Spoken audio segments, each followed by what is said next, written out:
Good morning, everybody, and welcome to the oNiD Community Racing 12 Hours of Barcelona.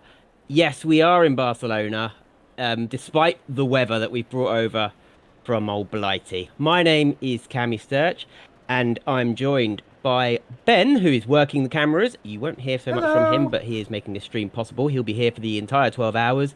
And Scotty, who is here by my side in the comms box. How are you, Scotty?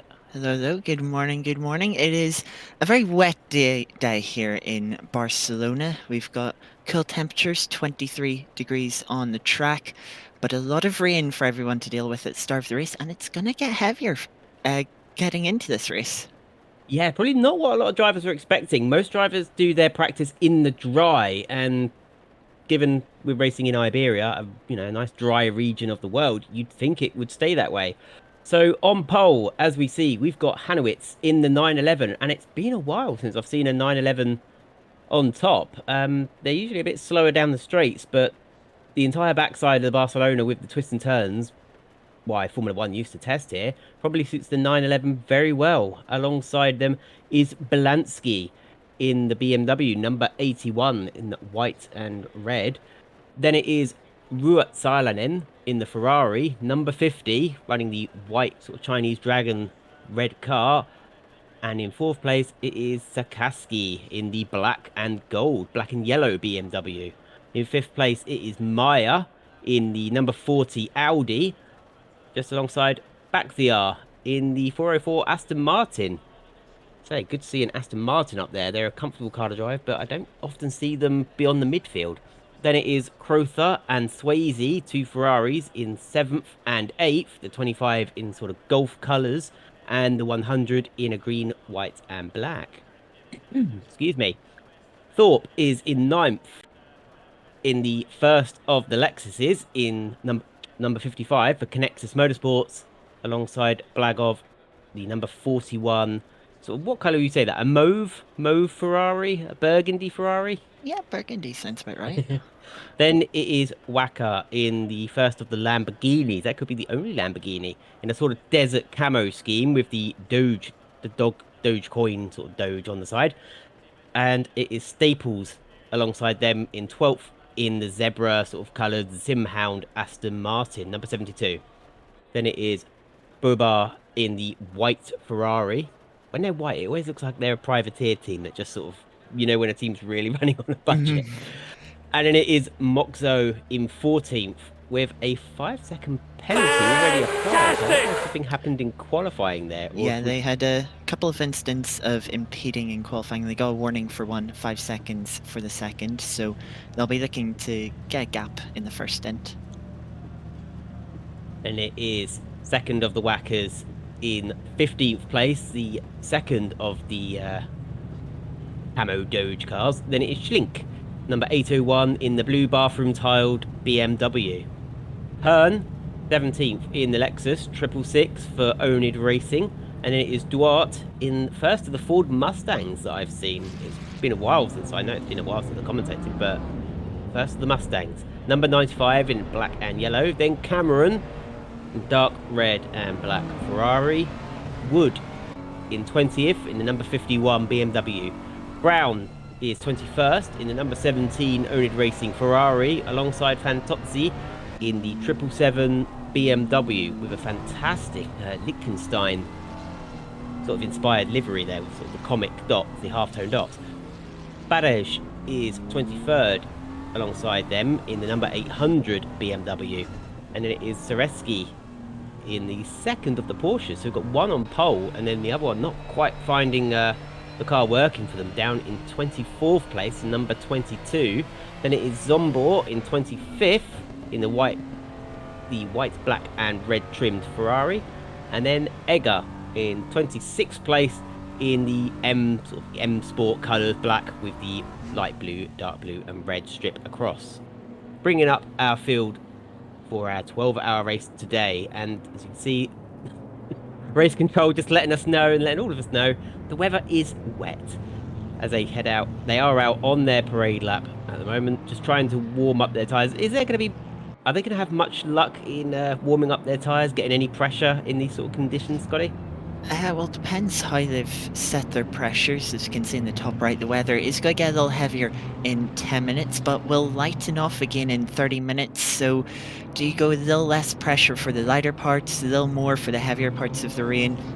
It'll be interesting to see how teams' pace evolve throughout the stint as the weather changes. But yeah, any little bit of help, and even just trying to gauge how wet the track is exactly, how much grip there is, will be very important on this formation lap.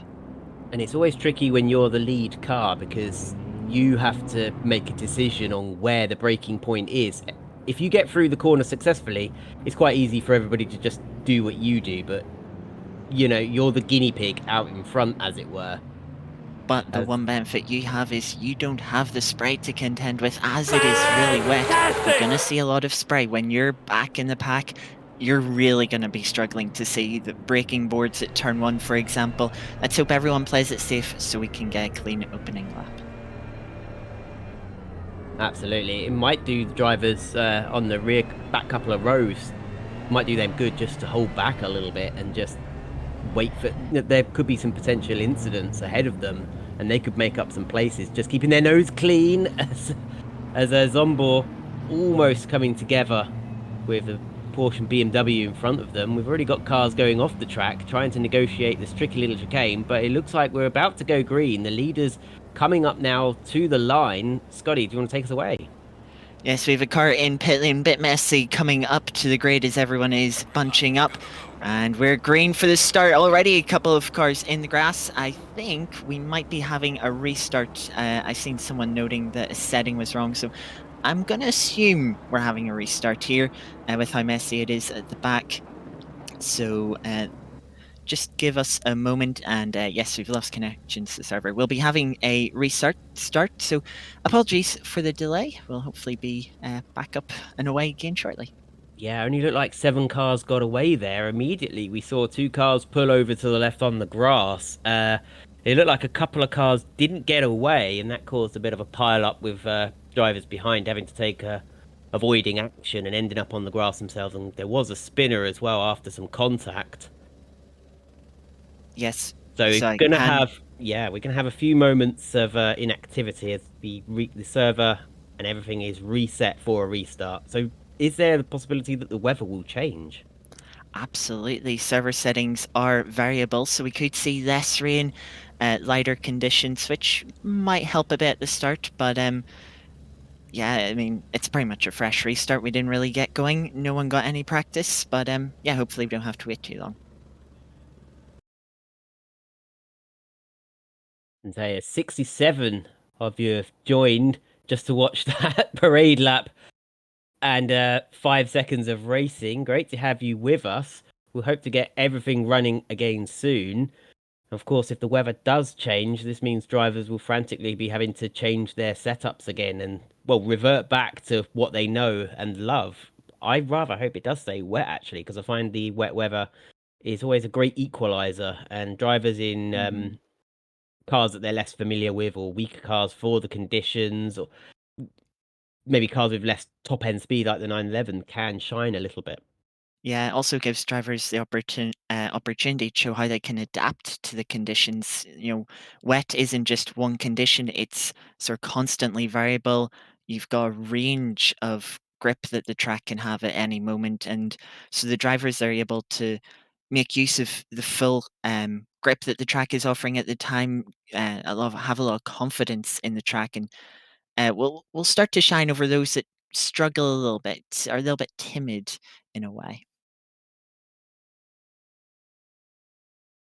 And so I suppose the first 7 cars who got away are cursing that the fact we've had a restart because they got away very well. So it could be that if when we get to the restart, if they are collected in an incident at turn one and the race isn't restarted, they'll feel quite hard done by, quite robbed because they got the best possible start and they need to make sure they can do that again as they head down into turn one. And say Absolutely. if you've The just red flag to be to let everyone know was caused by an incorrect server setting. So apologies on behalf of the admins that set the server up. They have fixed it. We have got the server back up. So once everyone has joined and we've forwarded to the grid, we shall be away very shortly. And if you've just found us, you've just found your new home of sim racing. oNiD Racing prides itself on being inclusive, fun, and friendly, with some amazing racing and professional leagues to support new and experienced racers. We are, of course, part of SimGrid and run events on Assetto Corsa Competizione, Assetto Corsa, and Automobilista 2. So you can follow us on Twitch. We're also on YouTube. You can subscribe to us there. And we've got a Discord channel, which is open for everyone and anyone to join. While we have this downtime, I want to have a little look at the quali results, a couple of stats from the session. We had 7 different manufacturers in the top 10, including 3 Ferraris. So with Ferraris doing quite well, and quite a few of them across the grid. We have 1 second covering the top 17 cars, so it is quite close. The top couple of cars, a little bit of a gap, but the mid pack from 4th to 17th is all very close, so we can expect some good racing today. Yeah, professional sim racing has really progressed where so many drivers can be covered by such a small margin of time, given that they're all in different cars as well. And some of these drivers will love Barcelona and some of them won't. Is it a track you're particularly fond of?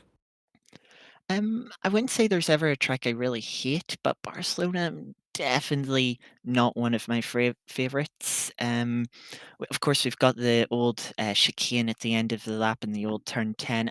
Honestly, I prefer the turn 10 we have here in ACC, but it's, yeah, not one of my favorites, but still difficult to race on, but kind of fun to hot lap.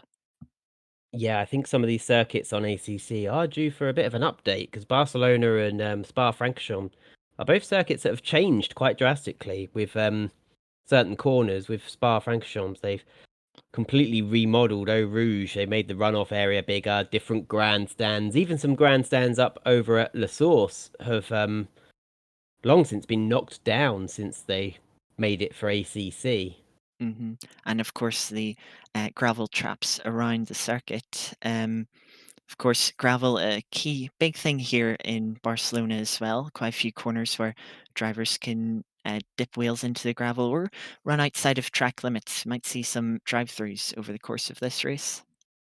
I suppose, though, if they're not going to be very inclined to update it if there's a potential of an ACC sequel, ACC 2, coming out in 2025, something like that. Ace, so of course, the Evo, supposedly later this year. We'll see if that stays true by the end of the year. So no But yeah, doubt it is. oNiD Racing will move over. Yeah, we'll start running leagues on that if possible.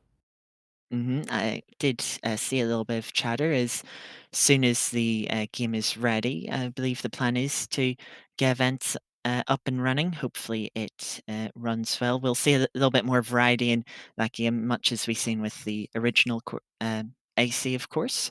But we've just loaded back into the grid, so we have just under 5 minutes till we get away for the our second formation lap. Hopefully, we'll get away a little bit sooner. I think with session start, if everyone readies up, it does skip the Incredible! timer, doesn't it? If everybody readies up.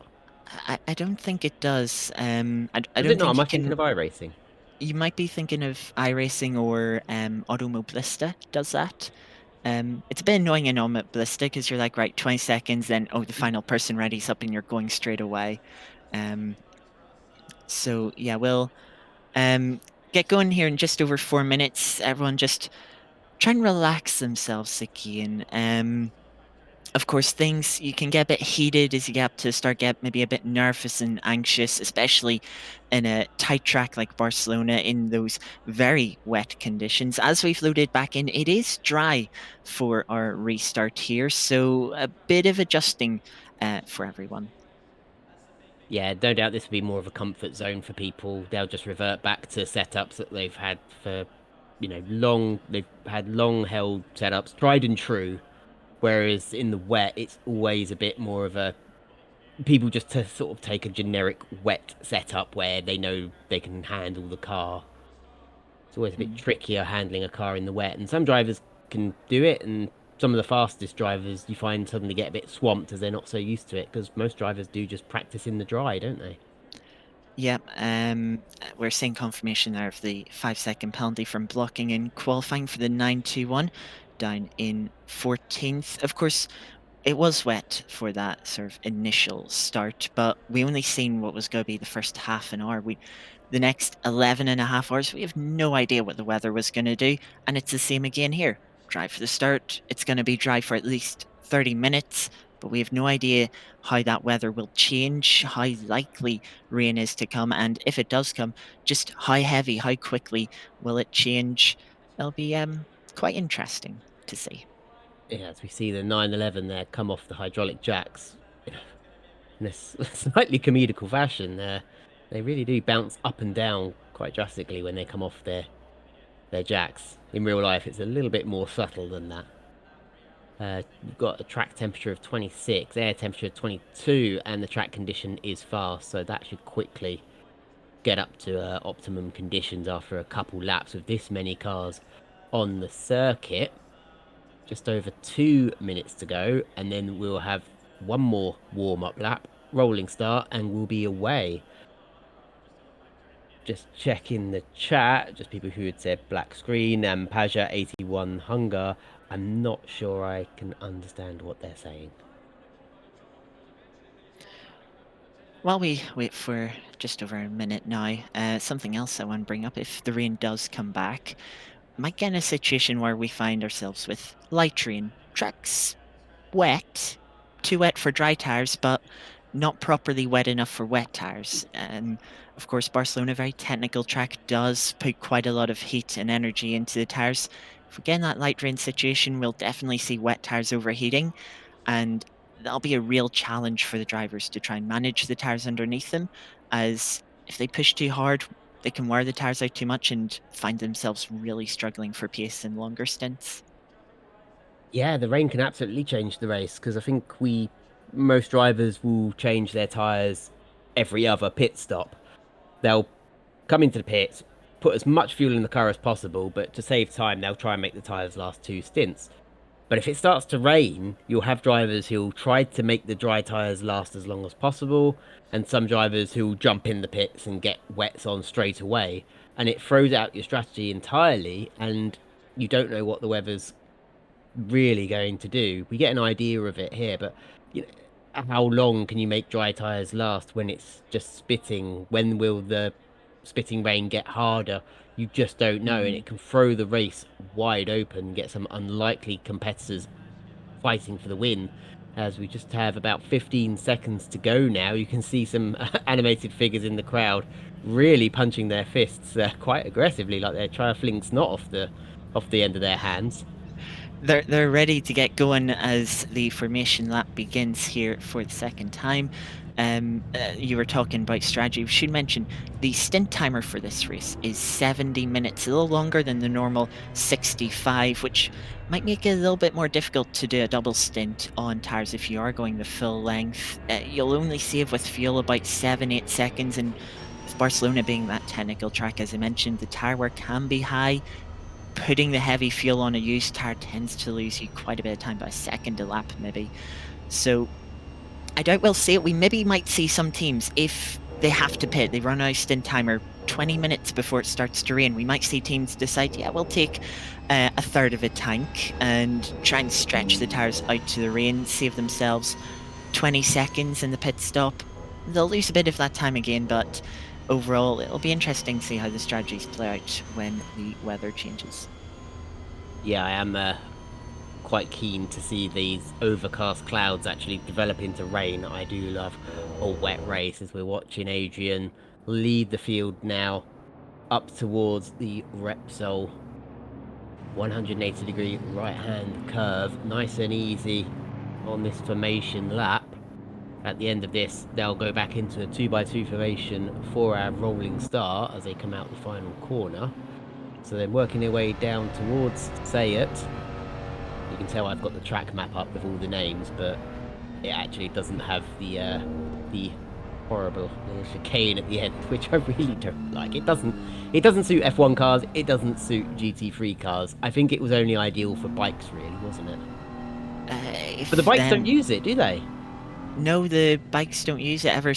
They did use a variant of the chicane years ago, but then they extended the runoff give it by an extra 20 meters, and since then bikes quickly moved over to the faster corners, and of course F1 only very recently following suit. But yeah, very.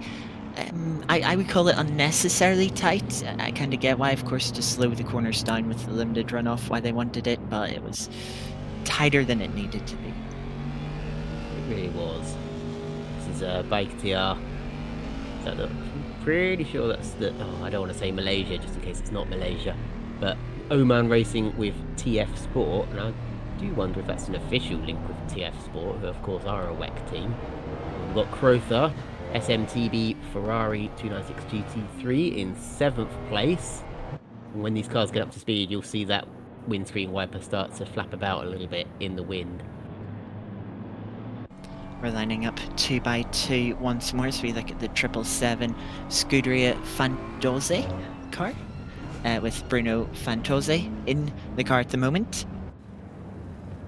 Yeah, you can see how they bunch up, how narrow the circuit gets here, especially as they come down into the chicane. Very tight. It looks like more drivers are keeping it on the black stuff this time round. Obviously, the drier weather helping out as they come out the final corner now. They're just going to have their heads up, looking at the red lights, waiting for it to go out, waiting for the 12 hours here at Barcelona to start. They make their way, and we're green. We're away for the 12 hours oNiD racing at Barcelona as they head down towards turn 1. Everyone's keeping it on the grass this time. They're going to go 4 wide into turn 1 as they fight for second place. BMW, Ferrari, BMW, there's an Audi behind us as well. And the Audi's going up the inside. They're going to be on the outside. And Hanowitz has managed to take advantage and pulled up about 5 car lengths. And we've got I think that's an Aston Martin running wide. They've managed to keep it out the gravel though, Scotty.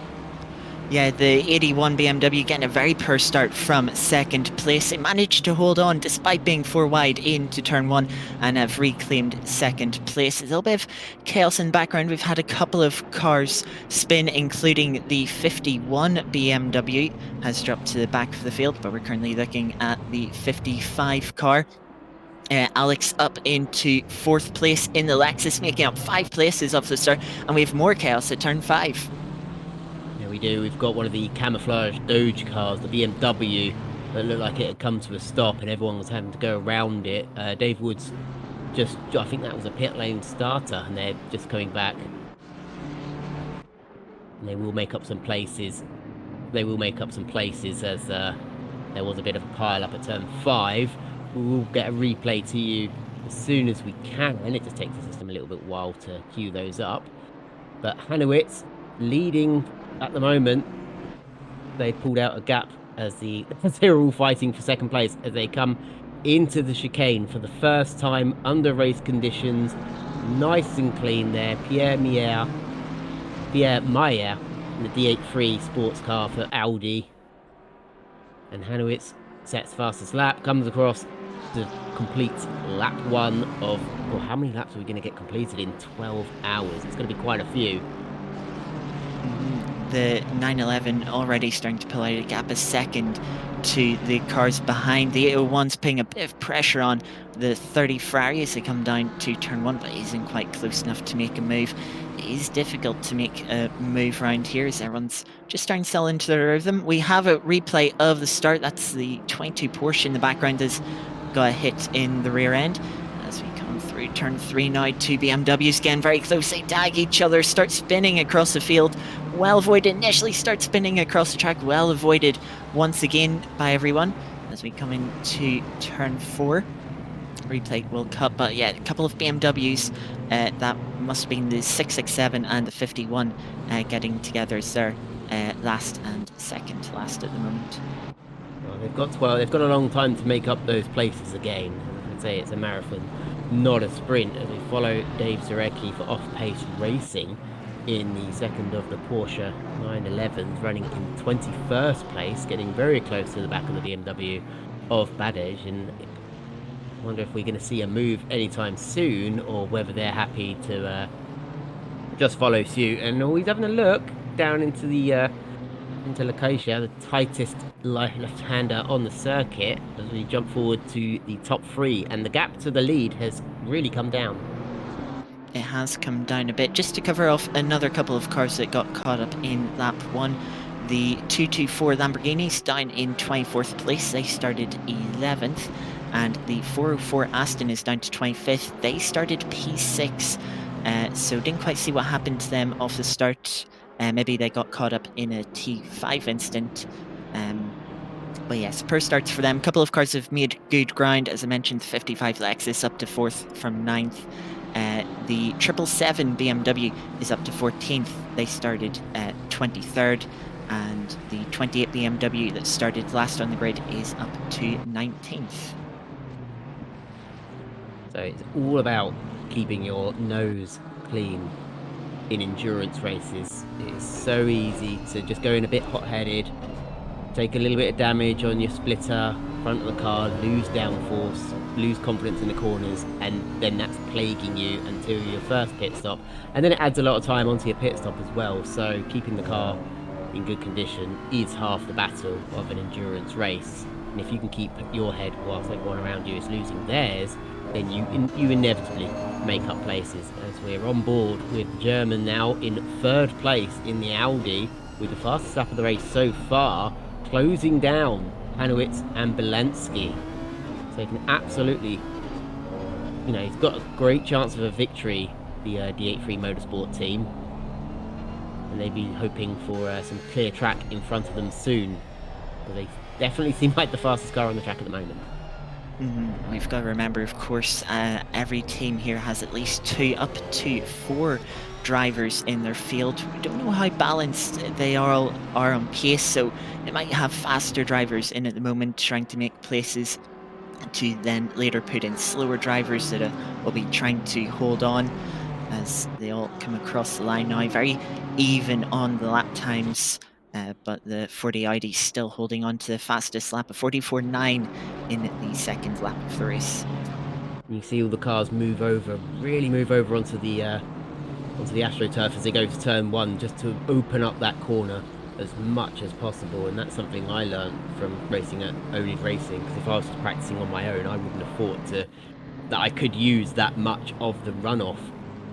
But it's quite lenient in places, isn't it? You can really use quite a lot of the runoff space. Yeah, at the end of the day, it's just painted tarmac. It's a little sketchier in the wet, which we might see, or hopefully will see, later on. But any bit of tarmac is to be used if it's within track limits. A little wide from the Ferrari up ahead, a dip into the gravel. We're going to look up the inside from the splitter of the BMW, and through goes the 801 on the 30 Ferrari. Yeah, it's definitely compromised themselves. There's a bit of contact there. The BMW goes off, recovers, keeps it on the track. But yeah, the Ferrari was definitely compromised as they had to let the BMW go through. And they've dropped another position. It looks like they're going to lose out again as the BMW Fantozzi is about to go up the inside at turn 10. They're side by side still. Is the Ferrari, is Bilbao going to try and fight this one out? They are. Bruno's going to try and go round the outside of turn 12. Going to be on the outside of turn 13 as well. Are they going to keep it side by side? They are. This is going to get sketchy. This is going to get sketchy into the chicane. Ferrari goes wide, giving the BMW lots of space, and this is really backing them up into the Lexus of Trinket de Tass just behind. Good, respectful racing there, though. The winner out of that was the 921. They managed to get through when the Ferrari and BMW had a little bit of contact on the run up to turn 9. But here comes the 777 to the inside as they head towards turn 1. Well, they get the move done. They get done on the brakes. Ferrari slots in behind as a little bit of side-by-side action just behind as well. Bakhtiar picking up 30-second penalty there in a 24th position. I will find out the reasons soon enough, but I think that's likely for some opening lap contact, something like that. But the Ferrari, Balboa must feel really under attack. They've lost about 4 or 5 places in the space of a lap. really a defensive drive at the moment. It's calmed down a little bit for them at the moment. They can think about making a move on Fantozzi again, but look at the amount of time they've lost to the to Moxo, to Fusgen, Van Oosenen in front of them. Yeah, that's one of the things when you've got a train behind you, someone tries to get their way through, and then all of a sudden the whole train is trying to pass you. We've got another replay of the start to the lead cars as they head into turn one. We're going to look a little bit more in the pack, looking at the 41 Ferrari. Looking at the 404 Aston now, they did have an incident. They're the ones picked up Oh, penalty. Ooh, bit of a squeezer on the Ferrari. That's how they ended up wide as they headed to turn three. And not sure that's the instant they got a penalty for, reading the stewarding notes that I can see. But yeah, 30-second penalty, sort of a standard penalty for that one instant. Sounds like a quite clumsy one. Maybe we will see another replay of it. We get a continuation of that replay in.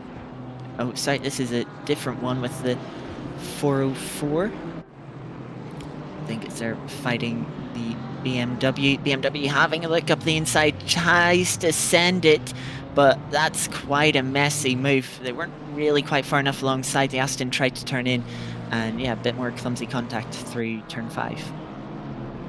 so the drivers do have a little head-up display of a radar. So whereas some drivers won't have VR and they won't have three screens, they'll just have one screen. It's a little bit of a challenge to see left and right of you.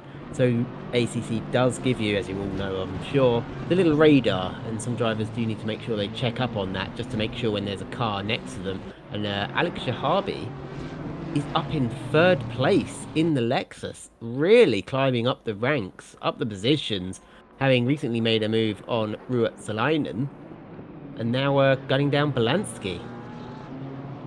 Yeah, But the the Lexus. Audi has dropped back. Meyer, who was in third, who'd set the fastest lap a few laps ago, is down to sixth position. They are indeed. Maybe the Lexus making use of the straight line speed they have. We've got a replay here. The Audi, a bit of a gap here, so I'm expecting a mistake of some sorts as they come through the final Oh, chicane. Just clipping that second apex curb, throws them out into the gravel, and that's where they lose all that time. So they come on just in front of the BMW, leave the BMW as much space as they can, but a very costly mistake. That Audi looking like it had pace, now behind 3 cars they don't want to be stuck behind. no, and they're behind some very talented drivers as well, who won't just be moving over and letting them back past. They are absolutely gunning for the win themselves, and they will not make life easy for the Audi to come back through. But the same thing can happen as we jump to Daniel Badej, and this is Sereski fighting over 20th place going into turn 1. Badej is going to try and run the Porsche quite tightly. They keep it clean as they go into turn 2. They're still side by side into the long right-hander, and Sereski holds the position, and that looked like an Ooh. opportunistic move, didn't it? Very opportunistic, trying to get to the inside of turn 3. The BMW, just a bit too much curb there at turn 2, unsettled the car, cost them a bit of momentum, and yeah, causing them to lose out. The Lamborghini just a bit too optimistic, trying to take advantage of the situation, and yeah, it's ended up costing them.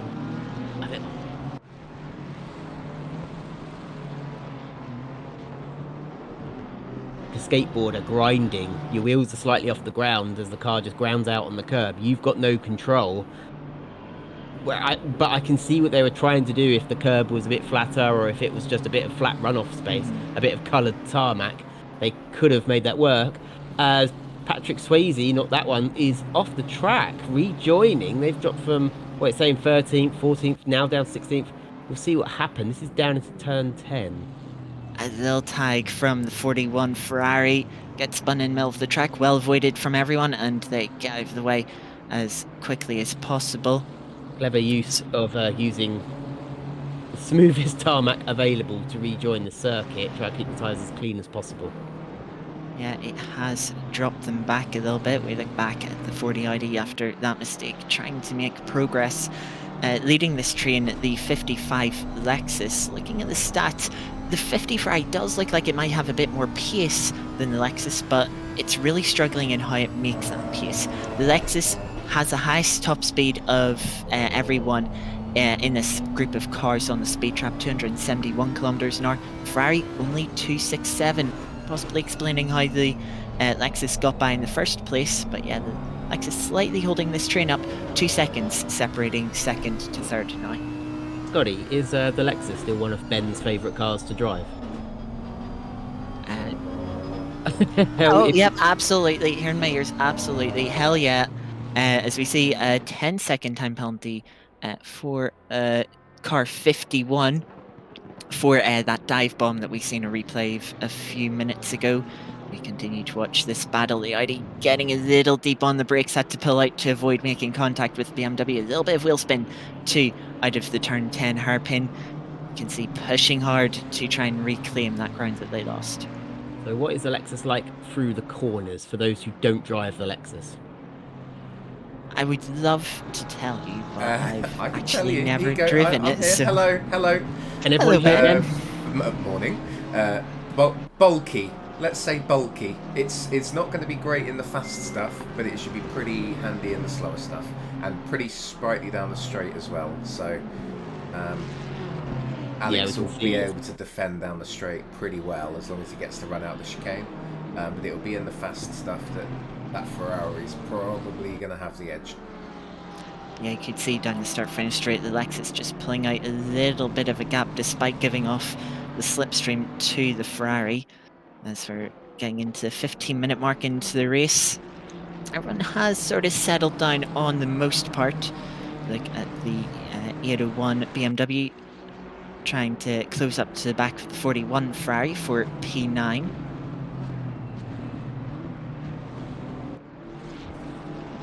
Around turn 4. Yeah, as you say, it's started to calm down. We've got some larger gaps. We've got a yellow flag out. That was turn 2. We've got a yellow flag at turn 2. So there's a car facing the wrong way there. That's Zombor, the Hungarian in the Ferrari, down in 27th place. We'll see what's happened if they had a coming together with the BMW Doge car there. So this is coming up into turn 1. I think they've just lost it themselves, haven't they? They have. It's just lost the back end. And it's just pirouetted round. They've had to do a 3-point turn to get going. Lost bags of time. Yeah, they're a good half a dozen seconds back now. And I think they will become the first car to be lapped by the leaders. Yeah, just carrying in a little bit too much speed, having started 26th on the grid. We now looking at the Butter Dogs 224 Lamborghini after that sort of bit of an optimistic look to the inside of the BMW a little bit earlier. They're down in 24th now, down 13 positions after starting P11. Just another car in the back of one of these small little trains struggling to make progress back up the field. But let's see as they come out of the final corner in the slipstream. They're quite close to that BMW, just over a car length between them. They're closing. Will they be able to make a move into turn 1? So you're closing up, but I don't think they're quite close enough yet. BMW able to hold its own.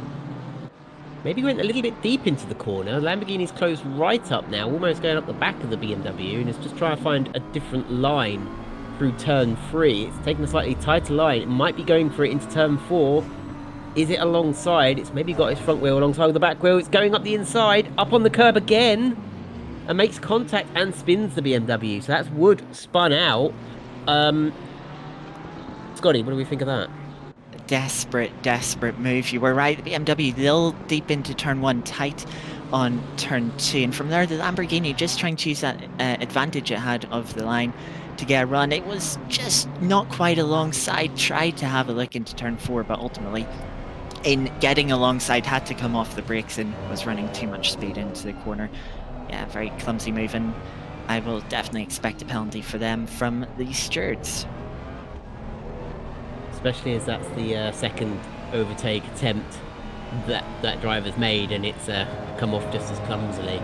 And these are sort of elementary mistakes that you're making so early in an endurance race. Not only, you know, risking damage to your own car, you're picking up penalties, and you're making sort of enemies of other drivers. You want to be able to be trusted and trust drivers around you. And if drivers can't trust you, then that's going to make life even more difficult for you when you're trying to fight with them.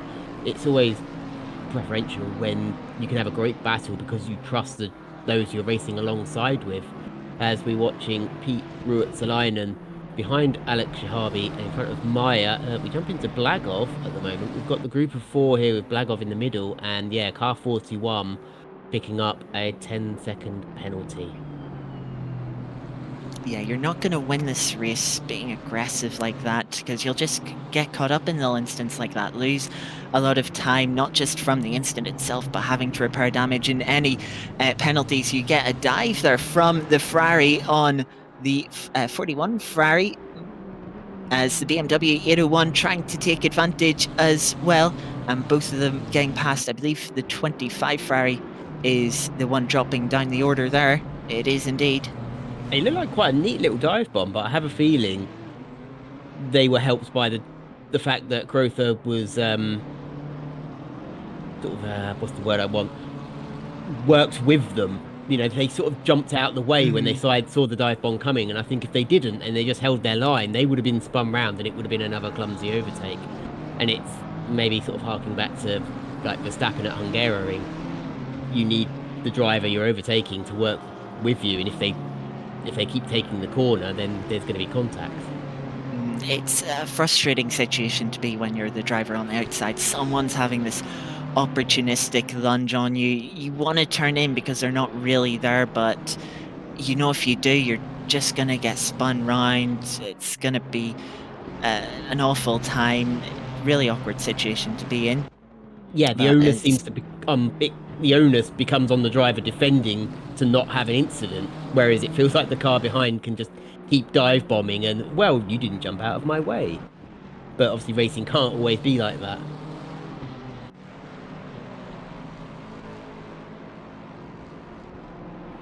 Move out of the way. Easy. Just report those stuff. We don't want to see those messy moves. We want to see some clean racing. So do feel free to throw it the way of the stewards, as we're watching the 71 Ferrari trying to put pressure on the number 100 for 17th. And here we have the 28 trying to go around the outside of the 71 now.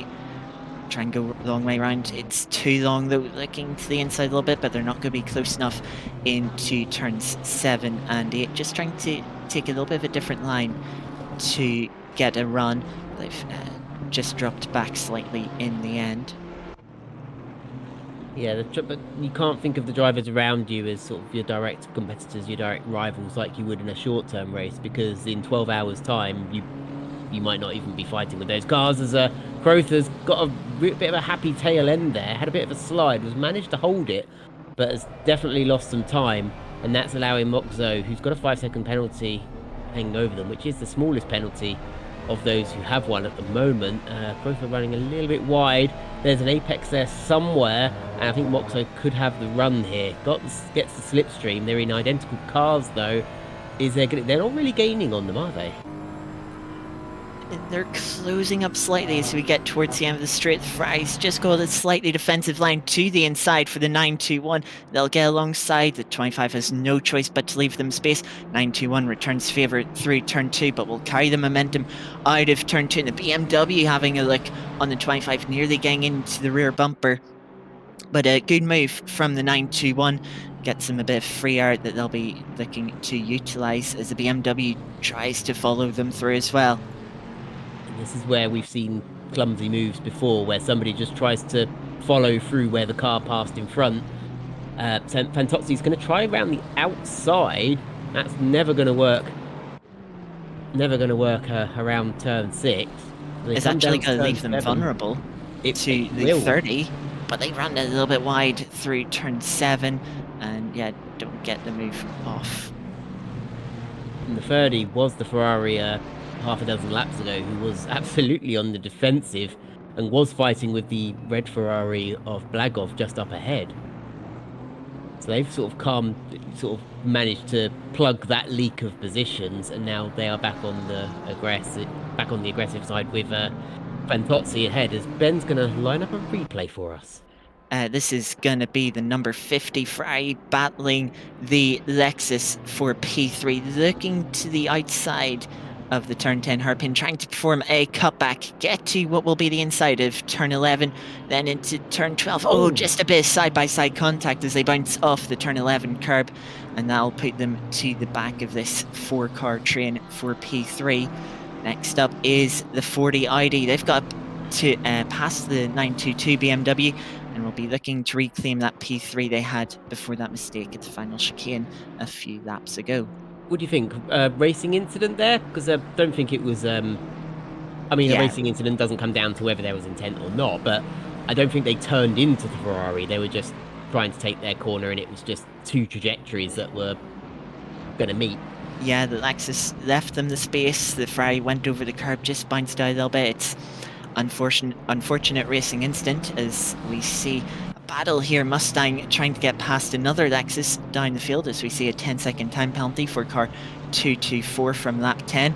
But it's another Lexus behind trying to get past the 95 Ford. That is the 31 oNiD Rookies car, getting up into 15th place now. And we've got Bull Andrew in the chat saying, "Go 922."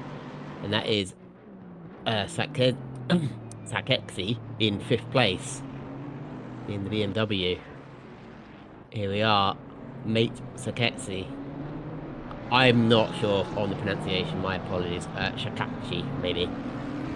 Oh, we've got the 777 and 25 side by side in the final sector.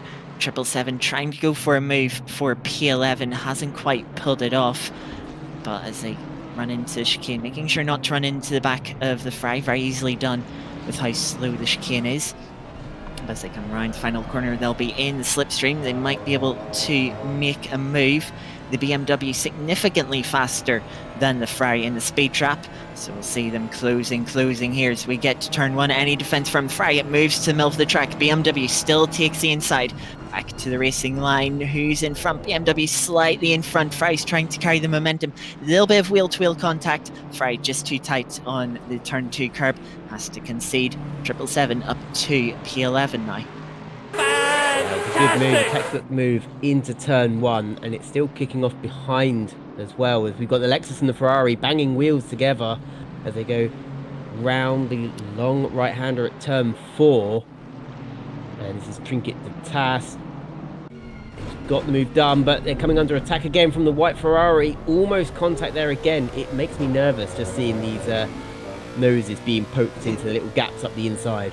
That was very cheeky and almost ended in tears from the number 30. Don't do something you're gonna regret. But yeah, try and get a little cheeky.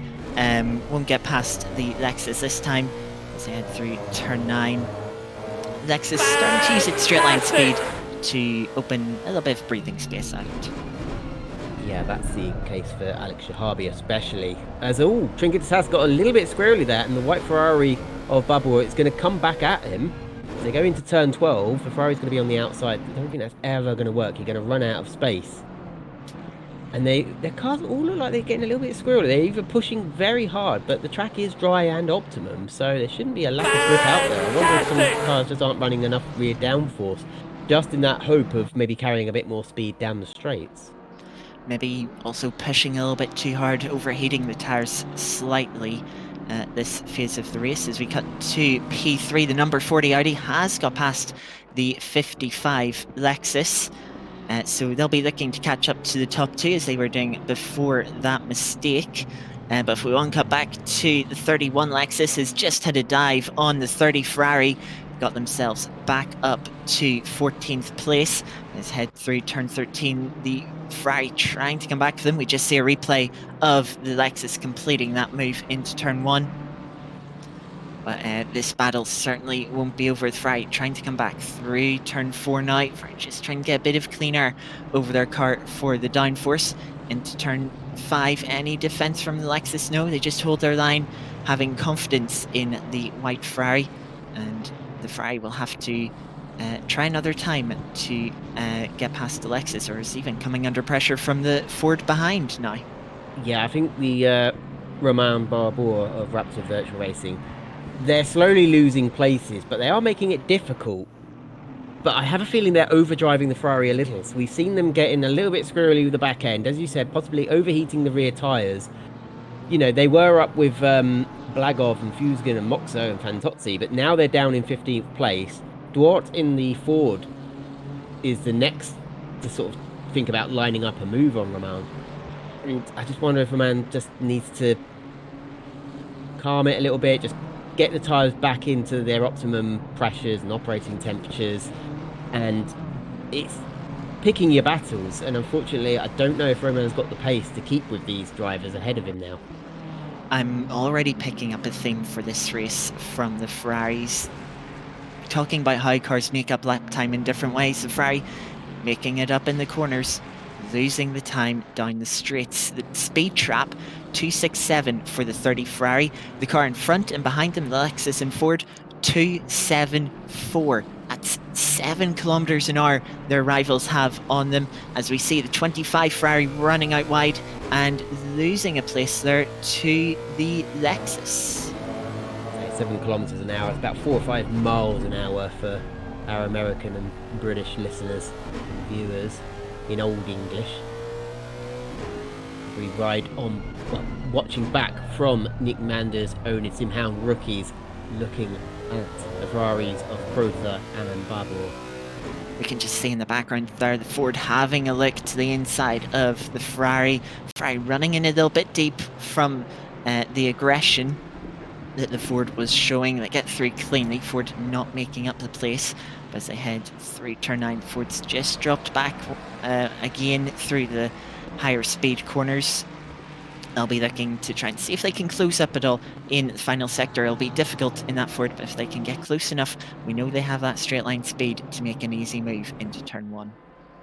And I know when the new Porsche and the new Ferrari came out, there was a clamour of people all using them, but the Ford hasn't quite been so popular in the same way, has it? I haven't seen lots of people opting to use the Mustang like they did the Porsche and Ferrari 296 when they were new. Say well over a year ago now.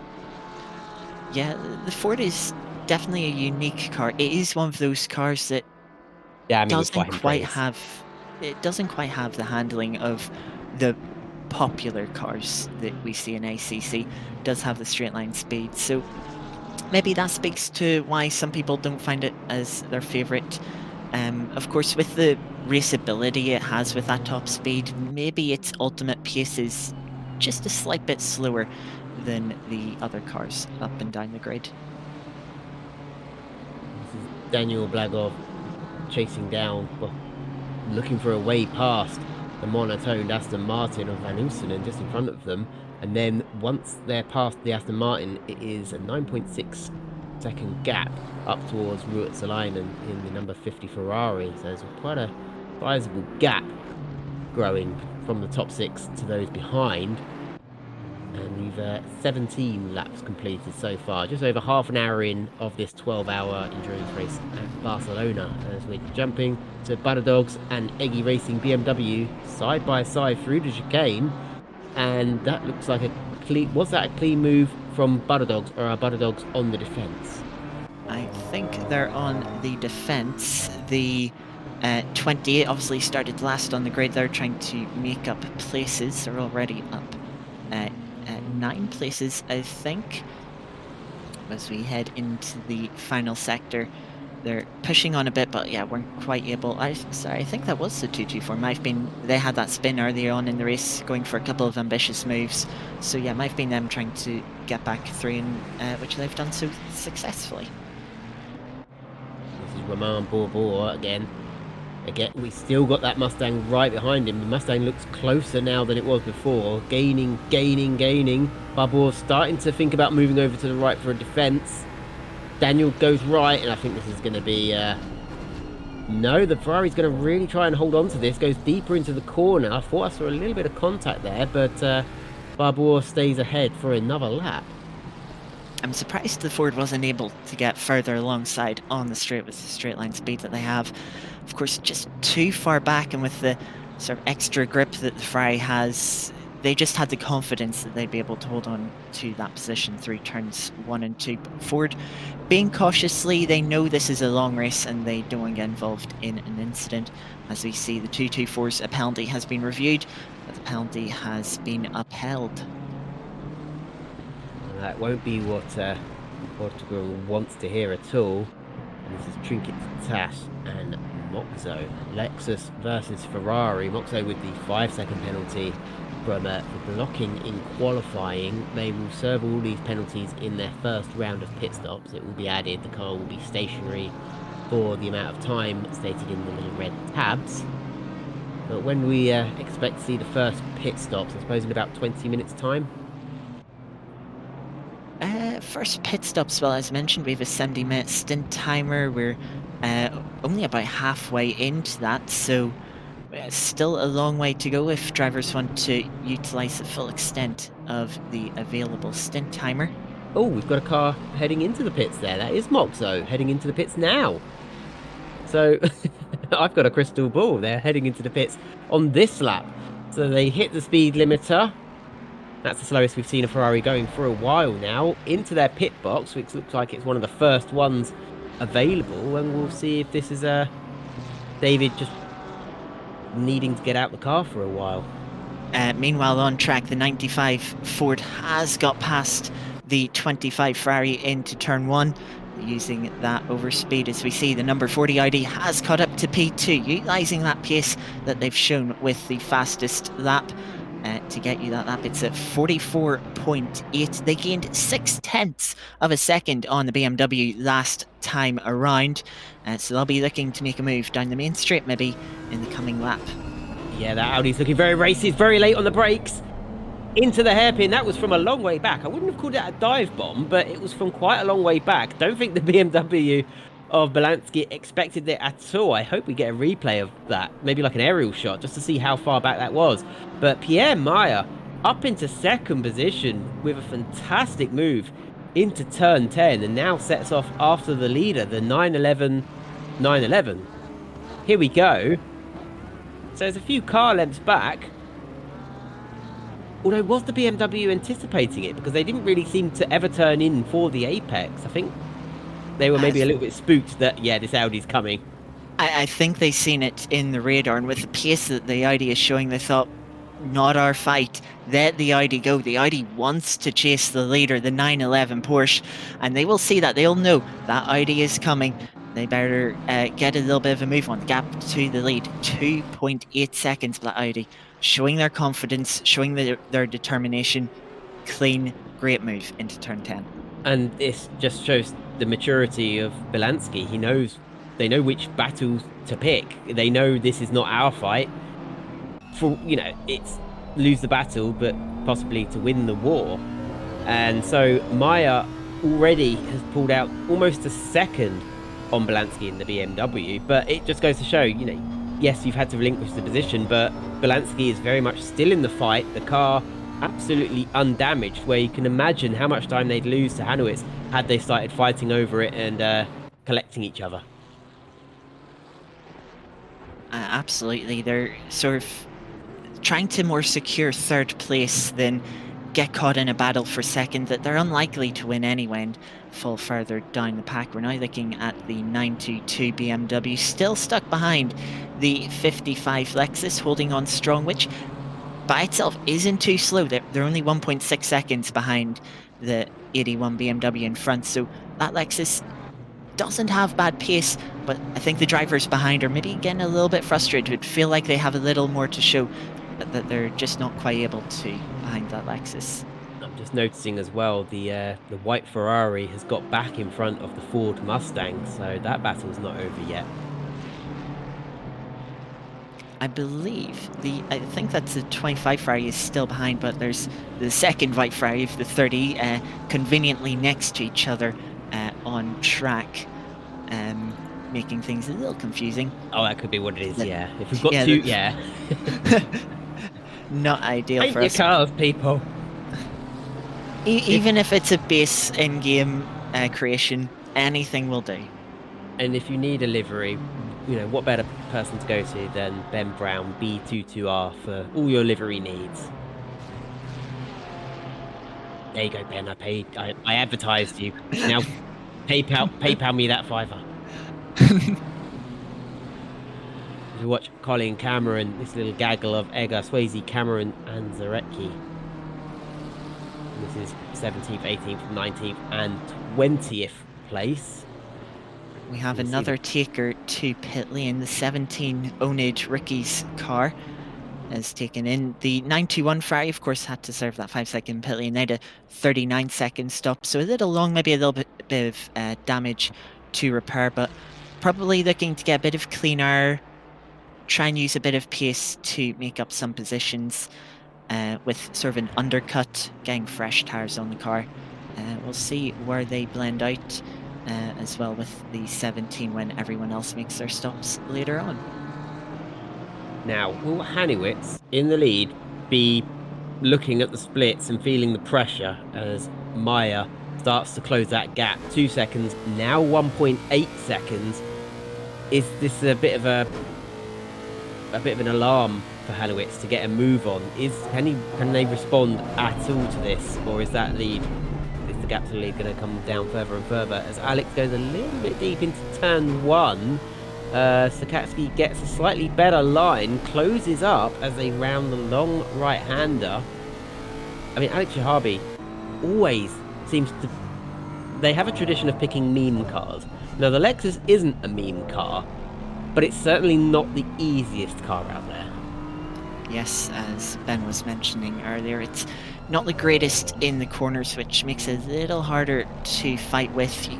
You know, you've got these cars that are faster in the corners. They're putting a lot of pressure on every single corner, and you've just got to hold strong, hold your line. And I think the Lexus might be slightly closing in on the BMW. It looks a little closer than it did before, but that might just be my imagination as they head No, I through think you're right. turn 9.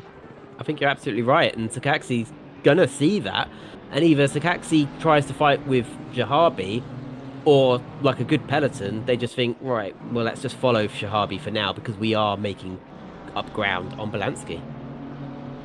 Of course, the slipstream will be helping those cars that don't quite have the same top speed as the Lexus as they head into the final sector. 1.3 seconds now the gap to the BMW in front, so Alex is closing that gap down slowly but surely.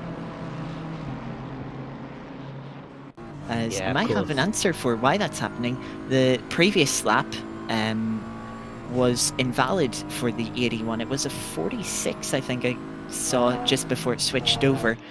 So maybe a little mistake from the 81 BMW, allowing the Lexus to close up. BMW very close into turn 1 on the back of that Lexus, but not quite close enough. No, and Ruotsalainen just keeping in touching distance with these two. If they collect each other as Alexis goes very wide there, this is going to give Zakecki the opportunity into turn 4. Has a look. It's opportunistic. They come together. Dirt being kicked up. Oh, what? Oh, do we think? Oh, but very good of them. Zakecki does the gentlemanly thing and lets Shahabi back through, acknowledging their own mistake, and that would likely nullify any penalty that would be handed out. Maybe nullify, maybe the Stewards will just still apply a penalty, but just take a lenient view on it. We see that little wide moment from the Lexus, that maybe showing a little bit of desperation from the BMW, wanting to get past, get some clean air. They go for a gap that wasn't really there. You know, turn 4, it's not a big braking zone, it's only about 50 meters. So you don't have a lot of distance to try and close in on that, as we look to the 41 Ferrari and back for the 72 Aston, trying to get up into 7th place. Yeah, I think what happened with Sakexi was there was a bit of hesitation. He wasn't sure if there was a gap there, and then Shahabi didn't quite hit that apex, and then it looked like there was a gap there, so they sort of changed trajectory and they sort of, oh, I will go for it. And there was just a bit of miscommunication from them both, perhaps. By that stage, they were sort of already committed, and they kind of realized this isn't working. Tried to avoid it, getting on the grass a little bit, but nothing they could really do at that stage. As you see the Ferrari just dropping back a little bit through the final sector as they head on to start-finish straight. But I can tell you who isn't losing out. They're closing in. It's a number 40 oNiD. They gained half a second last lap. They're within half a second now for the lead. We could see a change very soon. Yeah, there's nothing between these two now. You could, barely fit a piece of paper between their cars. Adrian's really going to be feeling the pressure. Are they going to be clinging on to that lead for dear life as the Audi's getting even closer, almost pushing the Porsche around the circuit now? And this is going to be exciting to see. Is Adrian going to put up a defense, or is this just going to be, nope, I've done enough. I'm happy to run in second, happy to just follow for a while, maybe save a little bit of petrol. My next, the next driver in line, the co-driver, can take on the task. Yeah, we've already seen the drivers starting to use slightly different lines. Porsche sort of veering off at turn 5 a bit more, the oNiD running a tighter line in the middle of the corner. But yeah, the oNiD starting to pile pressure on now. Speed trap for the Porsche doesn't look too good. It's only 263 kilometers an hour. Of course, they haven't had any slipstream this race, whereas the oNiD 273, 10 kilometers an hour difference there. Let's see if the oNiD is close enough for anything this time round. They come over the line to complete their 25th lap. Porsche does get a little bit, it does accelerate away out of the corner, but then the Audi starts to wind it back in as they head down towards the end of the straight. Not going for a move yet, just keeping to the racing line. And there is always the possibility that you just gently apply soft pressure and the driver in front can make a mistake. Yeah, the oNiD was really closing up in the second half of the main straight there. They're just taking slightly different lines, little looks to the inside to try and unsettle the Porsche driver, and look how close they're holding through turn 4. If the oNiD can stay that close by the end of the lap, I'm almost certain that they will have the move into turn 1 next time by, again seeing those slightly different lines through turn 5. But the question is, can the oNiD stay this close for the second half of this lap? I think so. I think the Audi's well aware that they've got traffic coming up. So rather than make a move now, only to be held up by the traffic, he could try and take advantage of the traffic and possibly sneak through, because sometimes it takes a while for back markers to wake up a bit. When you're the first to be lapped, you can be caught napping a little bit, and that's unlucky for the leader because you have to go and wake those drivers up a little bit who haven't been checking their mirrors or checking the radar for a while. But they will have, their whole cockpit will be flashing blue by now. As the blue flag sort of display, it really does light up the car, and it's quite hard to not notice it unless they're running a nose cam or something. Yeah, the blue flags come from when the leader is a second back. The 14, there's the car in front about to be lapped, did have a spin a couple of laps ago. The oNiD hasn't been able to stay up on the rear bumper of the Porsche, still wide at turn 9, costing them the main portion of time. So the Porsche unchallenged as they head into turn 1. The Ferrari's going to hold a wide line to let both cars through, which is great to see. Quite a bit of curb from both of our leaders. The oNiD, a great run through turn 3, closing in. But once again, there just isn't really that opportunity in the middle portion of this lap to make a move that the oNiD would really appreciate. A little bit of oversteer there as well, losing a bit of downforce, running so close to the back of the Porsche in front. So this shows the speed that Meyer does have, because you do lose a bit of downforce when you're that close to the car in front. And Meyer will be aware of the penalties people have picked up. He won't know quite what they're for, but they will be aware, okay, there's been some contact in that. I need to make sure this overtake is flawless and does not involve any contact. You can't afford to damage the car or pick up any penalties. They've already had that off, which saw them drop back to 6. And how long it's taken them to get back into 3rd and then back into 2nd. They're having a He's going for the dive. same move again. They're doing it again. This time, A bit of contact on the exit as they try and push the Porsche off. Porsche giving them enough room. The stewards, that should be flagged up in the stewards tracker, so they'll have a little look at that. We'll see if they decide to take any action. But yeah, an aggressive move from the 40. Not sort of taking the first opportunity that's come to them to try and take the lead. replay didn't go far enough back. Hopefully Ben can line something up for us a bit further back in time so we can see the approach into turn 10. But that does seem to be Maya's favourite place to make a pass, doesn't it? Into turn 10, and we've got 5-second penalty for car 922. That's Sakaxi for causing a collision. Yes, so we seen that instant as they made that desperate lunge into turn 4, getting onto the grass. The stewards do note the penalty was reduced by giving the position back. But yes, the stewards don't want to see clumsy incidents like that as the number 40 Audi now starts to drive away. I can confirm on the stewards tracker that has shown up, so we'll see what the stewards decide once they've had a bit of time to review it. I mean, it was a spectacular move, but we only had one view of it from Maya's perspective, and it did look like... So here we go. This is the move. So they're coming out of turn 9, down to turn 10. We can see a couple car lengths. Hopefully we'll get something where we see the 911. Let's see. So 911 on the outside tries to hold it around the outside, unlike the BMW earlier. The Audi just squeezing them out.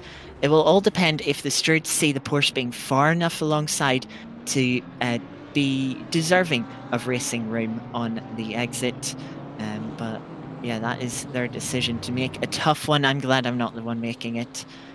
But yeah, the Audi already over a second out in the lead now. Will be trying to open up a gap as we look back into the pack now. It's the 71 Ferrari tagging the BMW. Yeah, getting clumsy down in the midfield. Yeah, things are getting close. 100 Ferrari getting past the 22 Porsche. Porsche having a little look into turn 9, but you can't make a move there. Don't do something stupid. Gets a little bit wide onto the gravel, which will cost the momentum as we head down towards turn 10. Will we see any dives? No, everyone staying in line for now. Porsche not very happy. I think flash of the lights there. But they'll continue racing on through the final sector.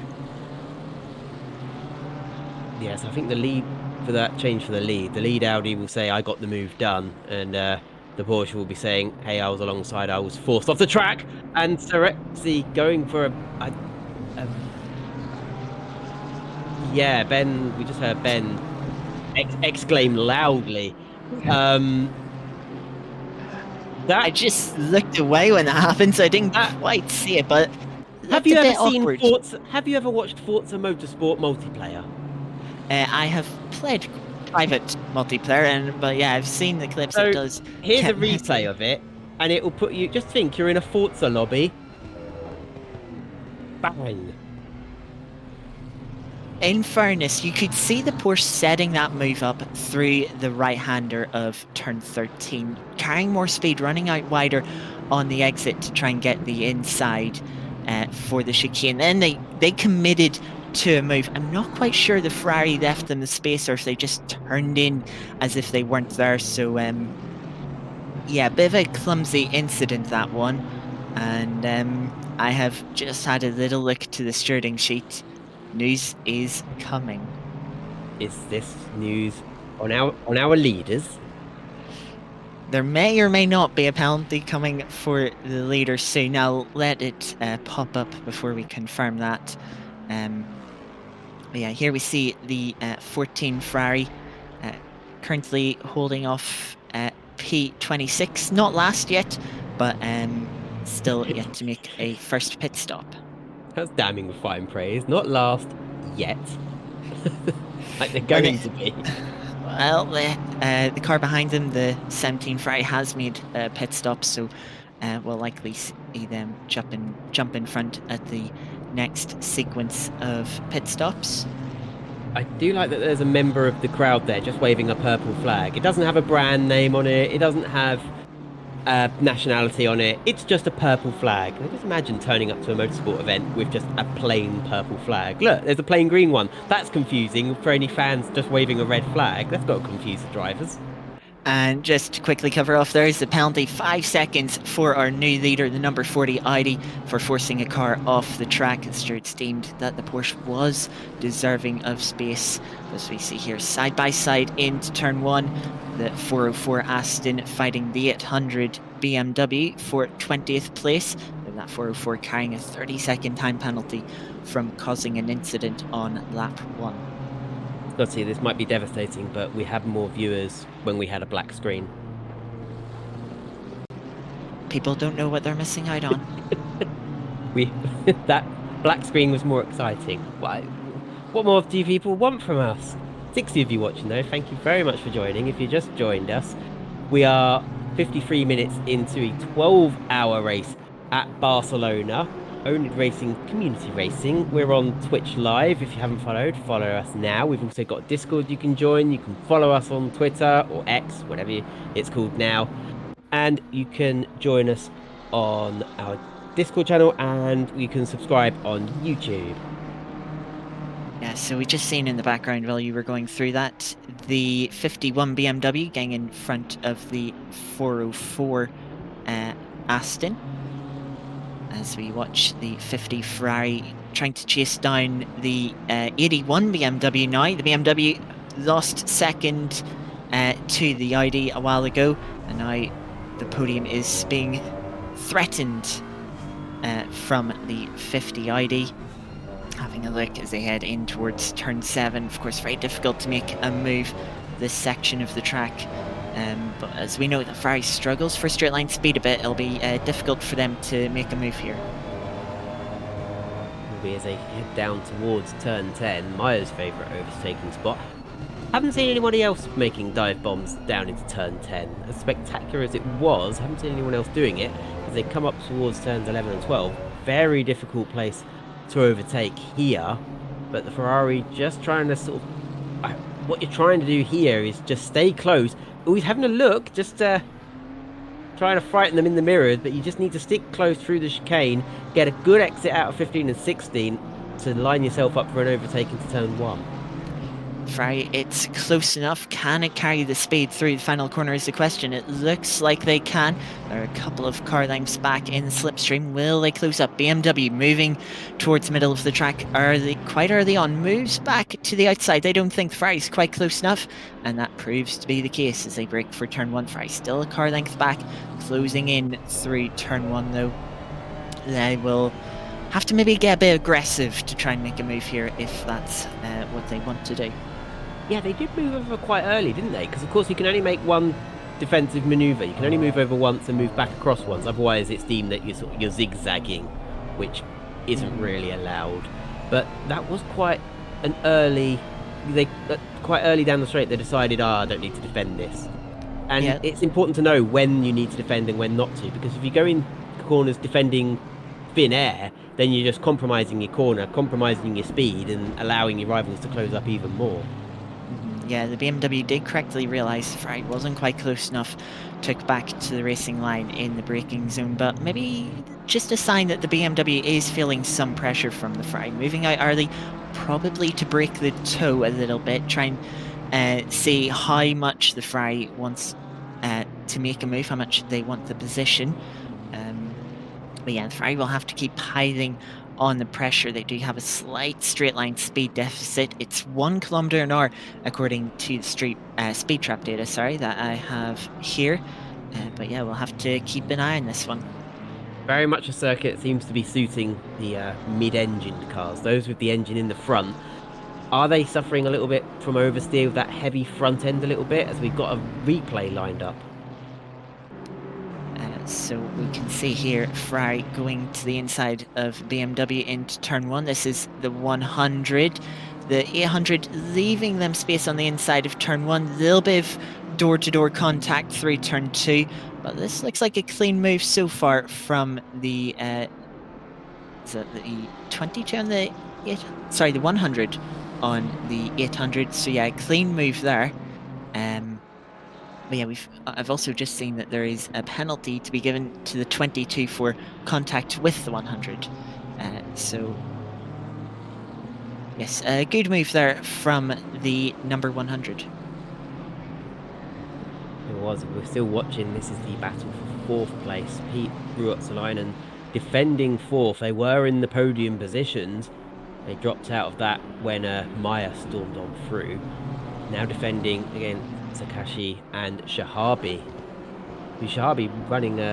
sorry, my apologies, that's not Shahabi, that's Shikashi back there. Shahabi's a good 4.5 seconds back, running in 6th place, so the defense of the Lexus could only last so long, but Shahabi running minor miracles in that car. That's, as I say, the cars with the engine in the front don't seem to be performing so well at a circuit as complex as Barcelona. Yeah, the Lexus, or I should say the Ferrari and the BMW, just showing what pace that they have now that they're not stuck behind the Lexus, of course, helped by the 922, making that slightly optimistic move. As we're approaching the 1 hour mark, we have our next car in pit lane. It is the 25 Ferrari, so it'll be interesting to see where they filter out in sort of the pit cycle. They've already dropped behind the 921. The question is, will they stay in front of the 17? It looks like they will be able to, as they get a stop go 30 penalty for speeding in pit lane. That's going to be really costly. Yeah, that is a pretty devastating penalty to get. 30 seconds, stop, go. There's nothing really worse you can have. I think the next worst from that is just straight up disqualification. So they will be rejoining the race. Pretty sure they'll be at the back of the pack and will have a lot of work to do. Because it's not just stopping for 30 seconds, you lose so much time with the speed limiter in the pit lane as well. Yeah, it's effectively like taking another pit stop, but you get none of the benefits of a pit stop, such as the new tyres and fuel. Well, fuel's a bit 50-50, lets you go longer, but the weight isn't helpful. As we see the 50 Ferrari still putting pressure on the 81 for 3rd place, having a little look out as they head towards turn 10, but won't be close enough to make a move. No, it seems to be only Maya who's making overtakes work into turn 10, although one of them did come with the 5-second penalty, but they've pulled out a 5.8-second gap from Hanowitz, so that's rather nulled itself out. Yeah, but it could bring the Porsche back into play in the pit stops. Yeah, I think a little mistake there from the Porsche last lap. A 46.3 is a little bit slower than what we see. A 45.1 from our leader, and as I say, that leader is in the pits for their first pit stop. We'll see them there. There we are, the Dayglow Audi relinquishing the lead, and this will, I wonder if this will be a driver change as well. We'll certainly get some fuel on board, and it'll be interesting to see if they take fresh rubber as well. I imagine they'll take fresh rubber. The 25 is in for their stop go 30. The question I have is, will the 40 come out in traffic, or will they get cleaner? I know Ben wants to go for a break right now, but I'm going to hold off just to see where this Audi comes out, because that could be crucial for the race on sort of whether an undercut or overcut will work. There was, with the penalty applied, only about a second between the two cars, depending on how they maybe a little bit of damage repair. As Ben's laughing, he's completely lost it. That's the 25 reversing down pit lane. Surprised they're not disqualified at the moment. Maybe auto DQ is off, but I think they forgot that was a stop go penalty and not just a drive through, and missing their pit box. Reversing back to correctly serve that penalty will cost them more time than it would if the 40 coming back onto track. They will have a car in front of them. That will be the number 100 car, according to my track map. But they've got a little bit of a gap. It looks like about 2 seconds of free space. Question is, does the Porsche respond, or do they extend the stint out to its maximum? Sorry, yeah, I'm still just that Ferrari reversing quite quickly. It almost looked like it was reversing faster than the speed limit. Now, would the speed limit apply in reverse, or is it a sort of Mario 64 situation where the game doesn't recognize a minus integer and it just, you can go minus 100 and it goes, well, that's slower than stream. Yeah, that's slower than I didn't even see the wheels moving. It looked like the car was teleporting backwards, so I'm not entirely sure, because normally it would DQ for that. So they're fine. Yeah. They're back on track. So yeah, that is an odd one. Maybe with if auto DQ is off, maybe that's something that you can get away with. But we do have a couple of cars in pit lane, the 50 and the 666. 50 trying to go for an undercut to get that podium spot. So yeah, we'll have to see how that plays out. The 911 Porsche, the 81 BMW staying out for now. They're going for an overcut. But yeah, we're getting into the real part of the first pit sequence. How many drivers are out there cursing that they're not able to have the wet weather that we started with? How many of them were thinking, oh, yes, wet weather, I'll make up loads of places, I'm a great wet weather driver. And then we had the black screen that Ryan Davies enjoyed so much, and then back to dry. I wonder, as We can only Sakachi, wonder. we can only wonder. Well, I'm sure we'll be able to hear from a few drivers. I wonder if we'll be able to get any drivers in our little comms box to talk about their first stint. But BMW very close to Bilansky. Two BMWs for second and third at the moment. This is technically third and fourth, really. They've all got to, these drivers still got to make their first pit stops. Yes, the 911, I've just been watching its lap times. It's had 2 invalid laps in a row, so it's gone off track both in the 46s. That is not good pace if they want to be trying to retake the lead. I believe the 40 Audi has swapped drivers, Holter in the car now. Be interesting to see his pace, but he's got traffic though, so it's going to be hard to gauge, isn't it? Yes, they've completed their lap. Of course, lap time isn't representative there, so we'll see at the end of this lap what pace they're able to do. They've had a bit of free air, but they are starting to catch up to that number 100 that's in front of them.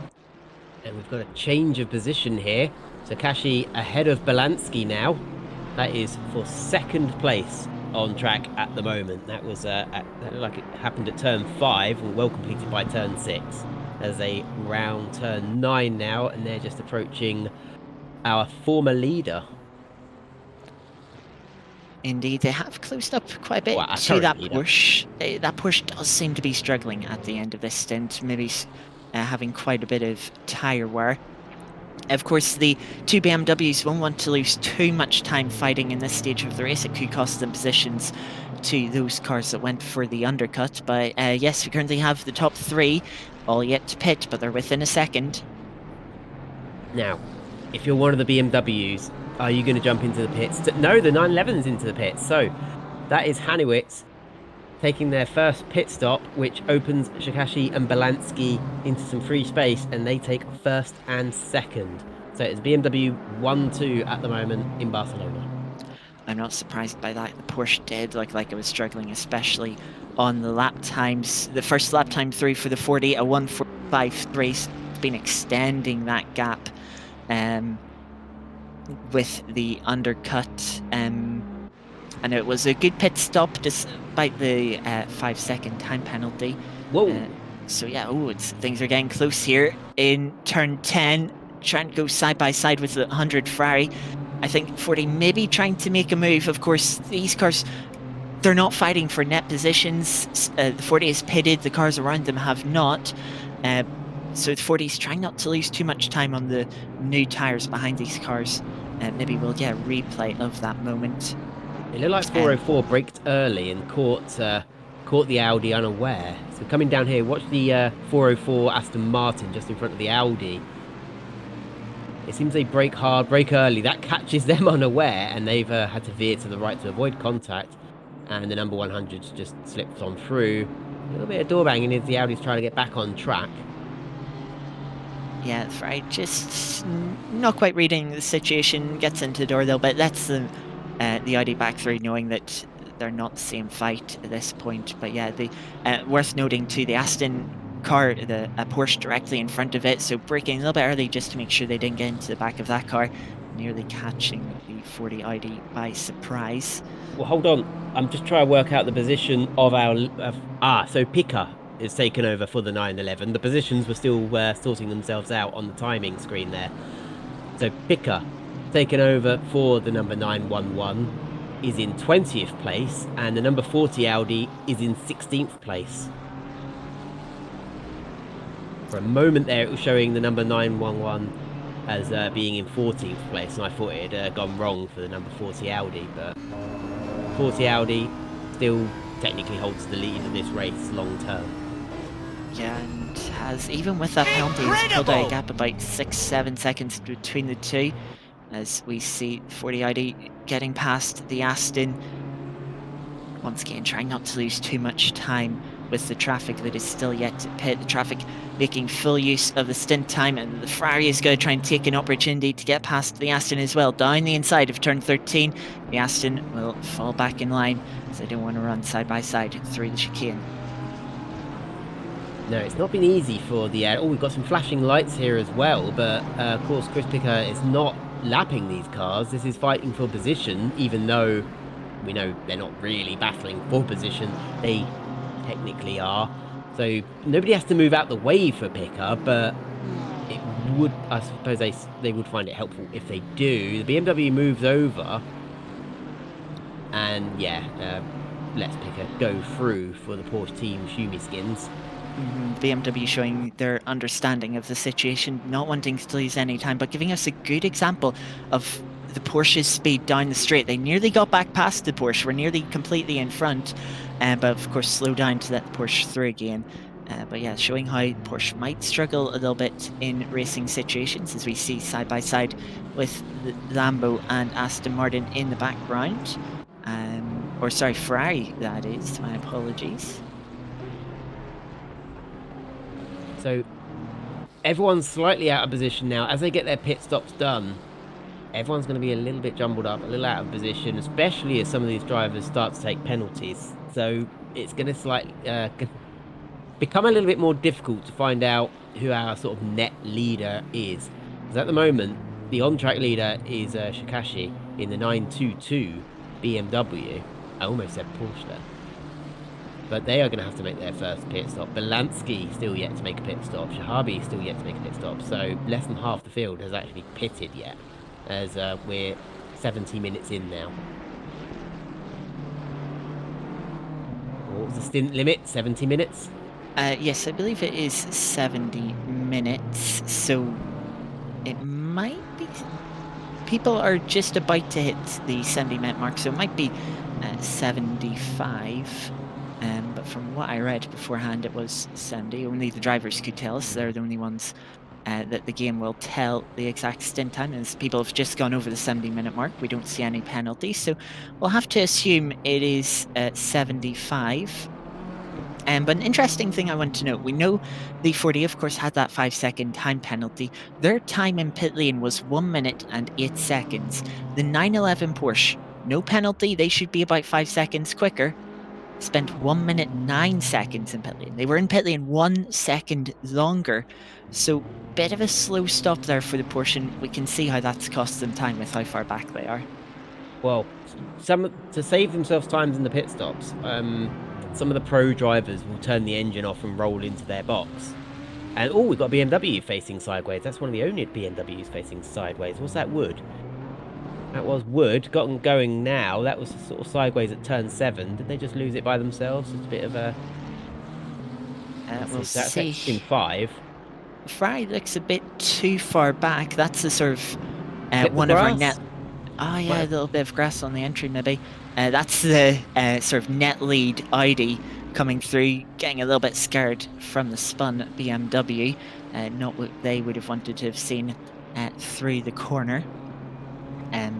But yes, a little bit of a mistake there from the 51, and they still have a 10-second penalty to serve, so that won't be ideal for them.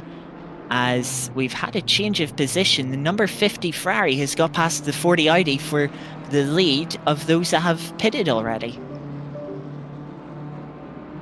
At the moment, oh, so this is Van Oosenen in the pits. You've got the 404 Aston Martin just leaving the pits, and the only Ford Mustang in the race just stopped there.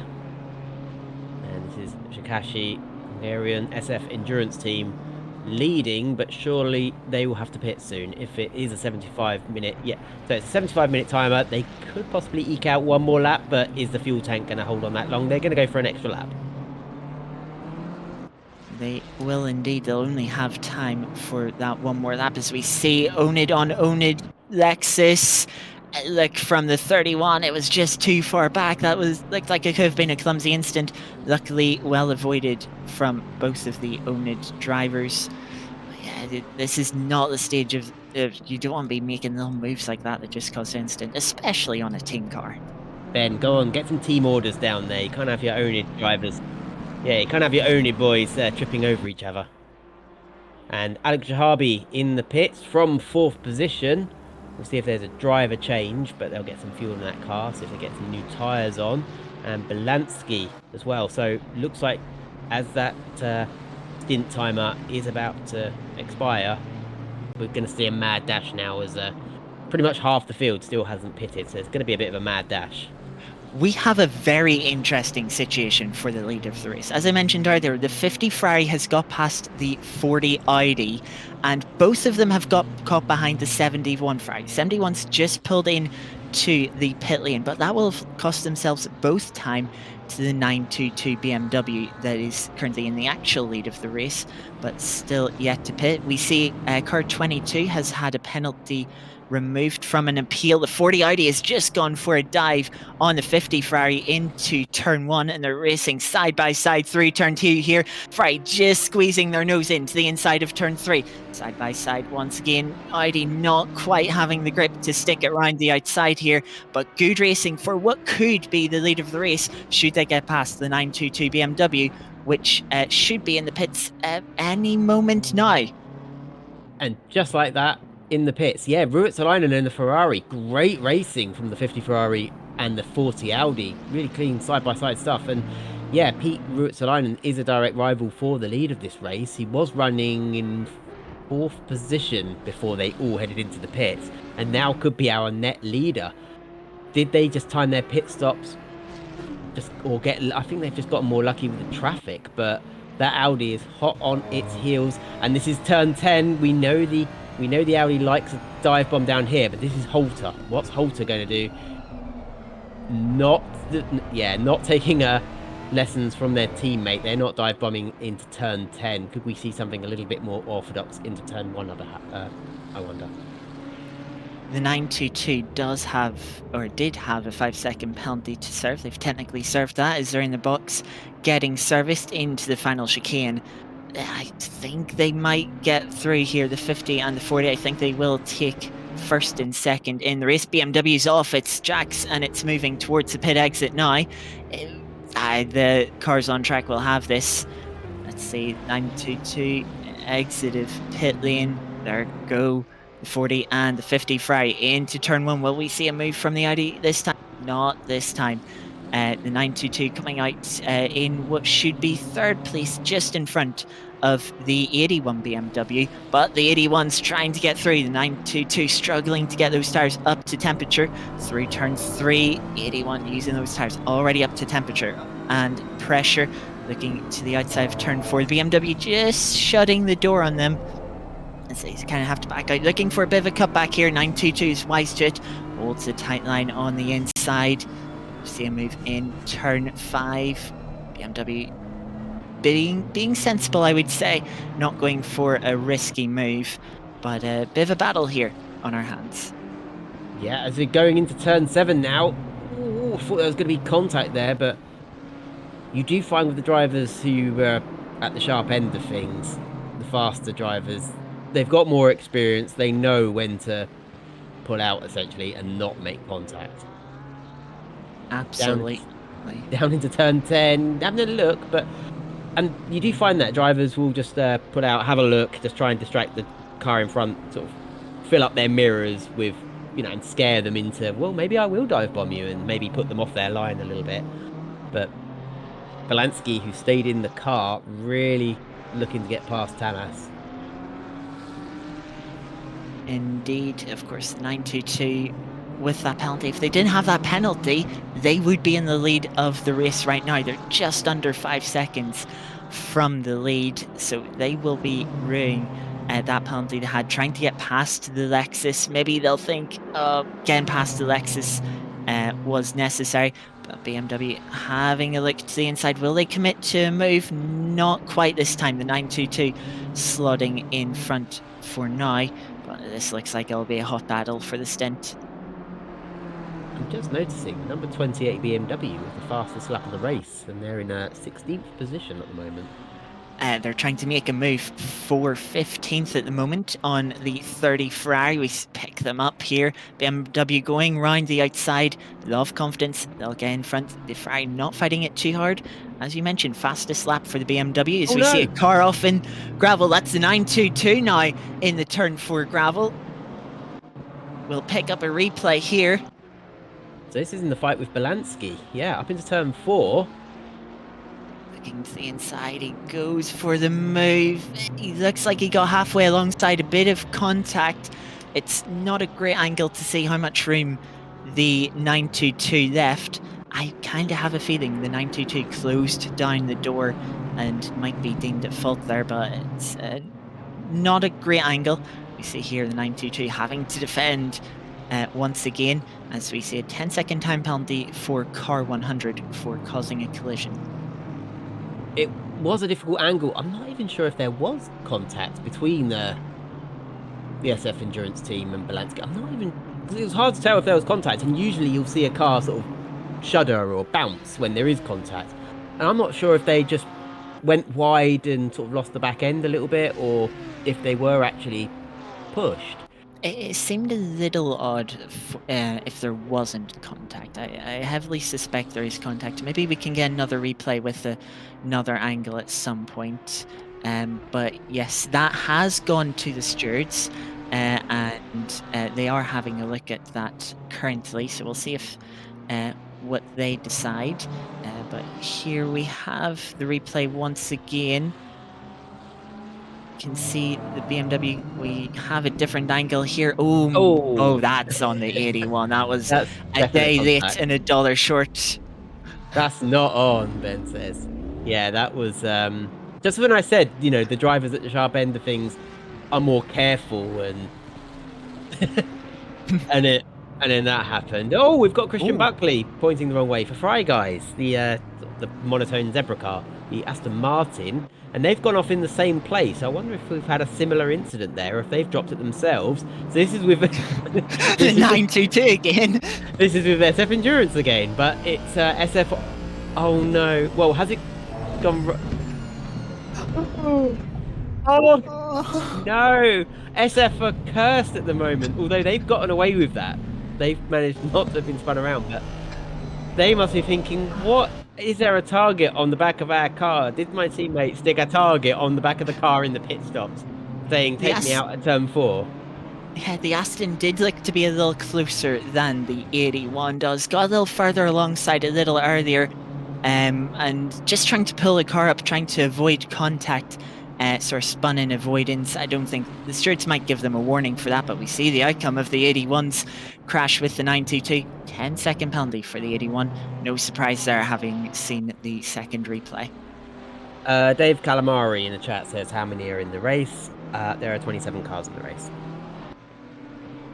I don't know if we've had any retirements yet. I don't think we have, but yeah, we started with 27, I think. So, as for the number of drivers, not sure. Just try timesing that number by 4. I could count for you, but I might be here a little while. Oh, Butterdog's getting close to the back of that front. These two have both been in the wars. They've both had plenty of contact. The white Ferrari has been in the wars and picked up penalties. Butterdog's Lamborghini had a couple of clumsy overtaking maneuvers in the opening laps of this race. So it's quite possibly the battle of the two roughest overtakers in the pack. Could be interesting to see. This is Egger and... Sorry, this is Blomqvist and Kragnaz. Yes, Elvin has the task now of regaining the time lost in the opening stint from the 224 and trying to do it cleanly this time. They do have a bit more pace. In the previous lap, they were half a second quicker than the white Ferrari in front of them. Will they be able to use that pace to get past? Let's have a quick look at the speed trap. The Lamborghini, another one of those cars struggling on speed trap, as we see the leader coming up on a lapped BMW through the final corner. Would have held them up a little bit, but the Audi 1.2 seconds back now, not close enough to take advantage. No, they might... No, I don't think they're even close enough to pick up the toe from the BMW, but that's the number 800. Obadej, and they're going to have to jump out the way. Well, they don't have to jump out the way, actually. It's up to the faster car to make a clean overtake. And this is the worst spot to pick. It's difficult because then you've got to go around the outside. Halter is through, though, and sets off now after Ruotsalainen. Back after that lead that they had pre-pit stops. And Belansky running round now with a 10-second penalty. I wonder what we're going to see for the if there be any penalties applied for the incidents we saw at turn 4 with SF Endurance. Yeah, that second incident hasn't come up on the steering logs. Of course, teams can manually report it if they so want to, but given the Aston spun, they might decide not necessary. We can carry on, but that's entirely up to that team's discretion. So yeah, the ID doesn't look like it has quite the same pace in the first stint with Halter behind the wheel. The 81 looks to be a little bit quicker. They've set a personal best last lap of a 44.8, trying to catch up to this pack. Of course, the 81 later in the pit stops, their tires are about 10 minutes fresher, so that's about 5-6 laps fresher than the cars in front. So they'll be trying to use those new tires to close up the gap. Of course, they won't be helped by that 10-second penalty they've picked up. No, and it looks like Ruotsalainen could be opening that lead a little bit. Halter, yeah, not having the pace of their teammate. They were a little bit wide through this chicane. Blagov is just coming through now, and they're just closing up on Buckley. At Fry, guys, this is 72 and 41 battling for 7th place. They come over the start-finish line, starting the 48th lap, almost an hour and a half into the 12 hours here at Barcelona. Not making a move into turn 1, not quite close enough. This is the second of the Ferraris out on circuit at the moment. The first Ferrari is leading the race. We've only got one Audi in this race, 2 Porsches. It's quite a varied field. As Blagov having a look, tucks back in just behind Fry guys, try to put them off. Fry guys gone wide though. That's going to open the door for Blagov. They're going to be on the outside though of turn 5. Can they make that work? Are they going to try? They're side by side. They'll hopefully they've been left some space, but just not able to make it work. Now into turn 7 and 8, having a look again. Really quite not aggressive in the terms that we've seen other drivers making contact, but very eager to make a move and pressure Christian Buckley. Yeah, that's probably the best attempt we've seen around the outside of turn 5 so far this but still wasn't enough to make it off. They weren't quite close enough for a move into turn 7, but of course it is a very risky place to make a move, and we'd likely have ended up like the few other clumsy contacts that we've seen throughout this race.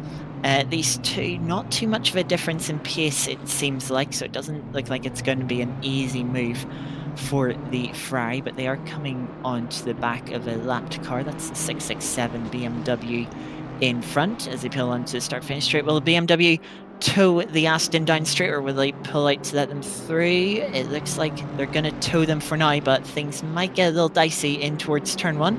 The Aston pops out for a look, but doesn't go for a move, and the BMW doesn't look like they want to be jumping out of the way.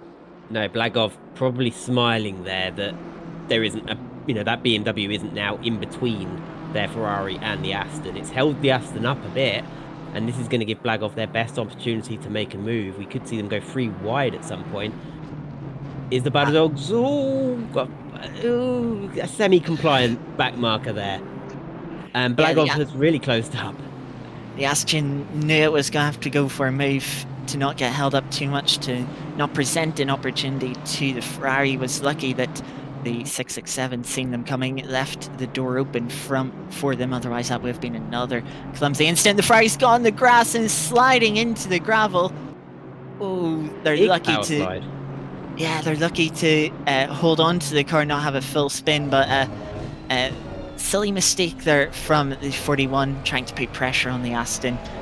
Loses them a place to the 777 BMW, drops them to 9th place.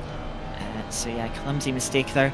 We currently have the car 100 Ferrari in pit lane, serving a drive-through for track limits at the moment, as we watch the 17 Ferrari, which is closing up on the 71 Ferrari. Now, is this just cycling through cameras because Ben abandoned us for a while? Absolutely. Oh, a bit of a wiggle there from the 25 Ferrari, I believe that is. Yep, that's a 296.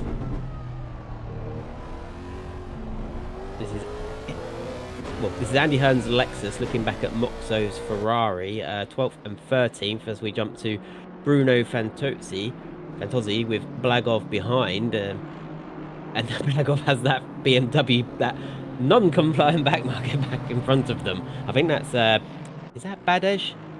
Could be Badej. And this is Fantozzi, who's stayed in. The livery reminds me a little bit of the sort of GT1 Porsche that raced at Le Mans in '98, just with the pattern and the luminous yellow bits. We see in the background the 667 BMW has let 41 past for the second time. BMW running wide into turn 4 to let the move happen. Of course, as you were saying, not compliant. You did also mention the drivers don't have to instantly jump out of the way, but they do have to help facilitate a move for the leaders coming through. So they can't defend, they can't block at all. If they do, that will be frowned upon by stewards and will pick them up penalties. We're currently looking back from the 224 Lambo, the Butter Dogs, looking back at 30 Ferrari, which they've obviously made that move on a little earlier. Absolutely. We go back to watching from the back of the Butter Dogs Lamborghini. This is Elvin Blomqvist looking back at Kragnas in the white Ferrari. And that car was running up in, at one point it was running up further, 8th or 9th, but they've been in the battles and lost several places throughout this first hour and a half, as we are 90 minutes in, almost on the dot as I say that. We switch here to a battle with the 95 and 28 BMW. 28 BMW still on its charge with the fastest lap. Closed in 2.2 seconds from the 95 Ford. Bit of a mistake maybe fighting with the 921 Ferrari up ahead. The BMW's got to go for a move into turn 1. We'll pull the dive off and gets himself up to 15th. Next target, 14th that's for. Next target's the 921 Ferrari for 13th, just up the road, which you can see coming towards us at turn 4. Yeah, it's not really working for the Ford. No, it doesn't look like any of the drivers of the Ford are really able to make it work around this circuit. Yeah, just as that BMW's pulled out quite a, they're just very quickly pulling away, almost like a GT3 versus a GT4. Yeah, the Ford just doesn't have the straights around this track to really take advantage of its straight line speed. We'll probably be punishing the tires a little bit more than other cars up and down the field as well, which will hurt them in the longer stints. But the Ferrari is indicating to the right hand side of the track. The BMW will get a move down the inside into turn 10, still runs in very deep. 91 gets a cutback, but from the indicating shown, I don't think the 91 wants to fight this battle, just wants to let the 28 get on with their day, not lose any time to the Mustang behind. Like it, we've got an overtake down the start-finish straight. This is Manders and Blagov. No, this is Manders and Schlink. This is the Butter Dogs BMW and the oNiD Simhound rookies. And nice, simple, by-the-book maneuver into turn 1. They didn't even really get side-by-side through turn 1. That was the move was done very early into it. And Nick Manders moved into 10th place.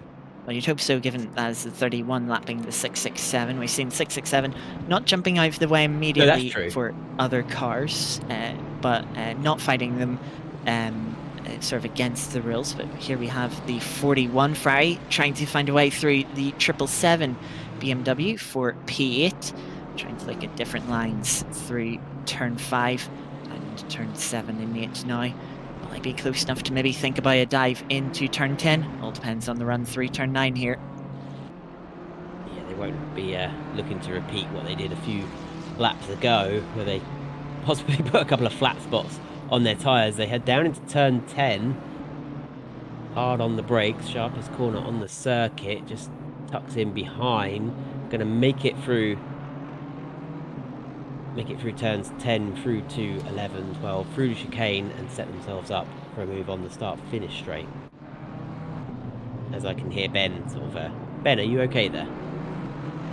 I could just hear, I thought I could just hear some moaning and groaning.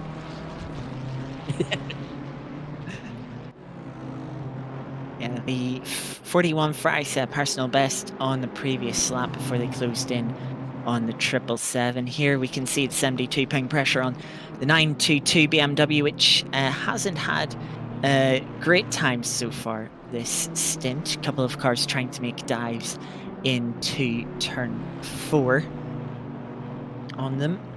72 now will be hoping to make a move, but to make it cleanly, unlike the other two. Blagov still trying to get past Fantozzi in that BMW. That Ferrari can't get any closer to that BMW, but it's looking this way, that way, trying different lines, really trying to make a move, and can probably go quite a bit quicker. And you can just see those cars up ahead, Buckley and Tamas, just slowly getting away as he's held up by Fantozzi. And the more they fight with each other, the more they're going to lose time. Meanwhile, while that was happening, the 28 Egger still on a charge, picking up P12 into turn 1 on the 801 BMW, and they've already pulled out a second in the opening sector. So the 28 on a big charge. They're only 2 seconds back from the 666 Lexus. Andy Hearn at the wheel of that Lexus now. Hold their on. next target. Ah, no, my apologies. I was about to say, is Egger the only driver in that team? But it's L and S, so possibly siblings. But for a moment, I thought the same driver had registered themselves twice. If That they would be have quite 2 a sim feat. rigs, they technically could. And I would applaud them for doing a 12-hour race by themselves. We cut back to 72 Aston. They're in the slipstream of the BMW. Are they closing? It doesn't look like it. The BMW enough grunt to outrun the Aston even with the slipstream. Let's head into turn 1. Slightly different lines into the corners. We get this driver's eye view. Through turn 3 now, slightly different lines. Can the Aston close up? They're closing up a bit. Will they think about a move into turn 4? The 922, sorry, is probably having flashbacks. They have a look, but not quite close enough, deciding to spare the 922 this time. Yeah, the SF Endurance must be getting a little bit nervous into turn 4. They've already been taken out of that corner twice, once by this car that's right behind them. So, and that's when you start getting nervous and you do start to jump out the way a little bit, and that would be exactly what the car behind is wanting. Just hoping you do jump out the way in fear, but Schneider Tamas holding firm as they come around turn 9, really fast right-hander. Aston looks like it has a bit of a getting run close. Yeah, it's getting closer. Is there going to be a bit of a late braking manoeuvre into turn 10? There's a backmarker up ahead who's going to run it wide. Ooh. Keep out their way. BMW's also gone wide. We're going to go side by side into turn 11. Clips the sausage curb, gets a little bit unsettled, and that could have just cost Buckley an attempt there at the position. Yeah, I think the Aston just seen the blue BMW in front, thought, let's not do anything reckless, let's just take it safe, make sure we get through the back marker cleanly. The 922 probably just wanting to get past, maybe not too sure what the blue BMW was going to do, and just decided to send it, even if it did seem a little bit ambitious. But yeah, on to the start-finish straight once again. The Aston not really closing up, a little dip into the grass as it follows the BMW. Once again, just a couple of car lengths back as they head through the opening sequence of corners. So we're still seeing the weather just staying overcast. The rain is holding off. I really wanted to start raining, actually. Track temperature's gotten a little bit warmer. We've still got no wind, and this track is still optimum. As we're watching Lucas Egger now on Andy Hearn into turn 1, hard on the brakes, making sure not to make any contact. up into, well, this is a position fighting for 11th. Of course, this is the BMW that started at the back of the grid at the start of the race. A little bit of a late defense there from Andy, which I'd say don't do. It's not worth getting involved in a collision with a car that was 1 second quicker last lap than you were. Just, such a risk as they head into turn 5. The BMW has a look now. Andy does let the move just happen this time and lets them go. Probably a wise decision not to lose any more time to the cars behind. Andy does have a 4.5 second gap to the cars further back. But we cut back to the 41 Ferrari fighting for P8. So this has been this battle's been going on for quite a while, and Blagov and Fantozzi probably becoming quite the rivals. I'm just looking at the ping rate of Fantozzi. The little bars next to the manufacturer badges. Most of them are yellow, green, and quite small. Fantozzi's is quite a large orangey red one. So I wonder, it doesn't look like it's affecting, the car's not moving around on circuit unpredictably, but I wonder if that's going to make Blagov's job harder if, for them, the BMW is moving around on the circuit due to the ping. Of course, that little bar is sort of an average between all the drivers connected from the team. They do have 4 drivers in the 777. Does look like we have a few international drivers, which is, of course, lovely to see up and down the grid. But the 41 still putting pressure on. The 41 does have newer tyres by about 10 minutes, so give that about 5 laps, which will be sort of helping them in their attack here. But so far they haven't been able to find a way through. No, the big BMW playing up to kind of the meme that went around a couple of years ago. Just very difficult to pass for that Ferrari at the moment as they round out the top 10. And this is David Moscow with is that Schlink just ahead, or is that the 801, or is that the 800 BMW? That is the 801 for 13th place. They also have the 95 Ford behind them as well. Bit of a 4-car train here is the 224 Elvin in the Lamborghini bringing up the rear. None of them quite close enough to make a move, but they're all putting pressure on each other, trying to make sure that they're, if any of them make a mistake, that they're able to pounce and take advantage of it. Oh, I just seen on my own monitor the 41 Ferrari going for a look on the 777 into the chicane and almost got nervous of a clumsy mistake. As we watch these cars through turn 10, Ford closing up on the straight, but not able to make a move. Having a look to the outside, just trying to get a bit cleaner on the splitter, but they won't have the grip. Ferrari opening up a car length here as they head towards the start-finish straight. Quite a bit of a rough line for Florindo. Oh, into the pits. We've got a Ferrari into the pits now. Florindo had a bit of a clumsy line through the last chicane, lost a bit of time, and the Battlerdog's Lamborghini closed right up. But look at the speed. The Mustang does look like to be pulling away whilst giving the Lamborghini a slipstream. Yes, the 91 going into the pits there. They were the first car to pit at the for the first stops, and around 5 minutes ago now, so they weren't quite at the end of their stint timers. It looks like the Lambo might have a run here, looking to the outside of turn 3, trying to switch back to what would be the inside of turn 4, but look at the acceleration of that Ford. They just pull that car length out and they're unchallenged into turn 4, but they're a little bit wide. That gives the opportunity. The doors open for the Lamborghini and they will get up the inside. Can they get the move done before turn 5? It looks like it. Ford won't be able to come back, and we'll have to think about the 30 Ferrari right behind them that will be trying to demote them another place. Yeah, it looked like they didn't really fight that one, and I was a bit nervous when I saw the Battlerdog's Lamborghini going up the inside, because we've seen them try that before and it went wrong. But it looked like a really simple move where just, if you're, what's the old saying in war? If your enemy's making a mistake, don't stop them. Fantastic! Don't interrupt them whilst they're making a mistake, that's it. Oh, and yeah, the Ford's just letting that Ferrari go. I'm wondering if that one was for... Incredible! So that wasn't lapping, that was just for position, just letting them go. Yeah, Ford was a little bit wide out of turn 9 onto the grass slightly. Let's have a little look. The Ford maybe came in a couple of laps earlier than the cars around them, but it's not sort of a big difference on tyres that you'd expect to see them struggling particularly. I wonder if it's As just an inexperienced driver and just, hey, I don't want trouble. I just want to drive my stint cleanly and be able to hand over to the next driver.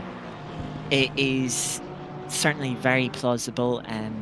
Yeah, it's always better clean than making mistakes and getting caught up, or especially causing those silly errors that get you penalties. As we watch the 55 Thorpe now in there, it's the 911 ran wide there at turn 10, and or is that maybe a lapped car? I'm not too sure. Let me check the map. No, sorry, that was the 22 Porsche. So a Yeah. lapped car getting out of the way. 22 car running in 20th place at the moment. Yeah, so this is the Porsche that you were mistaking it for. Running in 4th at the moment, did lead the opening portion of this race. Leader at the moment, still the Ferrari of Ruotsalainen. Halter not able to make an impression, but holding on. The gap was 1.8 about half hour ago. It's only 2.22 seconds now, so closed up a little bit. So I think Halter might not have the pace of their co-driver that started, but very respectable drive from them and doing the job assigned to them, and making the most of the power of the Audi. They're just staying on the tail, staying close, not losing time, which is the main thing for when their teammate gets back in the car later on the race, and they will be trying to charge back into the lead. As we see Ferrari coming through turn 9. You can see that gap not too big indeed. The Audi just watching the Ferrari in the distance, just playing the long game in this race, but they are closing up slightly. They took 0.2 out of the Ferrari last lap, and that gap has come down back under 2 seconds this lap.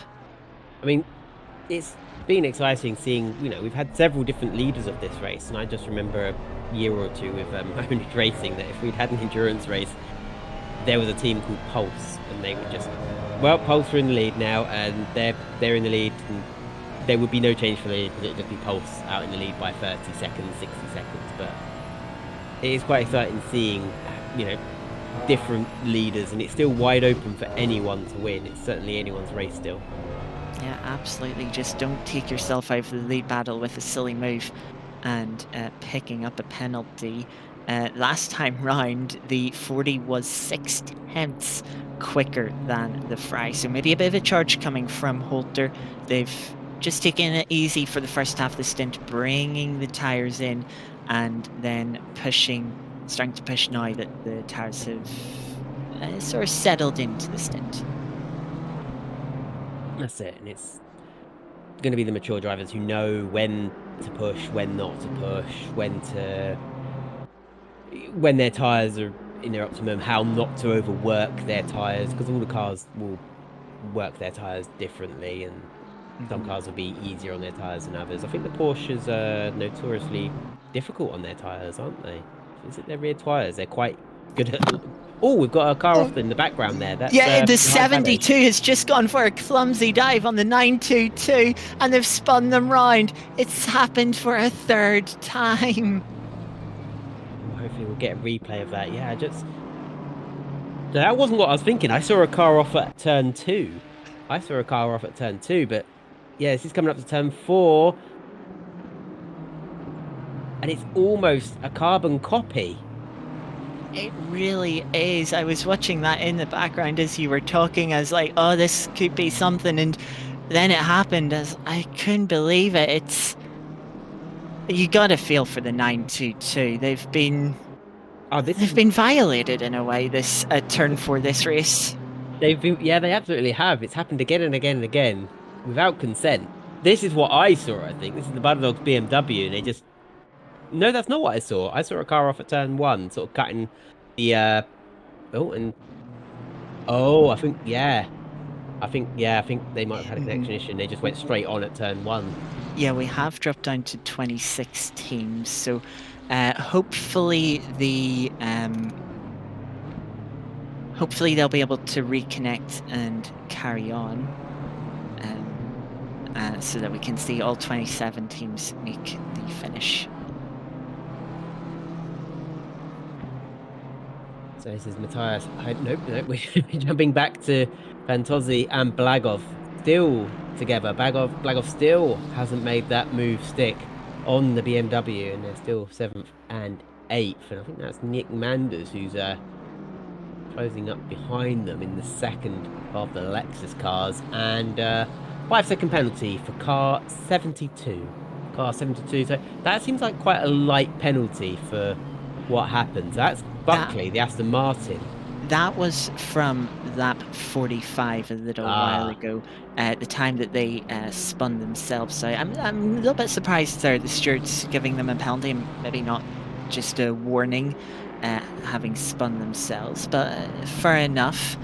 The stewards will probably get to the most recent incident, which I see has, I think, has been reported. So we'll see what penalty the stewards decide for the 72 once more. Blagov has finally gotten past Fantozzi after more than a dozen laps. Looking at the back of that big BMW, has finally got through. Now let's hope he makes it stick. Oh, I saw that Fantozzi's BMW flickering in and out of existence there. That would be distracting for Manders. But Blagov just needs to keep it clean now and start to pull away, not make a mistake, not lock up all 4 tyres into turn 7 again and do a sort of dramatic power slide. That will cost him lots of time. And Manders lining up an overtake now. Fantozzi has the slipstream of the Ferrari to help, but Manders half a car wide alongside into turn 1. Later on the brakes, is Fantozzi going to give them space, using all the curb they can? I can't see the BMW. They're still side by side as they go into turn 3. Manders, I think I'm confident in saying, has taken that position now. Yes, Manders getting to the inside. BMW, being very respectful, left them a lot of space on the apex of turn 1. Took a lot of the curb, at turn 2, which I think just meant they couldn't carry enough momentum to hold it to the outside of turn 3, letting Manders through. But yes, well raced by both of them, kept it clean. Maybe we'll see the BMW try and come back. Who knows? He's absolutely opened Blagov now to chase Buckley.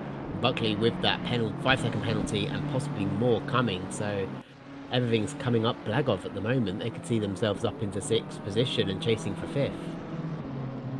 Yeah, we should say the 922 has dropped down to 10th place, unfortunately, after those few incidents. It's hopefully they keep their head up and continue to push on. They've been driving well themselves. It's just a shame that those around them have maybe got a bit aggressive with them, and hopefully they'll be able to make back some of the positions that they've lost throughout this race. That is the thing, when something happens like that, it's all very well and good the other driver getting a penalty, but it doesn't bring you back to where you were. Mm-hmm. I see it as an opportunity. You know now that through no fault of your own, you're further back than you should be. So you should have a little bit more pace. You should be a little bit quicker than the cars in front of you. Now's your chance to try and hunt them down, and just try and have a bit of fun, you know. Don't worry about the result too much. It happens, unfortunately. But yeah, just try and enjoy the rest of the race, hunting down those that are maybe a little bit slower in front of you. The glass half full there with Scotty, as Halter has started to close up now en route to line, and the 2-second gap down to just under 1.4. They're almost 8 seconds ahead of Balansky, who's still got that 10-second penalty hanging over them at their next pit stop, which Halter very deep there into the chicane, missed the apex, and that will cost them a bit of time. Car 72, 10-second penalty, causing a collision to car 72. Yeah, that is Buckley. So 10-second penalty, that will add up to 15 in all. Do we think that's quite... What do we think about that? 10-second penalty for taking out the SF Endurance car. It's It's all right, I would say. It's of course things are always in the sort of context with other penalties being applied in the race. So it's pretty consistent with what we've seen so far. We've got to also remember there are rules for as you gather penalties. If you get to the point where you're given a fourth penalty, that penalty will automatically be elevated to a severe penalty of at least 30 seconds. So you want to make sure, okay, this penalty is not too big, but if they keep adding up these, even if they're smaller penalties, they still count. They will add up to bigger penalties down the line. So another incentive to keep things clean. And that's not even counting the fact that they could, all of these drivers, we don't know how many off-track warnings they've had, because if you get a fourth one, you automatically penalise. So that's not even taking those automatically game-generated penalties into account. Yes, of course, it's a drive-through. We've already seen a couple of cars. I think car 100 was one of those taking a trip down pit lane for track limits. We haven't, only a couple so far, which isn't too bad, but I'm sure we'll see a few more pop up throughout the race. Yeah, Halter, they went a bit deep into this chicane on the last lap. They've dropped a couple attempts to the leader, Barcelona. This is Olaf Barış, who's got the Baradog's BMW behind, and looks like Dimonda, so that's 23rd, 24th, and 25th, about 1.5 seconds from each other. And that looks like an oNiD Racing Lexus or BMW in the background. But a little bit squirrely there from Barış, and see coming down into turn 10, no manoeuvres. Although Barış has gone very wide and just opened the door there. Now they're going to be side by side, and this could get met. No, just letting them through. Yeah, that is the 666 oNiD car you see in the background. Catching up will soon be lapping these cars. Fry trying to go around the outside of the BMW, just dips the wheel into the gravel. BMW sort of sliding in front. Will Fry go for a move? It does into the chicane. Does get far enough alongside BMW respectfully. Well, Leaves for a little bit of a wheel bang. No, this is for position. Oh, no, you're right. This is for 24th position as the 800 BMW now. Or sorry, the 667 BMW drives off in the distance, already pulling 2 seconds in the final sector alone, ahead of these two. But yeah, big battling. There was set 1.5 seconds difference in the last lap. Right, a little deep on the brakes, maybe a little bit of a lockup as they went to turn in behind the BMW in the dirty air. But yeah, big difference in pace between the three cars here. The Ferrari being the quickest, then the 667 BMW, the 800, the slowest of all, was holding on, but has lost one of the positions for now. Yeah, my apologies. When the positions flash up on their windscreen, sometimes it does flash up their initials. I think I just misread that quickly as a position, was thinking it was a back marker. But of course, all the cars are quite jumbled up now. It's not a massive circuit. It's not Le Mans. It's not the circuit de la Sarthe where it takes a while until you're lapping. These guys were all lapping each other within the half an hour mark, weren't they? And we've got 26 cars on track. I've had a bit of information come in about the car that we've lost. It's the number 14. Apparently they crashed on the pit entry while they were trying to serve a DT on lap 49. So probably a crash out of frustration, not gelling with the car and the track. Sometimes it is better if you're just having one of those days where you're not in the right headspace to just give it a break, calm yourself down, avoid having sort of causing any unnecessary crashes on track just because you're a bit hot-headed. That might be what, sort of referenced as a bit of a rage quit, maybe. It can be very frustrating to hit the end of the pit wall because you just come to a dead stop and do horrific damage. As Dimonda lining up an overtake now on Barış into turn 1, had the slipstream, they're side by side, giving them plenty of space. And Barış losing out there, and that Lexus I was talking about earlier that was in the background, now just taking advantage there and goes past. But that is, I'm trying to work out who that was. Is that Hearn? Yes, the 666 lapping these cars now. So Ferrari will be glad to get that move done before Hearn caught up to lap them. And we'll have to make sure that they let the Lexus through cleaner, or maybe the Ferrari will have a bit of pace to pull away from the Lexus or hold the gap. So we're just a couple of minutes away from the 2-hour mark. After, as we've got Louis Mendrup, this is 21st and 22nd fighting with each other. But yeah, we're coming up to the 2-hour mark, and we'll have a break at the 2-hour mark. And when we come back, you'll be myself and Scotty will be relieved for a while, and Hydra and Parkin will be taking over commentary duties as we head into hours 3 and 4 of this 12-hour endurance race here in Barcelona, Spain. Track warming up though, it's up to 30 degrees now. What sort of effect is that going to be having on the tyres?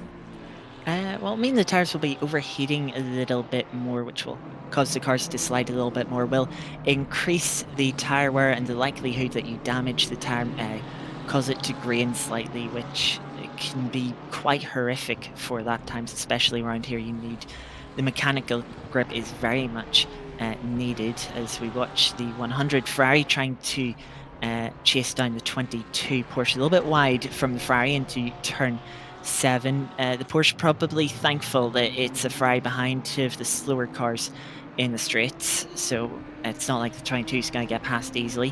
The 100 taking a lot of curb through turn 9, getting a little unsettled and dropping them back a little bit.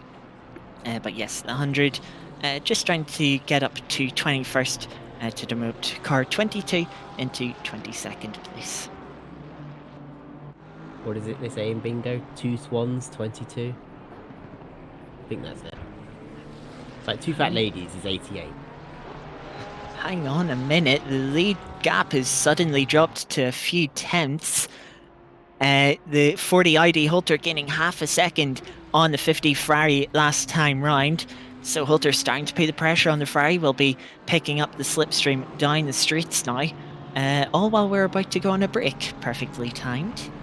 Yeah, Hydra and Parkin about to jump into some real action. Well, Hydra's jumped in. Not sure where Parkin is at the moment, but we've got Hydra waiting in the wings as we tick over these last 5 seconds. So thank you for joining us. I've been Cammy Sturch. I've been Scotty so far. And we'll be back for hours 5 and 6. But to take you through hours 3 and 4, I'm going to hand you over now to Hydra and Parkin.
Welcome back to, I believe, we're going to hour number 3. I am Paul O'Grady, aka Hydra, and I'm joined in the comms booth for hours 3 and 4 by Mr. Alex Parkin. How are you doing, Alex? Good afternoon, Hydra. I'm doing okay, man. How about you yourself? Doing good, doing good. Interested to see what shenanigans we get underway for. Thanks a million to Cammy and Scotty for carrying the torch for the first 2 hours. And our alternating plan will take us through to hour 12. But as we go back on track, we have Elvin Blomqvist in P13 battling with the Lexus for P12. I feel like the Lexus always popular with the oNiD crew, maybe less so with everyone else, but it's good to see it being revved nonetheless. Yeah, it's got a cult following in oNiD, I suppose, and I've just panicked as I've driven the server as a driver, not a spectator there, so sorry for anyone I've caused a lag spike to. Tech issues continue throughout the 12 hours. Yeah, it was actually kind of, I was like, looking down through the grid and I was like, I completely forgot that the Ford Mustang was released in the game because there's only one on the grid that I'm seeing. But as we have the Porsche in the pits, the 911, a pit stop, getting another driver in.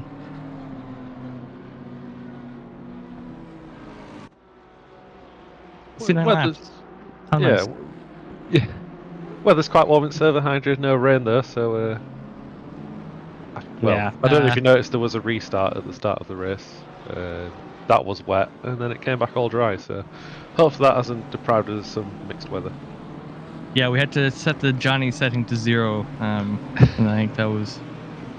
I think that's what fixed it. Which is a hard reset on that. See, that's how you know how we're a fair community, because with all those owned Lexuses running, you'd be thinking, oh, wet server, perfect, but they graciously decided just to have a reset. For once, we showed mercy.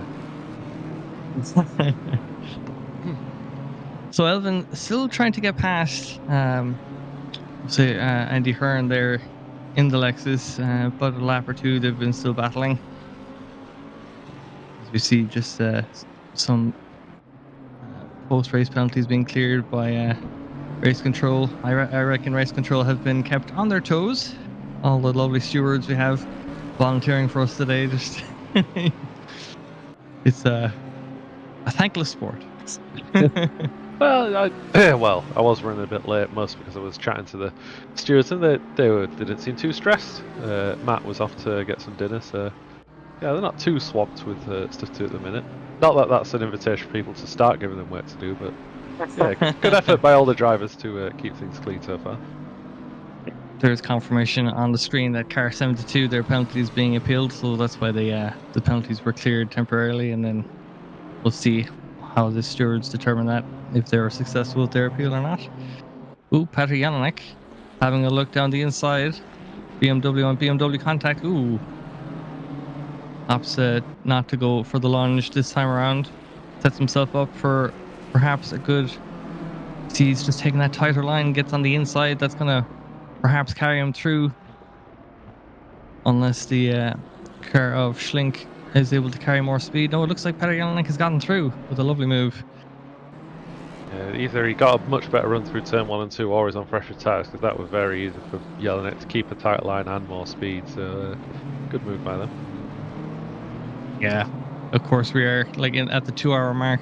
We are in the throes of all sorts of race strategies being kicked up and around, as various teams are pitting early or running long on fuel. Or I don't think you're going to have too many people double stinting tires. I don't think we have a tire limit today, so maybe you'll have some brave folks trying it. But yeah, I can't remember. I'll have a look, but I don't think there is a tire limit. I have a feeling it was only no tire limit today, so they are getting off easy. And we've learned our lesson from wherever the last endurance race was. I've forgotten. Donington? Yeah. Actually, I have to keep an eye out for when Stevie's driving the car, because and rank his performance as such, because I may have been in the wings to take his spot. So if he does well, I'll be glad he's taken it, and if he does poorly, I'll be like, oh come on, I could have done better. Give him a score out of 10 at the end, and see how that goes down. So we're just following Lucas Egger here. Currently the team with the fastest lap. BMW showing some strong pace. I've said it on various enduros that we run, but there's a nice mix of manufacturers up in that top 10. I would call that a good spread. Oh, what a livery. Bruno Fantosi running. Very Got some nice. kind of comic book kind of shading going on, or whatever you call that, kind of like polka dot effect. Oh, Yeah, man. I know what you mean. There must be a term for it, but Yeah. yeah. Us plebs aren't aware of it. It is. I mean, geez. I mean, talk about a livery that like you kind of see more the more you look at it. But that's very, very enticing. I mean, it does have that Hydra, but not quite to the same scale as your Citroen C1 livery did. Yeah, the patriotic one I ran. Yeah, yeah, yeah. I'll be honest. I can kind of see how Ben feels. Like livery making a lot I harder thought it than was it looked. great. I thought it was fantastic. Yeah, I loved it. It took perhaps too long to do is the problem. I mean, You've seen some of the meme liveries, haven't you? So for the vast majority who haven't seen it, if we could get a picture on screen, that would be brilliant. But I need to find it. Yeah, I we can may find need to it. describe it otherwise. Hopefully, you're fans of The Simpsons if we do have to describe it. Yeah. If you send me the can, picture, send me the picture, Hydra, if you've got it to hand. Let me. Bear with me then. Sorry, this is all totally irrelevant to a 12-hour race for everyone who's watching, but it's still going on. I think livery design is it. I think livery design. Oh, we have a little bit of a touchy. Someone must be listening in on the stream and like, I need to see this livery. Yeah, those two maintain position. Elvin Blomqvist stays 11th behind our very own Andy Hearn, actually, in the Lexus. How is the Lexus around here, Ben? Does the bop help it a lot? The bop does help it, but it's still not good in the fast corners. So, okay. Was it turn 9, the last corner? It's not fantastic. So I think they're more going for the changeable conditions. Those guys in the Lexus, like the Connexus boys, are up in 3rd in the middle of a pit window at the minute in the Lexus. So they'll be hoping for changeable conditions, I think, because it's got good race pace, but it does like a little bit of tyre wear, unfortunately. 15. Just to say that, Ben, a 15-second penalty for car 72. They're in 4th and reapplied. Oh yeah, that's a penalty. You're right. That'll cost them 3 positions at the next pit stop. So the field spread not quite working in their favour at the minute. But that's why I run the bop, though, innit? I guess, Ben, to give more than 3 options of competitive cars to run. No, exactly. And I know, Hydra, you mentioned it, but it's really good to see so many different kinds of cars. So I think it's one of those. It's really good. Yeah, it's kind of one of the objectives that we have with the BOP, I suppose, is to just try and give, incentives perhaps, there perhaps needs to be one for some of the lesser used cars. And then, I mean, because you're not, like, there's only so much punishment the best cars can take. So it's like, at the end of the day, if the field gets closer, then it's better for everyone, really. Yeah, just as the leader pits, by the way. Yeah, it's good to see. I think Ferrari seems to be the dominant car, and BMW, but it's not. There's no McLarens and one Mustang, which is. I think some people would feel. I think some people would feel like that's maybe justice served. About time. Because the domination has to end at some point. Oh, there we go.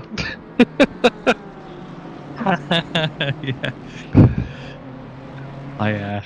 That is sure something. I will be taking commissions at some point, I'm sure.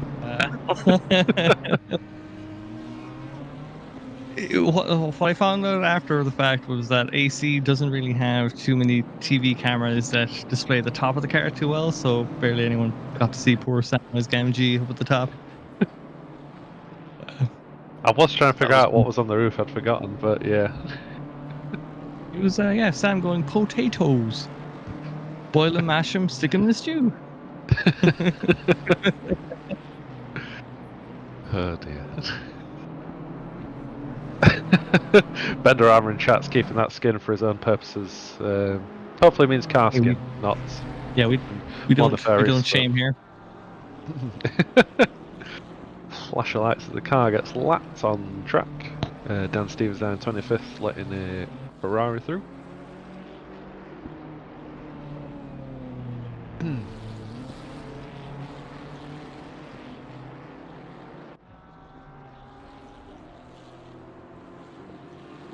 So Ben, you're doing the whole 12 hours of this race, aren't you, I think? But glad it's cooled off a little bit from the other week.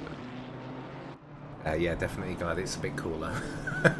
But the aircon is going on and off through the day, which is why I'm not really talking much, because I didn't really feel like broadcasting a wind tunnel down the stream. But yes, I am here operating the cameras and pop-ups and all of that stuff all day. So, nice break from racing. Yeah. Although Just I'm gonna work out the autopilot button so I can go and watch qualifying in a bit.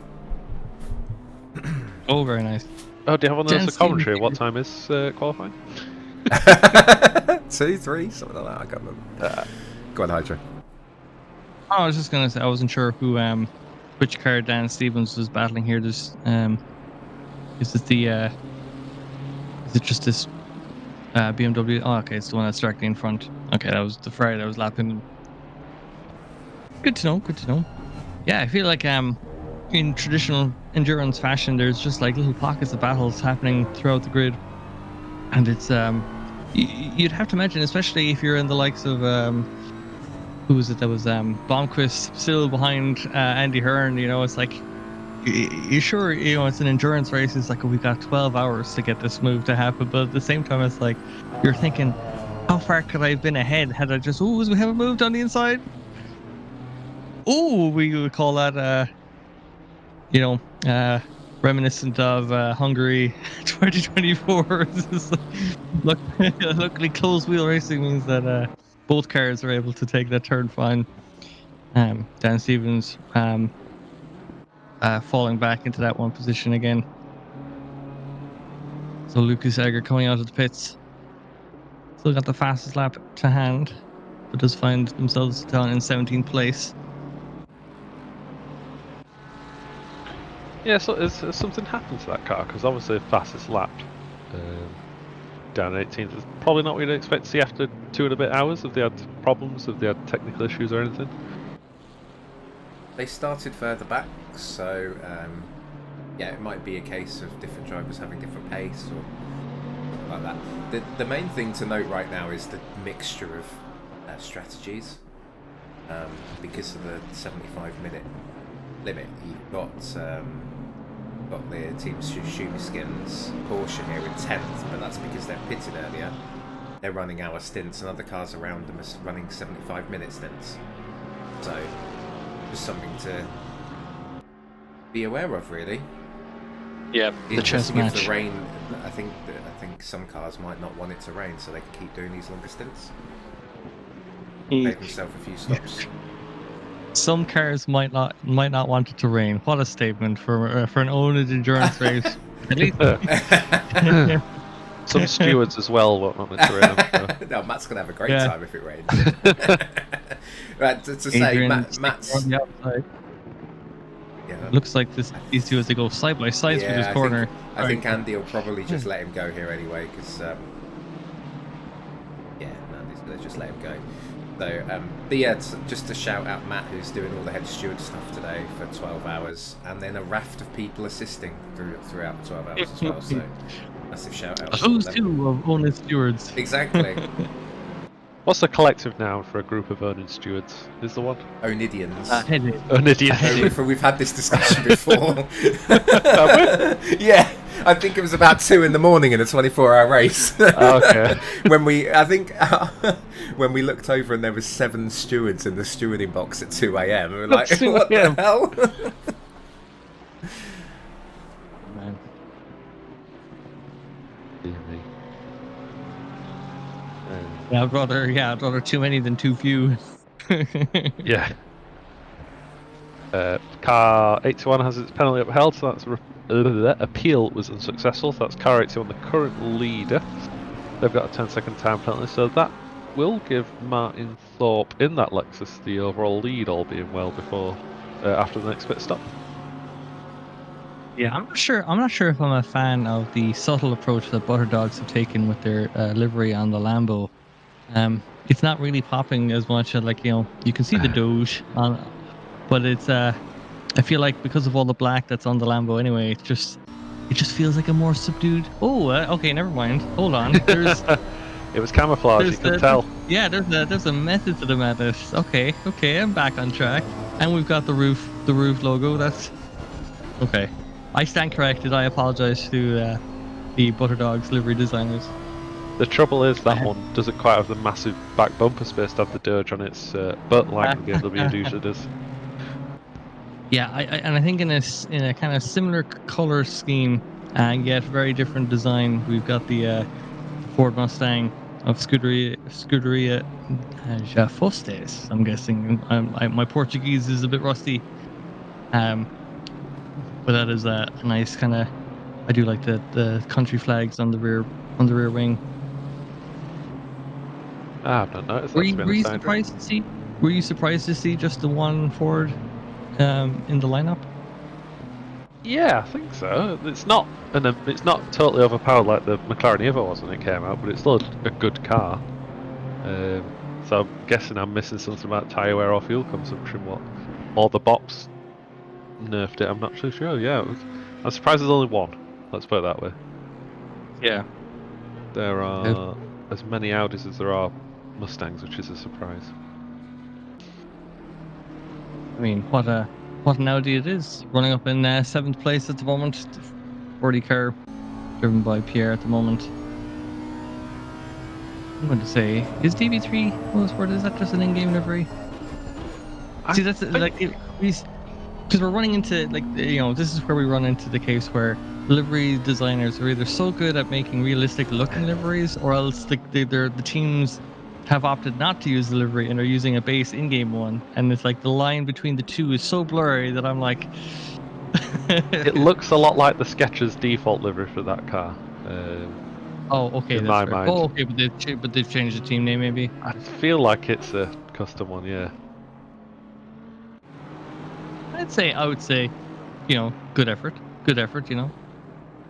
Yeah, good to see a few new teams turn up that I'm not overly familiar with as well.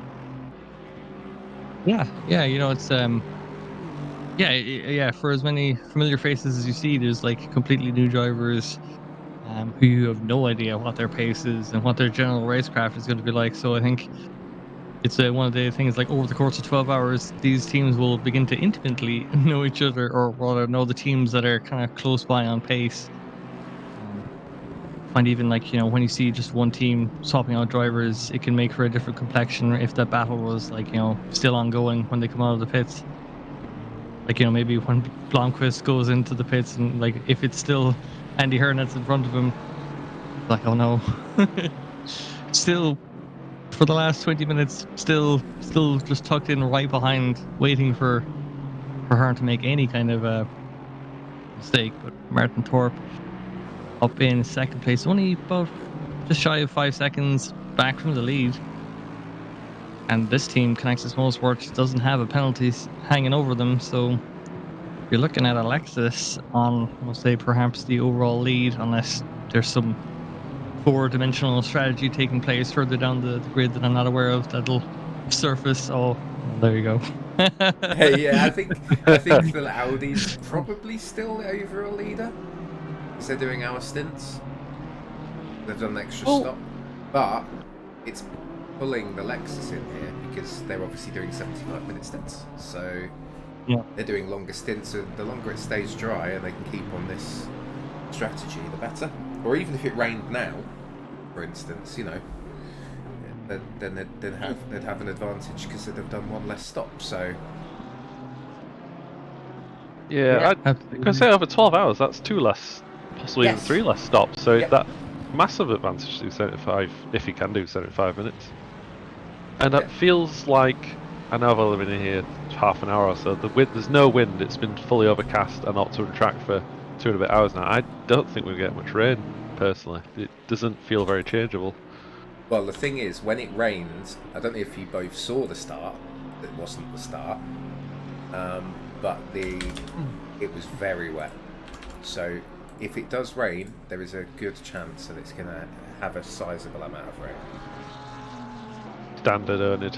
Yeah. Although recently, actually, our Enduros have been quite sensible after a couple of wacky ones end of last year. Like very static weather. Somehow. Yeah. The last one was Just a all quick note. dry.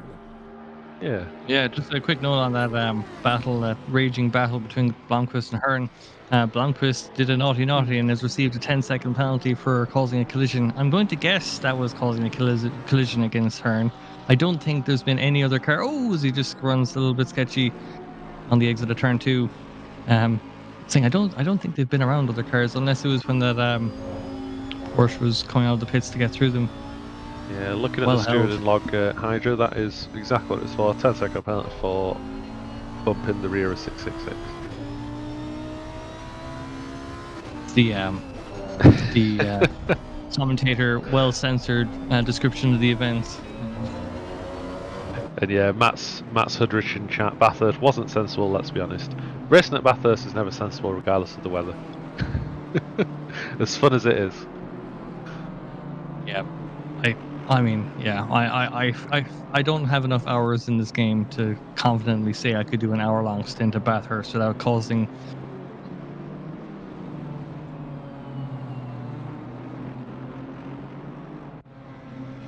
Well, just as we have to... here making a ahead. move on the BMW around the last corner. I'd say, I mean, that line from Tomas looked like it was kind of similar to Andy Hearn leaving the Porsche through, where it was just kind of like, you know, hey, this is my battle, I'll let you go ahead. That looked like a very generous line to take on the last corner. But nonetheless, the Audi is up into P5. Yeah, they're going well, they out it, and that was a very easy overtake, or it looked very easy anyway from this camera angle. They're going well. Leader as well, Martin Thorpe is hauling in Bilanski at the front. That gap was about 5 seconds, 5-6 seconds 15 minutes ago. It's down to just 1.8, so probably going to have a change of lead in the near future without that penalty for the number 81 car. Lexus going well, Ben, you'll be glad to see. Just think how overpowered it'll be in the wet. I'll just be jealous of the fact that I'm not driving it.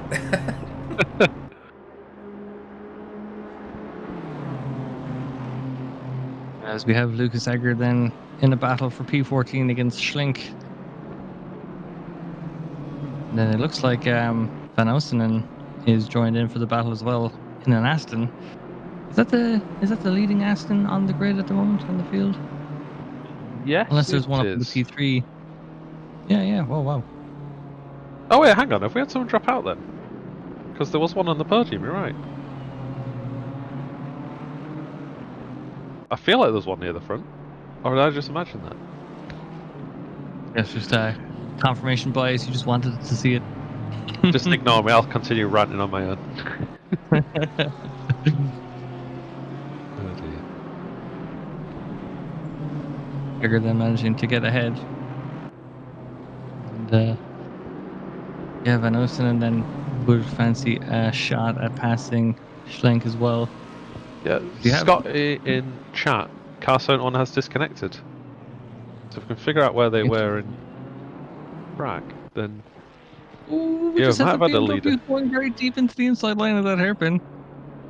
And has fallen back. So Christian Schlink drops 2 positions on this lap. Breaks up the Aston of Van Oostenen and breaks up the BMW train from. Well, as I say that, the Ferrari goes into the pits, causing consternation with that train as well. But a lot of BMWs kind of running around that mid-pack area. Actually, yeah, as you look further down the grid, like you do see just the smatterings of Ferraris and BMWs as you go further down along. So, yeah, sorry to interrupt you, Haj. We have had 2 cars disconnect. 71 disconnected from 17th and is now, I believe, running last. There was an Audi on the podium, K Buckler car 72. They have disconnected. They disconnected about 10 minutes ago. I'm not entirely sure why, but we've had a couple of tech issues. So one of them's got back in the race, but the lead Aston Martin has not. That's unfortunate. Valet 8 in chat, we're having driver swap issues, so yeah, that's not good. Oh, damn. Mighty unfortunate. Good spot by Scotty in Discord, thank you. There's the 2 leaders pit as well, Bill Lansky and Martin Thorpe are currently sat in the pit lane. So Thorpe should come out in the lead after the time penalties are taken into account, and there we go. Round Q. Martin Thorpe jumps Milansky, the Hungarian driver, and leaves Alexis in second place. With 3.4 seconds between them and the current race leader, Blagov in car 41. Car 72 is in 14th. Yeah, I'm getting my numbers mixed up. Oh, rather. think it was No, they 71. must have rejoined then. They've had a driver swap No, it issue. was- I'm tired.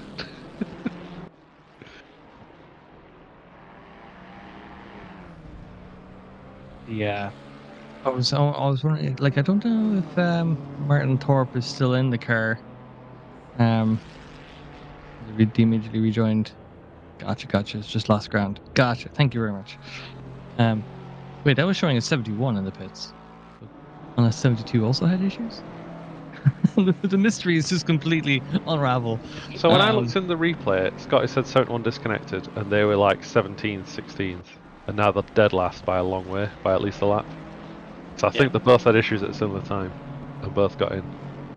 Server just decided if you're in the 70s driver number. Man, how funny would it be and cruel if, like, you know, every hour we just like did a random number generator between like 1 and whatever the like 1 and 999, and like if that driver number comes up, they just get like, you know, a penalty or something, or like, you know, just booted from the server, just Well, at the hands of the random gods.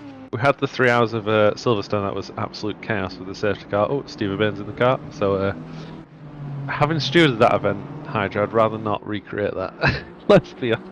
Yeah, drive through and coming for the Stevie car. Yeah. So Van Nussen and then battling Egger. So the fastest lap holder under pressure takes the inside line for the hairpin.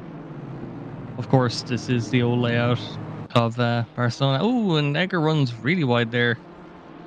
And Van Nussen says, "Thank you very much. I'll be having that." Yeah, Slots up the inside, nice and and Fry Guys moves up into P9 on the leaderboards. As we also just caught a glimpse of the Audi of Pierre Meyer taking P1 again. So there's the race strategy coming back to them, at least for the time being. If it were to rain now, they would be quite happy indeed, as Ben mentioned. So kudos to them. They find themselves, if that timing screen is to be believed, about 17 seconds in the lead. I don't know how much of that is due to ACC timing sector stuff. So we'll have a quick look up at that, see how far back Morris is. That Audi is looking very strong as they have a little bit of a wiggle. Yeah, 17 seconds is kind of the gap that you're looking at the as it stands. They've given themselves a healthy advantage. Yeah, they're in a bit of traffic though, this Audi. There's 2 cars ahead of them to lap, and they've just got past a couple of lapped cars as well, so that might hold them up a little bit. But yeah, nice position to be in. A few lead changes as the pit strategy pit pans out at the minute. Sorry, Hydra. Yeah. So I was just going to mention, yeah, like one of those lead changes being the 911 Porsche had been our leader for a time, now finds themselves about 2 seconds back from that second place Ferrari. So yeah, the endurance strategy kind of dance is fully underway at the moment as teams kind of cycle through those lead positions, shuffling around and like a good deck of cards. And then as the race progresses, we'll say like any any kind of rain or whatever weather we might get, still, there's still plenty of time. You'd hope, knock on wood, that none of the teams up near the front or anywhere really would have any kind of tech issues, but I think we've both been kind of like around for enough enduros where anything can happen. So plenty still to unfold for the next 9.5 hours. You think you're getting into a good groove, and then you're like, oh, look at the clock. There's still like 3/4 of this race still to go. Venusian under pressure now. Ooh, someone speeds in the pit lane. Car 22. T Torda down in 21st. All the T's. Yeah, the Porsche's picked up a pretty hefty penalty for, I'm guessing, on speeding on pit lane entry. Yeah, so Venusian and then under pressure from was Venusian passing Varel for P8? Yeah, that was the Must be. position. Yeah. Damn. Yeah. So Venusian on a bit of a tear at the moment, getting past Legger or Egger, and then Farrell. So moving on up, maybe having recently pitted, just finding themselves in a good groove. Ben, I'm not sure if you've seen the F1 if you're back. The F2 feature race or sprint race has been cancelled due to rainfall, so might not be getting to watch qualified. Still an hour. I'll unmute myself on the stream to say words. I like the way he said he was going to. Ben, just for the record, said he was going to unmute himself. Immediately gets voice gated by his own mic. So Oh. none of that.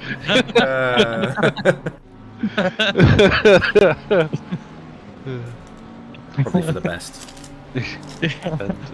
Hold on, I'm just going to unmute myself. No. It's like what was it like the Reddit for the Definitely cook screen. cut screams. Yeah. Stevie Bain finds himself probably internally screaming as he's under pressure from the 30. Is that the 30 Ferrari car behind him? Goes to the Goes defensive switcheroo. into the hairline. Ooh. Nudgy, touchy as they go through. A bit touring car-like, but got the job done quite effectively. Not too much damage from Borbett. Leo Coco PC1 in chat. Hi to you. And we've got You like 50 the way you people chose- watching us, Hydra. So, Unfortunate souls. Glad to have you. Yeah, no, I mean, I always love popping in at any hour of an endurance race to see just kind of like how long. That's the question about the safety rating. It was a question about safety rating. in chat or in Discord? Let me have a look. There you go. So car 100 has had to retire as well. Someone's brakes broken, so that's really unfortunate for Mentrup and the other drivers of that car, as the attrition rates ticks upwards. I'm trying to find your question, Leo Coco, while I'm stalling. I can't find it. Do you know what channel you put it in? From yesterday. Ah, okay. Okay. Oh, hi, Leo. Sorry for not remembering that.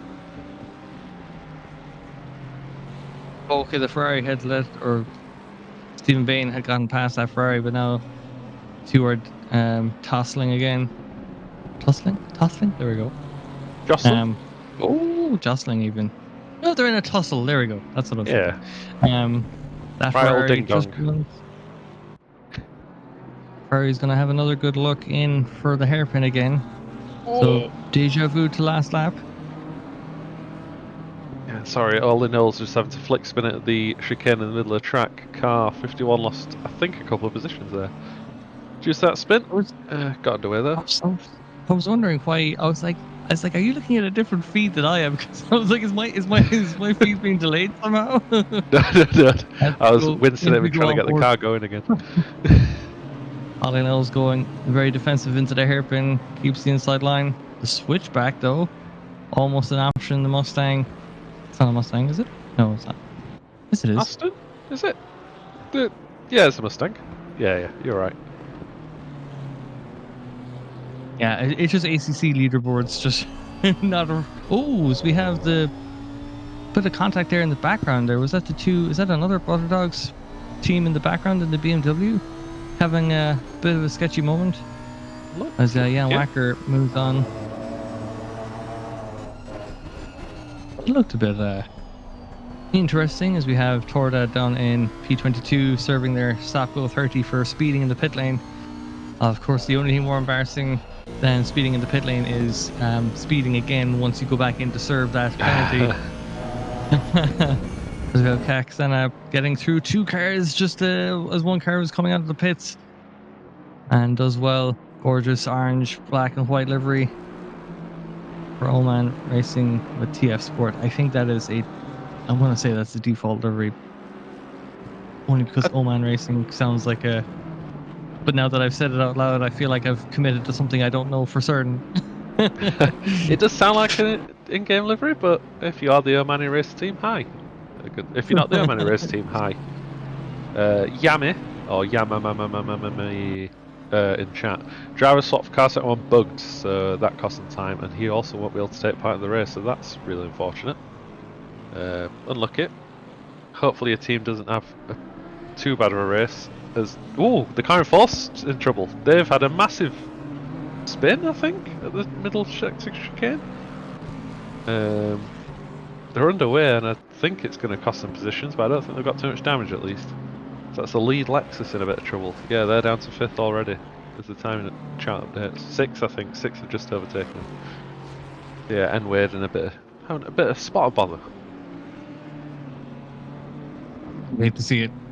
Stevie Bain pulling out a bit of a gap there to that Ferrari, able to hold him at bay for the time being. I don't believe Stephen of the Bain has received a drive-through yet. Ben in chat. I don't think we've seen too many drive-throughs, or I certainly haven't spotted too many, which is perhaps maybe testament to how I feel like Barcelona is definitely one where you would be prone to it, but it's it's one of those base game tracks that people just kind of know so well at this point that you kind of know the pain points.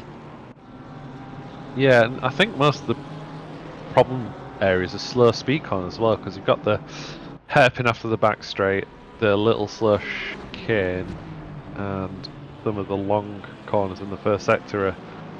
Is that just a move for P2 we just saw happening, where the Porsche just got past the Ferrari of Mars very easily down the inside? I don't know if James is struggling on that set of tires, but just didn't seem to offer up too much of resistance there.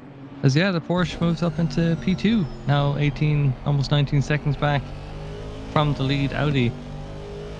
Yeah, nice little move. Yeah. Scrub in chat as well. Hi Scrub, I guess he's just got out the car for 2 hours. Best double stint he's ever done. Good on you. What car are you driving, Scrub, and what position are they in? We can have a look at those when we get a chance, but good effort. Only one car of the Lexus down in P9 at the moment, driven by Farrell at the moment. The team names are displayed just underneath on the lower right of your screen, so you see the white 8 on the red background. You see Wilbert Van Ossenen, and you see he's driving for Fry Guys Motorsport with oNiD for the Curvin Parker 2 team, as we have Matthias Fuesken down in P19. Getting past, I believe, that might be a lapped Porsche up ahead of them, or just behind them, rather. Yeah, there is a good amount of field spread going on after 2 and a bit hours, but most cars are battling for position. It's not like the end of a 24-hour race when you've got barely any cars on the same lap. It keeps the field close, means you've got a lot to lose at every stage of the race. I do like these middle length endurance races. 12 hours middle length. What? I feel like 12 hours. Like, we actually have a number of teams with just 2 drivers, so 2 6-hour stints for them. Whereas, like, I think, we've got a max limit of 4 per team. So you're looking at maybe a few double stints, maybe someone just hopping in for an hour or two, or someone doing a little bit extra. So definitely some brave teams out there running just 2-person teams and having quite a lot of driving to do today. I'm I'm currently I'm based out of Ireland, as we have a Ferrari getting out. That's lap traffic. So at the moment, the weather where I am feels like it's an oNiD server, because when it's not raining, it's lovely and warm, and perhaps Yeah. too sunny and warm. But there's like been sprinkling of showers quite often, like every 20, 30 minutes. Um, and I feel like I've taken an oNiD server and it's like running it in real life, because this oNiD server, after the restart anyway, has been, I believe, dry running for the bones of 3 hours now. So perhaps there is more on that, as we have Daniel there in the BMW for HVML Esport team, doing a bit of Tokyo drift for us. Just a little bit of a like chucking the back wheels out on turn 2 as he goes up along the ever wide turn 3. I get a bit of heat in those tyres, and hopefully not too much, because he'll spin. Well, he'll probably spin again if it does. Yeah, with the weather hydrant in the server, at least it's a little more predictable than what you're currently experiencing. There's been no change in weather for almost 3 hours now. It's pretty vanilla, but warm. Yeah, and an interesting question from Leo Coco in the chat saying, and does a mindset change per stint? It certainly can do. I would say, like, it depends. I mean, like, from driver to driver, I suppose. If you're picking up, if you're doing a driver swap, of course you're gonna have, someone who's not as in the groove will say, like, swapping in for a car, and they might have, like, the fresh tires, fresh fuel, but it's like they're gonna have to take some time to get up to, we'll say, like, racing speed and all that kind of fun stuff. But if you're double stinting, um, and you're coming out that second hour or whatever it is, or however long you're doing it, there could be massive kind of mindset changes depending on what kind of traffic you find yourself coming out into. Like if you're the likes of Elvin Blomqvist, we'll say, like, and you've just been behind Andy Hearn for the bones of an hour, and you go into the pits and you find out that they've pitted at the same time, and you come back out against, and you're still behind that same car. There could be like immediate dejection, perhaps some Yeah. wallowing in like the choices that you've made. But sometimes then it's like, if you like, you can kind of opt to, like, try and undercut or whatever, and get through, and that, like, maybe just like that gap in the traffic might be enough to just kind of let you mentally reset and kind of try and get some solid laps in, as we have Ollie Knowles battling with Duarte in the Ford Mustang, the oNiD Racing Stronger BMW, just trying to eke out any kind of advantage that they can. Yeah, it really does depend on the race situation for a mindset, and less of an issue in a 12-hour race, but fatigue plays a part in a 24-hour race, especially through the night where you just kind of, it's survival mode, or if you're lucky enough to have a American or Australian driver or something like that in a different time zone, you can get around it that way. But yeah, just the aim is survival. I mean, I Got was our driving kind with of pace. Johnny. Yeah, I was driving with Johnny for the Donington 6-hour race a few months ago, and even that was like, I mean, I suppose it's like, 2 drivers for a 6-hour stint versus 4 drivers for a 12-hour stint, so arguably it could be the same. But I was struggling for, like, the middle of the second stint, or I think we were doing what, like, we ended up doing like 6 stints or something, or I can't remember, but basically, like, like you'd be even, like, sometimes the brake would work against you, because you'd come back after, like, maybe, like, I'd step away from the car, Johnny would do a double stint, and I'd come back and, like, okay, I have to like complete, like, I relaxed too much, and now I have to, like, get back into racing mode. As we have a it can be hard. drive-through for Crowther down in 24th position. That's the car number 25. So that's Reese down below. So suffering with perhaps just running wide, and, like, yeah, drive-throughs are definitely things that can happen. Like, the funny thing about fatigue and stuff, like, it doesn't take too many mistakes before you start clocking up track warnings, and if you're not careful, because sometimes you're like, oh, if I just commit to the track limits, whatever, as in like if I just floor it, maybe I'll get lucky and it'll just be no time gained. But like if you dance with the devil, you could end up getting burnt a little bit and end up racking up some track limits, and then before you know it, you're in serving a drive-through. Or you could be Johnny and you could be getting a drive-through at the start of your stint after being handed a car that had 3 track limits from the last time Johnny was in the car, and then proceeds to get a second drive-through within that same stint. So both ends Double of the whammy. spectrum, really. Yeah. Yes. Hopefully Reese has served that drive-through without picking up for the penalty. There we go. Got it stopped in time. Well, now that'll affect Stevie Baird seeing someone else get a drive-through. Will there be a pang of jealousy from him, or who knows? I feel like Stevie's kind of moved past drive-throughs, and he's probably looking for some other way to get internet famous. Maybe he's just trying to collect like stop go 10 and 20 penalties through track cuts somehow, just to really stand out from the crowd. Yeah. Do you think he sees someone getting a drive-through and he's like, "Cha, that's actually I can't do a good Scottish accent, right? But imagine, if you will, a Scottish person kind of thinking to themselves like, geez, drive-throughs are so 2023 oNiD style. Like, where is it at in 2024, Stevie? That's what we need to know. Is it just putting in solid laps and doing a good stint, or is it causing infamy and something else on track?" Yeah. I guess only time will tell with that one. I feel like Stevie has kind of moved beyond getting drive-throughs so much recently. I feel like it might be a little bit of a rare treat that we get the Stevie drive-through. Although I haven't been following it too closely, but we'll see. Daniel Duarte then fending off Ollie Knowles, still in that BMW behind him.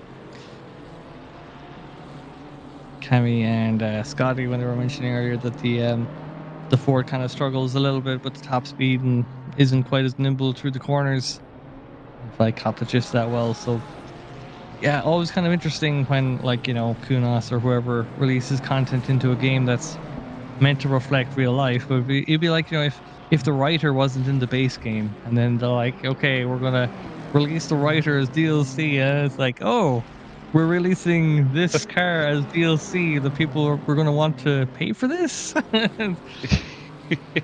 it's like, oh well, we're just like reflecting how it is performing in real life. Oh, we have major contact there. Oops, it is it. That was a position. Chuprov and Wade in 6th and 7th. Chuprov comes out with a healthy lead as well. Not sure what happened as 55 gets a penalty for cutting. An SG10, wow, how weird is that, just after talking about an SG10 track cut penalty? Someone actually gets one. Yeah, stewards are going to have to take a look at that one as we get the replay on screen. Oh, Wade's going to be good. 55 got that track cut? Yes, I'm guessing because they didn't slow down when the rejoiner just floored it. It probably picked up as a massive track cut. I thought the Ferrari just kind of straight lined it as well, but yeah, damn, that's mighty unfortunate. Yeah, stewards are going to be taking a look at that, I feel. It is the unfortunate case where, like, I haven't cut the track intentionally. I was I was involved in an incident and found myself out here. And you think if the car was spun around that it couldn't gain enough speed to cut that track, but Nick Wade finding the way. As we have another replay of that. See the Lexus just, takes the corner well, but the Ferrari is locked behind. Just gets under contact, or has some contact. I might jump across the stewards because that hasn't come up on the auto spreadsheet, so I think there's a chance it could be broken here. Oh, fun.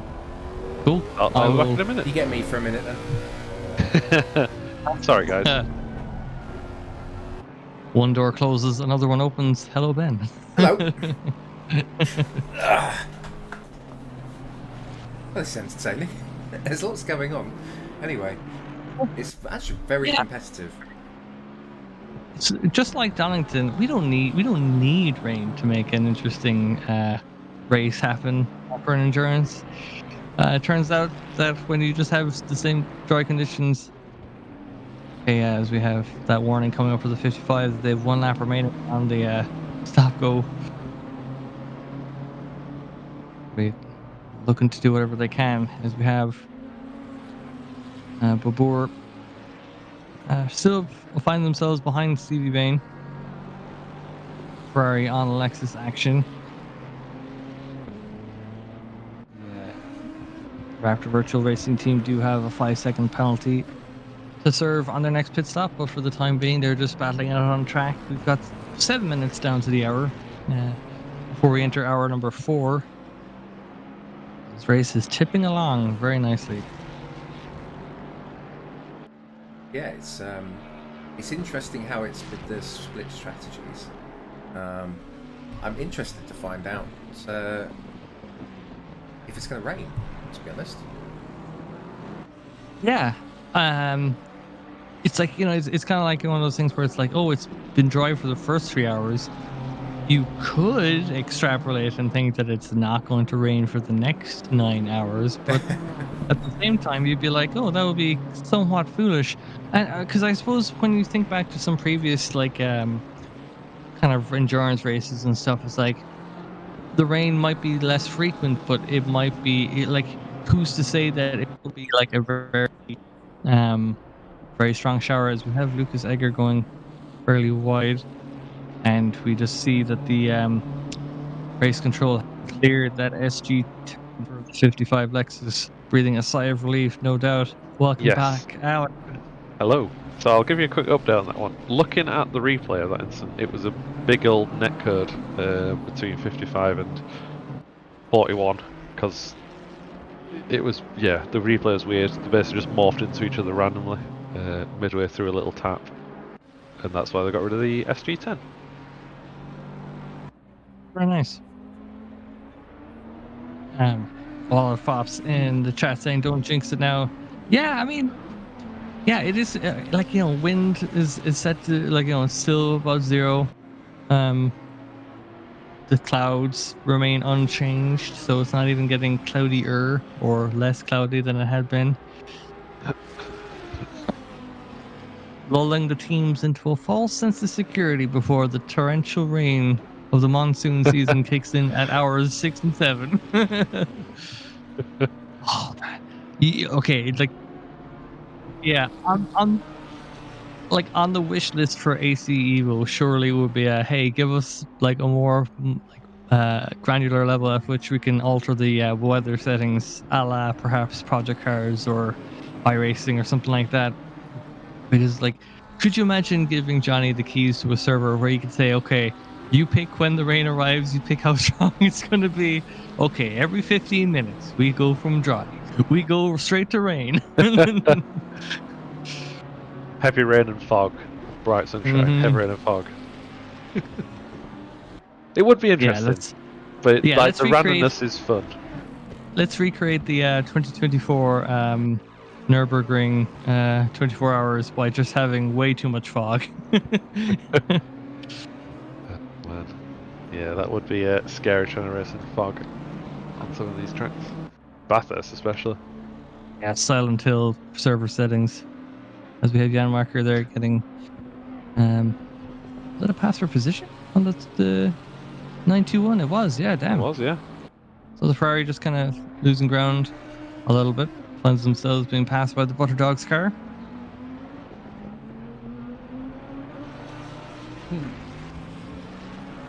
They've had.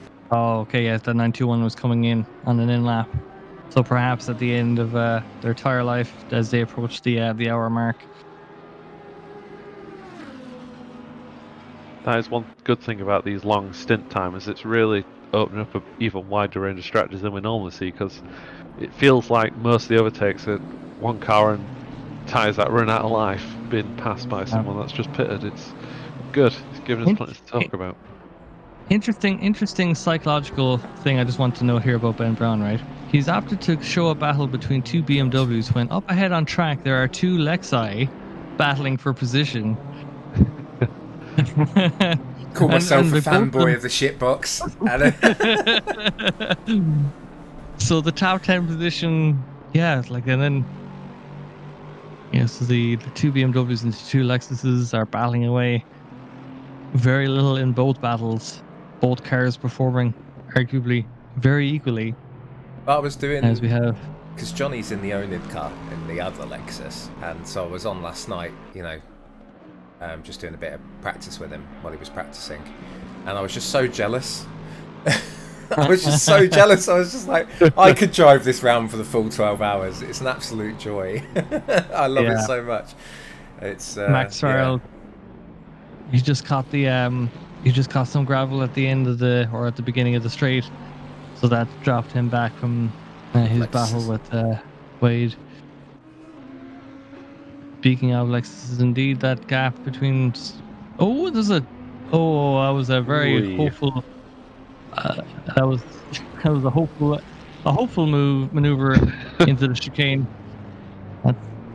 Might be another hopeful move. Ooh.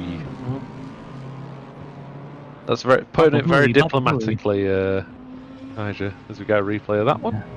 Coming round the double right-handers. But I think this is one of those things where it's like, if you've been tucked behind the same car for so long, sure, you would think, that was not a gap there. That's even. I think you'd have to be very optimistic and to try and get a move into that chicane to work on paper. It's very optimistic to dive an admin at the chicane like that. I mean, but like admin or not, it's But like even Stevie's then, it's like probably like, what the hell? Yeah. To go back to what I was saying though, it's like you've been behind the same car for ages, and you think it's like as the car ahead, I would struggle to defend for so long. Like I would be cracking under pressure, we'll say, and you think the car chasing has the easier time where they can apply that pressure. But conversely, it's like if that driver behind is just getting frustrated that they can't get past, they're suddenly getting more and more ruthless with their decision making. It's like, I have to do something to get past this driver. They're defending too well, or I can't catch them in the areas that I think I'm quicker. So then suddenly the door opens slightly and they're like, oh, I can step on through. but then the door closes and they're like, oh no, I have fallen to my own hubris. Just a good point from Ben. Next time we're talking about the two Lexus battling. The collective noun for a group of Lexus, all BMWs, is a salesman. So we've got salesman of Lexus. Oh, we've got a salesman of BMWs, I think, on the stream. There you go, put you two straight away. Two of them going side by side. Oh, race control. 20-second penalty for car 55 causing a collision. That was the Lexus driven by Wade. So I don't think that was. I'd be curious to see which collision. That is for car 30 and 666. I blame Matt. Matt put the wrong car number on the thing, so let's correct that. So Chuprov's got a penalty. Yes, that was the Ferrari that was going into that chicane. That hit the Lexus. Yeah, there's another penalty inbound for another car, but I won't spoil that surprise. Oh, yep. Sorry for stealing your thunder, Matt. It's a tease for the viewers to stay in the chat so they can find out who that penalty was for. Exactly. There's another hour ticks by and there's still 55 people watching, so thank you again for sticking with us through this one. A few tech issues at the start, but we've had 3 and a bit hours now of good racing. Matt can't math. Can you give a time penalty to a steward, and what would that even do to a steward if you did give him one? They can't adjudicate on on issues for an hour. Oh, is that car rubber banding a bit? Have they got connection issues? Yeah, there's some tech. Okay, I would call this maybe Either this is Ben's side or Oh, what is happening? Tokyo Driftu! That Doesn't look looks good. Now, having said that, oh, oh Got boy, to put a lot of heat into the tires drifting like this. yeah. Is the stream still going? Oh, you'd imagine the stream is still going. Yeah. My ACC looks okay watching as a spectator. I'm Okay, guessing it well is then on you Ben would- or Twitch's end. Oh Okay, boy. so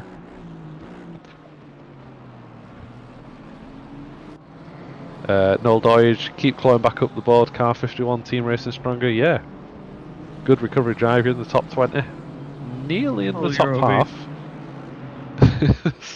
This turns into a chem block drift competition all of a sudden. I will say, right, after, like, I haven't driven too many Enduros, and honestly, a lot of that is to do with the fact that, like, I was, like, on my laptop, and, like, I can barely, scraping by with ACC, whatever, but something, like, even racing further down the grid, like, me and Johnny were, like, 26, 27, I think, or if not further back, at the Donington race.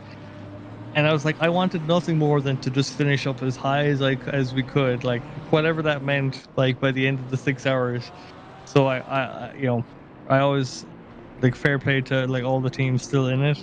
Like there's almost nine, like just shy of 9 hours left. Like who knows where they could end up finishing? Like how many positions they could gain and or lose. So I think it's I don't know. For as much as the battles are great up at the front of the grid, I think to have those battles going all the way down through and to have teams competing for as long as they do, then as we go back onto a replay, this is Stevie Bain with the Ferrari behind. Yeah, coming up to the last chicane, isn't it? Oh, So yeah. it goes to dive up the inside, and the inevitable happens, unfortunately. 666 gets spun around. Car 30 picks up a 10-second penalty for that very incident. Ah. It's almost as if Ben had lined up the replay to coincide with that. The whole thing comes into place. Whatever about race strategies, we've got some race comms director strategy going on here. Whoa. What's that? Look at that. Production quality? What? What Yeah. is this?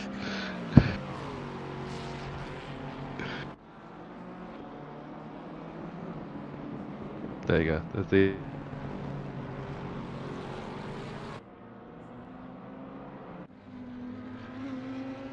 He's the out, he leader comes- race, Pierre Meyer, pits in first place. He comes flying into the pits. So they're pitting on the hour, or just about. So I'm curious when the next few cars seem to have stopped having opposite slip angle now. That they do. I've got to say, that stint from the Audi's been phenomenal. Until he pitted, had about a 30-second lead, and that's doubled in his since his last pit stop. So Pierre Myers had an absolute blinder of a stint. Not going to come out in the lead, but they're going to come out in a very healthy position. Yeah, especially if they probably won't be long getting back into the lead if that Porsche is on that kind of shorter pit strategy. You have Nick Wade then with a bit of a train behind them. Although that third car in the queue isn't in that battle.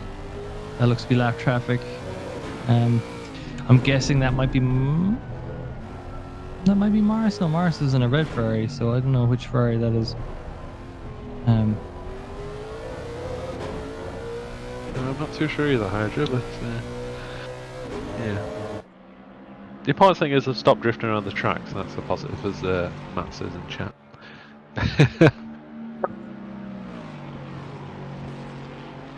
And just like, I won't be watching the quali anymore then. You joke, I've got it on next to me.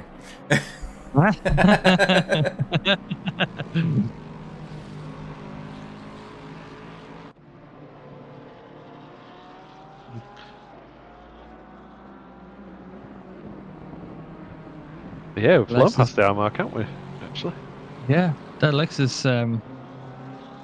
getting a little bit. I just saw on the entry to that turn 4, just getting a little bit wide. Yeah, Matt saying now we know why Ben's internet can't cope. As the current race leader pits as well. Hanowicks from car 911. That puts Jay Morris in the lead, car 50, as the pit stop phase rears its head again. Yeah, I feel like the Porsche kind of pitting.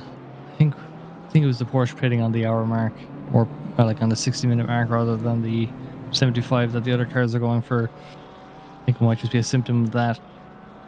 Doing well to find themselves up in that podium position. We'll head off for a second and then we'll be right back.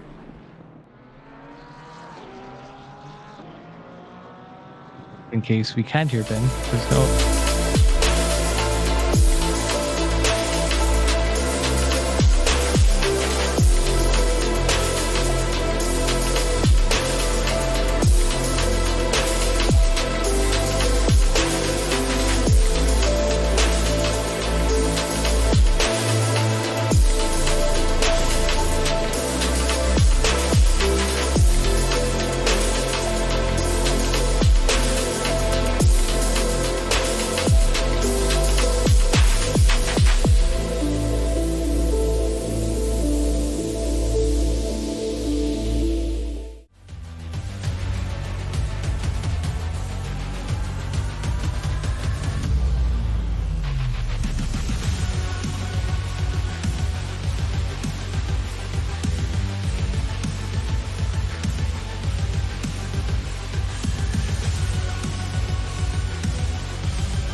Welcome back to hour number 4. Cool beans to you, Alex. How are you keeping?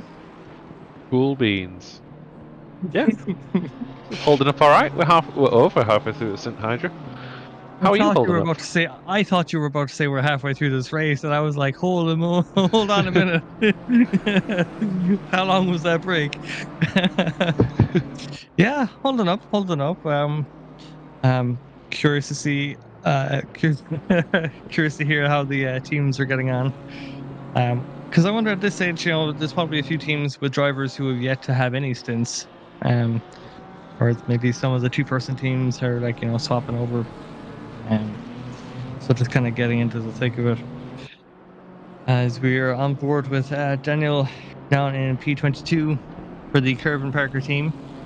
So taking over from Matthias. Battling for P21, just half a second behind Brown in the 17 Ferrari.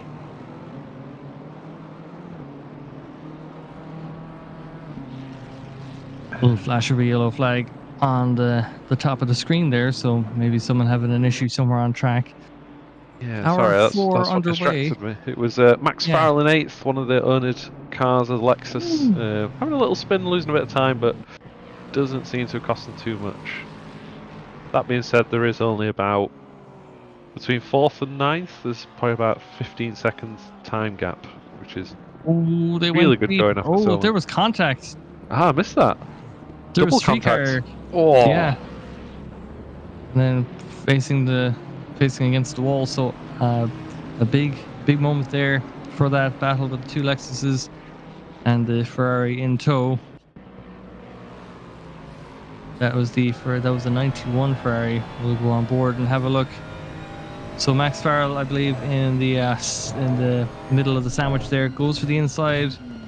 That caught the other one unaware, and I would call that maybe a little bit anxious kind of driving. But Max Farrell back en route. Yep. So Bubur then had been racing. Ooh, it's 2 Ferraris touch. Ooh. So the Babur car has passed Stevie Bain. Stevie Bain has dropped back 8 seconds. So I wonder. Oh, sorry, that was of course they've dropped back. That was the the incident we saw on the chicane a number of laps ago. As you just see Stevie Bain in the frame there, just about to take the chicane. But Still going alright though. The Lexuses are all in the middle of the pack, so none of them have fallen off this Lexus battle.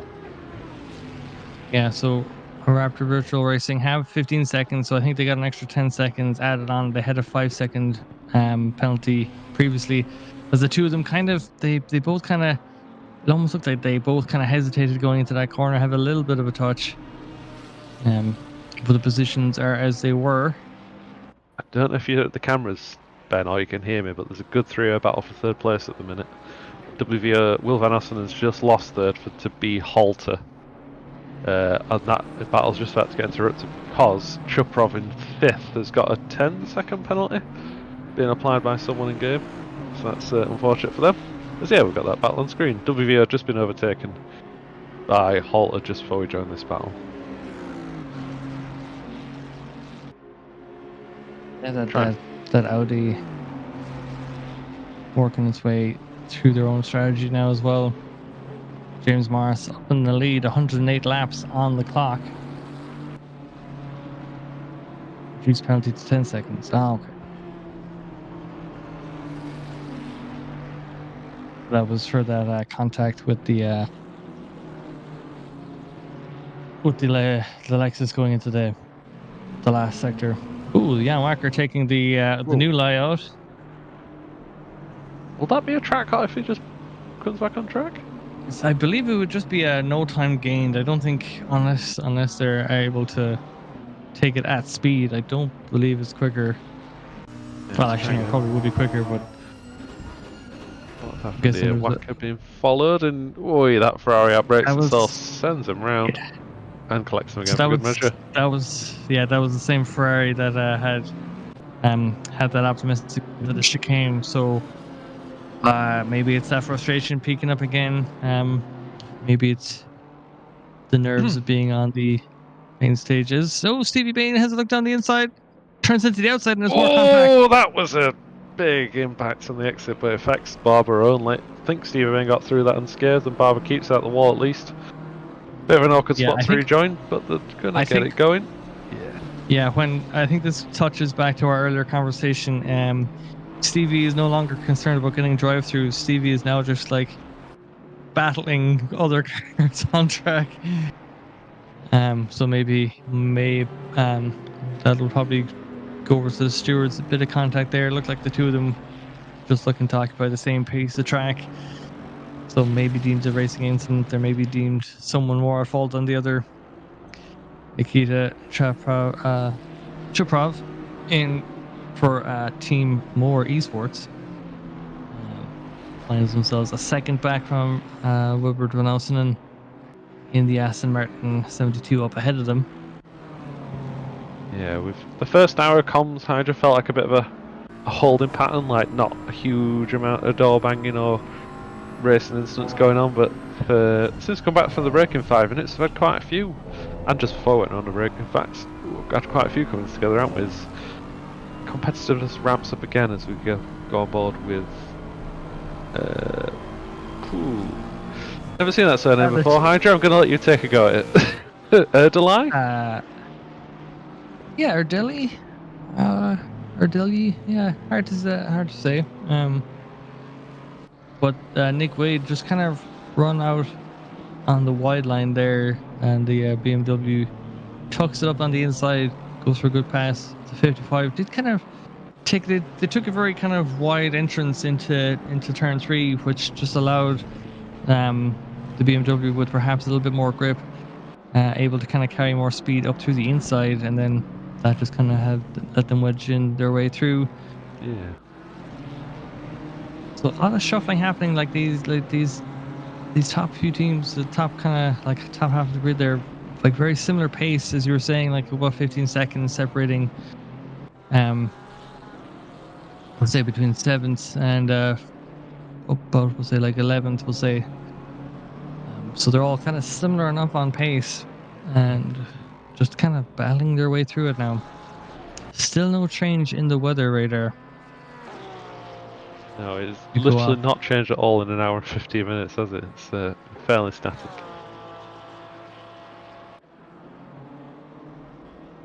Fairly static until it jumps to like, heavy rain in 30 minutes.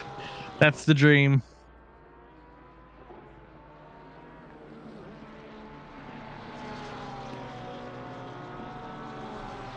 For off-pace racing down in 23rd in, I believe, the second of 2 Porsches racing today. Yeah, the other one up in 6th, so bit of disparity between the 2 Porsches. Surprising to see so few of them, but I'm guessing it's probably not too strong around here. Yeah, is that a CrowdStrike logo I'm seeing on the side of that Porsche? Or is that just just an eagle of some kind? Yeah, I don't think it's the CrowdStrike one. Yeah, I mean, just as well we didn't wake up this morning and have like everyone's like the server is like blue screening or something,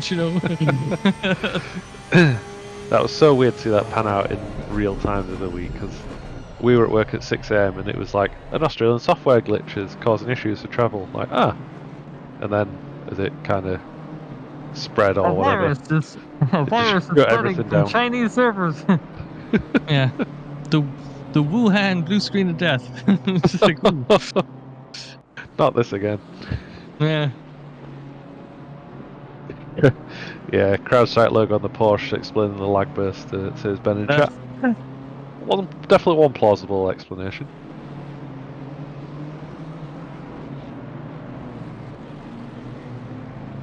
Yeah, that the top 10 still just like, Ferrari, BMW, Audi, Aston, another Ferrari, but then Porsche, BMW, Lexus. Just plenty of manufacturers, all kind of viable positions there as we go to a battle for P13. Jan Wacker under pressure from Caxena. Oh, gets a lovely inside line as Wacker runs slightly wide. Lets him through almost. Curious to see. There's a mighty pace difference there. I wonder if Wacker is carrying damage or if they're planning on pitting.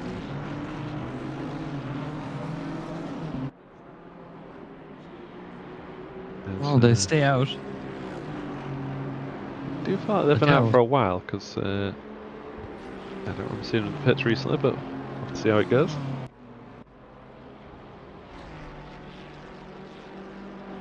Could see some drivers of different nationalities than we used to. I think I was a Malaysian for Senna in P13. Can't say I've seen many Malaysian-only drivers, so welcome aboard to them. Well, it's fantastic to see kind of what kind of reach the owner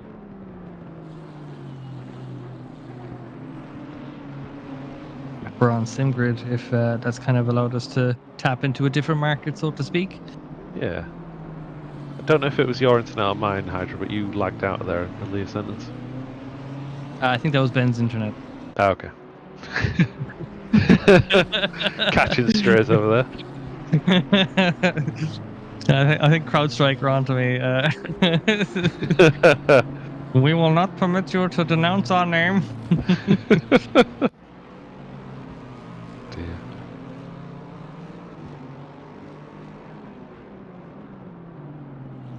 I'm gonna take a bet in the chat. Do we think that we're gonna see any change in that weather timer, the weather forecast between now and 38 minutes from now, when me and Parkin hand off to Cammy and Scotty again? I mean, I could do a poll. Ooh. I don't think we've had one today. Let's have a look. See if we can figure out Twitch mod view for the first time in months. Yeah, we should put a poll up on chat. Is have we already had a poll this stream? Yes or no, and we'll see what the poll results are. And was that a stop go 30 for the RVR car? The number 30, was that for speeding in the pit lane? Was it? It was, yes. I think it's like pop up just as I was going on Twitch. very confidently going to say no.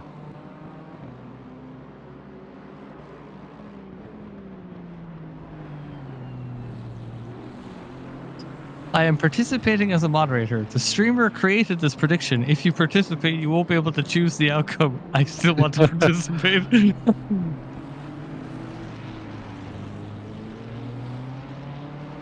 Yeah, get your predictions in, chat. Oh, quite. It swung just about to yes. That might be because I'm putting a silly amount of points on this. Ooh,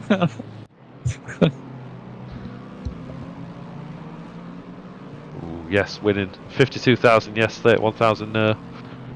About 60-30 split. How long have we got left to get? 50 seconds to get those predictions in, chat. Keep it coming. Good to have you on board, Blood Wolf Inner. That's the third driver of the Crowd Strike, but not Crowd Strike Porsche. It is just an Eagle Hydra. Oh. Well, nothing wrong with Eagles. May your team soar mightily as an eagle. Wind beneath your wings. 20 seconds left, still 60, 40. Yes and no. I think I might have just wasted way too many channel points. A lifetime of viewing wasted. If there's one thing that the endurance races do, it's like inflate that that channel awards points. Slash recklessly gamble them all away. The submissions closed. 58% of you think yes, we will get rain on the radar within the next 36 minutes and 10 seconds. 42% of us, including me, say no, this will not happen. I've bet 36,000 of the 37,000 no points, so our reputation will be in tatters.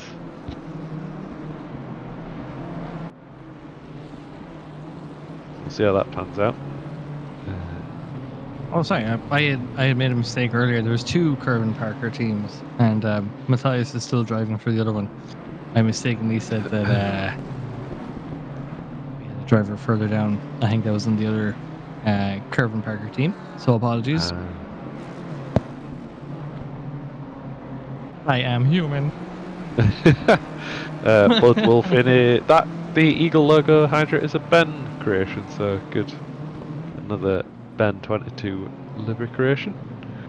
Yeah, it was kind of hard to tell because there wasn't a Simpsons meme on there, so.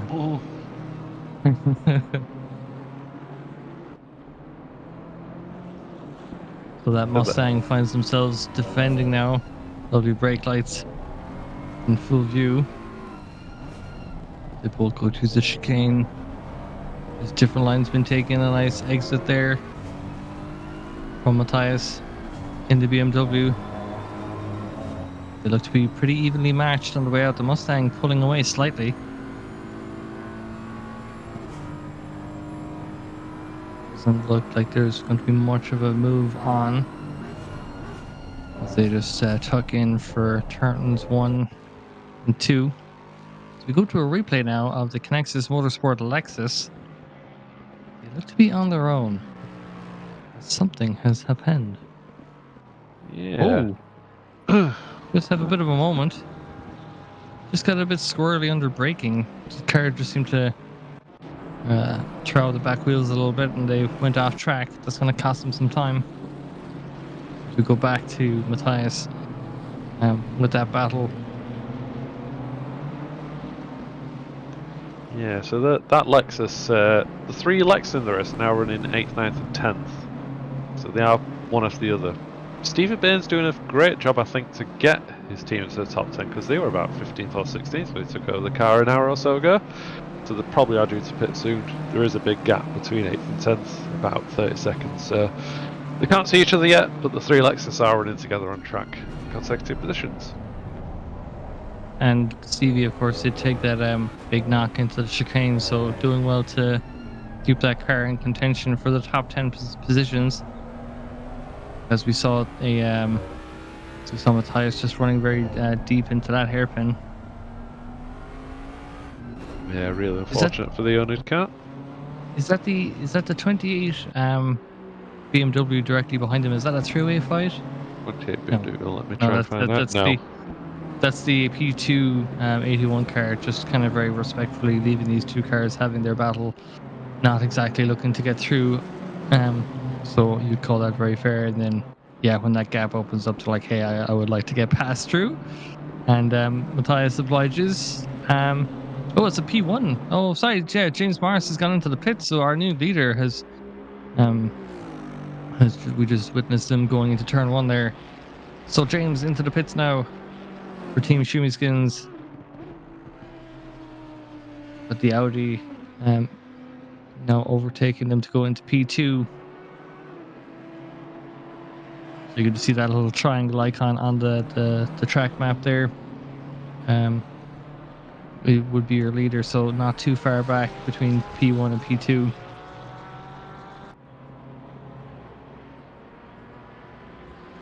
As we go further back, we're now on board with Tim Torda. It looked like they might have gotten passed by the other RVR team, or is that no? Sorry, is that the same RVR team? The 30 Ferrari. They just after they served their penalty, their stop go 30, so they might be just after dropping back a few positions. Car 28, warning for avoidable contact. That would be for Egger, fastest lap holder there, currently in P16. And a few time penalties coming in for car 30, so they've got 10 seconds for causing a collision, third penalty, so that's why they rack up 10 seconds of time. And Blood Wolf in here might have some more business for you, Ben. Might get some new projects for Ben soon. So I'm sure they'll be very, very happy for Ben when he returns. If he has gone anywhere. No, I've said that. He's still there. Oh, there he is in chat.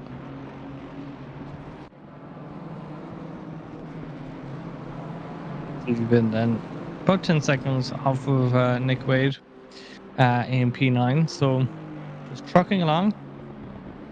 You'll note that there is no drive-through to his name as it currently stands. Weather update, no change predicted in the next 30 minutes. So Getting I wonder, tense. could we... Oh. 5-second penalty for car number 31 for avoidable contact. And that is the Lexus for Max Farrell, currently in P7. So that would actually put them in potential battle with the 50 car, the Ferrari that's in P8. So oNiD Simhound rookies. Actually, yeah, that Ferrari in P9 is catching up with some clip after taking almost 0.6 or 7 off that last lap, or since the last timing sector rather. Yeah, the real unfortunate that incident, what cost him a lot of time, at least have to serve the stop go 10. Alex Shahaba's in that car, he's really quick as well, so they'll be hoping they can work their way forward. Hopefully into top 5. Still a long way to go. It's settled after a frantic 15-20 minutes around the ad break, Hydra. It's settled down quite a bit, hasn't it, again in the middle of our second hour.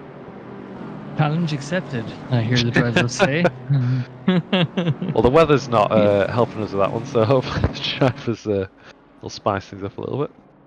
Not that it's not spicy, but like you would like. I wonder. Like it's been so long without rain on this track now. Do you think that it would be trickier if it was to rain later in the race, as we have Nick Wade going into the pits, so that Lexus dropping out of the top 10 to serve a pit stop? possibly, especially towards the end of the race where you're going to start to have sunset becoming a problem. So, what time will it be at the end of the race? Yeah, it's going to be like 11 PM in game. So, if we get rain about 8 PM, you're going to get a big temperature drop off because of the weather and the sun going down. So that could really make it interesting. Not sure how much practice teams have done for weather changing that much. That could throw a spanner in the works. Selfishly, I'm like, do we Well, like, do we only do we only pay out that prediction if there's rain forecasted 30 minutes by the end of this hour mark? Or would any change be? What was the wording of the question? Let me find the poll. Let me have a look. Are you feeling nervous? Is that why? Is that why I want to I get feel the quick? a little bit hot in the collar. Let me have a look. Mod view.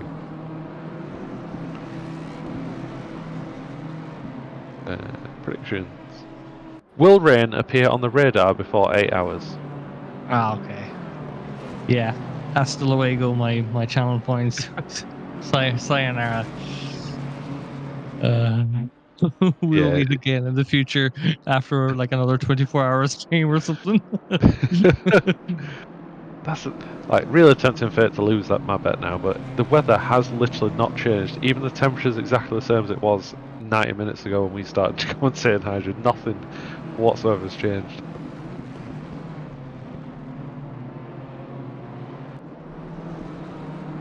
Only time will tell.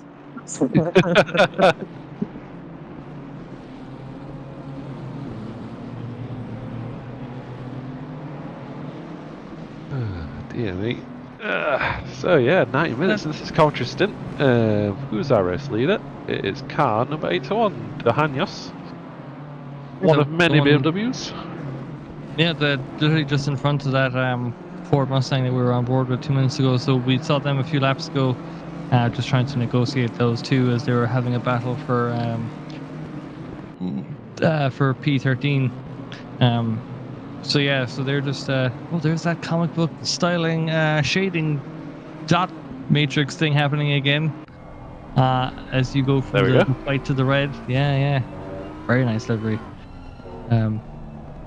Again, skirting the line, is that a real life livery that just or is that like a actually, that same home, that looks like a custom livery. It looks I looks think it is, incredible. yeah. It's an esports team in the name, so yeah. There you go. Fantastic liveries all around.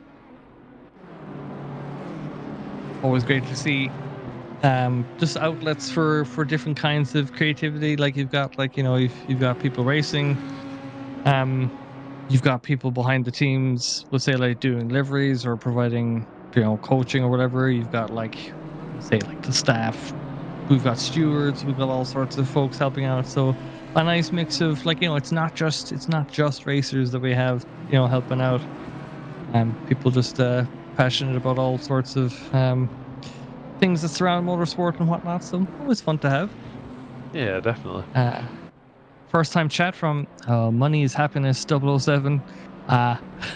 HVML Cars has custom livery with sponsors of the team. Fantastic. Nice. Really lovely livery. I assume And that was the 821 car. HVL. yes. HVML, sorry. Also, just looked up the dot artwork style. It's called Benday dots. There you go. Sorry, what? A fun fact. What? The art style with the comic books and using dots as the colouring method is called Benday dots. Ben. Yes. Wow. Who knew Ben would have impact far beyond just normal liveries? Oh, I thought they were going to go at the inside, but the Lexus drops wide and gives them an opportunity to go at the inside of this hairpin. Battle for 7th and 8th on stream. Has the inside line. Can he hold it on brakes? Keeps a nice tight run at the inside and gets through nice and cleanly. So that's Max Farrell getting past Rutsalainen for P6, I think it was. Yeah, nicely done. Myself and Alex aren't getting distracted by livery talk when we both kind of have that sharp inhale as the Ferrari is trying to make that move around turn 3. And Zaze 1300 HVML stands for Hungarian Virtual Motorsport League. So that makes sense. That does explain the country colours on the window. Yeah, I did think as well quite a few Hungarian drivers in that car from what I've seen, but if this is your first time with oNiD, I don't recognise any of you before, so welcome aboard. Thanks for joining us. Weston has a look at the inside of the lone Mustang on track. And he doesn't get the job done. Mustang holds the inside lines this hairpin. So Weston's got to follow him through a little tricky middle sector now. He'll have another look on the back straight going down to the hairpin. Yeah, follow nice and close to get a good run through his left-hander, as he also has to let second place Halter through in the single Audi on the grid. So will Weston try and let him through quickly, or will he try and battle and then let him through? I'm not sure how you go about this one, Hydra. As they approach more lap traffic in front, so it's going to get a lot more complicated in a few seconds. We've got a five-way battle here, none of it's, well, only half of them for position. It could get quite messy as they've caught Alexis up out of nowhere. This is the other element of endurance racing, right? Because you've got battles on track meeting battles on track, and it's like, but they're a lap separated. But this is going to be tricky to negotiate. You see the leader having gotten through there fine, but yeah, that Audi is going to want to make quick work of the three up ahead of him. Yeah, because the leader, Dehanios, only has a 1.6 second lead over the car following Halter down the straight. The traffic's going to close or widen that gap. Just depends who can negotiate it better. The Audi runs fairly deep, you would say, into that first corner. Kind of sacrifices. That's actually going to be terrible for themselves and Matthias, who had let them through, because now they both find themselves dropping back, perhaps a bit more than they would have wanted. As we have the Mustang getting past the 51 Ollie Noel's car for position down. So now Duarte is up into P10, as that Audi is now right on the back bumper. Looks like the rain light is on for Ollie Noel's there, if I'm not mistaken. I don't think they're recharging battery on that BMW. Not the other one, but hoping for it than Hydra, I suppose. Yeah. But that Audi, because from Ollie Noel's position, it's like, I have to let this Audi through at some point. The Audi's indicating that they're looking to take the move. Yeah, that Audi's lost about 2/10 on the leaders, but it's not a massive problem yet. If you can clear this last bit of traffic in good time, it shouldn't cost them much more.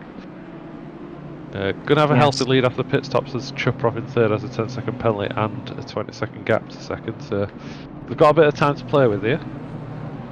Yeah, and it's one of those things where it's like, oh, the Ford Mustang comes into the pits. So after making that move and passing Knowles for P10, drops straight into the pits and is going to go for a pit stop. Oh dear. We have 21 Bruno Pragnaz for Raptor Virtual Racing. Has an off in the Ferrari. Was that due to contact with another car, or was that just it looks like it might have been, that's the Oman Racing team up ahead of them. Oh man. So we've seen oh no, that was just under braking. Just catches a little bit of the gravel on the outside. Oh, and there's a lovely spin, in fairness, to get pointed in the correct direction. Gets back on track.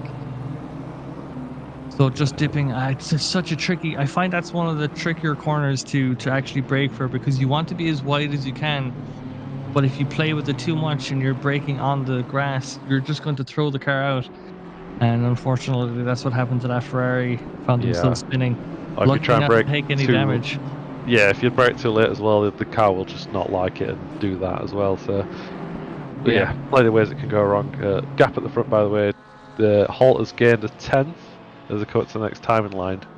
So we'll see how that's changed. Yeah, Halter's gained about a 10th of Dehanios a sector. So slowly reeling in the leaders. We might have a battle on track for the lead for once before it gets ruined by pit stops, but I'll keep an eye on that one while Ben keeps up with the cameras elsewhere. Yeah, the traffic probably playing that issue there, but now that that's been cleared, probably that time starting to come down as both cars operating in clean air. You see the triangle there on the icon on the track map there, just to indicate which car is the leader. So the Butterdog's car, now driven by Sebastian Arneman, battling the. It's not bad. Oh, sorry, that is the. So there was a change of driver. Duarte has now been swapped in. Swapped out for Lemos. Now in P17, they've come out after their pit stop, so battling with Butterdogs. I believe that is Arneman swapping in for Jan Wacker. So they find themselves battling almost right away from their pit exits. So 2 drivers new to the cars, eager to prove themselves on pace in the early moments of their stints. Yeah, Seb, who was an Am Series driver until he got a bit too quick recently, he'll be keen to try and get past as the Hungarian team pit from P5. Oh no, another Hungarian driver actually. The car looked like it was going very slowly into the pits. Might have been just the Yeah, line of view of the camera, but it certainly looked like they'd braked a lot going into that pit stop, or sorry, into the pit entry line. yeah, very cautious pit entry. And it's not even wet. Don't rub it in. My town points. You've got 17 minutes and 19 seconds. The Still wind time. hasn't even picked up at all. It's just changing directions. It's well, that's actually that's probably just the relation of the car to the track. Yeah, a bit vanilla, unfortunately, these conditions. Yeah, literally no change whatsoever, is there? Still 30 degrees, still cloudy, still lots on track, no rain on the horizon. A few cars So going to speaking of pits then, so changes, second place, yeah. It's nice, that's it's our that battle leader for the coming lead. in. That was the leader coming in, so giving Bastian Holter the lead for the Audi car. So that's kind of, as you were saying, like they've we almost had that battle on track, but that was quickly snubbed as the BMW goes into the pits. Just feel like every time a battle, on track battle for the lead's about to happen, one of them pits. Just to it's denies. it's an unwritten contract that they have. No on track Gentleman's overtakes for the agreement. lead. Yeah. Please pit when car is behind. So Fry guys then looking to battle for P9 to get this gorgeous front splitter view. Staples then in the Aston Martin looking to become well actually they are the only Aston out in the top 10 at the moment. Currently being sandwiched either side by 2 BMWs and a Lexus either side of that, so a little bit of symmetry there, if you will. Very symmetrical. Money's Happiness 007 in chat result. Second driver for Rehab Racing Team. We are out. So, yeah, one of the teams that have been hit by technical issues. Sorry to hear it. Had quite a few minor tech issues at the start, and a couple of teams having to drop out, didn't we, Hydra? Stevie Bain, yeah, absolutely, yeah. Stevie Bain, and the owned Lexus or Simhound rookies, Lexus's salesmen's, both in the pits. Stevie Bain doing that stint without a drive-through. Fair play. He's probably handed the car off with 3 track limit warnings and a good day to you, sir, to his next driver, unless he's double stinting. As we have Pette Ruotsalainen, I'm gonna guess it's probably Pete Ruotsalainen, in P4 then in the number 50 Ferrari Team Shumi Skins. That is not Pika in the Porsche ahead of them. That is the 921 Ferrari. I'm guessing. Yeah, so that's a blue flag car. As you see that getting waved through, they'll probably lift off coming into the first corner, you would hope. As we see. There we go. Yeah, that's how to do it. Do it nice wide part of the track where you're going in a straight line, and you don't have to worry about taking a weird line through a corner or anything like that. I always thought it was better to lift off at the exit of a corner and follow through. I can't recall. I'm not used to getting blue flagged. Yeah, that's a nice problem to have, Hydra. I'm driving a GT4 in the Sunday League. It's a nightmare. I've not been the slower car in a multi-class race for a long time. It's been a culture shock.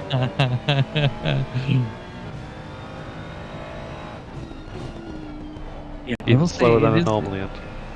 Yeah, it is fun to come back to. Well, I say come back to the doing comms for GT3 racing, because we'll say like with the oNiD seasons in full swing at the moment, I'm currently on a Monday night I'm driving Formula trucks, like big proper trucks. Are on like Zolder and some tracks from ACC, but some from various other AC mods, whatever. But then on a Wednesday night it's the Formula Estonias, which are like the Oh yeah. tiny crazy like old Russian kind of open wheelers. So going back to ACC with the GT3s is a nice change of pace, as we have that car in front going into the pit lane there.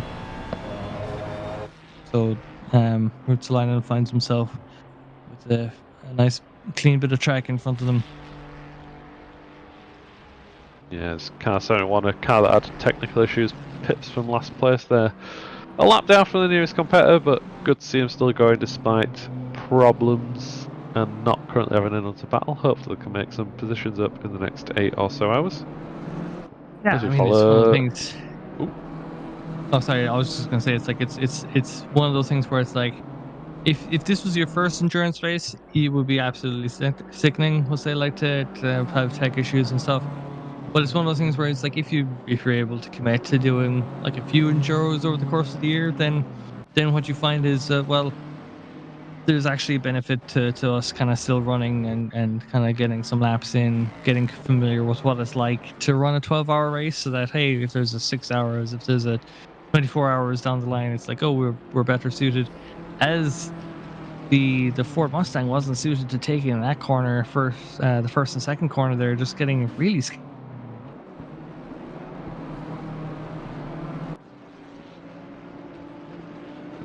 they're currently BMW. running in Oh, 15th. you cut out again, Hydra.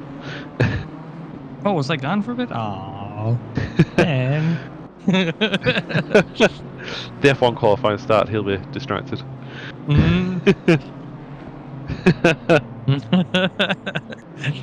Yeah, apologies. My internet demons seem to be playing up. Just assume I had some salient knowledge and wisdom I was imparting with the chat.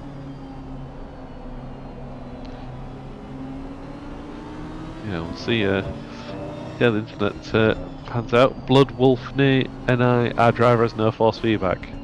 Oh dear. Force That's feedback is a problematic. luxury.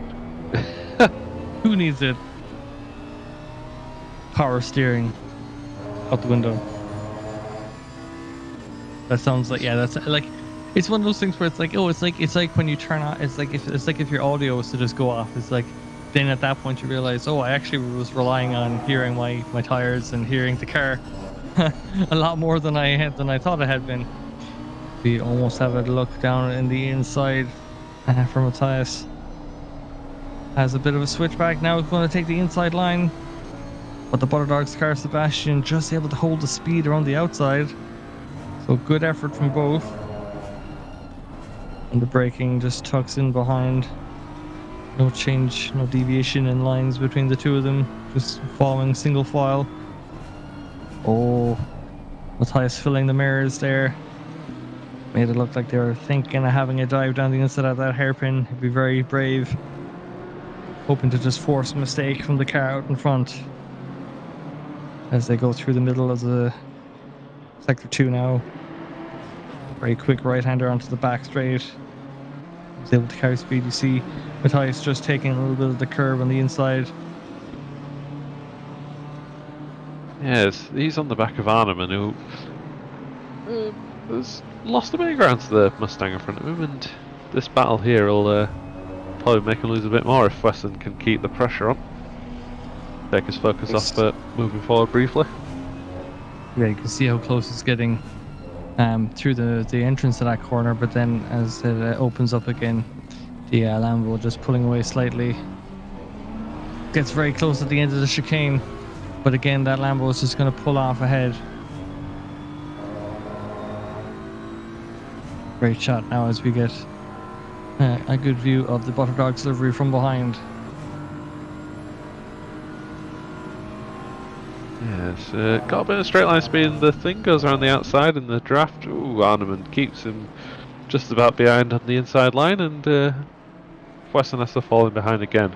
Gap still 2/10. He took a very Racing pretty defensive hard. line early on there. Yeah.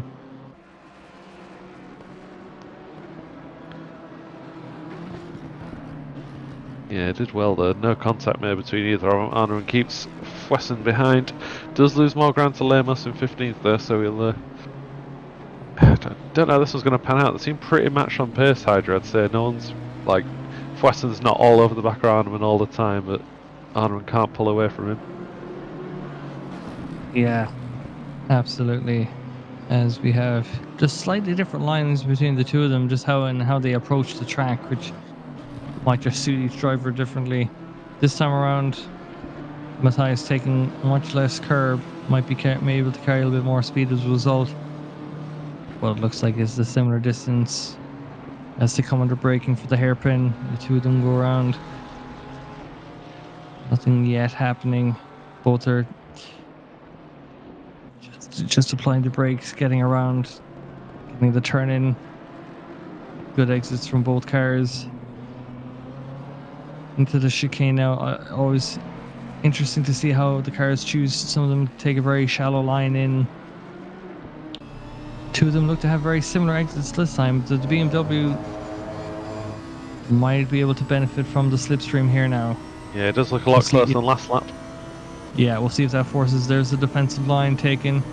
But the BMW is looking to go on the inside still. Oh, squeezes This is every very last close. drop. Weston's got ahead though, I think. Yeah, just in the second phase of braking, he managed to What the trailbreak his way swift back- past.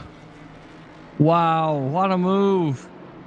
What a move. What a fantastic move from Matthias there, as we're going to get a replay of this. Yeah, I think the absolutely replay might... had to. I think that replay might have been a tad premature, because we just got it at the end. But nonetheless, what a fantastic piece of driving from both drivers there. Maximum respect shown. Yeah, massively. Arneman went narrow, went on the inside. Wesson kept going to the inside, kept his bit between his teeth and stuck it out and got rewarded with the result. And now let's see if he can pull away as we switch the action to who we got. Trinket de Tass in 11th and Nick Scrub, who's Nick Manders in 12th. Two Lexus drivers, two more Lexus drivers. Yeah, so Stevie Bain, I think, swapping out for Trinket, and then I think Manders, I think he might be double stinting. I thought he was in the car previously, but unless that was, oh no, it was Nick Wade, I think was in that one. I think Scrub did 2 hours, someone else did an hour, and then Scrub has probably gone back into double stint, I'd guess. Yeah, no, this is what happens when there's like 3 oNiD teams and they're all on Nexus. Actually, no, sorry, Alex Shahabi is with Connexus. Never mind. I don't want to besmirch the Connexus name. Yeah, the oNiD on oNiD team battling continues with the Lexi battle. They're not in the top 10 anymore, but they battle nonetheless, as we have Senna in the 404, Aston for Oman Racing just watching. Now, you would think, if memory serves, if you watch 2 oNiD cars battling for long enough, they will come together and like take each other out. So maybe patience, the better part of valor there now, or whatever that phrase is. Yeah, because I really don't want to tempt fate, but we have not stream sniped anyone yet in 2 hours. So let's hope that car is up for at least 4 more minutes. Well, as we say that, we literally just witnessed Senna just like having a squirrely moment on the exit of that kind of crest over the crest of the hill on that right-hander. As we have the Lexus of 666 having a big moment there, Trinket de Tass. It looked like he, unless Ben's internet was going again, looked like he had a big slide. Lots of counter steering happening there, able to get it straightened out again. Luckily, it happened at a slow enough part of the track that they didn't actually lose too much. So Manders wasn't able to really capitalize on that mistake. But they do find themselves in the slipstream coming down to turn 1. I don't know if there's going to be that much of a gap. Don't think there's going to be a defensive line as the two of them go through with the Aston waiting in the wings. Yeah, a bit of formation flying from the oNiD cars for a while. They're doing good because that Oman Racing team is rapidly caught with the back of these two. Looked to have good pace, the Oman team. So they were Lancashire just inside the top 20 when we came on. They're now pushing for a top 10 spot all of a sudden, so they've had a good couple of hours. Yeah, I feel like yeah, a lot there hasn't been too much detrimental incidents or like accidents for some of these drivers, so they're able to just truck along. This train is getting a little bit closer now. The concertina folding in. Is it going to exhale? Maybe just Simhound rookie's car going maybe slightly wide. Can't quite recall what the track limits are. Almost has looked on the inside. Just has an earlier turn in. Maybe better said. Don't know if that was necessarily a move as such, but that Aston is just right there waiting for something to happen up ahead. Yeah, I thought it outbrakes himself for a second there, Nick Manders, but fortunately it wasn't the double oNiD takeout. 2 minutes and 30 seconds left of the bet, Hydra. What do you think? Are you feeling less confident? I think there's moisture in the air. I can feel it. Spraying water out of the commentary box window, trying to Yeah. fool Ben. Get the Bernie Eccleston sprinklers turned on. See. What is the rain like over in Spa? Not too Is it- bad. Not too bad. Definitely drivable. Oh. Can we steal a bit of that for this, please? Just for a bit. Yeah. The change the server settings can't be updated in real time to like, okay, now we would like more clouds and rain in the potential mix, please.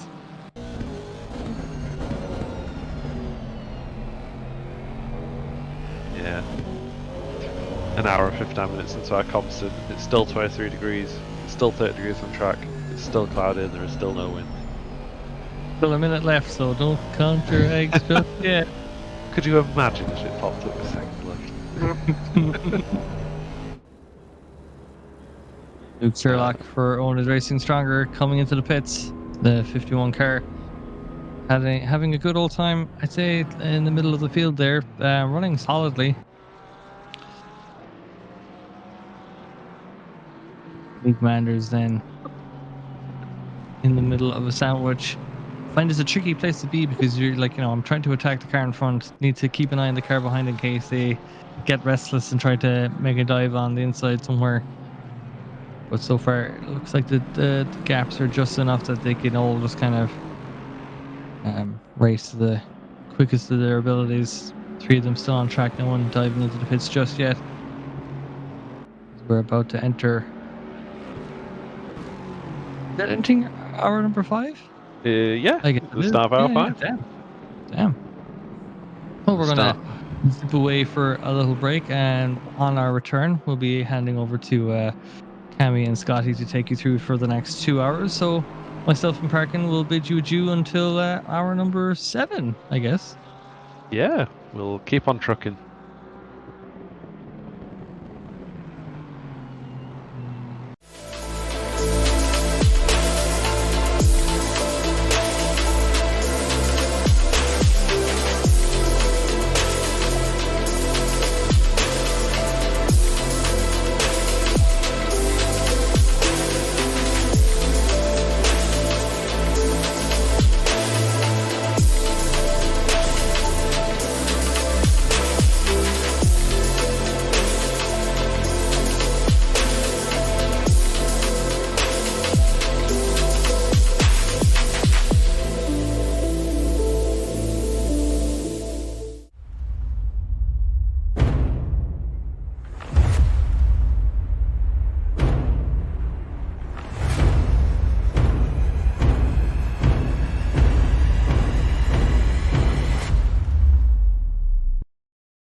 Welcome back.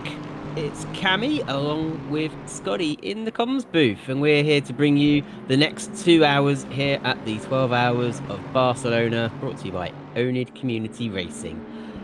How was your little break, Scotty? I nearly called you Ben. It was nice.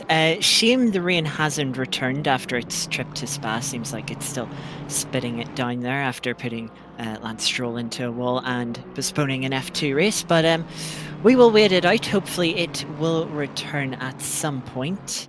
But yes, we still have a good race here on our hands. I was going to say, spoilers, I didn't know that had happened. I was only practice Stroll crashed in. Oh, okay. I only got to watch the first 10 minutes of quali before coming on. Obviously, no spoilers. Not that much happened in that time, to be honest.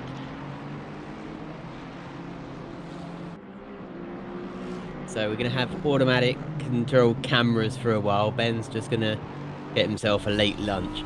But leading the way as we go into the 4th hour, it is the Audi team who have put in a strong performance throughout this race. They finally got that lead that they spent so long fighting for. We've got the white Ferrari flashing their lights and all really holding up the leaders, really holding up Balansky through the chicane. Almost came to a dead stop there. Yeah, of course, traffic. They're not obliged to move out of the way, but they do have to help facilitate a move in a reasonable time period. So we can see Ferrari, is it going defensive here? It does look like it. Which could deem lives of the stewards. So the Porsche there that's in front of the Ferrari runs wide. I don't know if that Porsche and Ferrari were fighting for position. I don't think that's Picker, is it? No, that's the only Porsche that will be ahead of the Porsche and Ferrari. Might be. So that's I think that's the 22 Porsche that is being lapped by both of those cars. So it's a little bit of an awkward situation. The Ferrari's trying to lap one car, the BMW's trying to lap both of the cars. Yeah, things just a little bit awkward there. But we got through it all cleanly. Yeah, once you're 4 hours into an endurance race around the circuit that's only about 3 or 4 kilometers long, everyone starts to mix up. They'll all know where their rivals are by their in-game splits and deltas, but it's a bit trickier for us. You can see the amount of splits that don't appear because it relies on the cars passing a certain point, and if one car's passing the next point before the previous car has passed a certain point, it doesn't update until much later. And yeah, we have a leaderboard which has a lot of blank spaces, but sometimes it just defaults to saying a car is a lap behind when actually they're not a lap behind. They just haven't passed the line yet to start the lap the leader is on, but it doesn't actually mean they've been lapped. It's just one of those ACC things. Luckily we can have other tools help us give live timing gaps as we watch. Oh, that is big. The 91 getting disqualified for pit lane speeding. That's quite a big mistake there to make. Yeah, the 90, we'll just try and find out what car, what team, what driver that is. But to be 4 hours into an endurance race and throw it all away over something as simple as that. Was that 91 or 921? 921, the SF Endurance team. The Vente was in the car at the time as they come into pit lane. I'm just looking back at the replay on my own monitor. They get down to the speed limit on the entry, so I wonder if this was an issue driving out of the box. The stewards have undone the disqualification. As is the usual process, they'll undo it. They'll usually give a stop go 30 in place you would normally get, but yeah, they've accidentally the pit limiter's been disengaged as they've driven out of the pit box. They've gone up to about 47 miles per hour. The speed limit 31 miles per hour, so good 16 miles per hour over the limit. Got them the penalty. Or the disqualification, I should say. Yeah, it just looks like they had a few issues with getting a pit limiter back on. But yeah, they'll carry on now as we see this battle between the 404 and 666 into the final sector. The 404 just getting in front of the two oNiD Lexuses. But the Lexuses will be looking to come back down start-finish straight. We know they have great straight line speed, so if they can stay close enough through the final chicane, they should be able to try and get a move back into turn 1. We're watching this battle for, this is 11th, 12th and 13th. This is Trinitas, Senna and Manders. We've got 2 Lexuses in this battle, and they look like they are making up ground on the Aston Martin. Not quickly enough. Still a couple car lengths, but yeah, Manders looks like he's going to be wanting to get past. I don't know if there are any team orders at oNiD, whether any driver has gets any preferential treatment of if they're being held up, just let them past. But at the moment,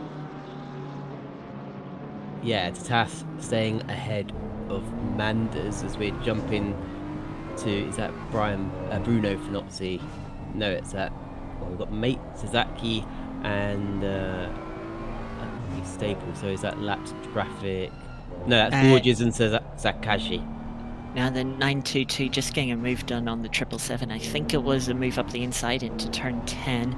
The camera was a little late. Of course, we're relying on automatic cameras as Ben gets a little bite to eat.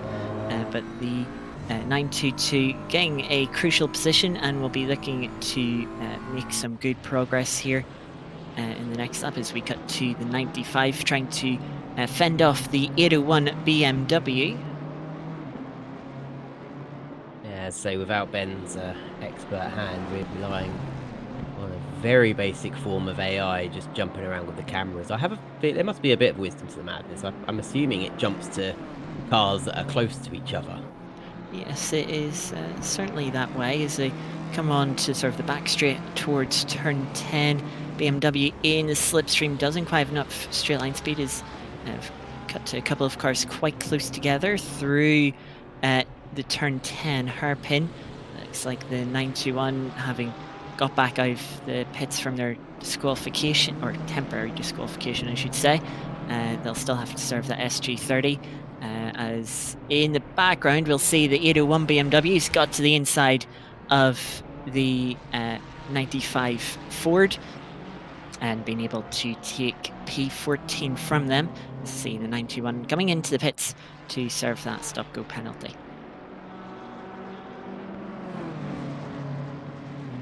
There we go. It was getting me confused because saying 921 quickly sounds like you're saying 91, like 91. So that's why I was looking for a car that was 9-1. I was like, I can't fight. Good news for you, we don't have a 91. No, that's it. And it'll feel like, and it really does feel like such a long time you stop there as you hear every other car going past. So they're in 20th at the 21st at the moment. That's going to start to come down. Iliev will no doubt go past the splits. They don't update in real time. They only update when a car has gone past them. Or the split points on the circuit, as this is Drink It to Task still trying to hold back fellow oNiD driver Manders. Are they starting to lose touch with the Aston Martin ahead of them just a little bit? If they start to trip over each other, they certainly will, but the 666 still in the middle of this sandwich, still trying to close up, and the Lexus, their advantage is on the straights. That is a car built for speed. Should note in the background there is a couple of cars. One of those is our current leader, the number 50. We are sort of in the middle of a pit cycle, so the 40 having made an extra stop at this point. They've made 4 pit stops, the 50 only making 3 so far. The 40 ID is only 10 seconds back from the 50 Ferrari. But as the Ferrari makes its way up to and eventually through this pack, it could give some opportunities to the drivers if they don't cover them off. And this is Belansky just going past, just putting a lap on one of the oNiD cars. I wonder how many oNiD cars we actually have out there. I think there was 4 when I had a quick scroll through the entry list. I will give you a quick count now. As we're looking at the rear wing of Borges, looking back. Now, this is... Does it tell me that...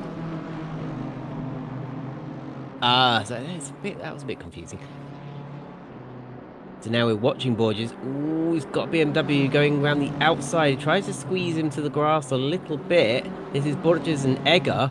They're going to come down to turn 1 side by side. And it's all going to depend on the line and if they can get the cut back. Moves over to the other side of the circuit and gets the move done. And a brilliant overtaking maneuver, which started from the outside of turn 1, cuts back to get the inside and then the outside of turn 2, and it made it work. Yeah, brilliant move from the 28. You could just see as they initially hit the brakes, the 777 in a little bit deeper, trying to hold on to the position. At the end, it would be to no avail. The 28 continuing their charge. I had a quick check during our little break. They were unable to make the qualifying session yesterday, hence them starting at the back of the grid. But given them a good challenge so far this race, they've got the fastest lap by over 2/10 to the next fastest time. They certainly look like one of the quickest cars, if not the quickest car out there. It could be, there's still a outside chance of them being able to take the win. We're not even halfway through this race at the moment, and they are more than halfway through the field. Obviously, it will take them longer to get through the faster drivers, who are going to put up much more of a defence. I think they're a little too far back from the 40. I think they might even be a lap down on the 40 when the pit cycle filters out. So it's a long shot, but maybe still a podium. We'll have to keep an eye on their progress. All the Fry guys, Aston Martin goes very wide there, goes the wrong side of the sausage curb, loses momentum and drops back a couple car lengths, and that's enabled the 777 BMW to just pull away a little bit down the start-finish straight, going into turn 1 now, still watching a rear wing, and the Aston Martin Fry guys of Staples, the number 77. So we jump ahead to Neo Ericsson for the Porsche team Schumi Skins, just looking to make a move and put a lap on one of the Battle Dogs cars. I almost thought that was going to end in disaster again. We've seen a few moves like that have ended that way, but as the 667 was getting lapped, it just left the door open. No need to fight that. And the 911 will carry on its way, currently sitting in P4. Having made a pit stop only just over a couple of laps ago. Yeah, it will take about probably another 10-15 minutes, I suspect, for this cycle of pit stops to cycle through and we get everyone back in their regular running order. Though I should say, I think 75 minute stint time are a bit longer than the normal 65 minutes we're used to seeing. Some cars, some teams might decide, or obviously deciding going the full length isn't worth it. It's sort of too risky on the tires, having to carry that extra fuel, it just makes the car a bit too heavy. And they're still running the shorter 1 hour stints. So we'll probably see by the end of the race, all the teams might not have done the same amount of pit stops. We'll probably see 1 or 2 sort of spread across the field in terms of how many pit stops everyone has done, differing by 1 to 2 stops. And that's Guilherme Borges into the pits for Scuderia Fantozzi. No prizes for guessing the team founded named after Bruno, who was first in the car for the team. So Brazilians into the pits. Wonder if we'll see a driver change, but that is from 9th. As we jump ahead to Team More Esports, this is Nikita Shuparov from Turkey with the Battle Dogs BMW just ahead. Flash of the lights there and goes through, no problem. At turn 5, Battle Dogs also making way for, was that the SF Endurance team as well. Oh, Battle Dogs running very wide there. I suppose you can, once you've had to go off your line and let people overtake, it does put you out of rhythm. As Shuparov coming under attack now from Shakashi in the 922 BMW, going to come down side by side into turn 10. Shuparov going defensive. Is this BMW? It's going round the outside. It's going to have outside for turn 11, inside for turn 12. That was an incredible move. Good move there from the BMW. Great respect between both drivers. A lot of space left with the 922, getting the traction on the exit of turn 10 to complete the move. But yeah, going back to what you were saying, when you're a lapped car letting people through, you lose your rhythm a bit, and then you've slowed down a bit, so you think, I can brake later into the next corner, and then you end up running a little bit deep. But it's good to see all the drivers being lapped, being respectful of the blue flags, just letting the leaders pass without too much difficulty, which is always nice to see. Yeah, it can be absolutely devastating for the leaders to have a coming together with somebody running sort of a couple laps down. And sometimes it can be so unnecessary as well, can't it? Yeah, especially it doesn't help anyone when you're holding people up unnecessarily. So just let it happen, run your own race, and yeah, we should all be good. Chuprov staying with Shikashi in the BMW. Oh, we jump into Egger, who's also got the Butterdog's BMW ahead, and gets past without a problem. So Egger will now be chasing the rabbit that is Shikashi and Chuprov just ahead. You can see them just about, like a greyhound with a rabbit. It just needs to chase them down now. I want to point something out with sort of different strategies we're seeing across the field and how long the teams are going on their stint timers. The 40, which has made an extra stop, came out about 11 seconds behind the 50 Ferrari in the lead. Those two were once fighting quite closely for the lead. The 40 is now only 4 seconds back, gaining over a second a lap at the moment with those fresh tyres compared to the 50, getting towards the end of their stint. They're 50 minutes in to be exact. So the 40 looks like they'll have to make a move for the lead on track, but should be an easy move with the tyre advantage they have. Talking of tyres, Bruno Fantozzi's tyres probably not up to temperature yet. Got a bit squirrely out of turn 3. So he's just flashing the lights already. Bruno's just gotten into the car. A teammate came into the pits, so it's been a driver swap. He's not been in the car for a couple of hours. Blue flags are out. Oh, he's going to be frustrated that he's still behind the Porsche. He's probably, the Porsche's gone wide. Oh, I thought that Porsche was about to pirouette round and take Fantozzi out. And Bruno probably doesn't realise how close he came to being in quite an angry situation, I imagine. The heart rate will definitely have spiked in that moment as they've seen the Porsche start to sort of spin in the radar. They'll be very thankful that the Porsche managed to catch the slide and ran a little trip through the gravels, and as well as the Porsche running through the gravel, 777 in sympathy ran a little bit wide onto gravel out of turn 9. We switch now to the BMW, the 801 car, running in 13th place at the moment, trying to chase down the two oNiD Lexuses in front of it.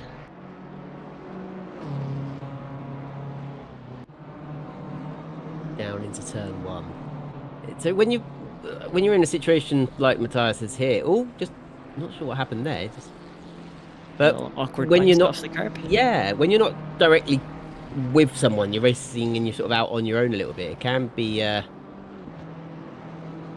don't know how to describe. You can get a little bit just lost in your own thoughts a little bit.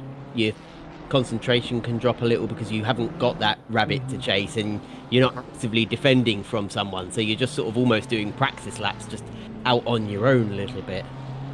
Yeah, and that's one thing that's going to separate sort of more experienced drivers from those that are near to endurance racing. Those are more experienced. Even when they get into those moments, they can sort of drive the car sort of subconsciously in a way. They don't need their full concentration to just sort of run lap after lap. But those that are a bit newer, if they happen to fall into that stance, you'll maybe see a few mistakes from them, a few wide moments that will sort of maybe wake them back up and get them focused again. We're watching Sebastian Arnemann of Butterdog's in the Lamborghini. So it's just put in a move. Was that shirt? Just trying to see what the other car was. Or was that? I think that's off the screen. The Porsche, isn't it? Porsche, yeah. So that would be Torda. Currently running in 24th. yeah, not a move on track for position. This is 16th place, lapping 24th place.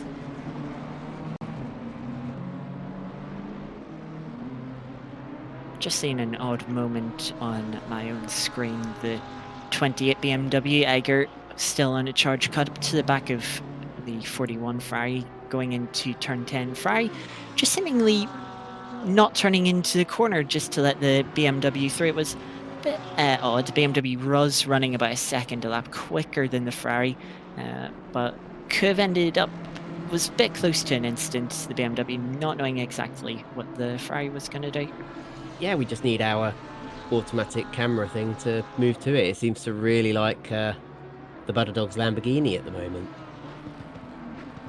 So own up, Butterdog's had the camera control. Yeah, they certainly they've owned it, or they've paid the most money for it to get the most airtime. But they're not really running any sponsors to give that airtime to, unfortunately. And they just want it for themselves. Yeah, I remember the last time I was commentating, Butterdogs was in the race, and it was literally the day that that dog had died. Yeah, yes. It was such a meme, and then Mm-hmm. you forget it was a real animal. It passed away. What was the last time I commentated? Maybe about 4 or 5 months ago. Oh, finally we've changed camera to Bilansky, one of the front runners, number 81. As he comes across the line, and we should see the split, 17 seconds back from Maya, who in the Audi, they have been really on the charge, led plenty of this race, but at the moment it's Ruotsalainen, but I think the pit stops not quite organised themselves out, have they? Because Maya's 1.3 seconds back from Ruotsalainen, but I think that Ferrari has to pit again. Yeah, they have different pit counts. Ferrari's only pitted 3 times so far this race, the Audi 4 times. But seems like come the end of the race, the Audi will probably have done 1, if not maybe 2 more stops than the Ferrari. Ferrari just using more of the stint time. But even with that sort of difference in strategy, it's looking like at the moment the Audi is going to prevail. They're just over a second back and will most likely be in a place to pass for the lead once more in a lap or 2's time. I should also note while we've been watching cameras, the 777 BMW has got past the 95 Mustang for P14. Just seeing in the chat, how long ago was that? I'm the second driver for the rehab racing team. We are out, and Bloodwolf NL says our driver has no force feedback. Just wondering how long ago that message came in. That seems like it was a little bit ago now. Of course, unfortunate for teams to have to retire. Of course, circumstances do happen, whether it be hardware failures. The team were mentioning that one of their drivers' brakes failed just as they were starting their stint, which is very unfortunate, hoping that the repair isn't too expensive for them. But yes, unfortunate to see teams retires, but there's not much you can do about it sometimes. We're seeing a couple of BMWs side by side out of the final corner. Looks like teammates as well. Yeah, I was going to say, I'm seeing double there.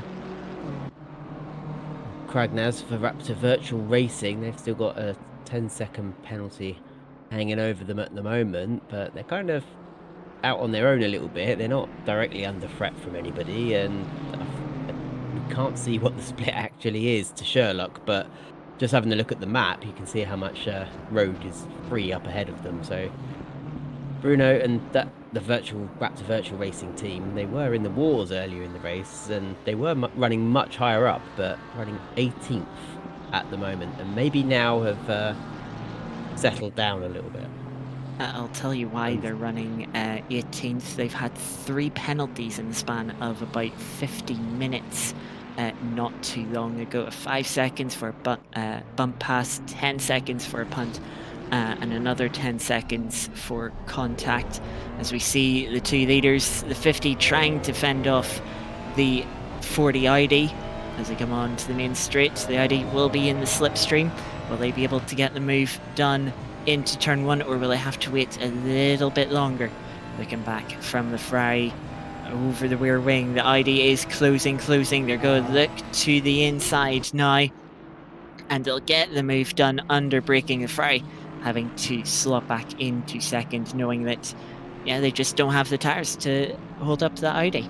No, the Audi was even trying to get past at sort of turn 14 and 15, which would be incredible to see. They're sort of having a look around the outside, but no, it's just a simple manoeuvre down into turn 1. Ruotsalainen can't really put up a defence and has even got the Lexus bearing down. The Lexus looked like for a moment that they were going to make a pass and sort of unlap themselves a little bit.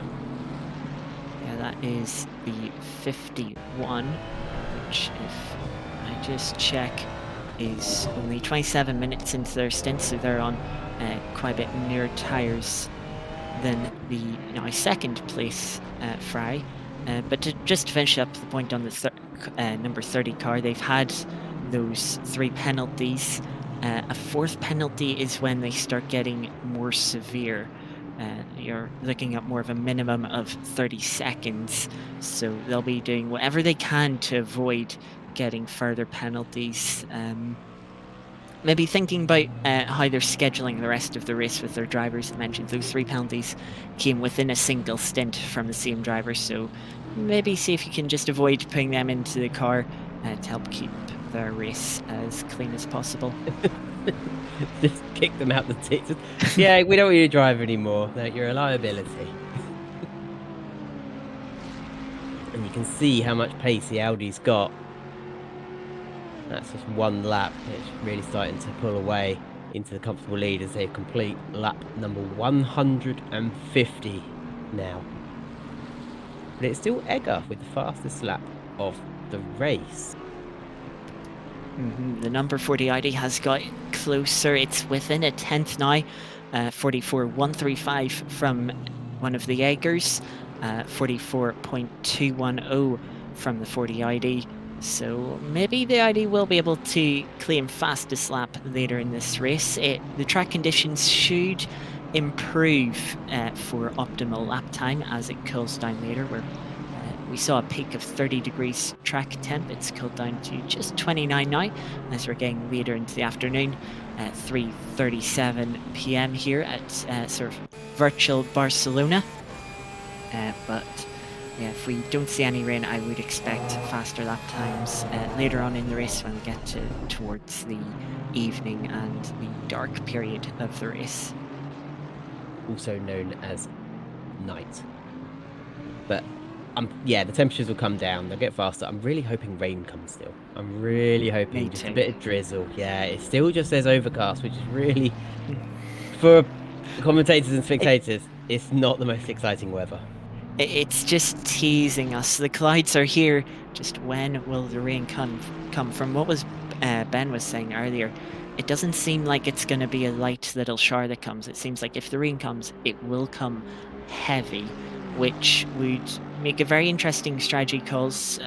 Teams trying to pinpoint the exact right lap to switch from your slicks to your wets. You don't want to go too early because you'll damage the wet tires before the track has properly had the rain fall on it. But go too late, of course, and you'll lose time on the slick tires. But we don't have to be too worried about that for now, at least, as up until 7 hours to go are guaranteed to be dry in this race. Whereas the worst that could happen is you put on the correct tyres and somebody still on dry tyres slides into you and crashes.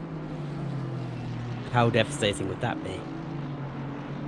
Would be very devastating, but of course not much different from what some drivers have experienced already, unfortunately for them.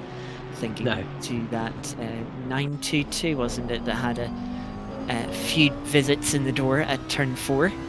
SF this race so far. Yeah.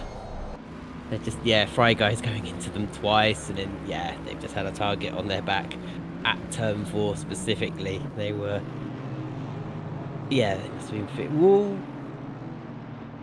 Sorry, Pierre Meyer really closed up quickly on that Lexus, and I thought there might have been I thought there was going to be some contact there, just as they maybe misinterpret the speed of the Lexus, but through nice and cleanly, coming into turns 13 now.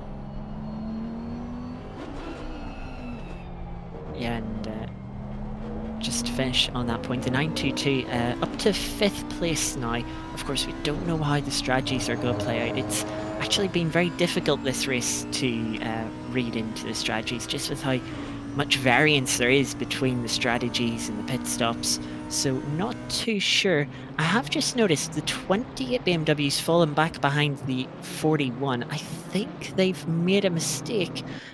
Be able to get confirmation once they finish the lap to see their lap time. But yeah, that could be a bit of a costly mistake. It's costed them P6 so far. And Bruno has closed up again on this. Whoa, that Ferrari almost just came to a dead stop. They're trying to get into the pits. I think they were trying to make sure that Bruno didn't go up the inside of them. So they almost came to a dead stop. The 28 is slowing on the run to turn 10. I don't know what their issue is, but it does look like they have some sort of issue causing them to slow. I'll try and find out. They might have a puncture. Let me just check. They are an hour and 10 minutes into a stint, so yeah, give me a moment. Now you can pick up a puncture in ACC by well, overrun. I know being on the curbs too much can do it when the pressures are low, but it's quite rare that you pick up a puncture in ACC. I've certainly never picked one up, but then again, I've only got maybe 200 hours on ACC. Some of these drivers have got well into 4 figures, maybe even approaching 5 figures of sim racing time. Now, I have 2 theories. One is that they were low on fuel and they needed to really fuel save to make it back to the pits. I can't tell clearly if they have a puncture. I don't think they do. I can't see any tires that look like they might have lost pressure. So, a bit of an odd moment there from the 28. But hopefully they'll be able to get back up to pace once they leave the pits and carry on their recovery from not being able to qualify yesterday. Yeah, real shame. They've been making some fantastic progress. We're just on board with Oman Racing TF Sport, the number 404. And they are chasing... I'm trying to see who that is ahead of them. That's just it's Ferrari 296. So what they're actually chasing, Shahabi on track. I'm just trying to see if that's a car that they need to lap or has just lapped them.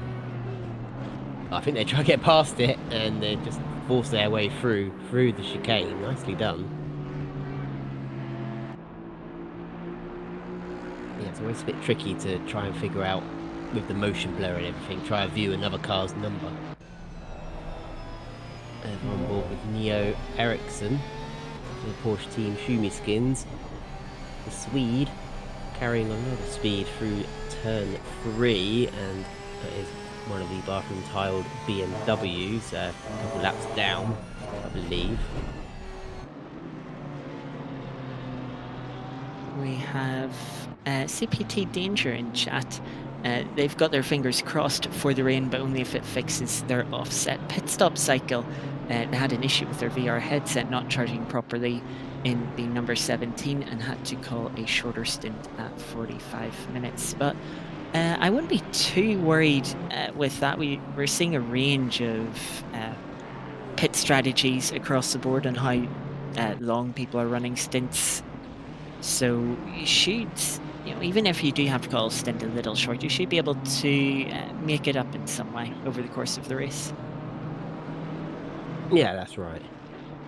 And we've got Ruotsalainen in the pits from 2nd place. So that's the Ferrari. Number 50 is in the pits. Of course, we are looking forward to it. I'm really wanting it to rain.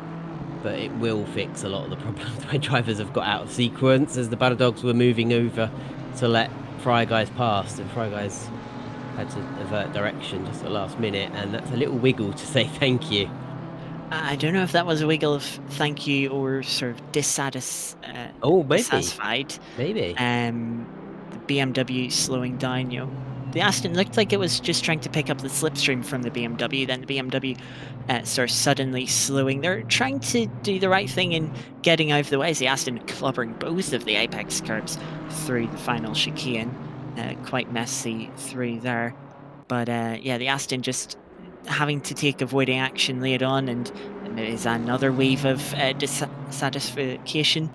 Yeah, more and more. I think you are right that they're dissatisfied with the fact that because the golden rule is for backmarkers is to stay predictable, and if you're suddenly changing direction just as somebody's about to pass you, it can really put the driver who's passing you really off. It can be, well, in real life it would be dangerous, but I get why the Butterdog's team did it, but yeah, I can also see why Pride Guys is upset. As we're just watching on board Trinket to Tass, and this is try to put a lap on the Ferrari. That's number 921. That's Zeeb down in 20th place, and that's quite a tidy move around the outside of turn 1 there. There was a little bit of trading paint, but nicely done from our Trinket 666. Yeah, 921 making that quite awkward, just sort of parking on the first apex.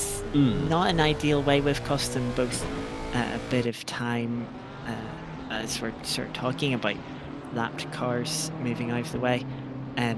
As you say, late changes of direction, you know, that's sort of one of the reasons why some people just like to, I'm just going to keep driving, and then when you're close enough, you go for a move, and I'll move up, and I'll like let you have the space, let you get them, have the move easy, because then there's sort of no, you know, sort of second guessing. It's just, right, you're going for the move, there you go, you can have it.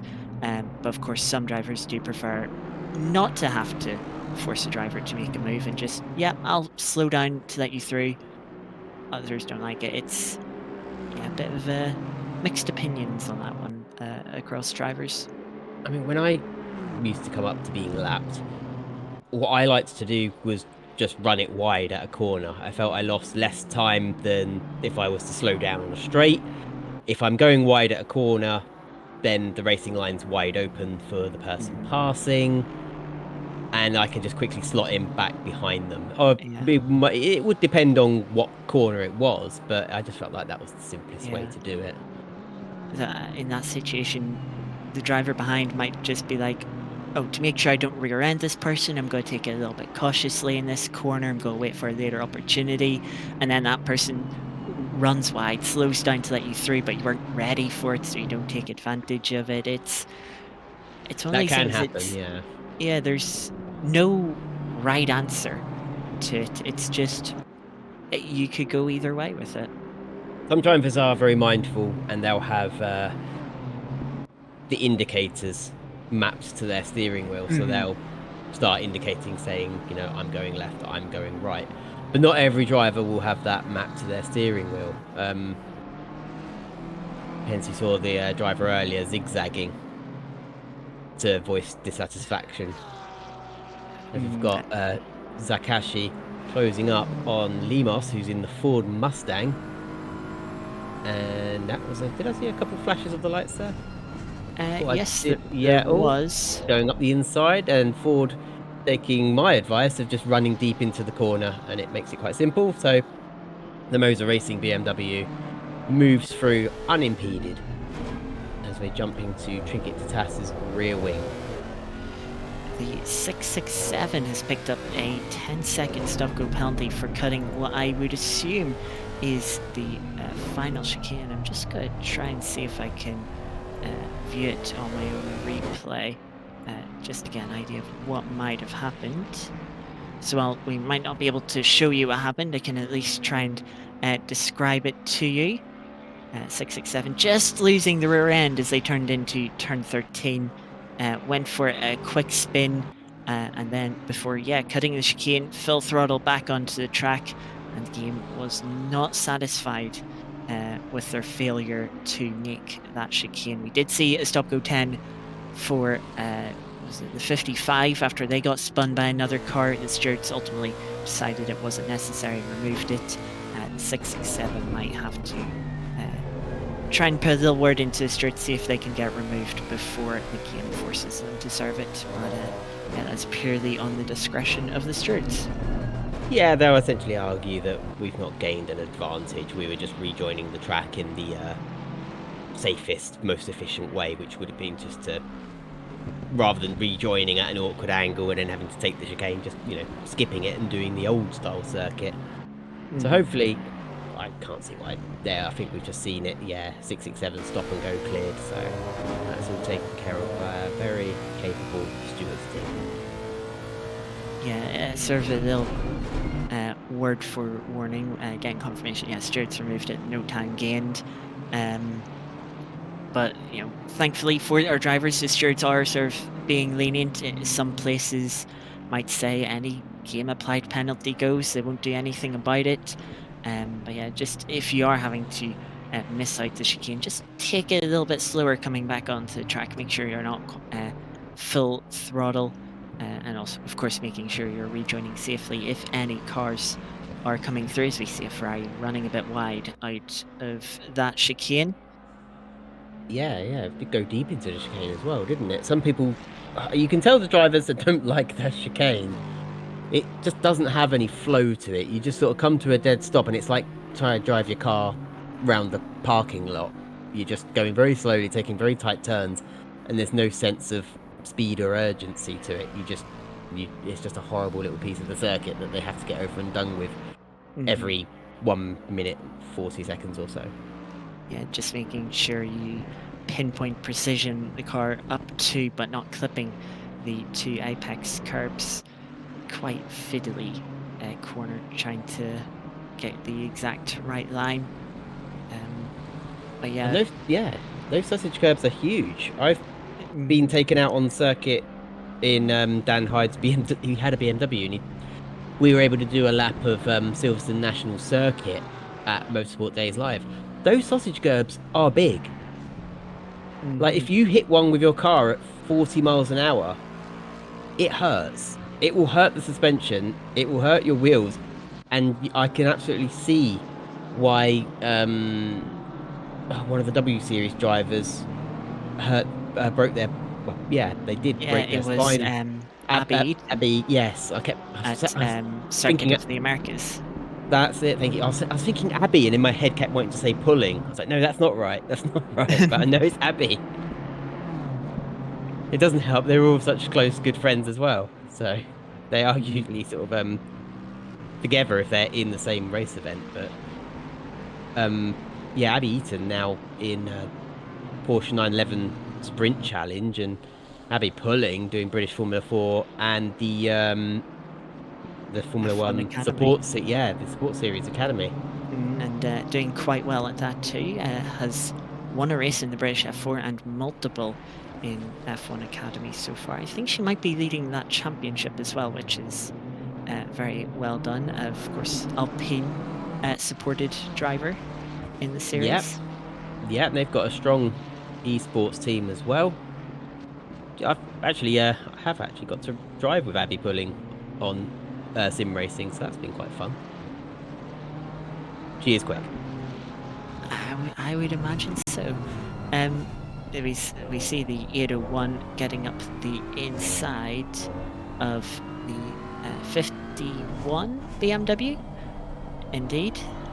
Putting a lap on them, running a little bit wide though through turn 3. 51 catches back up this battle, not for position, but the 777 you can see in the background is trying to close in on that 801. Let's try and get you a couple of lap times. Pretty much dead even between the 801 and 777 last time round. But of course, both of them have the 28 BMW behind them now after it has it. 28 had its issues coming to pit lane, closing in about half a second a lap. I just wanted to go back to, you were touching about laps around Silverstone. Did you run it heavy on the serrated curbs, the green and white painted ones that are in the exit of Copse? Yeah, those as well. My friend Dan managed to, well, after a couple laps, he decided to tell me, oh, brakes fading, which, instilled me with so much confidence. It was just a road car. As his road car was, his brakes were fading, and when we got out, we checked the tyres, and there were quite a few blisters on the tyres as well. I would imagine so, pushing a car made for the road around a track to performance levels, it's not exactly made to go at. No, it's just an estate BMW, not even an M. It's just like a 3 Series estate, I think. I'm sure it was good fun anyway. Yeah, it was quite a few years ago now. I think we're looking back at 2020 or 2021. Must have been 2020 actually, but yeah, a while ago now. So watching Neo Ericsson closing up on the Ferrari, putting a lap on the number 25.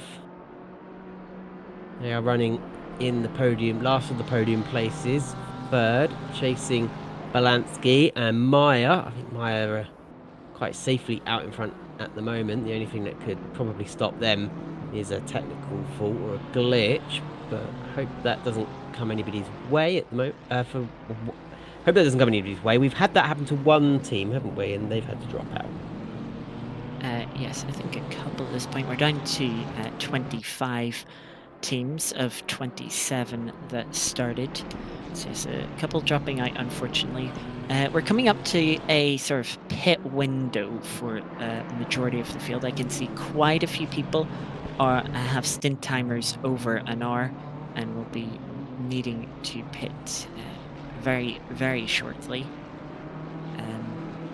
So we'll see quite a few pit stops that will sort of mix up the order, and we'll get some idea of what a classification is, how representative it will be of the sort of end results. We don't really have any idea, especially if rain does come. But yeah, we'll have the order shake up a little bit, see if any on-track battles emerge from the cycle. We only know that up to half an hour from now. Oh, Evan's jumping into the pits. We only know that 30 minutes from now it's still overcast, but even behind the scenes, we don't have any idea of when rain will come. There isn't a behind the scenes where we, with information of what's happening for the next hour or so, or like a virtual map of the circuit showing a Doppler radar of the rain. There's just no. You're saying oh. We've got a drive-through penalty in for the number 50 Ferrari. Was running P2 before pit stop, now in P6. I think they got it out of the final chicane. It popped up and then it quickly said 2 laps remaining to take as they cross the start-finish line. So, yeah, track limit penalties. That's at least the third. I imagine there were a few while we were on break, so probably more like 5th or 6th of the race so far. But yeah, that's going to cost them a bit of time, and but means we get to see them trying to fight back and recover the time. Could be worse as well. Could be a stop-go. So they've just got to trundle through the pit lane quite slowly. Although it's not a short pit lane, is it? I know it's not Spa-Francorchamps, but still quite a long one. Yes, you do spend quite a bit of time in the pit lane. I would say about 35 seconds trundling at the pit speed of 50 kilometers an hour or 31 miles per hour. Of course, the pit delta a little bit exaggerated as the start-finish straight just flat out for all the cars that are passing you as you trundle down pit lane. It does make quite a does help just increase that delta. But yeah, they'll have to take that penalty. I'll just try and see what sort of gap. It looks like they have about a 30-second gap to the car behind. That's the 404 Aston, who looks like they'll need to make a pit stop in the next lap or so as they get to the end of their stint timers. So it's going to cost the 50 a lot of time, but doesn't look like it'll cost them much track position. They could probably will lose out to a couple of cars that are about to make pit stops that would have come out behind them. Yeah, just serving that now. Keep an eye out, see when they come out of the pits. So we're just still following Ericsson. But Ben's having a long lunch, isn't he? Yeah, must be making himself a full-on sort of roast dinner. He's just cooking a roast dinner, got the feed up.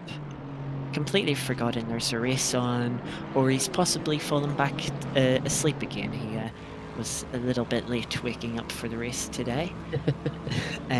Sorry, Ben, but here we see a bit of a weave from the ferry onto the grass. They're having a look as a little bit of a late move. Lambo in behind them as well. Let's just try and see who that is. That's the 31, the 921, I think. That's Zeeb, who's running down in 19th.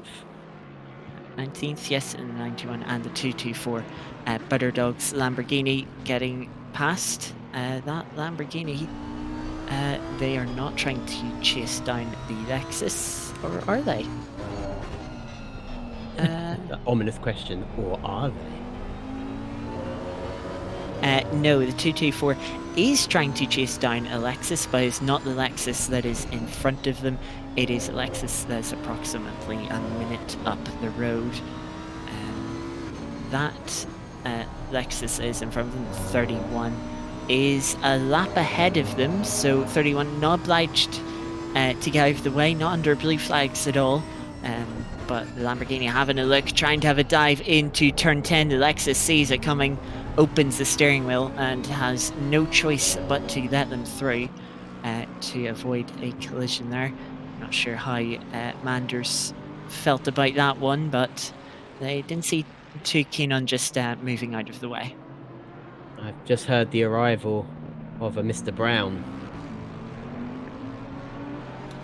Or I thought Good I did. afternoon. I did hear the arrival of Mr. Brown. Welcome back. Did you have a nice... We were joking that you've been gone so long you're probably cooking yourself a roast dinner or something. No, had a snack, watch the F1, you know. A snack. Ah, Yeah, we'll keep the F1 results quiet Yep. because I'm sure Yeah. people here won't want it spoiled for them. But what everyone did know was that Verstappen had a 10-place grid penalty applied anyway, didn't he? he For does changing out indeed. engines. He's taken his 4th engine of the season, which is more than It's, they've allocated. Fifth. Sorry? You're allowed 4 engines. Oh, was he on his 5th engine? I thought it was 3 So engines he's and he on was on his his fifth. 4th. But oh, well. Yeah, but he has he's on his limit for every other component in the power unit as well. So more penalties incoming for him. But enough of the F1 nonsense. We're not here to talk about that. We've got a race here at Barcelona. So I want to take this opportunity to thank everyone that has been with us over the past hour or so. Whether you've just ignored the F1 or you've had it on in the background while watching. Thank you very much. You've been watching more than Ben has of recent. Oh, Zeeb has a drive-through penalty. Yes, the we- 91 track yeah. limits.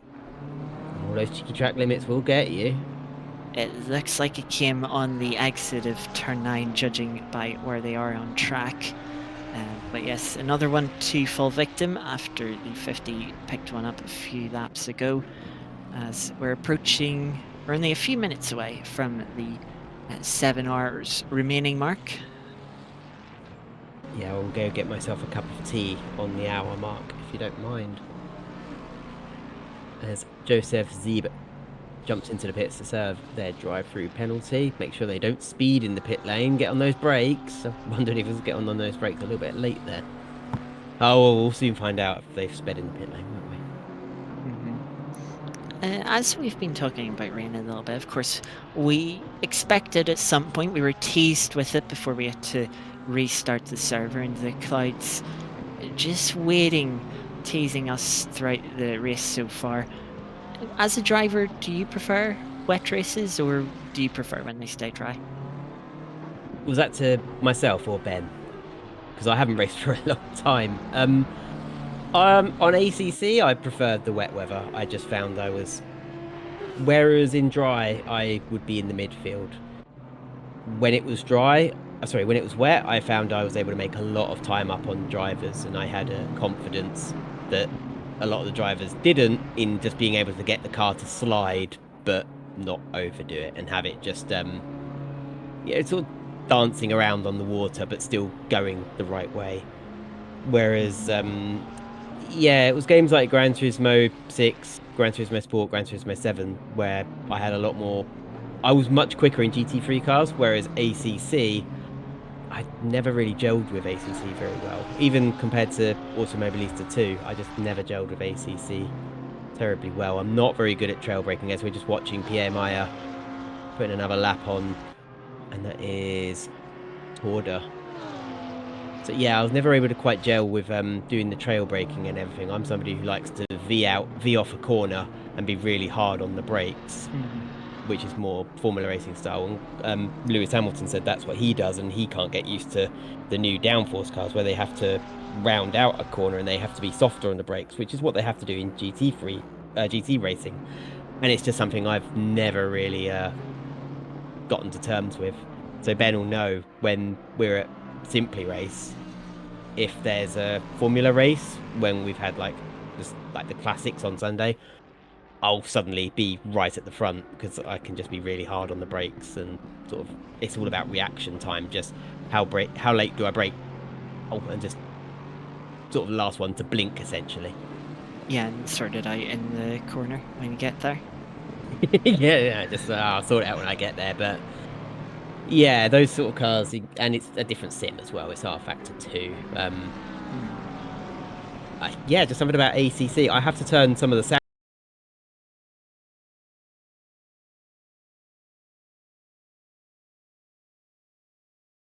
I want to hear the tires screeching more, so I have to turn a lot of the interior sounds down, just so. Because the car will creak in a way that makes me think, oh, I'm overdriving the car, but actually I'm not, and it's a sound that I wouldn't hear in other games and sims. So I'm just making excuses because I'm rubbish. I'm rubbish at ACC. I'm pretty mediocre with it. You're not so fond of the authenticity. I've butchered that. But you're not too concerned about the realism of the signs. You just want to try and drive fast in that regard. I've heard some people argue that ACC is the most realistic, and then I've heard other people saying iRacing's the most realistic for GT3. So I don't know. It's even in GT3s on iRacing, I was quicker. I felt quicker anyway. ACC, even if I'm at the front end of the grid, I don't feel like I'm going fast. As Erdely for SF Endurance Racing coming out of the pit lane, and look at that open space they've come into. If they've got a team strategist, they've played that to perfection. But yeah, even if I was winning a race in ACC, I don't feel like I'm going fast. Interesting. I don't know what it is, whereas with iRacing and Automobilista, I just feel much more one with the car. Have you ever had the pleasure of running wet Into conditions? Yes. Have you ever had the pleasure of driving wet conditions but having to stick on slicks? Don't think so. I think the wet race I really remember that was at Silverstone, it started wet and we were all on wet tyres. I've never had the pleasure of making dry tyres. I feel like I could probably make that work better than most, just going by my wet weather performance. Yeah. But it's, my sim rig's in the attic. It's been a year. I think if I got the sim rig out, I'd probably just revert back to the play seat challenge, the little fold out deck chair, rather than getting the tubular steel one back out. Well, I'm hearing our excuses. So we're. I have you know, I was on a pro esport team. Have you know, I was on a pro esport team that was owned by a real car manufacturer. So that sounds like more excuses. Never too late to stop sim racing, or never too early to stop. I don't know. I've lost what I'm saying. I had to retire because I kept losing to Ben. I couldn't take it. Yep. There was a 24-hour at Abu Dhabi, and I think we lost to Ben's team in that. No, Ben, were you there for 24 hours of Abu Dhabi? Yep. Yeah, we did. Yeah, we did lose to you. Yeah, we did lose. Your team was second. We were fourth. I came second to Ben in some GT challenge about 4 years ago, and then I think there was something else. Still miffed about that. Cheers.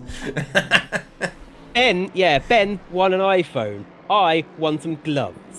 There was a bit of a disparity in the prizes between first and second, especially that our car got nerfed before the final round. Yes, I still remember that. So Ben, how do you feel that you ended your racing career?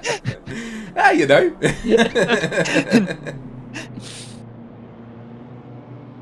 Oh, forever number 2. I was just essentially driving around being Perez. I've just got. That's a bit harsh on yourself. And on that note, should we have a quick break? We'll have a quick break. I'm going to get a cuppa. Recommend you will get a cuppa as well. Yeah.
Welcome back to the oNiD 12 Hours of Barcelona.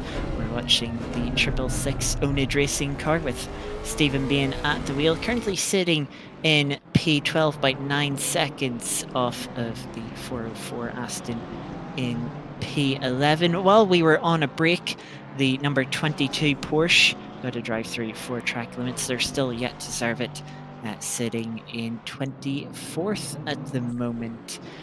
We currently have a bit of a fight here for P14, the 224 Lamborghini trying to get up to 14th, past the 801 BMW. Talking about drive-throughs, the 800 car, teammate of course to the 801, has got a drive-through in sympathy for the 22. They're sitting just in front in 23rd, so they'll be able to resume their battle once they've both taken those penalties. The Lamborghini here trying to close up. It looks like the 801 is, it is just out of the pits. This is the second lap it's had since then. Going defensive into turn 10 as they approach the final sector. The BMW should have good ground. It is 5 kilometers an hour up on the Lamborghini in speed trap into T1, which will help its defense of P14. We're still waiting for Cami to return to us, getting a cup of tea for themselves, making sure they're priorities. well hydrated. Yes, priorities. Don't be commentating on all this action with a dry voice or throat, do we now? So as you see, BMW straight line speed keeping its car lengths in front of the Lambo that then closes up in the braking zone, taking a lot of curb through turn 2, trying to open up the line through turn 3 as well. Just seemingly struggling a little bit in that dirty air behind the BMW, not quite having the pace advantage to sort of close up for a move, it seems, especially now that the BMW will be getting its tires up to optimal pressure and temperatures. The track sitting at 28 degrees C on its starting its downward trend as we get closer towards the night stage of the race. It's settled down a little bit since I was last hit. I haven't seen any penalties from race control since I was last here, and people have kind of got into the rhythm a little bit, haven't they? So you're in that middle bit of the race now where you kind of understand where you are. You're trying to make your strategy work, and you're either praying for rain or hoping it doesn't rain. I think those that are on longer stints, they're in the middle of longer stints, probably won't want rain so they can play out, but I think those Lexuses probably want a bit of rain. I'm not sure the Audi would. Yeah, I think any of the cars that are maybe struggling with tyre wear over a longer stint would like a bit of rain. Our head steward for the day, Matt, has come in chat saying some of the stewarding team have had a nap, a well-deserved nap so far. Jealous. And scrub, which I believe you can correct me, Manders? Yep. Manders in the, I think it's the 31 oNiD Ricky's car, saying that they need a nap. I'm not just confirming that it wasn't him that took a nap. I would hope so. I think this just shows how old we're all getting. That we all think we're young, but like I don't think any of us could describe what skibbity toilet is, which What means are you talking about? exactly, which means we're all getting old, which means we're all enjoying a nap in the middle of the day. Gotcha. Have you really never heard of skibbity I toilet? have no idea what you're talking about. Okay, it's something that like I don't know what comes after Gen Z, but it's something the young people like. The young people. The young When you people. say young people, what age group are you Yeah. Teenagers. saying? Okay, so younger than me still. How old are you, Scott? 21. Oh, okay. So you almost, yeah, you're pretty much part of that. I can't see with red text, but someone's saying I'm only 32. But then I would have to think, right, what was my dad doing at 32? Oh, he had a 7-year-old kid, was married, and had a 3-bed house. What was I doing at 32? Not that. Blame the government. Yep. Yeah, Apparently they've caused issues for a driver as well this race. I've lived through too many once-in-a-lifetime catastrophes. So, 173 laps completed. Maya is in the pits. Don't know if we'll see a driver swap. This is Andrew Sire for Team Shumi Skins. They're running in 4th place. Doing well, because I think they had a penalty early, didn't they? So they're making up ground. We've got Egger also making up ground as they had to make an extra pit stop. Scotty must be protected at all costs. See, I can't hear or read Scotty's name without thinking of that film, Eurotrip. I have never seen it, so I have no idea. If what anyone you're- has watched Eurotrip, you'll know exactly what I'm on about, but there's a bit in the film where they're saying, Scotty doesn't know, Scotty doesn't know. And it's a really odd cult classic film. What Funny about enough, Star that Trek? felt Our very first film. appropriate there. Yeah, Scotty doesn't know. What about Star Trek? Oh, yeah. See, the only thing people point to with my name is Street Fighter.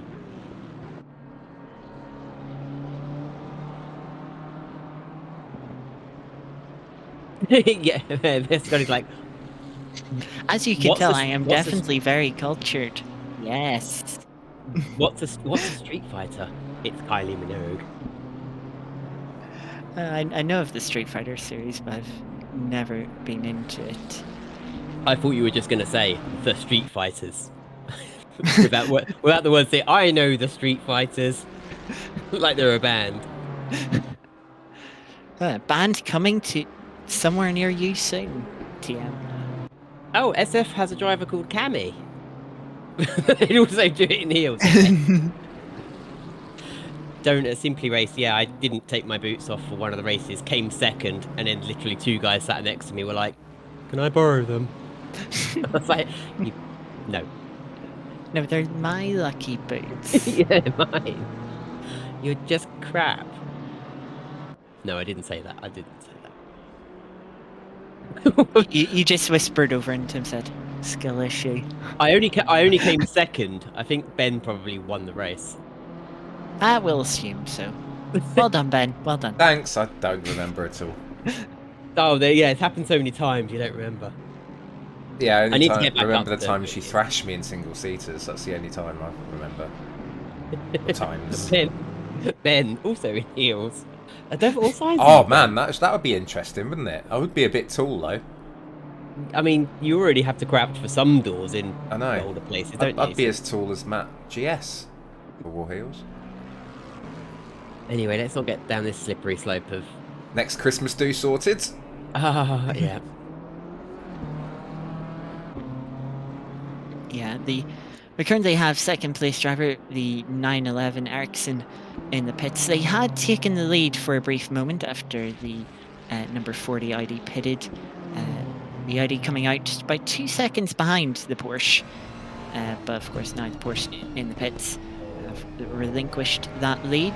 We also have a bit of a battle brewing up for P7, the number 72 Aston is putting a bit of a charge on to close up. They're about half a second behind as we pick them up here into turn 10, closing in on the brakes behind that BMW sort of art car style livery as they head through turn 12, the long right-hander up towards the gravel, using all of the track into 13, down into turns 14, 15, that awkward final chicane. A little bit of a bounce on the first apex curb from the BMW as they head out on to start-finish straight. Will the Aston be able to get a run in the slipstream down towards turn 1? Ben, I want to ask an oNiD question. Go on.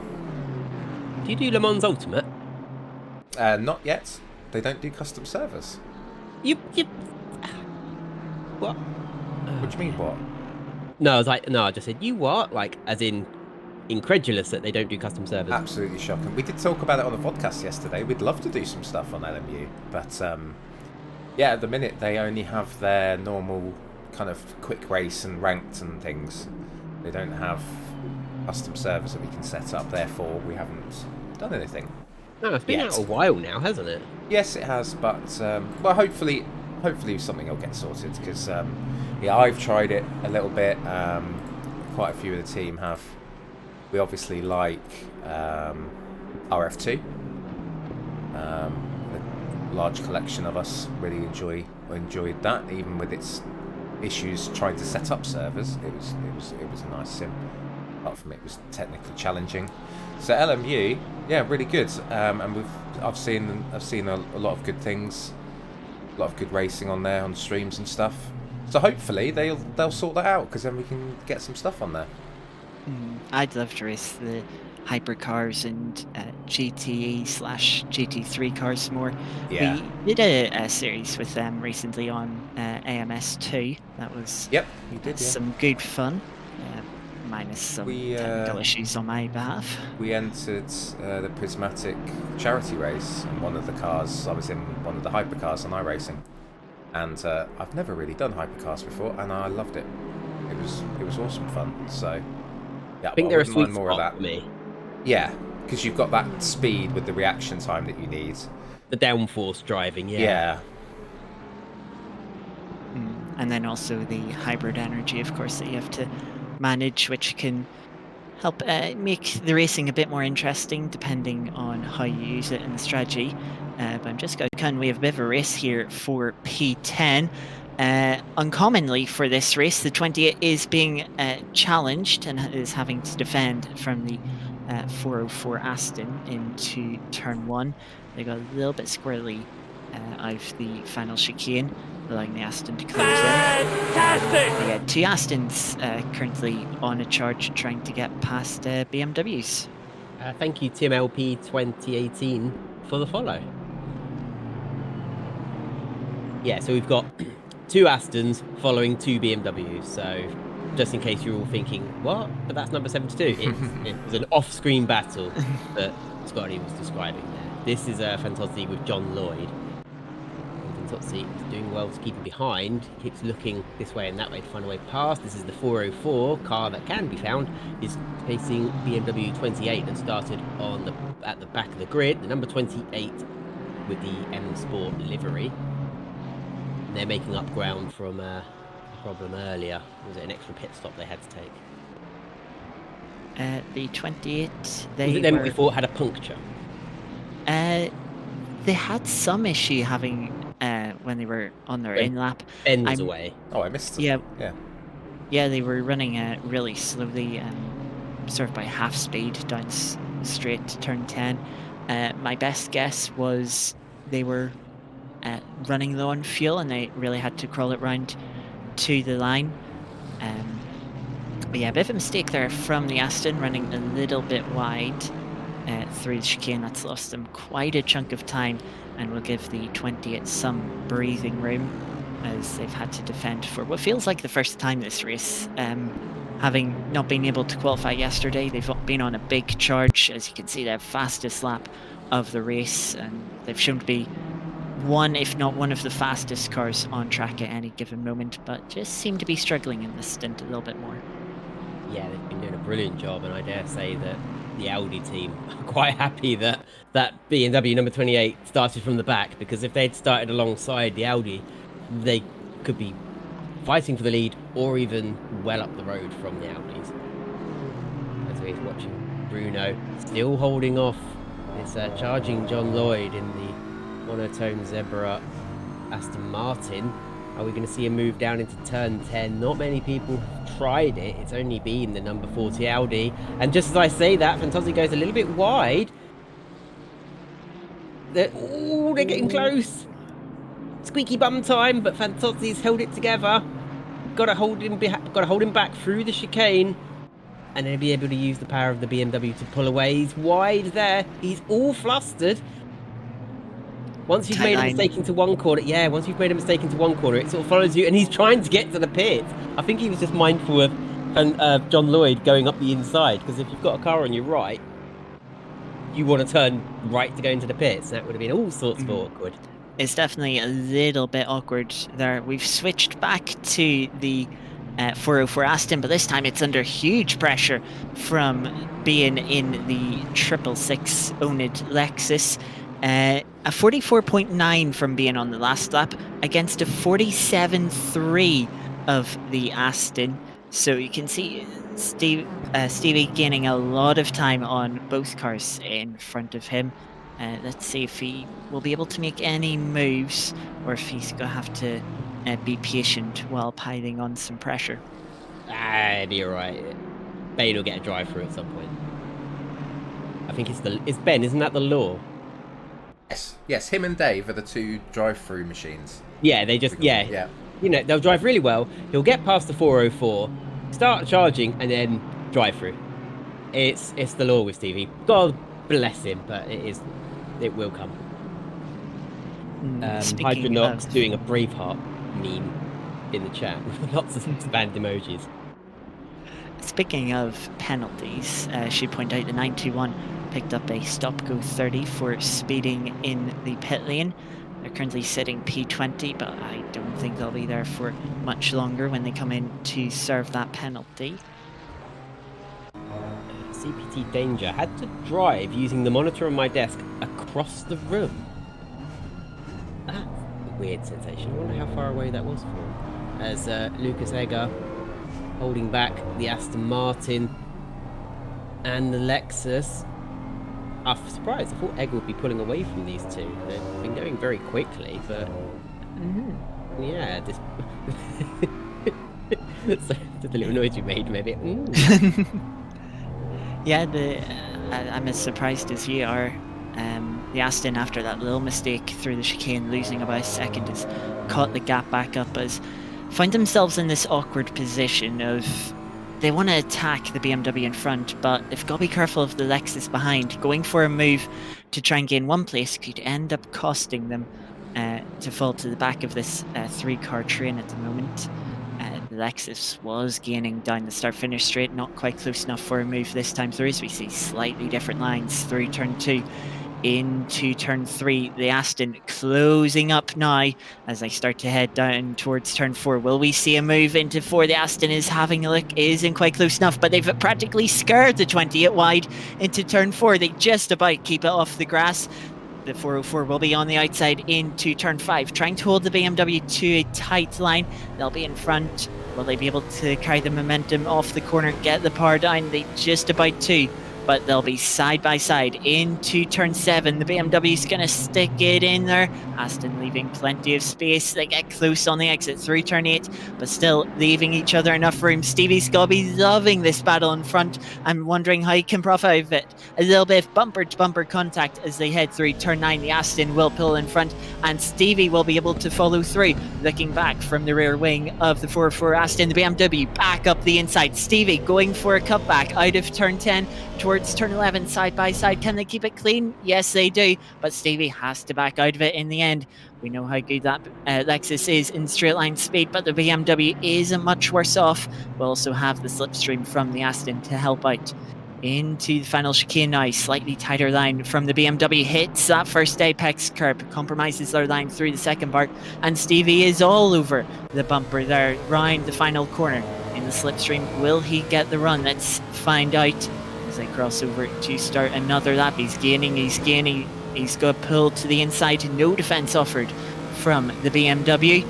It's going to be neck and neck into turn 1. Who's going to be braver on the brakes? It's going to be Stevie. Can he get the car pulled up round turn 1? He can indeed. The BMW is losing 2 positions there. Well, I have to settle for P11. Oh, well, that was a brilliant bit of commentary. I was loving that. So yeah, Stephen Bain gets the move done. Hasn't picked up a drive-through penalty in the process, so that's Yet. Yeah. Yeah, I'm sure he'll find a way. Now he's got to set off. He's lost a bit of time to the Aston. Hats off to Egger for that heroic defence, fighting like a lion to keep those two back. But I think whether he's carrying more fuel, because his pit stops are out of sync, carrying more fuel, maybe more worn tyres, just not able to hold them back, falls back down to 11th.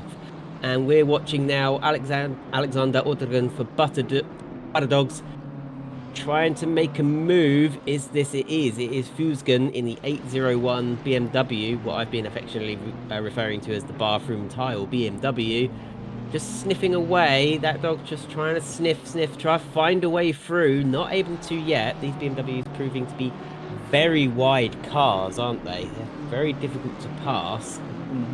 Unlike, you know, I like my Formula 1 cars where you brake at the last minute and you can really outbrake someone. I think with GT cars, you have to plan it a little bit more. Daniel Erdely now, 4th place. Got to drive through for track limits. It's Stevie! He's done it! He's done it! He's done exactly what you said he'd do. He'd get past and then he'd get the drive-through. We see here the 922 making a move on the number 50 Ferrari, getting themselves up to P4. A clean, well-executed move there, and they'll be getting on their way, utilising the free space. This battle, you mentioned tyre wear being a part of it. Just to give context, the 28 BMW is 50 minutes into the stint, the longest of the 3. The 404 Aston only 32 minutes, and Stevie is 23 minutes into a stint. So with the newest tyres, I was going to ask, would he be able to close down the Aston? But that doesn't matter anymore, as pushing trying to do so, he's picked up his inevitable DT. Stephen Bain is a lot like a casino slot machine. It's like jackpot, cherry. You know, he's nearly there as a great driver, and then just balls it up in the most unrequired way possible, as Matthias Fusgen is trying to hold back the slippery, sniffy Butterdog in the Lamborghini right behind him. Lamborghini was looking to the outside of turn 4. The BMW moved over to take the racing line. Lamborghini had to go off track to make sure there wasn't any contact. So we'll have to follow through the remainder of the middle sector here. Lamborghini putting quite a bit of pressure on. Let's see if they will be able to make anything stick. Also, part of me is thinking, did Stevie plan that DT just to make you seem so clever with that prediction? Yeah, just call, as I was saying, just call me a prophet. I'm trying to find emojis in the Twitch chat to do like jackpot, cherry. But I can't find them. But yes, was it 3 certainties in life? Death, taxes, and Steve Bain getting a penalty. But Fuskin is holding back the Lamborghini quite nicely. The 801, just a solid, not overly defensive, but just keeping the car on the racing line, driving a good race.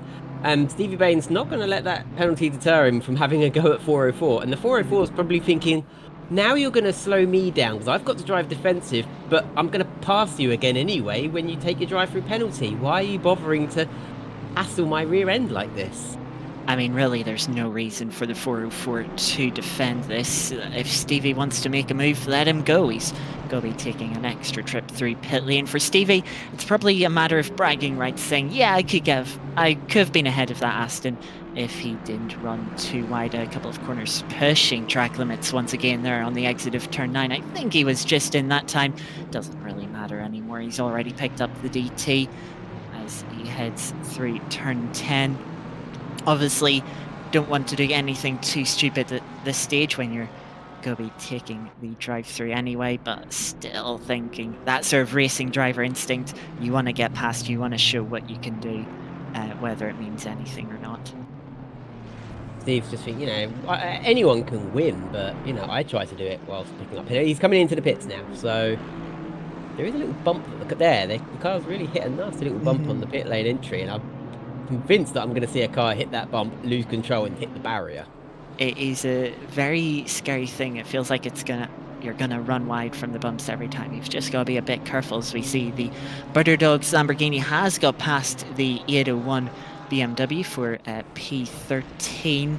They're not going to be quite close enough to Stevie and the 666 to take that position as well. But they're not too far behind. Stevie's just about getting to the end of pit lane now as they come on to the start-finish straight. Tyres got a bit of a slide on there. He's lost a bit of time to the Lamborghini. Had a bit of a slide coming out the penultimate corner. Stevie Bain's rejoining the circuit now. Let's see. There he is. That's him joining, yeah, just ahead of the bathroom tile BMWs. And down into 12th place now. So, too painful, but he's got about, 12 seconds back from Ego, and he's going to have to make up that time again and not pick up a drive-through penalty this time. The danger, MGS MK92 says, the danger of Stevie on no track limits warnings is that he hands the car back to you with free again. It's like people who do hire cars and they return it to you with an empty tank or something, isn't it? Might as well get your money's worth. Stevie just trying to pass the blame on to other drivers in his team. But he's now got the sister oNiD car, the second rookie's car, 31, in front, about 15 seconds in front of him. That he'll be trying to catch up to. With the pace that he was showing, they both pitted on the same lap last time. So they've got same tyre wear with the pace that Stevie was showing. Yeah, he should be able to reel them in over the remainder of this stint. I think Steve's lucky. If he had been 5 seconds slower, he'd be right in this gaggle of cars at the moment, but he's just ahead of them, so he's not going to be slowed down by them or have to fight with them. He's very lucky that he didn't come out behind them. As we're seeing Chris, absolutely, that was what Adam Dean used to love to say. As Chris Picker is going to have to pick his way through the back markers, the bathroom tile BMW is the first on the list, and the 911's not going to have to pace down the straight. And that must be frustrating as a Porsche driver when you're lapping people, but you don't have to pace down the straight just to sail past. And it's just as frustrating too for the car that you're trying to lap, because they know they've got to slow down even more to let you through than they would do with some other cars. I know, I've had to do it before. Yeah, I remember having to do it for a Porsche driver who'd come up from last to fifth, and they were catching me, but down the straights they couldn't do it. It was like trying to, somebody reaching for the top shelf, and as a tall person, you just have to go, here, I'll just get it for you.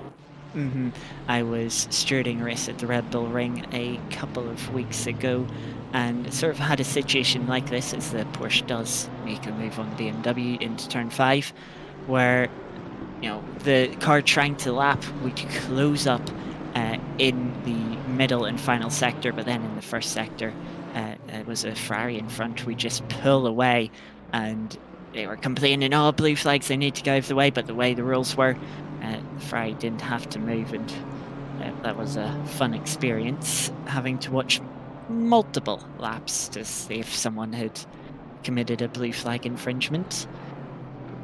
Luckily, the issues aren't as bad here, as not everyone calls themselves esports drivers like they did in that race. Also, at oNiD, we're quite strict on how drivers communicate with each other. They can't start arguing with each other in the in-game chat. That would just, I imagine, be like an instant DQ. We're very strict on that. Yes, And no everything like that in-game happens. chat allowed, of course. They can talk a little bit in our Discord, but they must keep it respectful. No sort of incident talk unless you're just making a simple apology about something you did, but it doesn't extend any further than that. We want to keep everything nice, civil, nice, respectful, keep any toxicity out, as that's not what racing is about. It's by having fun racing each other side by side, hopefully. So we can, as drivers, we definitely do get heated in the moment. And, well, I can imagine that, you know, the drivers do want to vent certain feelings, and when you're not able to, you do kind of feel like a shaken bottle of champagne with the cork still in, and you just like, you're just bottling it all up. As perfectly showcased by F1 last week. Yeah, wasn't that just? Mm-hmm. But yeah, that is just the focus required for racing. You don't have that sort of extra power in your brain to sort of contain and control your emotions. So they kind of end up just going wild, uncontrolled, as we see the 81 BMW trying to get past the Butterdogs BMW, put a lap on them, that is. Butterdogs not wanting to just move out of the way. BMW's, the 81, sorry, is going to be getting a bit frustrated here.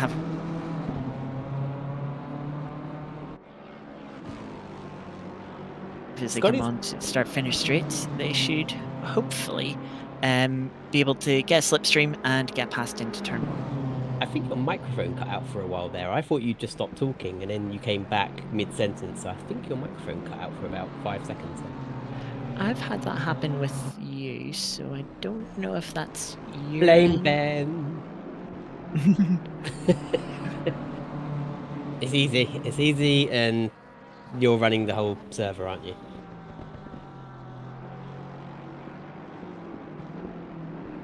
Hello, Bo. So, comms is me, Cammy, and them, Scotty.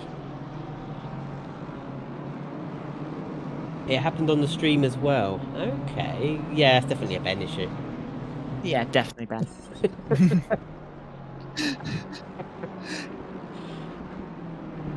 But Discord issues can be blamed on you. Sorry, Ben. Ben, are you a Nitro member on Discord? The answer is no.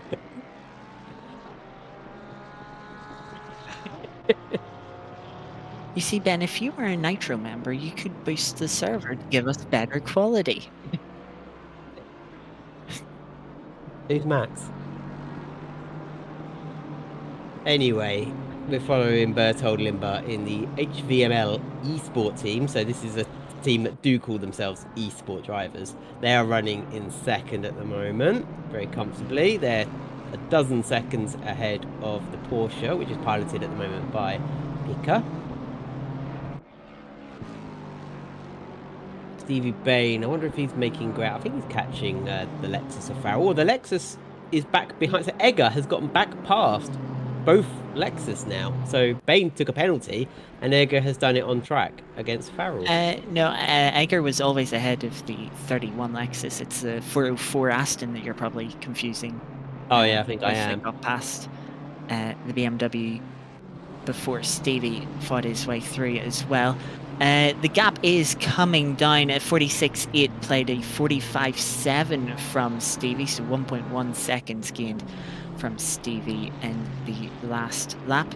Gap now sitting at about 11 seconds between the two, so give it another 11 laps and they should be right next to each other, which will probably be not too long before the 6-hour or halfway mark. Yeah, I'm obviously getting old if I'm mixing up and making mistakes like that. It's, in 24 minutes, I'll go for a nap. And question in Egg. chat. What happened with the Ferrari that was P1 at the TR mark? That was the number 50. They did have a drive-through penalty, but I think something also went wrong between while we were on break. We came back and they were about 40 seconds off of the lead by that stage. Whether that's just the ID having great pace through those stints or whether the Ferrari had a mistake or a little issue. I didn't see any incidents involving the Ferrari in the contact log, so most likely a mistake by themselves from the 50 that has potentially plagued them. If it wasn't the 40's pace, which has been... The 40 has been on their A game the entire race, let's be honest. They're nearly about to reach a minute lead once more. They just seem unstoppable. Yeah, they really have. They haven't put much of a foot wrong, have they? Both drivers of the team. Standout performance, 188 laps completed. I don't think they've had even so much as a drive-through penalty for track limits or anything. They have not, but they did no. have that wide moment in the first stint when they were in third place, trying to fight for second, ran wide out of the final chicane, dropped to sixth. That's right, they did, yeah. Oh, yeah, we've got a drive-through for Sampaio, the Portuguese team. The 95 Mustang, currently sitting P16. They do have a minute gap to the car behind them, so they won't lose any positions, but currently a 47.5-second gap to the car in front of them will only increase to well over a minute. Bit of no man's land for the Mustang at this stage of the race. Yeah, I mean, we are kind of in the no man's land of the race. When you get to this middle part of an endurance race, you're kind of just running through the motions a little bit. You're just not wanting to make any mistakes, not wanting to put any damage on the car, be able to hand it over to your teammate in good condition, you know, keep the track limit incursions down, and good not to know take you were any major listening risks. to what Ben said while you were getting your cup of tea. Exactly what he said. Yeah, you're this far invested in the race. I think it's different when you're only 1 hour in because you're still in that hot-headed moment. But the more time goes on and the more progress you put behind you, you don't want 5 hours, 6 hours to go to waste all for naught because of a silly mistake 6 hours in. So it becomes more valuable. Your place on the circuit becomes more valuable the more time you've put in, the more work. You don't want to end to naught, as Miguel just letting one of the oNiD cars, one of the Lexus cars, I think it might have been Stevie Bain, just go through there. Or was that Matt Farrell? Yeah, that's the 31 of Farrell. As Stephen Bain trying to catch up, gaps down to 10 seconds now between the two oNiD cars. But Stevie is also coming under a little bit of pressure. The Butterdog's Lamborghini is closing up. They're just a second back at this stage. They did gain about half a second last lap around. So maybe a little bit of a battle brewing up there. Stevie will want to avoid that battle as he continues to try and claw back time lost from the drive-through for track limits. But the Butterdogs sensing an opportunity maybe to get themselves up to P12. We're just following Martin Thorpe, one of the veterans of oNiD Racing. They've been racing with oNiD Racing for, not the team, but the group oNiD Racing for a long time now, one of the veterans. Because as a commentator coming back to this after a while, I have to admit, there's only a few familiar names. Quite a lot of these names are quite new to me. So it's great that oNiD Racing is attracting new members. I think the last time I commentated properly, we were approaching 1,000 followers. Incredible! Now we're at 1,800 followers. So that is great to see. We've got a much wider audience as well. We've got drivers. We used to have drivers just from the UK. Now, as you see, we've got Alexander Ortegren from Sweden. We've got American driving. We've got drivers from all across the world. So it's great to see the oNiD community growing. It makes for much exciting racing when people are represented all over the world, and it does help boost the viewing figures. Absolutely, it's always great to have a unique and diverse community of people to race with, especially since recently, of course, oNiD moving over to SimGrid this year. So we've seen more new faces from that move. So, of course, thank you to everyone that has joined us for some racing at oNiD, whether it's been the Enduros or some of our weekly series throughout the weeks. It's great to have you on board. And if you're watching, you can, of course, join. There is a link if you scroll up a little bit in chat to join the Discord, Get Racing. I see Bertz was saying that their friend bought a Moza wheel. So as a new member of oNiD, it would be great to have them along. The more the merrier, of course. Yeah, more good, fun racing guaranteed here at oNiD. Ben, if you're a new sim racer looking to join oNiD Racing, but you say, well, I don't have a steering wheel, what are some good, affordable options that new sim racers can look into? Well, I started off with a Logitech. Well, way back when I had like a Fanatec Xbox, like 10 years ago or something. But the first PC one was like a Logitech 9. Fantastic! I can't remember. Is that still a good first wheel entry into? Absolutely, Yeah, it's not. Absolutely. And then I had some Thrustmaster stuff, which again for a budget is very good. And even at the minute, I've got a R5, the Moza R5, which I love, but I just Have you just? Everyone's in the pits on the map. Have you just? You might have disconnected or something, because on my end everything is fine. Uh-oh.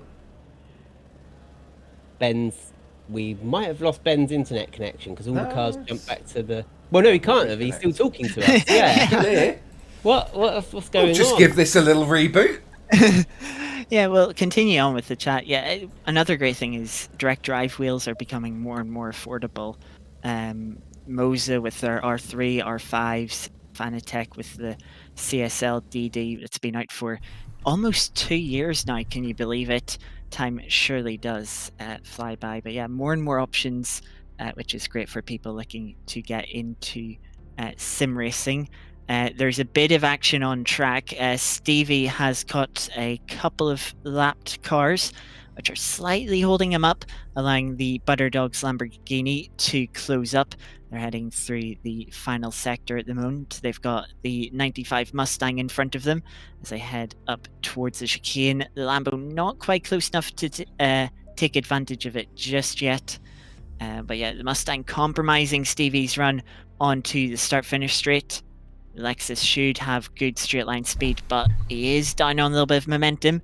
Butterdogs Lambo in the slipstream now, slightly closing up, but yeah, just missing that top end compared to the Lexus, as still a car length too far back to make a move into turn one, but putting that pressure on. The 801 BMW as well has just got a drive-through for track limits from P13. They're serving it now. It will drop them to at least P14, if not maybe P15 as well. The 28 BMW currently holding 15th at the moment. Yeah, Stevie getting into a bit of clean air now, having passed the lap cars, trying to just get a little bit of breathing room from the Lamborghinis. They continue to chase down the oNiD rookies, 31 Lexus in front. The gap now to that car, 7 seconds between the two oNiD cars. That gap is coming down at quite the pace. 7/10 was the difference between Stevie's time and the 31s. As well, the 28 just mentioned in 15th place. They haven't got up to 14th, and they've got their own drive-through for track limits. It looks like they have enough of a gap that they will be able to hold on to 15th, but yes, it will set them much further back than the 5 seconds currently separating them and the 801 BMW. So this is the Scotty radio show at the moment. Only Scotty can see what's happening on the circuit. Yeah, we'll have to just keep you informed. The 224 Lambo dropping slightly back from Stevie by half a second this time by, which isn't necessarily a bad thing. thinking sort of bigger picture. Of course, they're both trying to chase down the 31. And when you're right behind another car and its rear bumper, you're losing that downforce. The car will just slide a bit more, overheat the tires a little bit more, and maybe cause a bit of extra wear or damage, which can slow you down at later points in the stint, especially if you're running longer stints. So they will just have to be calm. Meanwhile, elsewhere on track, the 28's just coming in to serve its drive-through. Gap at the lead between... let's take this opportunity now to go through the cars on the leaderboard, since we don't have any visuals at the moment. In the lead is the number 1 car 40. Let's see, can I get team name? I can't find team names myself, sorry. But yeah, it's a number 40 oNiD, as we get images back from Ben, solving his issues. Yes, so as I said, the number 40 oNiD is leading the way. The gap to second, 1 minute and 7 seconds at the moment. They're lapping a 45.0 last time round. I think that's the quickest lap of anyone, that last lap, showing their pace. And they've currently lapped everyone up to P7 so far. So only 6 drivers, still on the lead lap. Back in second, 1 minute odd behind, is the 81 BMW. They're holding on to P2 in front of the 911 Porsche in P3. Behind that, we have the 922 BMW. Fourth, the 50 Ferrari that was doing well in the opening stints has fallen back to 5th after some issues. They're holding on just a second ahead of the 41 Ferrari in P6. Then we have the 72 Aston in 7th, the 55 Lexus in 8th, 404 Aston in P9, and the 31 Lexus holding on to P10 for now, with Stevie and the 224 Lambo closing in at quite the pace, at nearly a second a lap at the moment. As you can see, yeah, Ben has solved his issues, both with the game and just generally speaking, I think. 195 laps completed here at the moment. We are 11 minutes away from the halfway mark of this 12-hour endurance race at Barcelona. We are following the leaders, DB3 Motorsport at the moment, who have held the lead for quite a while, getting a bit of a power slide for us. I don't know if they were listening, know they were on camera, but putting on a bit of a show for us out of turn 5 with a little power slide and a tail wag. But they've got quite a sizable gap. The gap is so big that it doesn't display as anything but +1 lap. We're not getting a number on screen. Limpar in second in the BMW, Picker in third in the 911. That the Porsche did have the lead of the race until it was taken from them by DB3 Motorsport, and Halter in a bit of clear air at the moment. Just to cut in, sorry, we've got a battle for P5 between the 50 and 41 Ferraris. The 50 just pulling into the pit lane now, obviously coming to the end of the stint. The 41 was closing up very quickly, was trying to go for a move into the final chicane.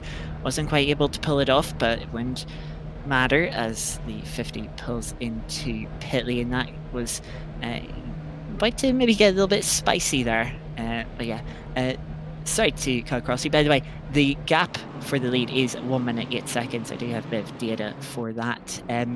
The leaders, as we've seen, still pushing on hard. The previous lap was a 44, so really pushing on hard. Yeah, that is quick. We've seen some drivers dropping off into the 46s and 47s as the race has progressed. So 44 is... they can only be still a 10th off the fastest lap of the race at the moment, I suspect.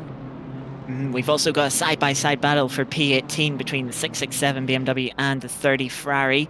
The 667 had a spin in the final sector last lap. This allowed the 30 to close in. 30 not quite able to find a way through, but they're still trying to give it a go as they come on to the back straight up towards turn 10. BMW going defensive. Ferrari trying to look round the outside, as they won't be able to get the whole way round, but they do get a bit of a run on the exit. Have to back out through turns 11 and 12 as You see through the long right-hander, Fry right on the rear bumper. Will they be able to make a move down the start-finish straight? They do have a car that's the 800 BMW that is a lap down on both of these cars. So that BMW will be getting a little bit frustrated here, getting held up by cars a lap ahead, but not running faster. Fry running wide into the gravel. That's going to destroy their momentum on the main straight and possibly allow the BMW to unlap themselves as they pull out and get through. Yeah, and drivers are absolutely entitled to unlap themselves in a safe manner, presumably, of course. But yeah, that's bought Matthias a lot of time. There's a lot of, the Ferrari's dropped right back now, several car lengths behind the BMW, and that'll take the pressure off the Butterdog's BMW team for a while. They can focus on the cars up ahead. So ahead of Heidenreich is Dave Wood in another BMW, and then it's Sampaio in the Ford. Around turn 5. Say, I've only got the stream to go on. Scotty's got the sim up as well, which is how they're getting a bit more information on what else is happening on the track. And they're very welcome to interrupt me if something exciting is happening. Oh, we've got a car off. It's the 667 is off again into the wall. As you can see, just recovering quite a bit of front end damage there. Bonnet lifting up. We had a mistake from them. Let's have a nice replay provided by Ben. Yeah, shame. This is we've just been following them as well. So let's have a look into the chicanes. 6, 7, turn 7 and 8. Oh, and it's just gone round to the left. They've not been able to hook it back right. Lost control. And quite a nasty head-on collision with the barrier. That is going to be a lot of time lost in the pit lane, repairing that, as well as just being slower on the circuit, because their front downforce will be destroyed, as well as some top-end speed. So they've got to nurse that back to the pits. And I've got a feeling, yeah, they're going to tumble down the order as they get it into the pit lane, making sure not to hit the barrier with all that understeer, get it slowed down, don't pick up a drive-through penalty. And yeah, that is the limit of ACC's damage model, unfortunately, but there's probably a lot of internal damage that needs to be repaired as we jump over to Max Farrell for oNiD SimHound rookies, rounding out the top 10 at the moment, 3 seconds back from Morris, but chasing them is Stevie Bain. There they are, one that just behind the BMW, and that's the BMW of Limpar, who will be looking to make an easy pass on Farrell soon. Now you might be wondering, where is the Butterdog's Lamborghini? They've just had a trip through pit lane. They got to the end of their stint, so they'll be trying to perform an undercut on both of these oNiD cars. And with a BMW sandwiched in between these two cars, it might cost them both a little bit of time, which could help the Lambo out. I'll just check myself. The Lambo is out cleaner. They'll be able to run the fastest laps that they can. And speaking of fastest laps, there has been a new fastest lap. It's still for Egger in the 28 BMW. They've just brought their fastest lap down from a 44.1 to a 44.055. And Limpar's about to be passed, getting Stevie Bain unlapping themselves, and Limpar made the same mistake that the white Ferrari made earlier of just getting a wheel into the gravel out of turn 16, sort of killing their speed down the straight. So Stevie Bain's past Limpar, now going to set off after his teammate Farrell, and hopefully this time do it without picking up a drive-through penalty. But I wonder how quickly Limpar will be back on him and looking to put the lap back on him, as that's the Porsche. I think that's number 22 that was moving quite slowly. He's got a bit of a mobile chicane and hopefully isn't going to hold these two up too much as they come up to turn 7 and 8, which is not the easiest place to pass. Blue flags are waving. So you see, so there's Stevie Bain. Yeah, it's just being held up now. Limpar's car's lapping there. The 22 jumps out the way at the, I wouldn't say the first chance it had, but yeah, jumps out the way. And now Stevie Bain's going to have to be mindful of Limpar making a pass, which could be down into turn 10. No, it doesn't look like it will be. Little kick of dust from Stevie running slightly wide. Also, you may notice the next car in front of these two is the 50 Fry. They just made a pit stop a few laps to go. everyone else in front of them is at least 45 minutes into a stint, so they'll be in June pit lane within, at the very latest, the next 30 minutes, but most of them 10 to 20 minutes. Stevie went quite hard into that chicane. I'm sure I saw a little bit of a slide.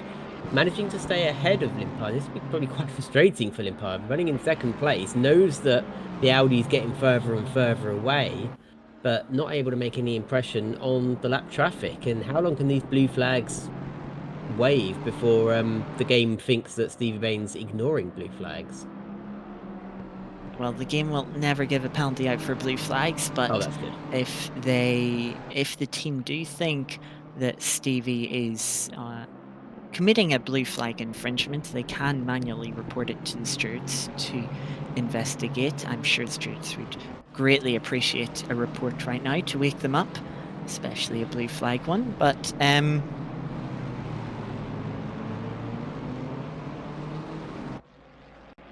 saying about the concern for the 81 to the Audi, I don't think that's their main concern. I'd be more concerned about the Porsche. That's only about just under 6 seconds behind them. Might see them in the background. Yeah, there they are into turn 7. So any time that the BMW loses could be crucial in the later stages of this race. Give context, the BMW running a 47.3 last lap behind this pair. The Porsche trying to catch a 45.8, so a good 1.5 seconds lost there by the BMW, as Stevie is right on the tail. Yeah, I just saw the number 22 Porsche in the background on the straight heading down towards turn 10, going off onto the grass, which is a little bit odd to see a car going on the grass when they're not fighting for a position in a corner. But Stevie Bain really close to his teammate now. Gonna have the tow all the way down the straight. Are we gonna see a move into turn 1 between the two oNiD Lexus drivers? Fastest cars on the circuit. It's the Lexus who regularly top the speed traps. Makes his for a move. And he's got the cooperation of his fellow oNiD driver. Nice and easy there. And now Limpard will be hoping to put a lap on the slower of the Lexus cars. Flashing of the hazards too from Stevie, showing appreciation of the bit of teamwork, you could say. Ben, are you pleased with said teamwork? It does make a pleasant change, doesn't it? Because usually we have issues. Were you maybe a little bit worried down the main street? No, I'm sure they'll be fine, and they'll be fine. They know what they're doing. Be able to make up as they go along and not crash into each other would be great. So good to see them getting by each other relatively easily, actually. I'm just wondering if Johnny's going to turn up to... I'm here. Here he is. Hello. God, they just let anyone into our I know. box. And he's about to get in the car as well, so we're going to jinx him at some point. I am literally within about 10 minutes of getting in the car. Well, I wouldn't say I jinxed Stevie Bain's, but I predicted it was coming, and then about 2 minutes later, Stevie picked up his drive-through. So it was. That's like saying water wet, though, isn't it? Stevie drive-through. Exactly. Water is not wet. What touches water becomes wet, actually. To get technical. Yeah. So, Johnny, happy with Stevie's stint, barring that drive-through that was inevitable?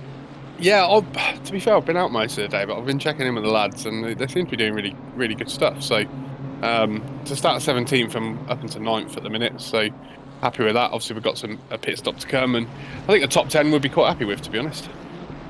So, what are you hoping for in your stint coming up? Survive. He wants rain, secretly. I do really want rain, yeah. I think most of us do want rain as well, as we've just passed the halfway mark of the race. 6 hours gone, 6 more to go.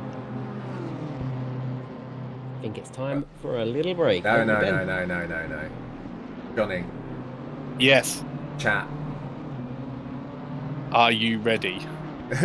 Well, they've seen the trailer for things that are coming up about 3 times in this stream so far.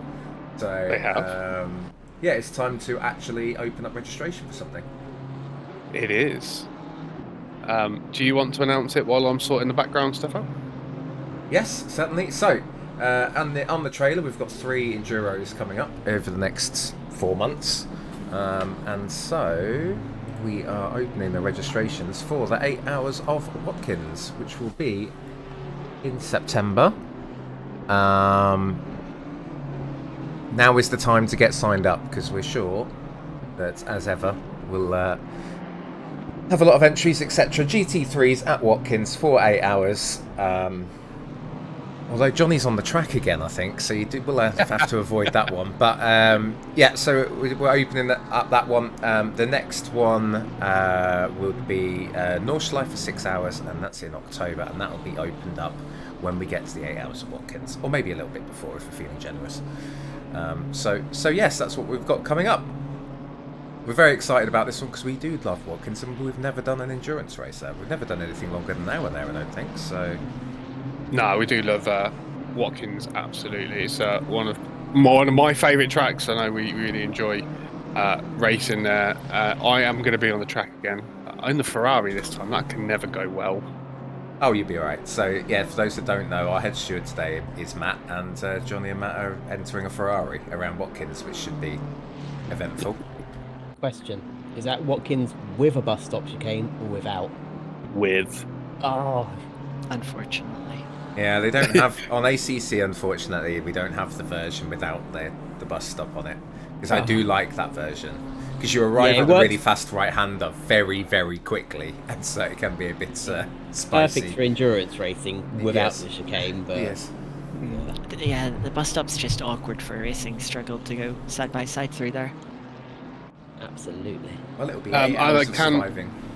I can confirm that the sign-ups are now live. You'll see them on Discord, and they are on SimGrid as well. So go and get your team signed up, ready for 21st of September is when we're doing it. So it's going to be only a few weeks away, really. Well, 6 weeks. Yeah, roughly 6-7 weeks. So a little bit of a break. You can have a little bit of a break from enduros for the summer, and then straight back to it, folks. To get your team signed up, get in there. It's no multi-class, nothing like that. GT3 only, Watkins Glen, 8 hours, and you have to put up with me doing all the stewarding. So have fun with that. Rain. It's about to rain. What? Watkins should have lots of rain. Call it the 8 hours of Watkins. Oh. There is a. We have set it to be Watkins to be relatively dry, but if this doesn't rain in the next 6 hours, that's going to have to change. Yeah. So right, we'll thanks, Johnny. Enjoy your stints. Right. We'll go to a break now, and Cammy and Scotty, thank you very much, and you'll be back later. We Yes, will. in 2 hours. Thank I'm you going to very have a much. nap because I'm nearer to 40 than 30 years old. So. Right, we'll be right back, stream.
Welcome back to the oNiD Racing 12 hours of Barcelona, and at the moment we are on the tail end of the race. How are you keeping, Alex? I'm doing well. Our previous commentary team's just both gone off for naps, but don't worry, the on-track action will be sure to keep you all awake if you're still watching. What a plug that is. Indeed, How indeed. are you holding up, Hydra? Doing good, doing good. Ready to bring it home now. We're on the final stretch. 6 hours remain. We're over It's halfway, we all can make downhill from here. it. Exactly. No medals yet for Ireland in the Olympics, Hydra. Yes. Give it time. Yeah, we're biding our time, sneak in and last you, and I actually haven't been following it too much. I did see rugby sevens, and I was like, this feels like an affront to the rugby I watch, so I couldn't support it any longer. No, fair. It's still getting going into early days yet. There'll be something good to watch in the next few weeks. Indeed. I need to close a few windows, so if you wouldn't mind holding the fort for 2 minutes.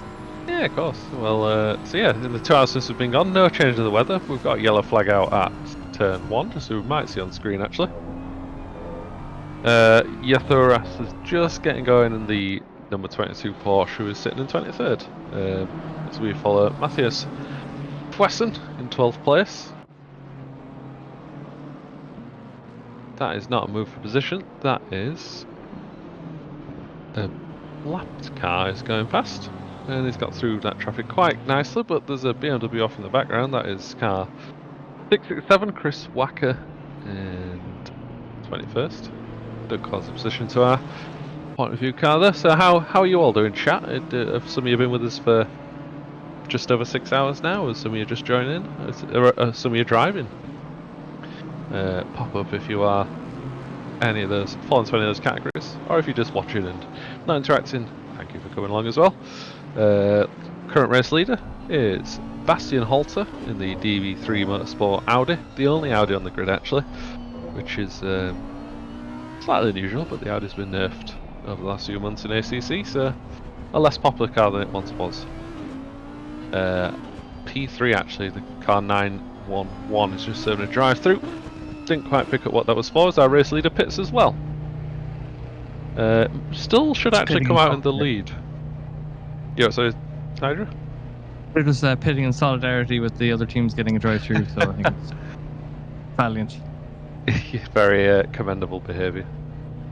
Yeah, but they have, in the 2 hours since we were last here, not sure why the race stewards typed lap 198 in chat, but I'm sure that'll become clear soon. But yeah, since we were last here, Hydra, Halter's team completely took charge of this race. It was a 3-way battle for the lead 2 hours ago. This is now progressing to them being able to take this pit stop, and they're going to come out with a fairly sizable lead because car in P2 is just about to hit the hairpin at the end of the back straight. So yeah, they're building up a good lead for when the rain hits and changes everything. You will know the astute viewers in the chat will have noticed that there hasn't been any change in the clouds, or well, the temperature has been dropping, but the wind is picking up. We've gone from 0 to 1, and now we're at 2 kilometers an hour wind. You know what that means? There's a storm a brewing. That is exponential wind maybe in growth. about 10 to 12 more hours on the server, there might be rain.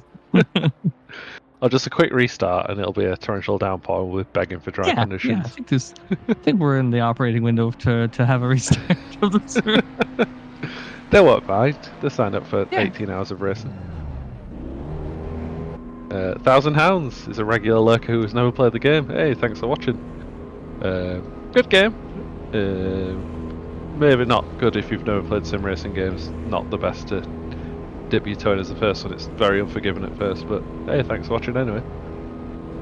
Yeah, thanks for tuning in. It's like, yeah, it is like ACC is feels like a very niche kind of title in that sense. It's like, it's limited to a very specific kind of motor racing or sim racing. But I find that the racing can be quite fun. Yeah, definitely. Very different to what you might get on, like, Formula One or the MS2 or things like that, or even just the first Assetto Corsa, where it's a little bit of like, bit of everything else. Yeah, definitely. The contact physics between cars in this are a bit dodgy, but it is still better racing than definitely the F1 games, like you mentioned. If you're wondering why we're getting pretty random camera angles at the minute, Ben has nipped for a cup of tea, a well-earned cup of tea at the halfway mark. So we're Did I on just free cam see- for a while. Did I just see P2 lifting to let 2 other cars through? You did. I'm not sure why. They've not been off or anything, so I'm not too sure. That was a little bit strange. Yeah, because P1's about to hit the first turn now. P2's just going through the last corner and losing ground to the 2 cars in front. He hasn't pitted, so it's not damage related, I'd suggest. And yeah, it's a 19.5 second gap. They've pulled out about 1.5 second gap on last lap, P1 to P2. Not quite sure about that one. Because you wouldn't think there'd be that much slower than P8 and 9, would you? It's a bit of a strange one. Yeah, because I thought initially, because it seemed to be the same when that car was behind Stevie Bain moments before we went to the break, because it was the chat about blue flags and stuff. But I thought maybe it was just like, Stevie was just a bit quicker. Now maybe it's the case that maybe they have a slightly weaker driver in the stint, and they're just like more comfortable kind of running slightly back. Who could say? But then again, they're running in P2. I'm not. As we go cut away to the 3 wide going down to turn 1. Blomqvist there on your inside, and the Butter Dogs car takes the inside line. There's another car just gone behind them. And it looks like that might be the 28 of Egger. Is right behind him. Keeping the pressure on. Almost taunts or almost decides to chuck it around the outside. Has a bit of a look at for a switchback. But the inside line for that is going to become the outside line for the subsequent hairpin. And the 2 of them slot through nicely. You see the BMW almost getting a kind of sneaky run out on the inside, but just kind of has a little moment. Gets driven out that corner, but just about shuts the door, doesn't he? Yeah. Look how close that BMW is to the back of the Lambo as they run down towards the hairpin along the back straight. BMW has gone wide into the hairpin, taken a wider line, but has not got past as the auto cam switches. I'll keep you updated if he gets past. Yeah. Don't blame Ben. Are you having fun, Hydra, today? Absolutely. Good. Not as much fun as Horizon Media, though. He is sorting out car insurance while watching this, so wow. God, yeah. What a day he's having. That sounds like a fun time. I literally passed my driving test yesterday. So now really? I have the wonderful world. Thank you very much. I almost thought that Aston was going to send it down the inside. Ooh. There's a bit of momentum going up the hill. Goes up on the inside curb. Hangs around the outside, taking a lot more of the track. Max Farrell just happy enough to take the inside line. We have Luke Sherlock subscribing for 1 year at Tier 1. Thank you very much. Yeah, thank you, Luke. Update on the Egger and Blomqvist fight we're watching before the camera switched. Blomqvist got ahead going into turn 1, outbroke himself, and let Egger back through, so no change there. Good stuff, good stuff. We have Fuskin in the pits for the 801 car. We're here now with the 777, battling for P11. I don't believe that 51 is... that would be Dave Wood in the oNiD Racing Stronger car. That's down in P16. Yeah, that car feel like slowly working its way forward. First time chat from Aiden013, or Aiden013, but watch P20 and 21. Unfortunately, at the moment, we are at the whims of the auto director cam. So currently that's decided, hey, let's go on the bonnet cam of Nick Wade on the 55 car. But I do see that battle. We've gone down to P19. We're almost at that other battle. The Teasing us. T20 Whacker and Trot. Oh, Oh dear! that's great contact. Was that contact or was I looked away for a second at the leaderboard and then I did the same. that car was spinning. Oh, P19, weren't it? I'll get half luck myself. So he's approaching turn 1, coming behind Stevens. Oh, okay. So he takes the curve on the left of the straight to get behind Stevens in the braking zone. He's turning the wheel as he brakes on the curve and just loses the back end, I think. So pretty unlucky. Ooh. No contact though. That I didn't hit anything at all, fortunately. That is mighty unfortunate. Well, Horizon Media, if you can afford to own 2 cars at the age of 24, then, I mean, no biggie, but ensuring and running 2 of them will not be a fun job. I can imagine. As Bloodwolf had an interesting stint, 2 mistakes, but did okay. Yeah, it's not too bad, especially if you've double stinted just making 2 mistakes. That's pretty good going at this point of a race as well. Johnny Ashley in the 666 car. Currently a second and a half back from Blomqvist after they've come through the... Actually, did Blomqvist, were you saying? Oh, no, they hadn't gone through the pits. So Johnny catching up on that battle for P9... Oh, sorry, for P10. Into the top 10 spot again.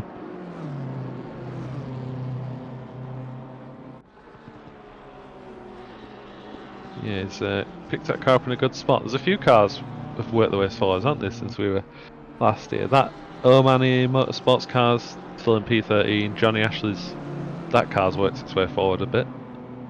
And the other Lexus... Oh, Well, here's that battle. Nick Wade's. Here's that there we battle go. for P20. The auto director has served up a win. So Whacker now defending. Well, stays on the main racing line. Will he dive into the inside? No, he leaves the door open. That's Oh, he Ferrari's takes having a it. look inside. And the autocam giveth, the autocam takes away. Oh, he's got it back, Chris Whacker up. The suspense. Good old battle. To hold out in front. Ferrari decides maybe I'll have a run out around the outside. Tucks back in, gets into the slipstream, has a look down the inside now. To do well to break in time. As we have the Aston driven by Senna there, the 404 oMan racing car. Would like to get past, but there is a battle underway. A Ferrari dangerously close as they go through the middle sector up the hill. And a couple of people corrected me in chat. Apparently, that Ferrari we saw at turn 1 was behind a car that broke a lot early for the corner. We were trying to avoid it. Ah, fair enough. Yeah, I missed that bit. car, he's trying to get through on traffic, so now he's sending it down the inside, which is opening the door for the Ferrari to have a look down and send it around the inside. There's a few bumps. The Ferrari gets through. That's A gentle little door bang, but he got the job done, and neither of them lost too much time, I don't think. Nice little bit of racing. Good work from the autocam to catch that one. Shit. I wonder if we'll see the stewards adjudicating on perhaps the opportune nature of that pass, but we'll see. I thought maybe the oMan racing car might have been just a little bit. I know they had blue flags, but they didn't seem like they were on the blue flags for very long before they said they would send it down the inside into the hairpin of both cars.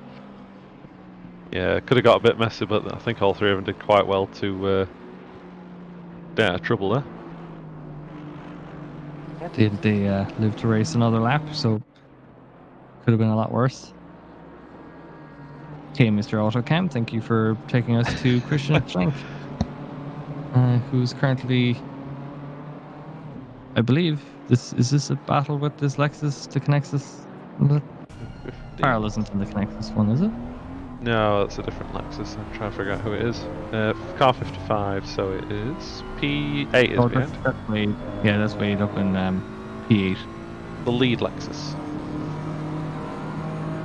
Should we name the Lexus, the winner of the Lexus class, the Ben Brown Trophy for future reference? That'd work quite well. Well, it could do. It could do. We'll remember to let him know about that little accolade he's won while he's away.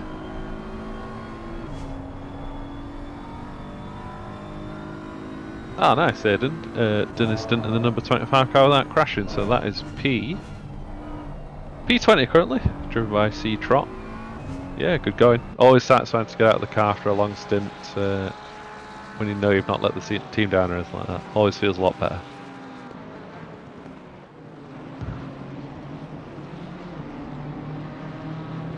Interesting to see that that 911 Porsche, who we had seen up on the top step of that podium earlier on in the race.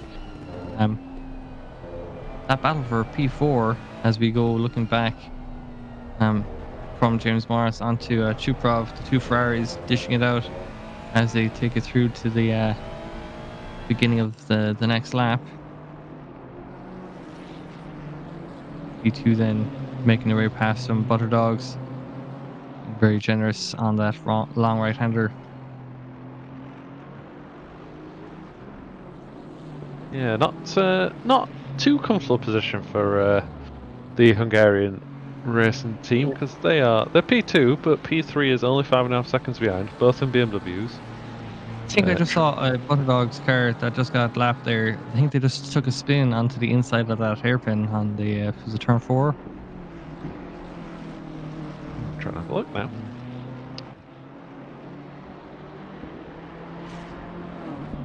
Like they had a kind of span inwardly.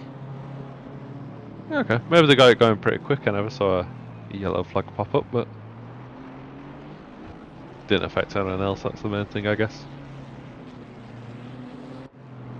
Do you want us to try and tempt fate again, Hydra, and put another poll for rain in 2 hours, or are we? I know I've learned from my mistakes. My optimism has truly died. Crushed it. There won't be Irish weather in the server. Yeah, that's No. 667. I thought I'd seen it might have been them that had to spin. But to keep an eye on their lap time, as Max Farrell just makes their way around. Zazie with a good point in chat. The team in third is also Hungarian, so a good race for Hungarian esports drivers, I guess. And morning to Moneymaker 7 Gaming. So there you go, you get the butter dogs flying in formation down the straight behind. Yeah. We won't fault the drivers for opting to take their promotional media pictures during the race like that. Not at all. The leader just behind Max Farrell. He runs very wide there. Ooh, we've got a penalty for the Ferrari, the 50 Ferrari of James Morris. Car numbers, that James Morris car 50, that is 4.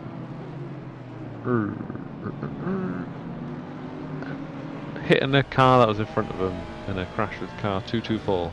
So yeah, that must have been a blue flag incident.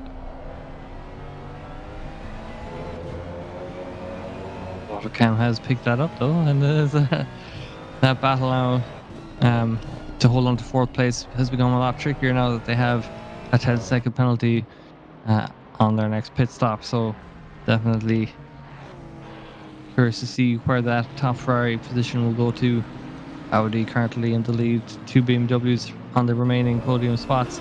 As we have a drive-through for car 431, that's Max Farrell, that's the car, the Lexus that we saw running wide at turn 3 has picked up.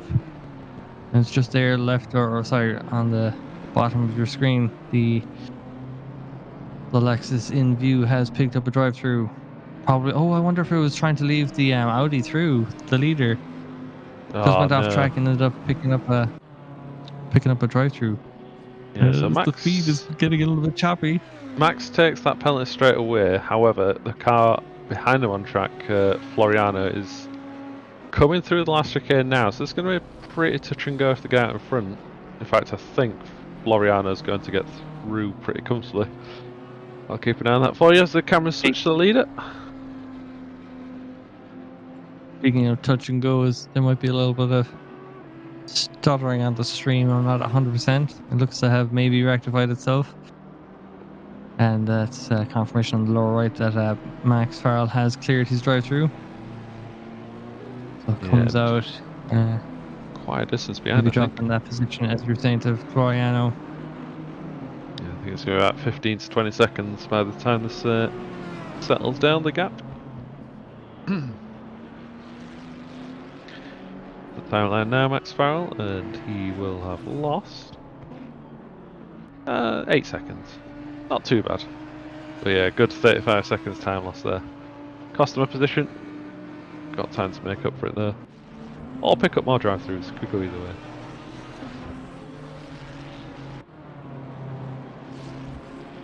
So Blomqvist then, 4 seconds. So that car up ahead would be Egger in the BMW. Oh, sorry. It looks like it's the second car that's up ahead. Is the feed getting a bit choppy for you, Alex, or is it just me? It seems okay for me on Discord, and you were watching it on Twitch. Okay, well then it's probably Seems just my okay for internet me then. on Twitch. Might need to open those windows again, let the internet in. Yeah. Not closing windows was good to increase performance. Yeah, I'll let you know if mine does start getting choppy, but touch wood, it's okay. Johnny Ashley kind of just tipping away in P11, hasn't been able to close that gap up to Blomqvist and Egger, but probably wouldn't mind staying where he is. Almost a P10 spot is a great position for them. Yeah, Battle on and track it is indeed. The Porsche goes down for the inside of the hairpin of turn 4. And James is now in P5. that's a He's three-way trying to battle as well. wrestle that Fourth. car a bit at the other. Yeah, so that Porsche passed both Ferraris over the course of a lap or two, it looks like. So on a Going. tear.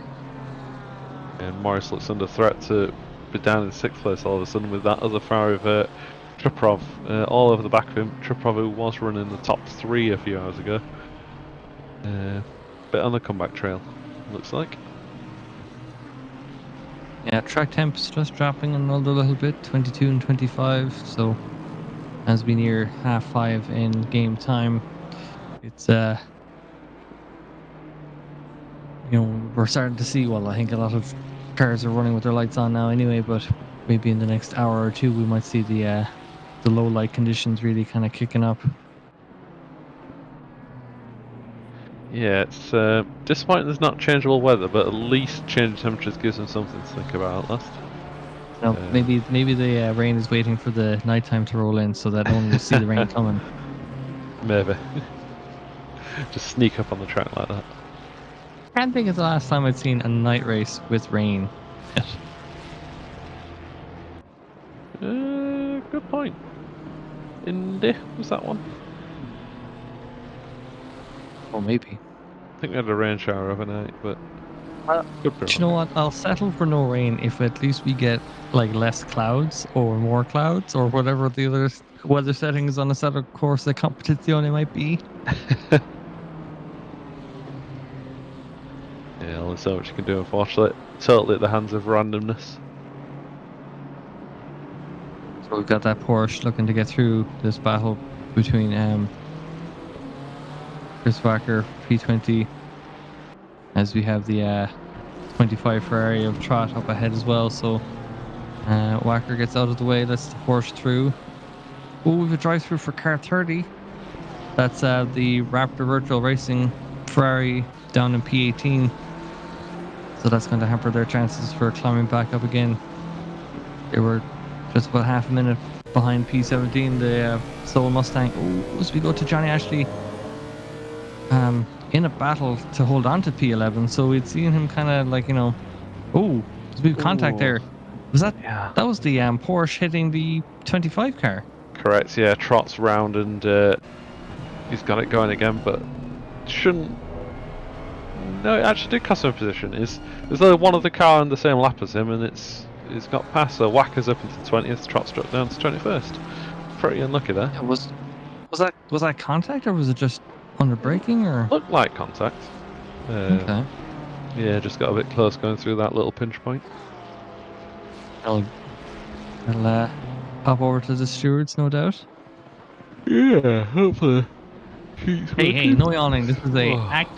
active race in progress. Okay, we're not we're young people who don't need naps. Definitely didn't have a bit of a snooze in between the last 2 hours that while Kemi and Scotty were commentating. This is high adrenaline stuff. Any faltering now, and who knows what'll happen. Any Although wild, maybe, unpredictable things. yeah, maybe it'll start raining if you fall asleep as the 404 car goes for a move down the inside. Johnny Ashley keeps it around the outside.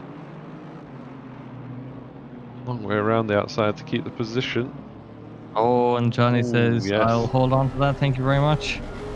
Does run a little wide, gives the Omenicar a look up the inside, but can't quite make it any out of it.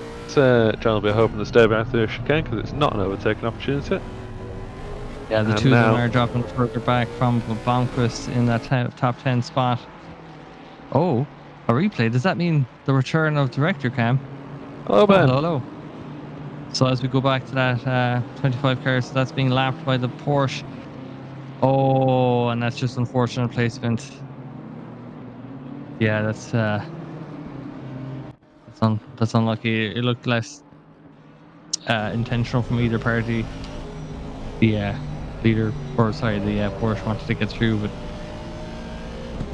unfortunate. Really difficult to go side by side to there, and just couldn't quite manage it there, unfortunately. Yeah. So now, Johnny Ashley, full squeaky bump time, trying to defend this position. Would like to hold on to P11, I'm sure. But we do know that Senna has a lot of pace in that Aston. So we've had This battle is kind Ayrton. of costing them, as their chances are slowly falling away from Blomqvist, who's up in P10. Yeah, we've had Ayrton Senna, we've had Bruno, we've now got Cac Senna, unrelated, but still contains the name in the team, I guess. Chasing down Johnny. I think I saw the Malaysian driver we had in car earlier. Yes, he's you got did. good pace. I thought it was Senna, but it's not showing the flag anymore for some reason. No, I can't. It must be a certain camera angle, I guess, or overlay maybe. Matt in chat, Johnny has fit the Boudica wheel spikes to his Lexus. Does feel that way with the way it's hanging onto his position. Doing a good job of it so far, though. I'm glad you said that word because I had no idea what that word was. Oh, Boudica, yeah. Oh, Ben, while you've been gone, we have decided to name a trophy in your honour. Dare I ask what that is?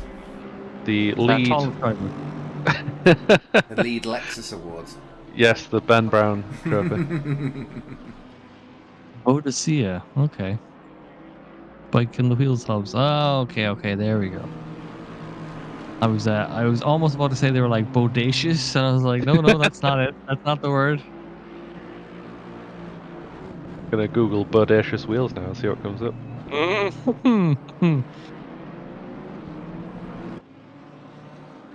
Holy nolly, man. It was trying to be Californian like surfer bro, ended up being somewhat British accent, so apologies to both parties in that.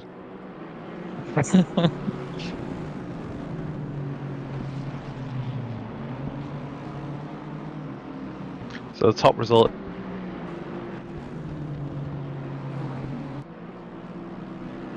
And some 18-inch chrome alloys. They're pretty bodacious. Oh, okay. Yes. Oh, that Aston got super close there under the braking for that tight hairpin at the end of that straight. And has dropped back a little bit.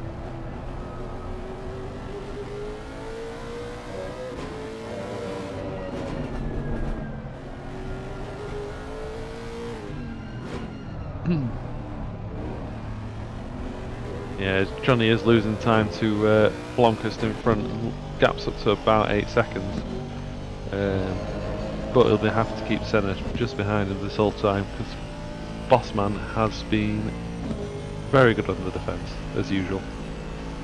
Yeah, it's interesting because Blomqvist is similarly losing pace to Edgar, who's about 8.5 seconds ahead of them. So it seems like the two cars, the two kind of chasers, are kind of just falling back slightly in equal measure. Yeah, just stringing the pack out a little bit. Must have been a change of drivers, I guess, to string things out. Track temperature, by the way, has dropped again, 24 degrees. Still not around the horizon, but there is a little bit of wind to give us hope that conditions might change. And Sam Page asking for absolute carnage in chat. Asking for someone to give Johnny a drive-through for the Stevie experience. It's giving a flash of the lights. Naughty, naughty. Johnny will. Now, in fairness, Johnny doesn't need the Stevie experience. He's well capable of getting enough drive-throughs on his own. That's another flash of lights. Now that's a naughty, naughty. That's a very close contact of almost sending it. I reckon if we see another flash before the end of the lap, that could be a very stern talking to. Oh yeah, no, never. This has been further complicated by that BMW, who is P2 at the minute. So that's Dehanios from the Hungarian esports team. We have seen the Hanios leaving cars through, so happy enough, I'd say, just to sit in. But yeah, no, Johnny doing well not to get any drive-throughs on his stint. I would be remiss not to mention for the second time this stream that he got 2 drive-throughs in one stint when I was in his team. So, So he'll be glad you chose not to drive this time, then, I guess. I'm starting to wonder if I'm the problem member of the team. It's like, oh, maybe if I show up, he'll do worse. So. Dear me. Yeah, Senna getting a bit impatient now. There we go, the Malaysian flag's on screen. Bit impatient, but this is for position, so you can flash all at once, but Johnny just has to keep doing what he's doing. P2 might be getting a little bit annoyed though, because they're only 9 seconds ahead of P3, and that's the BMW you can see just in the background, well, the foreground now. Chasing down Johnny and Senna. Not yielding to let him pass though, which could start to get annoying, because Senna's definitely quicker than Johnny, and that BMW at the back's quicker than both of them, so could get messy potentially if the BMW starts to get impatient. Especially when P3 is only about 9 seconds away. And As we have, is that the leader? That's the right, leader in the background. right in queue as well. Car 404, this oNiD racing team, has just got a warning for excessive flashing, and he is all over the back of Johnny still. Yeah, you're right. Good spot, Hydra. That is the leader coming up to lap P2. They really have taken control of this race, haven't they? They've pulled out a massive gap. Yeah, absolutely. About to almost lap up to second place, if I'm not mistaken. This feels vital now because look at the toe P2's got on the Aston Martin, but they still don't let him through. Gets him into the braking zone. That's gonna put a BMW between Johnny and the Aston, so Johnny would be delighted. Because now the Aston has to keep up with that. You just got to be careful to let the BMW through and not the Aston Martin all of a sudden, because yeah, you don't want to lose two at the same time.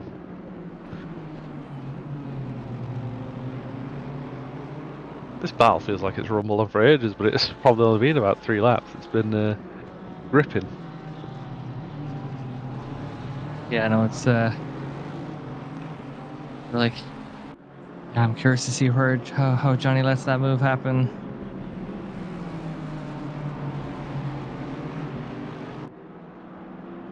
I'm not letting the BMW through, but the BMW is not exactly all over the back of him at the minute. If I was to call it, I would imagine that maybe the Aston's going to try and follow. Oh, is Johnny leaving them through on the inside? Imagine the Aston's going to try and follow through. Not a lot of room for error. Guys, put that Aston in a perfect place. That's exactly what's happened. He's got the inside line of this chicane, but Johnny should have the line for the second one. Somehow the Aston Martin doesn't spin out because that was a fairly hefty contact to the front wheel, but order is maintained just somehow, just about. Yeah, I think there was a battle of wills there for the two drivers. Luckily, both were able to keep it on the tarmac, keep racing. Don't think we're going to see the end of this battle anytime soon. No, the leader's a few seconds behind her now, so that'll be another lapping issue. Senna saw a little chink in the armour and Johnny slammed it shut on his fingers there, I think. Just kept him behind.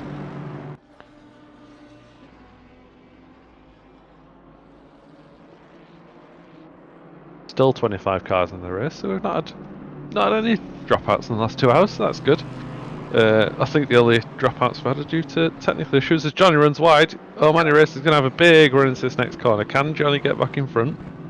Can't fully keep him behind, but he does just about squeeze him enough on the apex to keep him back. Looked to be struggling for grip at that Hydra. It ran really wide, Johnny, all of a sudden, and gave him a chance as the looks at the inside. Yeah, Oh. it does. That was close. Great battling. It's I would imagine the tension levels on both drivers are quite high. I don't, knowing Johnny, I don't think he's one to kind of calmly defend. It's more like, I would call it like not stubborn, but a sort of heated defense, we'll say. And I'm judging from the sort of moves that we've seen from that Aston, I would imagine that looks like a heated attack. So the temperature is rising despite the track temperature falling ever so slightly. But the rain is incoming. Any minute now. At some point, it will rain. Can't deny that as a fact.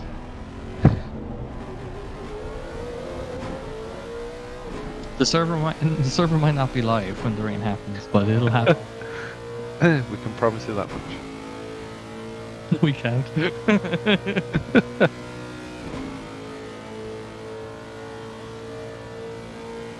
Yeah, Johnny's pulled a bit of a gap there. Probably the biggest gap he's had in a while. Senna lets the leader through behind him. That's what that overtake was. And Johnny's actually got a bit of space to play with to let the leader through as well. Yeah, I think that's a key point there. Johnny won't have to worry about unless that Aston is able to hang on to this Audi.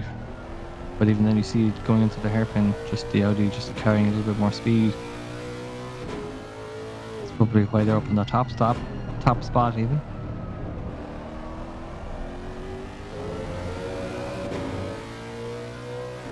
For both NL, I'm guessing the NL is standing for Netherlands. Just disappointed my stint wasn't better. It wouldn't go that far. It was a grand old stint. Do you have any more stints left in the remaining 5 hours, or are you done for the day? Would be my question. Chance to redeem yourself, perhaps. Oh, the leader is going through on a dive under Johnny, and the Aston follows right on through. There was a bit of contact between Johnny and the leader, if I'm not mistaken.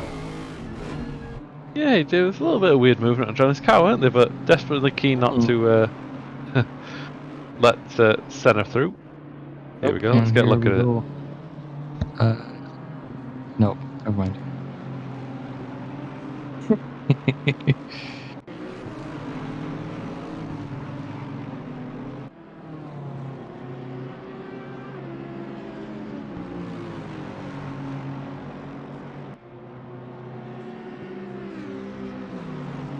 Yeah, so still following this battle.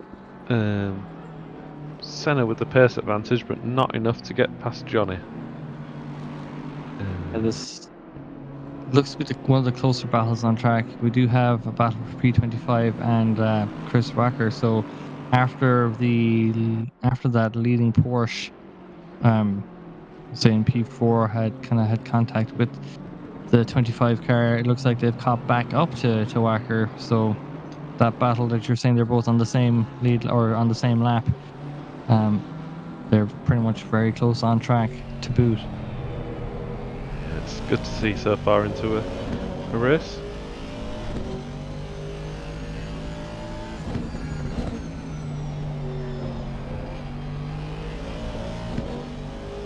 As we go on board now with oMan Racing, driven by CAC Senna, we'll see from their perspective what it's like following Johnny into the hairpin, the Aston. Must have a higher top end than the Lexus. Johnny picking his line. All drivers on their best behaviour now. Not wanting to cause undue attention from the stewards. Keeps it nice and clean this time. Yeah, yes, and just trying to get the car turned, but ends up putting some tires onto the curbing on the inside, and ends up kind of having just to kind of counteract the steering a little bit. So he sees a little bit drop back from Johnny as they go through for this another lap of the lovely Barcelona circuit. Johnny does seem to be getting that good run through the last corner to buy him a bit of time into turn 1, otherwise this probably would be game over by now. Catching up quite a bit through turn 1. Oh yeah, sorry. And that might be it. Johnny takes a wide line into turn 3. Leaves the car's width, makes it very, very tricky to go around the outside. Staying around the middle of the track. Yeah, keeps him behind again. Good work, Johnny.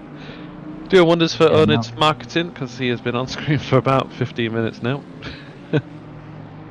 Yeah, this is the closest battle. It looks like Trot down in P20 has dropped back about a second and a half. Well, he's dropped back to a second and a half behind that other car of Wacker in the 667 BMW. But this battle is close as I can see. We've two Ferraris up front are pretty close as well. We'll keep an eye on that on the periphery. On the periphery. Oman trying something different then, going for the switchback. And it looks like that's worked perfectly for him. And that's a move straight on through. Johnny completely powerless there. What a fantastic move that was. I'm wondering if Ben can maybe get a lining up of that replay when the opportunity arises. But that would look like a pretty solid move. And now Johnny's on the back foot, having to see if he can muster up an attack. Yeah, get a replay of the overtake, I think. Yep, just nips up the inside. Yeah. After 15 minutes of battling, he made that look extremely easy in the end, unfortunately for Johnny. But yeah, good move by Senna. As going down to turn 1, Senna stars the lead, and Johnny overshoots, braking by a long way, and has fallen back a bit, unfortunately for Johnny. That's unlucky. Oh, there's that. Yeah, there's the flags now that we're seeing. Is that? Oh God, what flag is that? Is that That's Turkey or Tunisia? Okay. I think it's Turkey, yeah. Okay.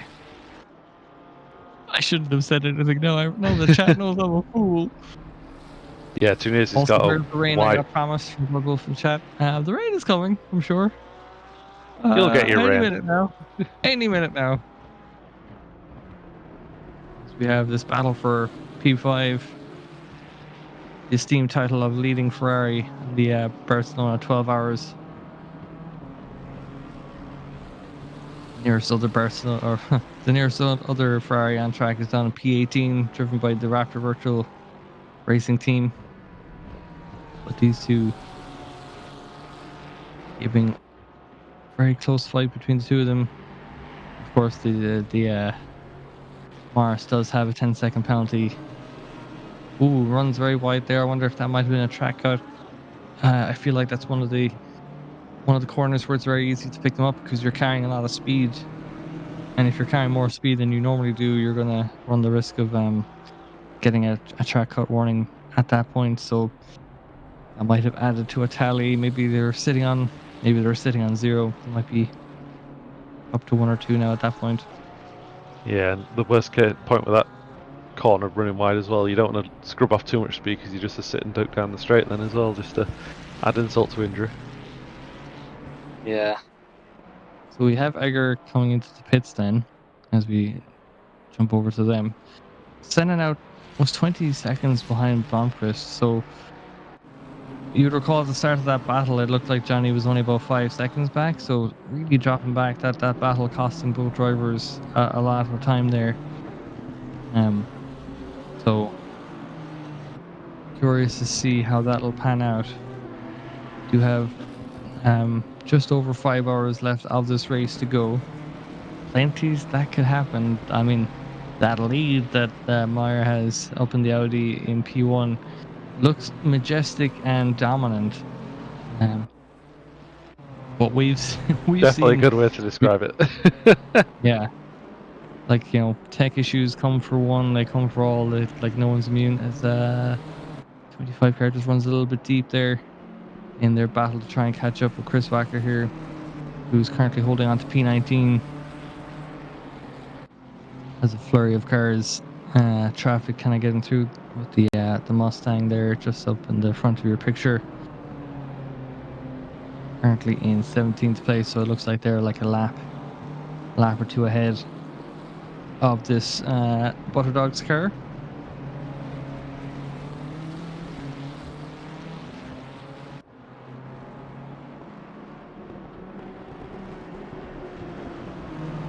Sorry, I was getting shouted at for leaving a glass of cordial where Edward could knock it off, and it's gone everywhere. I'll be in the bad books when I go back down. Oh, thank you, Dr. Montague, for subscribing. They're prime, no less. Thank you very much. Very kind of you. Very kind that we were the choice when you're given, when you have that free prime sub that you can just chug out to someone. It's always nice to know that we're thought of that. So thank you very much for gifting that sub. Well, for using your sub on us. Yeah, we've got a good 5 hours in store. The lead, like we've mentioned, is in a good position. They've just lapped second place, so they're in control. But just behind him, in the next 30 seconds, you've got P2 to P6, all within a couple, less than 10 seconds of each other, and even P7's only a further 10 seconds back. So about 40 seconds covering second to 6th, second to 7th even. Yeah, so the complexion of that podium very much still fluid at this moment in time. Egger then coming out after the pits with a fresh set of tyres, applying pressure now on the Simhound rookies, Max Farrell. Especially if when the promised rain hits, then it'll be all to play for. Yeah, absolutely. Everyone's so used to everyone's been driving for the best part of 7 hours now, and they're not going to be ready for a wet track. So it's gonna really chuck some curveballs into their driving, into their racing strategies. So when that happens, oh boy. All hell will break loose. Yeah, curious that the 28 car still has the fastest lap, and they were running really quickly. I mean, up into 14, they had, like, in their pit strategy, they're probably a little bit further up the grid. But it is curious that none of the leading cars had really. I'm not sure what the numbers are, but at no point I don't think that it seemed like the Jaeger Racing BMW has had an iron grip on the fastest lap record so far this race. Yeah, it's strange. Like, the track's been optimum the whole way through, so obviously track evolution's not really played much of a part. But yeah, and apparently, according to Just Scotty, they've lowered fastest lap to 43.9 out of 28. So not only have they set fastest lap, they've set an even faster fastest lap. Taking a point. We don't award points for fastest lap in this, or do we? We don't have no award points in this race. Never mind fastest lap. Yeah. Okay. Never mind. That'll do it. Yeah. Just pure bragging rights. And in fairness, a 43.9 is a pretty good bragging right. To be fair. Yeah, I wish I could do that. Such as the caliber of drivers that we have racing from the top to the bottom of this pack today.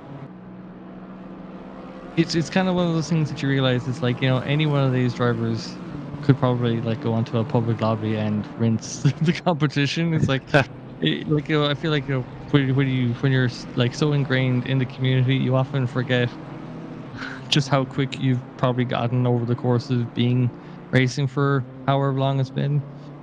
So I find normally when I go out into the lobbies, it's like, oh yeah, there's people doing all sorts of crazy maneuvers and weird lines that you didn't think were possible, but somehow are. Yeah, as long as you don't either get taken out by one of the idiots in public lobbies or coming up against someone who's really quick in public lobbies.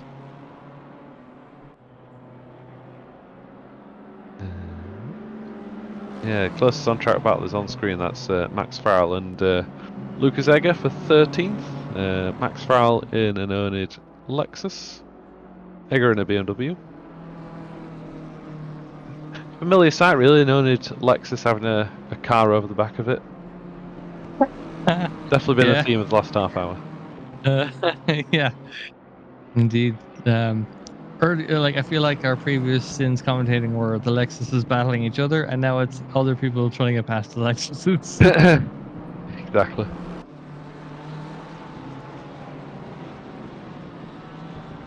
But in both instances, the Lexus is a staunch defender of their position. As I say that, the BMW almost got a look down the inside. Yeah, that was very nearly a first stream snipe for us, Hydra. No, I feel like there's been a few stream snipes already. Cammy had predicted almost to the lap, which lap Stevie was going to get a drive-through on. Oh, a very defensive line taken there by Max.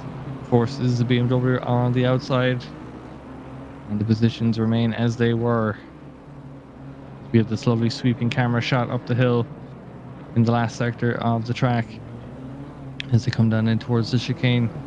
See the BMW just taking a tighter line, which is a bit of unfortunate because Eggers now they just come out of the pits and they're stuck right behind this Lexus, who's just like eating up their new tires and their hopefully like the benefits of. Well, having said that, maybe they're happy to just burn off some fuel and get the tires heated up. Then again, Does feel like Egger is quicker than Farrell, so you'd think he'd be wanting to pull away a bit, close the gap down to the car in front, who's not too far down the road actually. They're just one corner ahead on track, so there's a bit of position to fight for. Only 6.7 seconds between Farrell and Floriana in 12th and 13th. So Egger will be hoping to get through this problem and start closing down the gap to 12th. that's it indeed. Hello to Ryan Davies in chat. Saying hello to myself in parking. Hello. I had upon successful completion of my driving test yesterday, the tester I had brought me back into the office, and as he was taking my name down, he's like, "Oh, Paul O'Grady, that's a famous name." I was like, "It is indeed." I love dogs, and oh, another defense into the hairpin, but this time Lucas gets on the inside and has the move done. So almost an exact replica of the last time I saw an oNiD Lexus being overtaken. Yeah, someone watched the stream back and they're like, "Hey Lucas, to pass the Lexus, you need to do a switchback." It's got one weakness. Yeah. Well, the fact that it's not raining is already a weakness for the Lexus. So a second Also weakness is you just pass him on the in the hairpin. So Pierre Meyer then in the number 40 Audi in P1 at the moment. Absolute masterclass.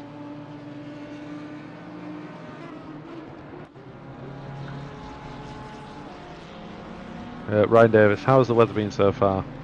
Well, you see what the weather's like now, Ryan. Exactly this, but for 7 hours now. It's probably dropped like about 10 degrees track temperature. Was it around 33, 34? Yeah, it was definitely 30 when we started. Yeah, so we're keeping it like I feel like 21 degrees is a pretty lovely summer's day, perhaps on our side of the world. Another dry old race, no way.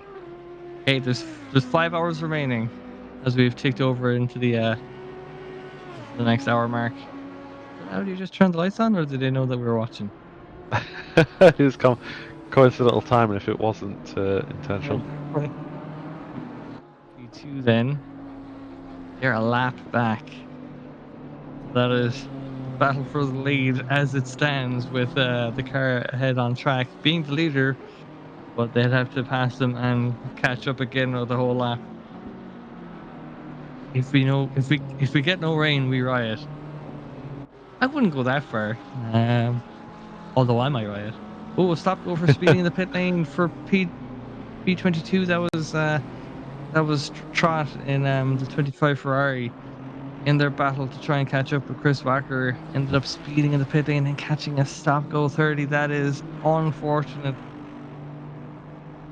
Yeah, very unlucky for Dimondo, who's taking over that car. First thing he's got to do at some point, get in the pits and serve an SG30. Shouldn't cost him a position. Sareki in 23rd is a lap down, but yeah, it's going to put him off the back of the car in front of him by even more distance. Is it time for an ad break, Ben? Or I know Paul wanted a cup of tea.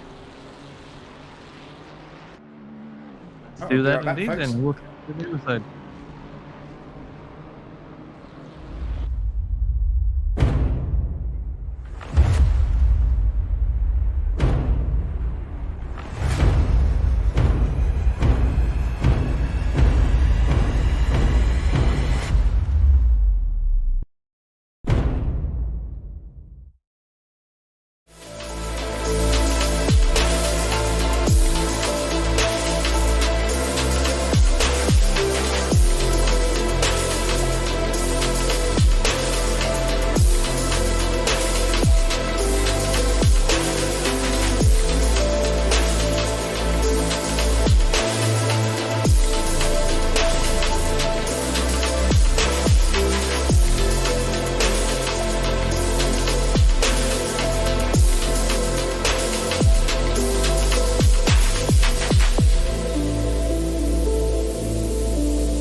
Welcome back to the 112 hours of Barcelona. We have just under 5 hours remaining on the clock. All sorts of battles happening around the track as we go. On board here with Joseph as the Butter Dogs car just ahead of him dives into the pits. So Chris Wacker then for Butter Dogs. Making up that position we saw in the as a result of the stop go 30 that the 25 Ferrari had, that's dropped them back a few Cammy in chat saying, someone have a massive crash, needs some excitement. I know what would generate excitement. Moisture. Do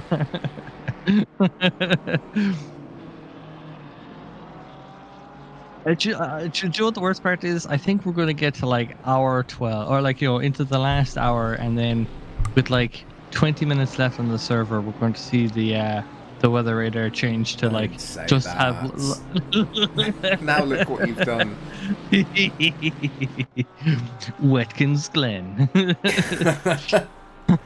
We'd set up Watkins to be nice and quiet and like drier, but yeah. Oh God. Man, could you imagine if you could do like completely localized weather elements as different parts of the track, like just dump a bunch of water right before the bus stop and like it just You that can would on be painful. iRacing. That's pretty entertaining when rain hits half the track, which happened in the Spa I 24 the other week. Oh wow, I haven't actually driven too much iRacing since that update dropped. So I can't remember. I think I was maybe also racing in some of the series where they didn't have that weather enabled because they're like, hey, you just drive them out as quick as you can, and we'll do the rest. Yeah. So 5-second penalty there for H Brown in the 17 Ferrari down in P24 for avoidable contact on lap 228. So a fair few laps to go at this point. As we have Egger then. Oh no, sorry, we're got to try on and keep board with stewards the awake at this point, Elijah, because they haven't had much to do for the last hour or so. yeah. I'm sure they won't be complaining about that, but Yeah, I feel like it was kind of getting a little bit touchy. I was surprised. I was kind of surprised that the battle with Johnny and so the car behind them didn't end up with more incidents, but was kind of glad to see it finish as clean as it did. So a battle for position now as Egger finds themselves under pressure from Floriano after their Hello. pits. Oh, welcome back, Alex. back. Oh, sorry about that. All good.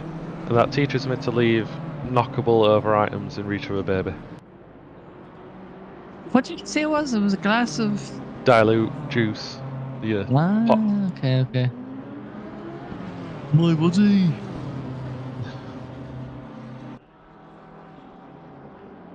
Did I miss much? What's happened? What's gone down? Yeah, it was actually raining for 5 minutes there, and then as you came back, it just dried up again. So the track was just back at optimum. Yeah. Damn. Oh, Johnny Ashley racing the Racing Stronger car. That's not for precision, is it? No, it's a BMW is chasing down. I'm trying to figure out who that is. It's car It's the, 51, the Rook is... yeah, oh, the 51. Racing Stronger car, is it? Yeah. Oh God. Whoa! What a jump cut. It was Max Farrell with the Ferrari behind. That wasn't even an on-track battle. I think that was the was that the 17? Was that Brown down in 24? Or sorry, or it might have been the 71 Ferrari. The two numbers inverted. So man, There was a 7 and a 1. We That don't was- know that was in it. what order. that was a jump scare. So we have the fourth place Porsche into the pits.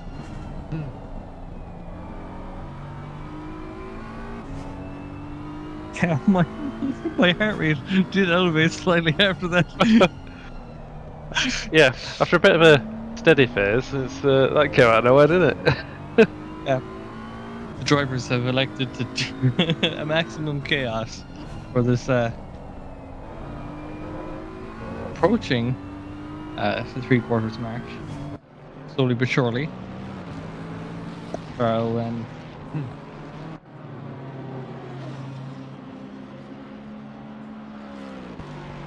Yeah, Max Farrell in 14th with car behind it, but not for position. It's P18 Roderette in a Ferrari. oh, the 30 Ferrari, okay. It was neither the 17 or the 71. For a shambles of a commentating crew. It's not even like not even like it's the middle of the night or we've been up commentating all night and we're still going. It's just, yeah. Considering our shoddy efforts, I'm sure I just completely let a brain fart earlier and whatever else. It's like I feel like you're a fairly recent new dad. I feel like I'm just like always training to be the dad by just staying up way too late and just practicing for what it's going to be like for having a sleepless night with a young one running around at all hours. Oh, Johnny running wide at the hairpin. Connexus Motorsports of Alex Shahabi getting through. Yeah, it's just Like the song, impossible like to the practice Staffel. for. Oh, sorry, Hydra. Oh, you're good. You're good. Yeah, it's just something impossible to practice for. You never know how they're going to sleep or if they will sleep very well, not at all. Just take as it comes. If you do ever have kids, that's all you can do. Noted. Noted. Johnny taking it as it comes and opting to go into the pits. Will he give up the drive to someone else, or is he going to double stint? Probably just going to hand it off to someone else unless he's feeling he's got a good groove going. I'm not too sure what the strategy is, but yeah, How kind of you to give them the idea that there might be a strategy there. just random throw darts into a wall and see what comes out. It's for picking it. One team that have a good strategy is Bernard Halter. They're a lap and one sector up on P2, so they're well in control of this one at the minute. The podium positions are still up for grabs, as we mentioned earlier. Fastest lap even up for grabs as Johnny Ash pits.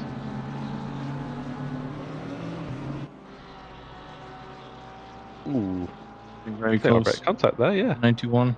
Yeah. Between P19, driven by Zebe, and another Ferrari. I can't quite tell who that is. This one's the leading Ferraris. Might be the 41. I think. So the two cars behind him are 17 and 71, Right. so it could be one of those as they go for a dive at the inside to unlap themselves. Oh, sorry, it is the 71. Get it done, yeah, Colin Cameron, I think. Gets past. Prowl 1, and I thought it might have been 2 Prowl, but that's a 41. As we go on board with them now. They're ages away on the track. What am I saying, Paul? What the You were getting premonitions earlier when I thought it was 17 or 71. You knew there was going to be an incident, just didn't know when. Looking forward to the trucks on Monday, says Horizon Media. The trucks that we have on the AC Mondays, I've actually had to skip that event as I will be on a small rock in the middle of the Atlantic Ocean. And it's not Ireland for a change, although it is technically Ireland. It's a smaller rock off further west into the Atlantic Ocean. So. It's an island in Ireland. Yeah, What's exactly. an island? Which small rock is it you're after? Have you been there before? I've been there probably 20 years ago. It's one of the Aran Islands. So it's there's like I don't think there's any cars on the island. I think it's like about a population of 300 or so people. A large community of folks there just speak Irish, or rather speak Irish as a primary language, and Okay. would speak English as a secondary language. So should be curious. I haven't spoken Irish properly in I don't know, maybe 15 years. So A bit rusty. I could take the rig, but I don't. I actually, well, that would be hilarious. Bring in a rig, bring the play seat onto like a little ferry to go between the. Yeah, no. I think the is actually the island. If you've watched an episode of Father Ted, right? So the house that Craggy Island is based on is actually on the mainland of Ireland. But if you've seen on the opening credits, there's like a shipwreck. I'm going to the island where that shipwreck was filmed. Okay. What did you say So it was called? Sorry. it's it's the Aran Islands, so Aran, and it's the smallest. The Aran Islands are 3 islands that are just off the west coast, and It's the smallest of the three, which is Inisheer. Oh, yeah, just looking at it. Nice. Is it like a good holiday destination, I guess, or you just fancy going there? Sort of. Yeah, it's very much just very remote. So to the point that I'm like, is there an ATM that they have on the island? I don't know. So I have to, like, for the first time in probably my life, I'm like, oh, I think I need to take cash out before I go on this holiday, just Yeah, in case. if you took the rig with you, that would be mind blowing to them, possibly. If there Yeah. is anyone from the Aran Islands watching the stream, then please Please, speak up and give Paul some tips. yeah, we barely get people from Ireland, let alone.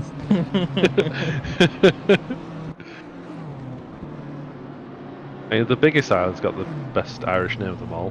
Irishmore. Oh, Inishmore. Oh, sorry. Ignore me. More literally just means big, so big island. Ah. There's a beach. There's a beach on the southeast coast called Tramore, and Chaw is the Irish word for beach. Moor is the Irish word for big, so it's big beach.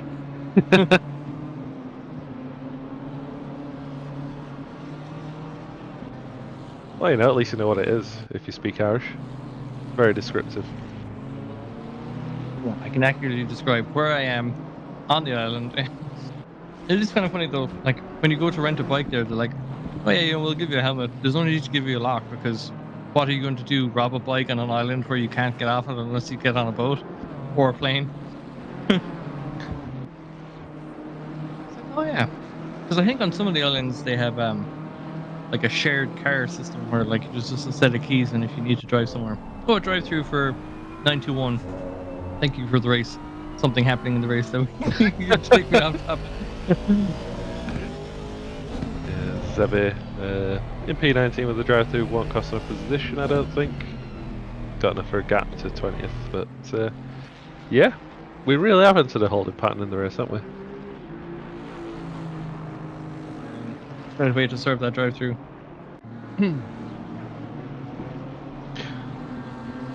Yeah, I can't say I've looked into going to those islands, but like, would like to go to, like the Falkland Islands or something. Oh, not Falkland, sorry, the Faroe Islands, just for something a bit Controversial. different. What? Hey? Falkland Islands, no? Oh, yeah, well, yeah, I guess potentially. If you call them Las Malvinas or something, but car 50's off. See you from 7th place, getting going.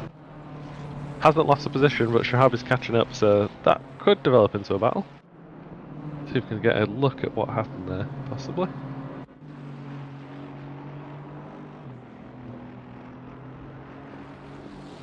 Zoo takes a bit too much curb and... Well, that Oh was my God, strange. I'm not quite sure what caused that spin. It seemed quite under control, really. Yeah, and then they were very lucky not to slap the rear wing off that barrier. Yeah. I assume it must have just accelerated a bit too hard and lost the back end, but it didn't really look like they're out of control. Danimarca now piling on the pressure for Floriano, and the two of them, if you see up ahead, that is Egger up ahead of them. So, interesting battle for these last few top 10 spots. The Lambo would like to make it onto the top 10.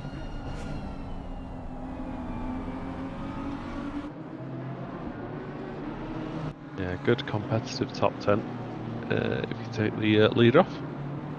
1,000 Hounds, I heard somewhere that in the parts of Canada or something where they might encounter polar bears, they never lock their cars in case one has to hide for a polar bear in a hurry. I think I've heard that as well. Yeah, that's all well and good. Car. That's all well and good until the polar bear figure out how to drive a car, and then we're all fucked. You see a car pulling up, it's like, oh, someone's going to rescue me from this other polar bear, and it's like, no, it's just a polar bear driving the car, and it wants to kill me. Polar bear with road rage, just what we don't need. Yeah. We'll have give it a few years, we'll have instead of butter dogs, we'll just have polar bears. Well, not instead of, in addition to, a polar bear has joined the Discord server and would like to register a team for the 8 hours of Watkins. What do we do? We don't antagonize him, so let him race. Hmm. The butter bears. Actually, there is a going back to island talk. There's like a seal colony that I might be able to have a look at if I go on low tides. Which would be curious. I haven't seen a seal in person, I don't think. They're probably not as angry as polar bears. No, I don't think so.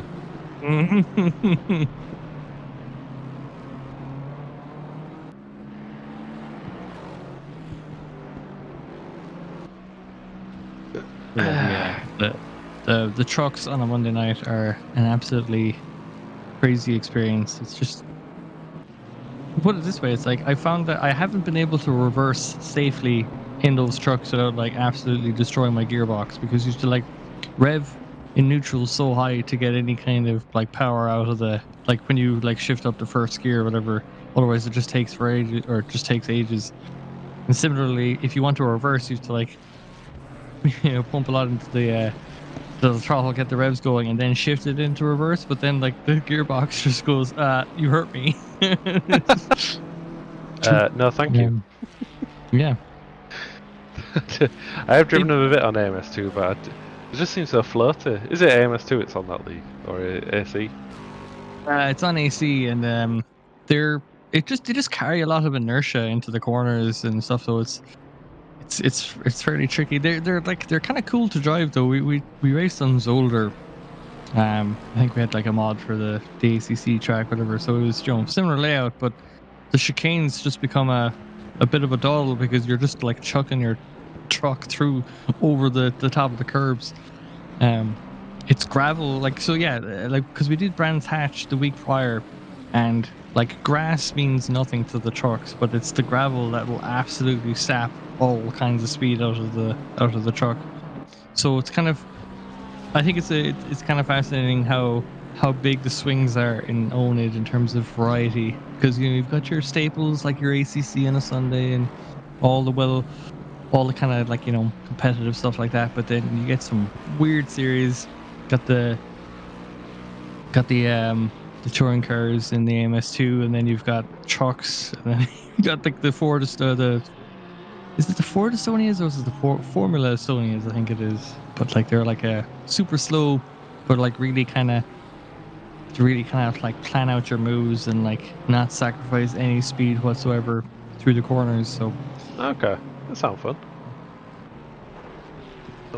Yeah, so a bit different. I love. I wish I could race it more, but the variety in AC is just brilliant in it. Because in the past we've done Ford Transit versus Ferrari F1 cars, which was fun to watch. Oh man, I missed that. That was a while out on ago. that. So Nikita Chuprov then still in P4, but the might have moved up to P3 with the 922 still in the pits. Unless, the 922 is still in the pits.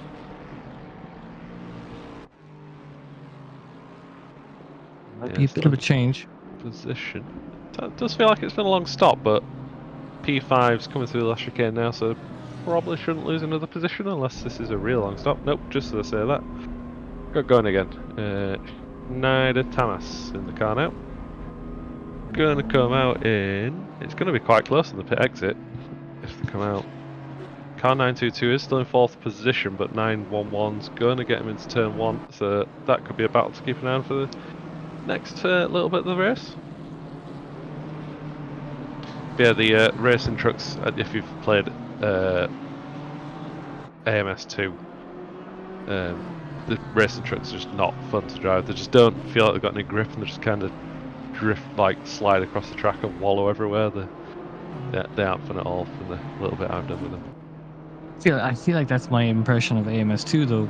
I'm not sure if it's shared by too many folks, but I always like, even just racing the GT3 cars when we had the GT3 versus, or the GTE versus LMDH league.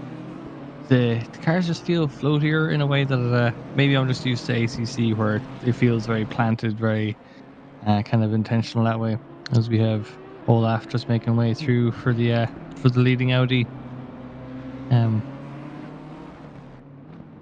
So no, it has been nice to kind of branch out a little bit. I hadn't raced in AMS2 prior, so it was fun just to try something else midweek. I'll get back to ACC at some point. You might see me at an endurance near you. Maybe for Watkins, maybe for one of the later ones in the year. I'll have to plan ahead, I think. You big tease, Hydra. Mm-hmm. After teases with this one. What kind of livery could I cook up for then? You've got a lot more I'll have cars to to- work with than a GT3 as well, so you can go wild. Yeah. The levels of meta narratives I could have spinning through the design must. Well, I do feel like maybe Ben could elaborate, but I think it's a little bit easier to make liveries for AC than it is for ACC. If I'm not mistaken.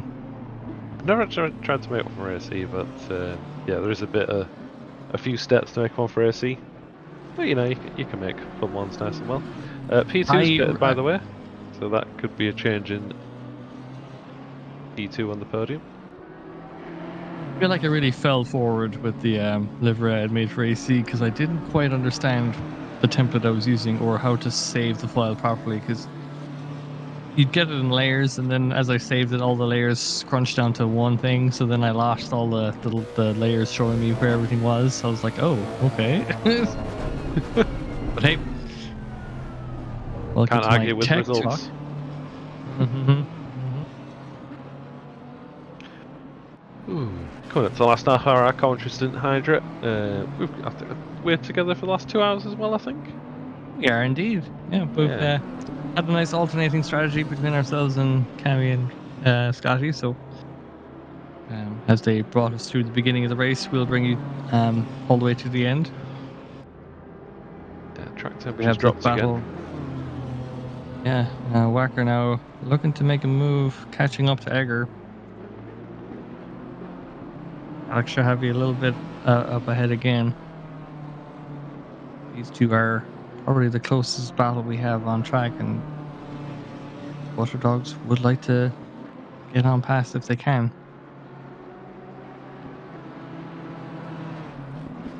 Yeah, I think again this is the closest on track battle. Egger, by the way, it was pre-agreed, but they are a pair of brothers doing alternating stints from the same rig. So they are only one driver profile on. Cool. In game, but yeah, there are two of them.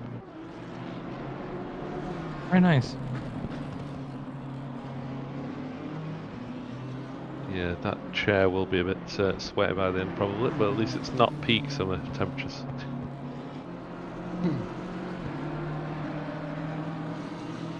Let's give it a few weeks and then we'll see. Yeah, at least we're not doing a 24-hour race in the height of summer this year. Depends, like, you know, it might just be summer for maybe if we have, like, I don't know, some Australians racing in the 24 hours or something. Well, I'll be honest, you're not going to see me at that 24 hours, that's for sure. I struggle on a short stint, let alone a longer stint. You're not a big fan of Brands Hatch then for 24 hours? I'm a fan to watch it. Not to drive it. We've had a guest join us. Oh, as Walker sends it on the inside, brakes well enough to let Lucas kind of through. Welcome, Mr. Bossman. How are you keeping, Johnny? I'm alright, mate. How are you? Doing good. Glad to see you haven't handled Stevie drive through in that car. I understand, you know, progress and all. Yeah, I had a woeful stint. Absolutely woeful. I forgot. You did some good defending from the Oman team for a while. Yeah, but I'd forgot to load my Moser wheel profile before I got in the car, so it was just on a default. default profile, so I was overdriving and overly putting the inputs in, so I killed my tyres after about 40 minutes. Wondered why I was losing 2 seconds a lap. So we were trying everything, absolutely everything. I was like, oh, I'll turn my TC up, I'll put my ABS up, maybe I'm locking up too much. My front left, I think, was 27.9 on the pressures. I was like, yeah, something's not right. And then, yeah, I went and did some investigating and realised I'd completely messed up and not loaded my Moser profile. So You wouldn't have that problem with the Logitech. I never had that problem with a Thrustmaster either. Yeah. Suffering with success, you know. When you're putting 120 degrees of turning into a 45-degree corner, you're like, yeah, I think I've got issues. Oh, no. I'm sure that didn't make the defending any easier. Yeah, I saw Matt Goo just got a comment about that driver coming up against my stubbornness. Yes. I was determined not to let them by. Yeah. Scotty in chat says that's a nice excuse. Yeah, you got to get them out early, haven't you? No, Matt, you wasn't wrong. How are you guys doing anyway?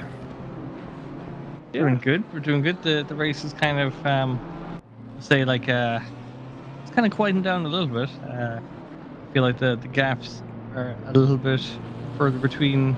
I mean, what an incredible lead by the Audi up front, lapping the whole field at this point. Just some cool battling happening, kind of, but it's a little bit further between now. Just as I suppose everyone's just kind of settling properly into it, but we're doing good. We're doing good. I'm coming to Ireland in 3 weeks. Ooh. I'm going on holiday for 10 days. We were chatting about my holidays because I'm leaving Ireland. I'm leaving the country. Sorry, I'm leaving the mainland of Ireland, and I'm going to a smaller rock on the Atlantic. So going to a smaller island off the coast. Nice. But I'll be going there on Monday. I'm Well, you're going to be further up north, aren't you? I think. going to be in Burr. Ooh, okay. That's a very cold place to be. Yeah, very good. Such a bad joke. You're such an Irish joke. That's like an Irish dad joke. Yeah. There's a place not way too far from me called Nina, and they had a hospital there, but they closed it down. But it's like you could always tell when there was someone going there because it's Nina. Oh, that's so bad. But yeah, I'm coming to the land of the Ire for 10 days. This stream is brought to you by the Tourism Board for Ireland. Yeah. Oh.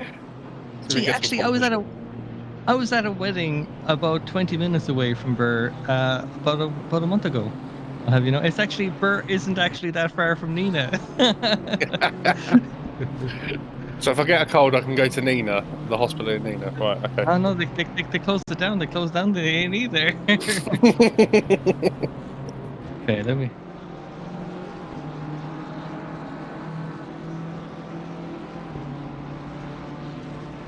It would be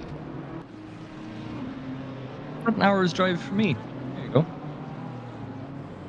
I suppose better come visit then, haven't I? Now, are you flying in? Are you driving over? No, we're flying into Dublin and then we are getting a car at Dublin Airport. So, and then I'll be driving all around Ireland, going to many, many places.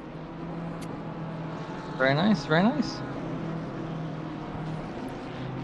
Enjoy the fantastic summer we're no doubt going to have by the time you get here. Well, the running joke is I always go on when I go on holiday. It rains, so.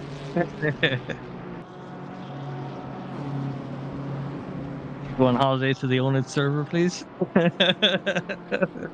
Honestly, if I hadn't have messed up the server, which was on me, it would have been raining. It was raining when we were about to start the race. and then because I had to restart it, it's the Kunos gods have punished me for my ineptness. It's just typical, isn't it? It was going to pan out that way. I don't know. I think it's. said, though, I think that I said as There's soon as 4 it hours gets left. dark, it'll just piss it down for like an hour. exactly. Just waiting for the rain clouds to come in. The temperature Well, the really night has cloud. dropped. It's just been cloudy the whole time, hasn't it? Nothing else has changed. Just stuck as overcast.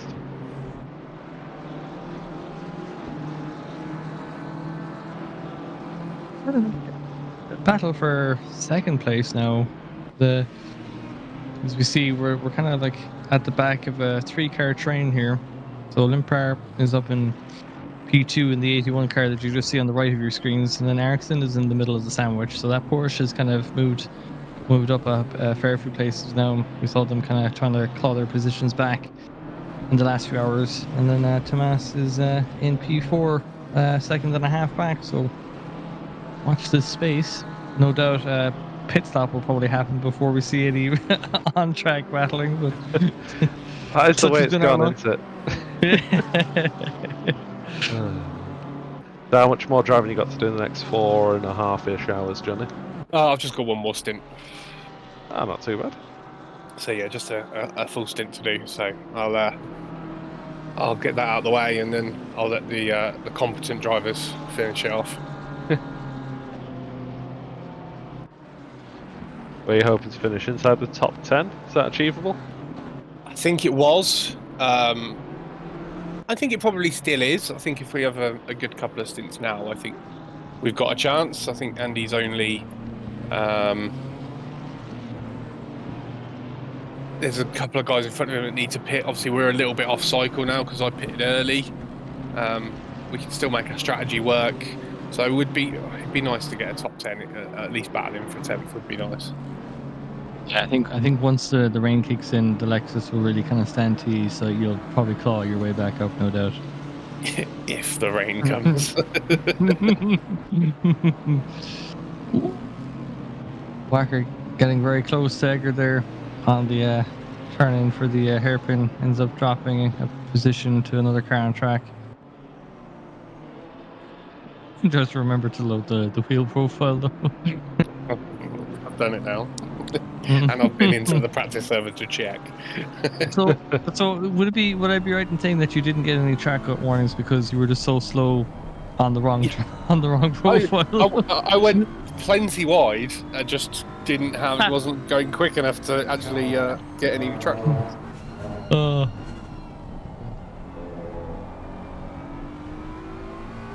So better Yellowneck then in the owned racing stronger car as Nick Manders in his sights. So the 51 battling the 31 car as they go down through sector 2. Yeah, the tactic we figured out to passing the Lexus, if you're not already in a Lexus, Johnny, we've discovered this. We've empirical data to back it up, in that we saw it happen twice in the space of about 20 minutes. But the trick is to just go for the switchback on this hairpin coming up, and the Lexus seems to be powerless to resist.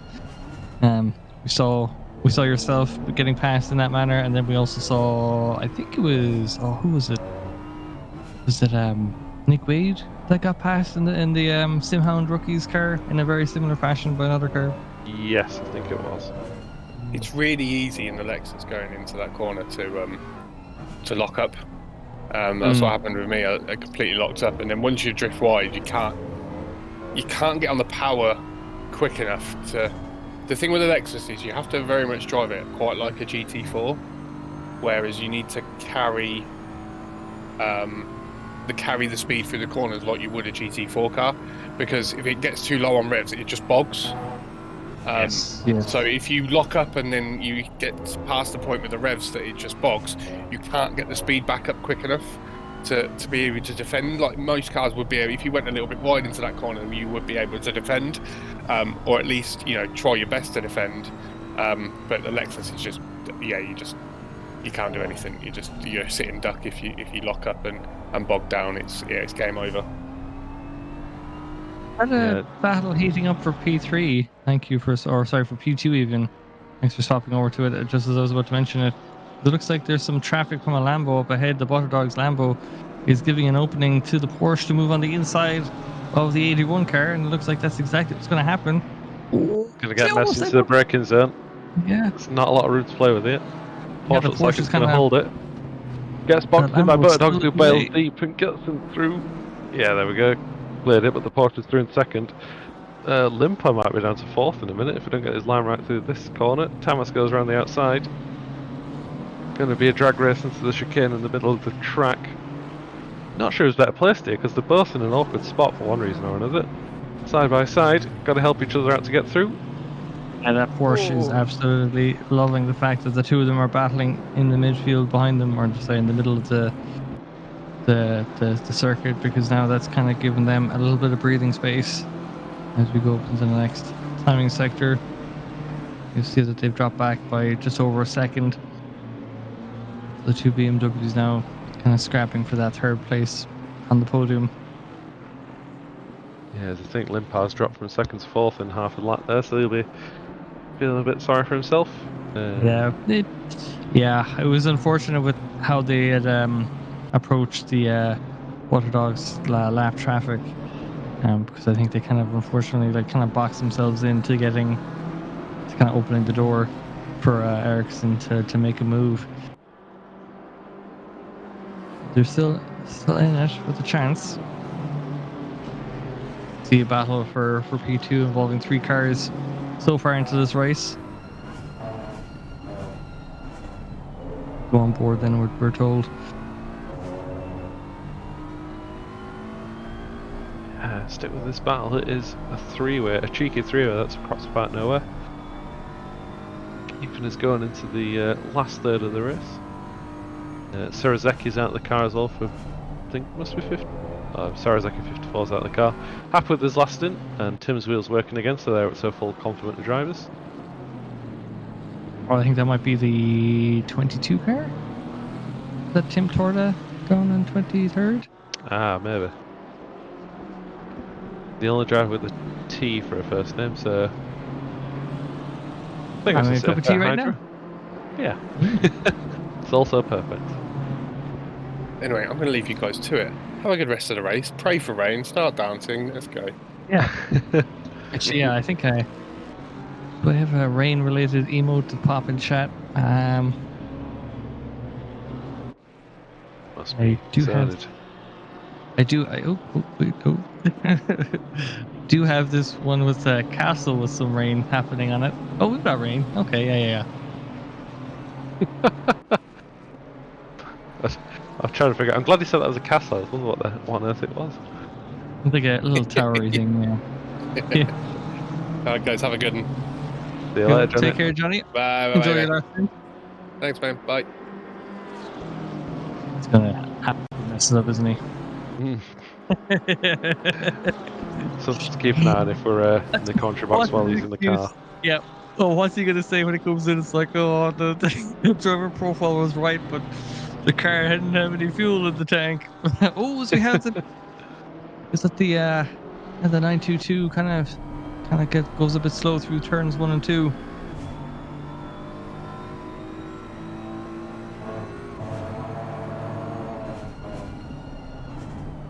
Oh, 1,000 hounds. Does exclamation point rain. But there was no chatbot implementation for it. I thought we had those from the last Enduro, but maybe they've since disappeared. Wait, well maybe unless it's changed. Was it actually this? Well, look now. There we go. Pray for rain. So close, 1,000 hounds. And that car's got no wheels, Hydra. What's happening there? Yeah. Oh, That's not good. Oh, What?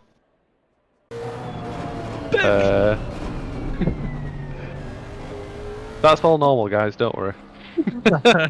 What on earth happened there? Are they at the race? I don't know. Are they in the pits? It doesn't look like there's anyone in the pits. I think the car's It looked glitched like it because was- I can no longer click on P7, P staples, and they are dropping down the order rapidly. I think we've had a Oh, disconnect no. or a technical issue there. Did we just witness that in real time? Oh dear. I mean, that's heart gutting for them, but hopefully they can make it back in. Commentator's curse, yes. Yes, it was. Oh, man. Unlucky.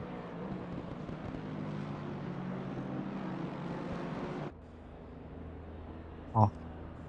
Lack of rubber on the ground, so of course you're gonna have no grip in that configuration. So hopefully they'll be able to resolve their issues. It'd be a shame to go out at this stage in the race.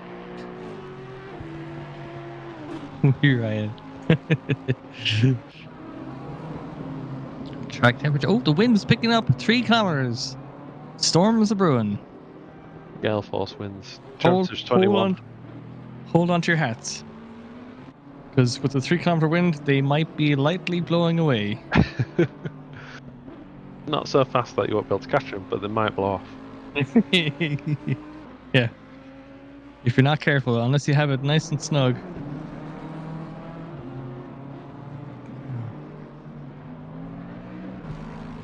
We should just keep this race going until like 4 in the morning so that we can justify the kind of shite we're talking. But unfortunately, 4 hours from now, we'll be approaching the 11 o'clock hour. At least where I am. And that rain's just around the corner, you guys. Don't go anywhere. That rain's coming. Yeah. Man, could you imagine how bad it would be if we didn't show the weather forecast and we kept saying it's like, oh, it's gonna be raining. Look at the change. Just like, oh, the clouds are coming in. It's gonna be raining in 30 minutes. Don't you miss it. It is coming fast. Yeah. So fast you'll miss it. I just noticed, is there a go-kart track on the exit of the last corner? A gherkin track? A track of gherkins. A go-karts track. We're on the infield where? To the left there. You can't... No, hang on. Wait. Oh, maybe, It's yeah, coming. maybe. Just like the rain, it's coming. On the outside of... the last corner, this one. See if it shows it. Look, on the... Thank you, on Ben. the exit. That go-kart track. Certainly looks like it. Yeah. It's either that or it's nope, no joke there. Yeah, it looks like a go-kart track. Oh dear me. They've had some kind of rallycross kind of configuration for Barcelona as well, don't they? I think they had something that kind of cuts through the infield. Or maybe I'm thinking of Silverstone. No, I feel like I did some Barcelona configuration on some rally game. No, you're right. Oh, It it's goes the around final the sector. hairpin Yes. section, I think. The final sector, yes. Thanks a minute, Scotty. So, okay, thank you, Matt, for confirming that the northern accent did make it sound like a gherkin track. Look, I'm turning it down for you guys. You can't like cough your accent away. Don't be. Oh, the BMW's 51. Wilson's well placed to get back, but it doesn't quite. Dave went out brakes and gets her into the rallycross section of the track. In fact, isn't that path on the inside the rallycross track? Just might be. That's interesting. Yeah, because I think that's where it rejoins just there, but I do seem to remember that from a Colin McRae game in the past. That would be I wonder if you could do it in AC where you could run a configuration where could you run a configuration where like a multi-class race where there's some people doing a different layout than someone else? So some people are doing the rallycross one where they're dipping into the gravel and coming back out. Oh. Or maybe do you imagine the Brands Hatch 24 hours, but there's actually a bunch of touring cars during the Indy circuit in the middle of it. Well, I was wondering, is it possible on ACC to do the Brands Hatch Indy layout without getting disqualified? If everyone just agreed to run the short lap, could that work? well, I mean, I think you'd have to have. I think you'd have to have stewards working around the clock to clear all the penalties, all the stop goes that you would get for track limits. But it just not count the lap, would it? So would that actually Oh, maybe, cause yeah, a yeah, yeah. DQ? I don't know how Yeah, it works by interesting. repeatedly skipping laps, but there's potential there. Yeah. Yeah, we'll completely change the format of the 24 hours before it gets to the actual race. It's like, please race the Indy circuit for 24 hours and honor rules the rest. So, Amaral, Naeem in 9th place in the 404 car, battling with Egger. I was going to say Egger's been in the car for ages, but of course, it's the two brothers sharing the rig. I was like, geez, that's a solid 8-hour stint they've got under their belts. I mean, still a massive effort for the two of them. Oof. So Matt in chat with a good point. Car 72's reconnected, but they have lost 11 or 12 places. So that has absolutely wrecked their race. Having the tyres stolen, unfortunately. Yeah, the Tire Bandits have made away, but they're good to see them back. They're in P18, so 12 seconds back from their nearest rival. So you would think maybe room in the next 4 hours to make up perhaps a position or two, if not more. Yeah, they've got the pace. Hopefully the tech issues subside so they can actually use it for a little while. Good three-way battle on screen. Oman Racing Team, which seems to crop up a lot in our commentary stint, Hydra. They're in the top 10 and they're stuck between the Egger brothers and Jan Wacker in 10th. Yeah, I think maybe Andy Hearn in the oNiD car in the 666, perhaps a little bit sickened that he's not up there battling for the top 10 spots as well. It's just for a bit further back. Never say never this battle. Would be curious to see. Egger's been in the lead for I think a large majority of it. But we'll be curious to see what kind of pressure Naim can put them under as they go into turn one.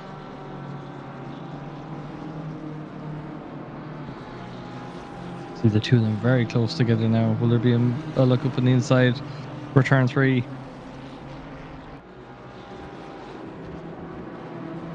It's not to be at the time. Still close between all three of them.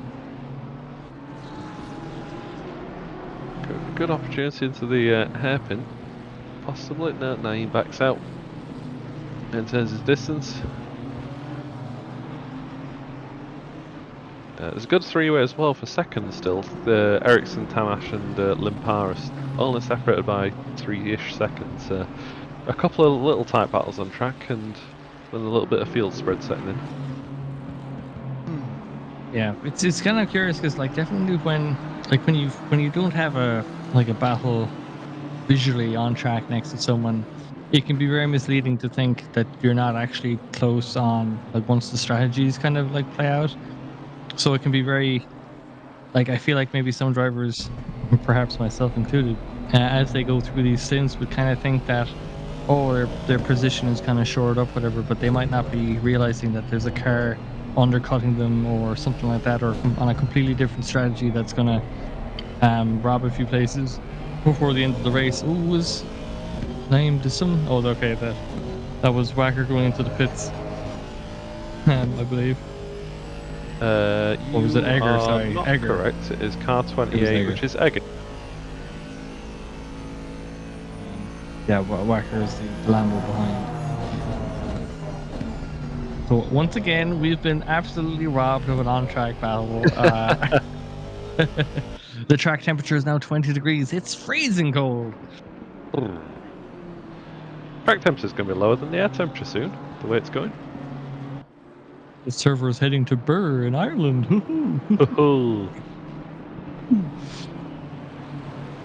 Cold and dry. I don't get like it. my humor.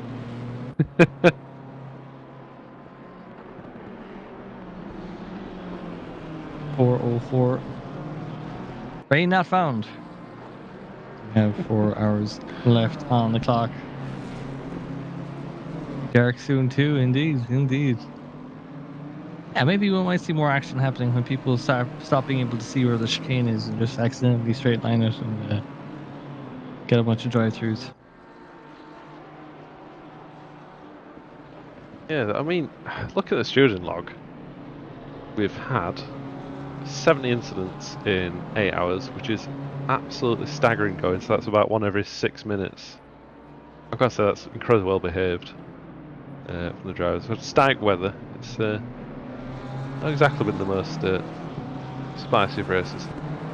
Did anyone just see a car flash up in the pit lane briefly and then vanish? Was that a connection issue, or did I just imagine that? I did look like this Egger dropped back further. Unless they've just only just come out of the pits, but Strange. Oh well. No one seems to have lost connection. We're still at 25 cars, so again, good attrition rate so far. yeah, great to see.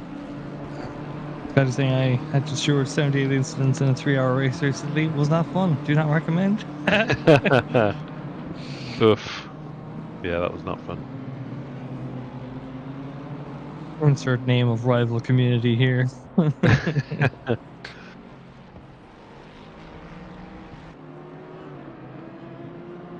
Some stronger race in December still wins. That was the one where Adam was.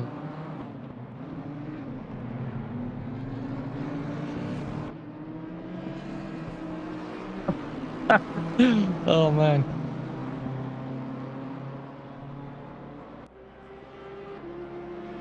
Interesting run on here from Edgar. Potentially into turn 1. Running out of road to make that move though. Does look to the inside. Has a little cheeky look. Space is left. Good racing, good clean racing from the two BMW drivers there. The two of them get away cleanly.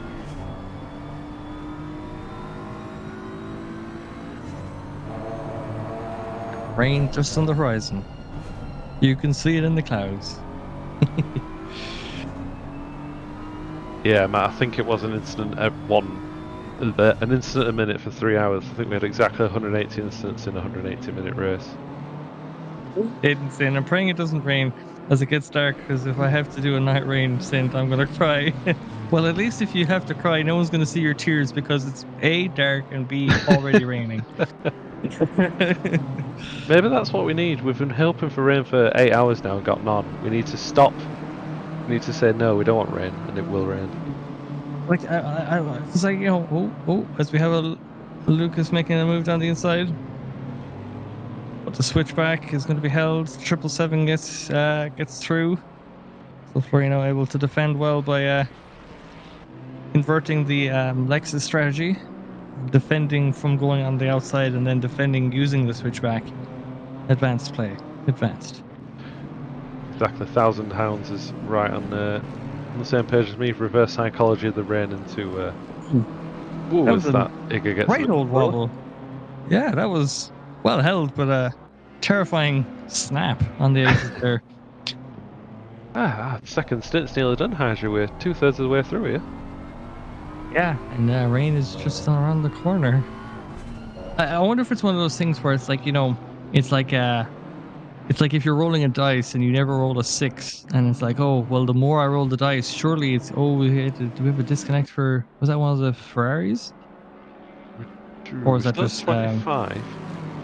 I wonder if it was maybe just someone in the pits at the time that were swapping to cars. As we have a replay. Oh, yep, tires are gone. Oh dear. Oh no, 41 just DC'd. Yeah, so from P7. Oh, that's unlucky. That is a big one. From P5, isn't it? Isn't that the 41? The Supra? Yes, it's still showing as P5 on the stream time tire.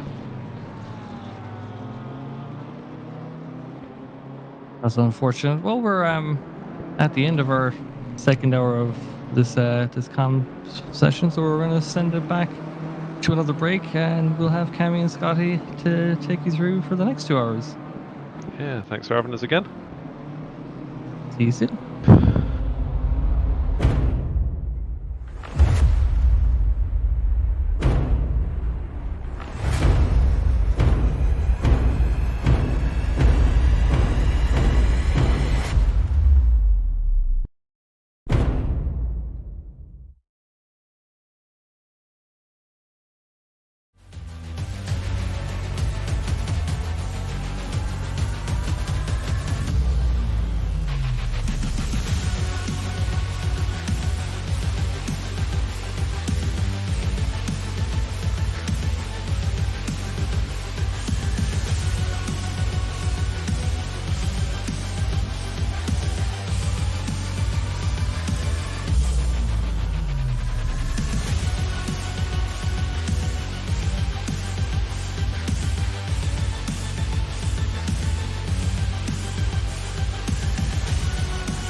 Hello and welcome back to the oNiD 12 Hours of Barcelona. I'm Scotty, back to take you for the next 2 hours alongside me, as always been this race. Cammy, welcome back.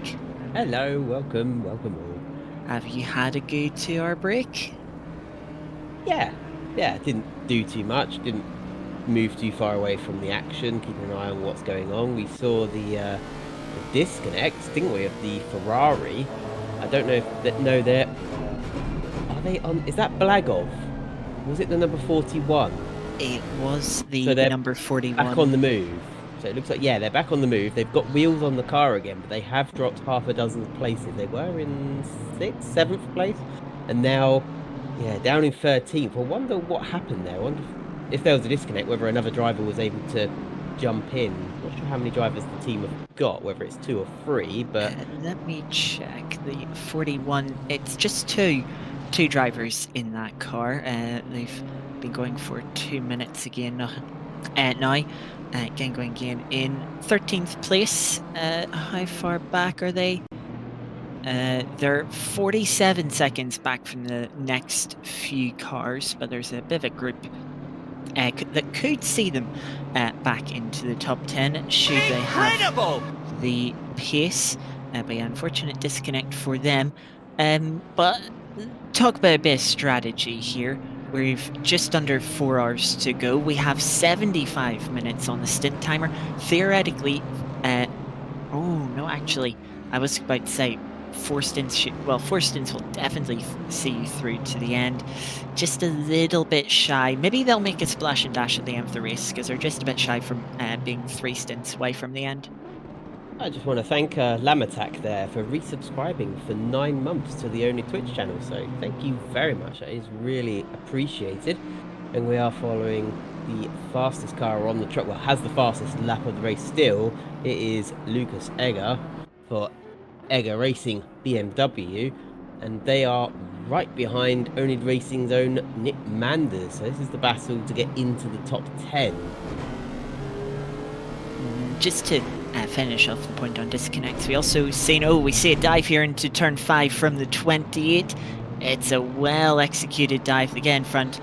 Nick Manders having to slot back in line, but yeah, Egger, one of the two brothers, taking a top 10 position. Hopefully they'll be able to hold on to that.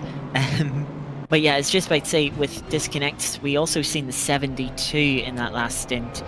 The Aston Martin now in 18th disconnect, so they'll be hoping to make some progress back up the field. They've got a couple of cars just ahead of them, the 30 Ferrari and the 95 Ford.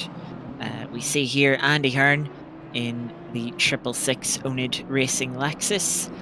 They're a little bit, not much ahead of the move that we just seen. You can see that black BMW chasing them down. They've got another BMW in between the two of them. That is the 800 car. Yeah, that's bad edge. See, I wonder if he's moving over there just to move off the racing line, let Egger go past. Yeah, neatly done. Not losing too much speed. Just a very slight lift of the gas. Not losing too much speed or time, and just slots in behind Lucas Egger. That allows Egger to set off now after Andy Hearn, after that 9th place. And really, 9th, 10th doesn't do justice to how well the Egger team have been racing, considering not being able to qualify yesterday. So, yeah, they're what could be their finishing position in just 4 hours time isn't gonna be representative of the speed that they've had on track. As we're jumping to a replay, we are indeed. We're looking at the 25 Ferrari coming down the start-finish straight. They've got a BMW just behind them, coming up to lap them. They pull out of the way last second, get on the brakes, and let them through.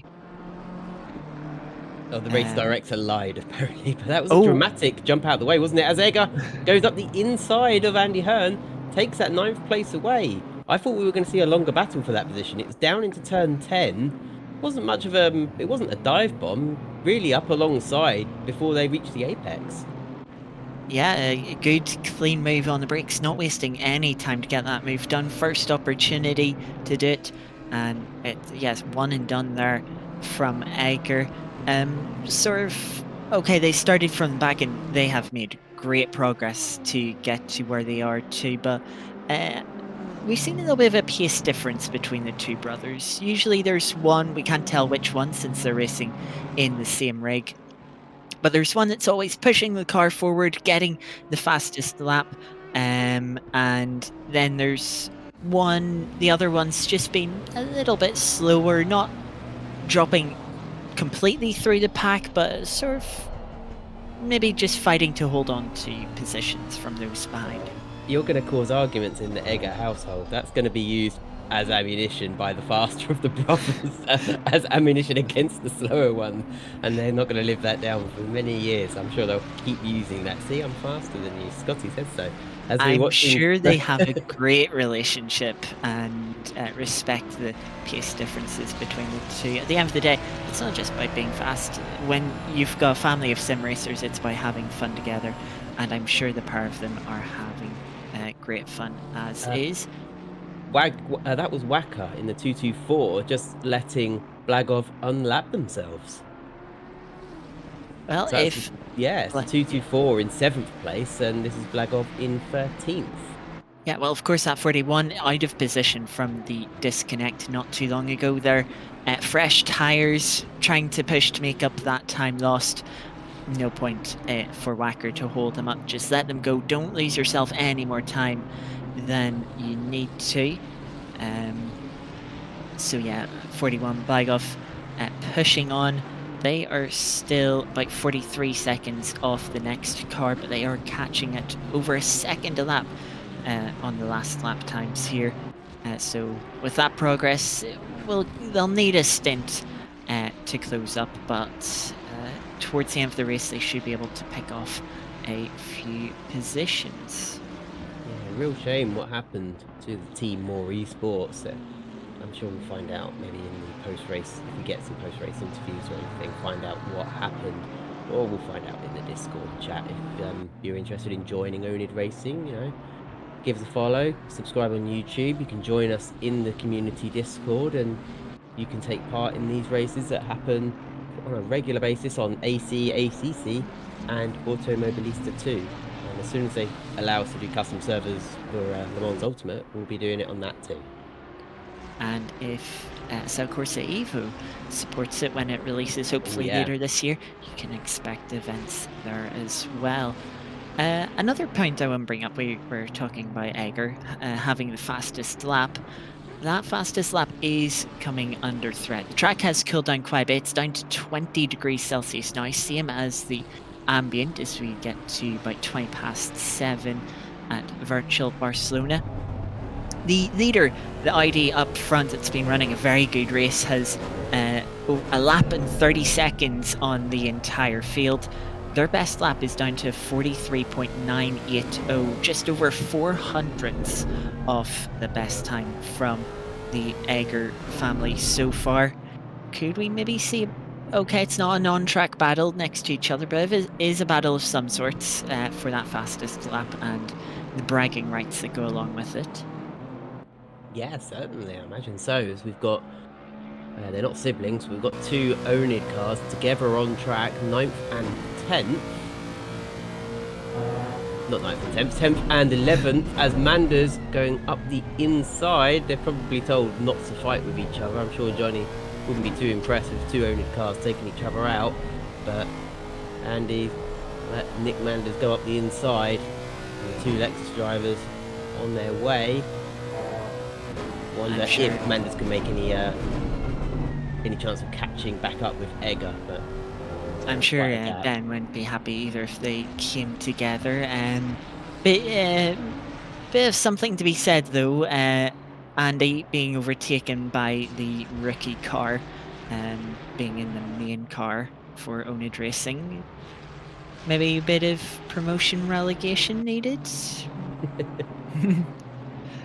I'll leave that to the teams. We also have had a bit of a fight between the 72 and the 95 Ford. 72 recovering from a disconnect themselves. And the 95 Mustang was nearly gone to the back and collected them into turn 1.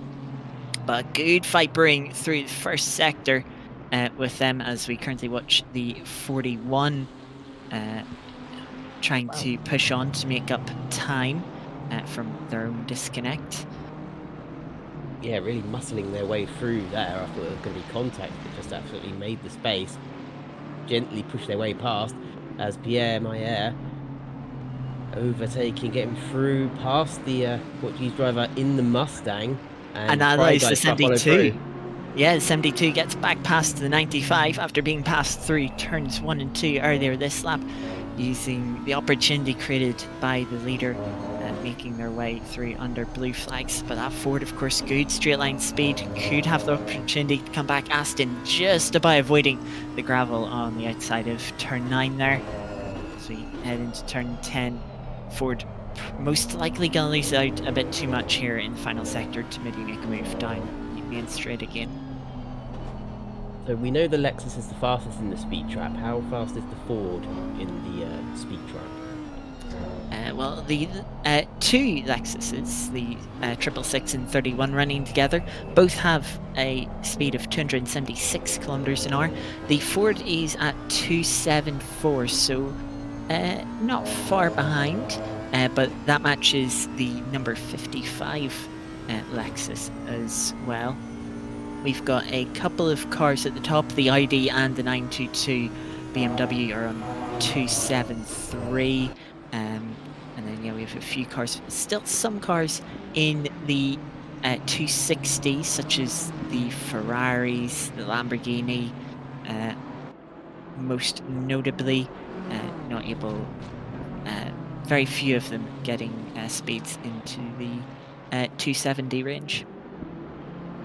Oh, and that Ferrari just behind Tamas was getting a little bit twitchy, like a bit of an internet ping issue. Just looking at everybody's pings on the leaderboard, and I'm not seeing any bars, so I assume that's just not working. But this is Schneider Tamas for SF Endurance Team, running in second place at the moment, and wondering if they're just feeling a little bit nervous of the car behind. Because when it's a backmarker, they want to unlap themselves, and you do get a bit nervous that they might go into the back of you, but they're not letting them through or anything. But I wonder if it's just a case of cars on different pit strategies, and one's on, Schneider's on much older tyres, because yeah, that's Grother, who's 6 laps down, and whilst they're entitled to unlap themselves, Schneider's probably questioning the point of them doing so when they're so far back. Yeah, the 922 BMW currently 50 minutes into their stint. The 25 Ferrari only 10 minutes. So yeah, much nearer tyres are helping their pace. As the BMW, you don't really want to let the Ferrari once its tyres start to drop off, sort of the freshness of them wears off, the Ferrari's probably only going to hold you up again, which will leave you in with quite a bit of regret. So Ferrari just having to be patient in 22nd.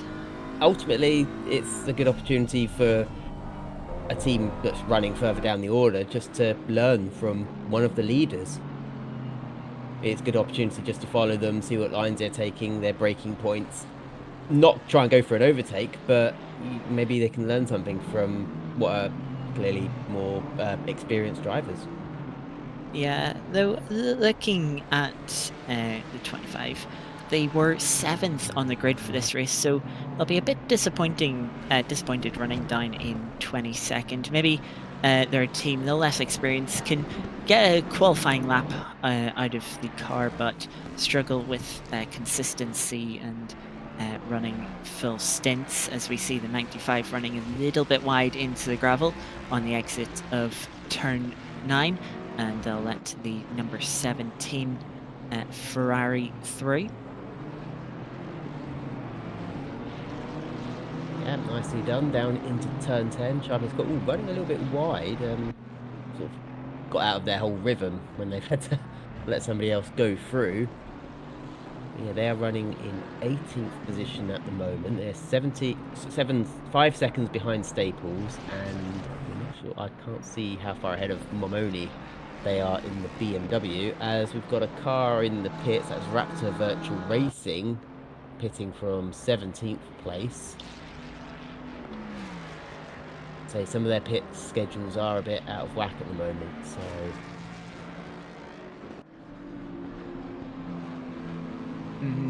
Looking at the statistics, the pit count, there is quite a bit of variance. There's 8 pit stops for the leaders. Okay, they pitted quite recently. The next 2 only have 6. Okay, they're due a pit stop in the near future. Then we have 9 for the 911, back to 6 for the 404. 8, 6, 7, 8, 7. It's quite mixed in the top 10. So that's sort of a beautiful thing with the sort of extended stint timer. We've seen quite a few strategies. There isn't a clear best strategy there, I would say. It just sort of seems like, yep, pick whatever you want, make sure you commit to utilize it to its full potential, and yeah, you can have a good race. Of course, how you get there in the end, slightly different. One will require you to sort of conserve tires a little bit more. The other will allow you to push flat out more, but have to take an extra trip or two down pit lane. I mean, some drivers who haven't had to think about their strategy too much has been probably the leaders. All they've had to do is just drive quickly and pit whenever the tank's empty. They've not had to, apart from possibly coming out into traffic during pit stops, it's all been quite smooth sailing for them. They've not had anything disrupt their pit routine, and nothing slowing them down at the front. As we jump to Fantozzi Racing, or Scuderia Fantozzi, the Brazilian pairing, Fiorano at the wheel at the moment. They're running in 12th position, and they've got the oNiD Racing of Andy Hearn a few seconds up the road from them, and Blagov is chasing them in the Ferrari, but I think they're quite a fair way back. They're number 41, 34 seconds back from the BMW. So yeah, Blagov's still hurting from that technical issue they had that saw them in the pits with no wheels about 25 minutes ago. Yeah, but that's a battle to keep an eye on. You know, it's not something that's going to be too close, but in an hour's time, that gap will be much closer. And as 41 looks to outside chance of a top 10 still, yeah, we should see some action from them later in the race. In the meantime, the number 50 Ferrari, having had couple of scruffy stints, are chasing down the 404 Aston, and have actually just made a move into turn 10 on them. That will get them up to P5 once the timing screen updates at the end of this lap, as we still watch the 777 through the opening corners of the lap. So temperatures really have come down. The track temperature is 10 degrees cooler than when we came off our last commentary stint. It's only 20 degrees now, so these tyres will be much happier. There's a speeding in the pit lane, stop and go penalty for number 667. That's Momoni. Momoni in the 667 BMW. Stop go 30. Going to be very painful as we're watching Iliev for Butter Dogs, and there's quite a gaggle behind them with Blagov and the 404 Aston Martin, and Blagov just moving on through.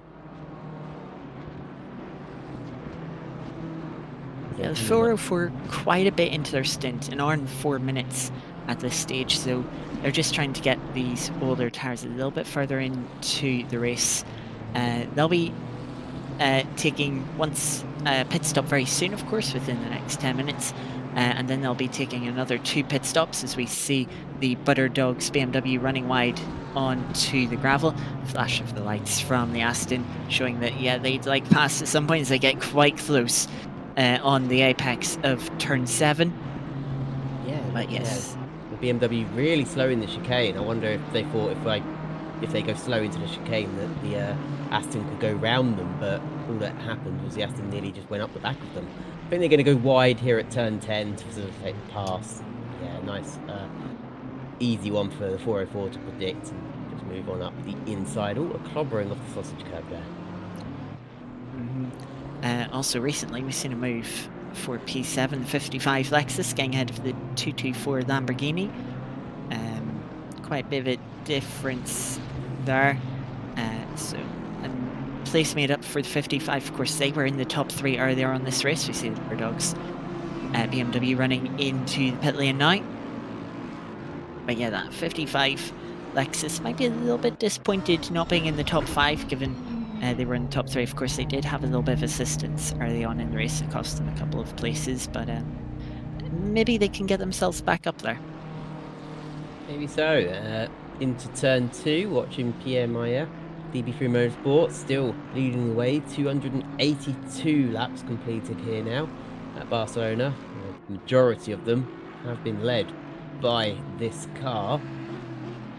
Pretty much in control and just having to work through the traffic, really. How do you think they'll be feeling in the car? Will they be pretty relaxed, or do you think there'll be an air of tension that, at any minute something can go wrong, something can happen, and traffic can be unpredictable?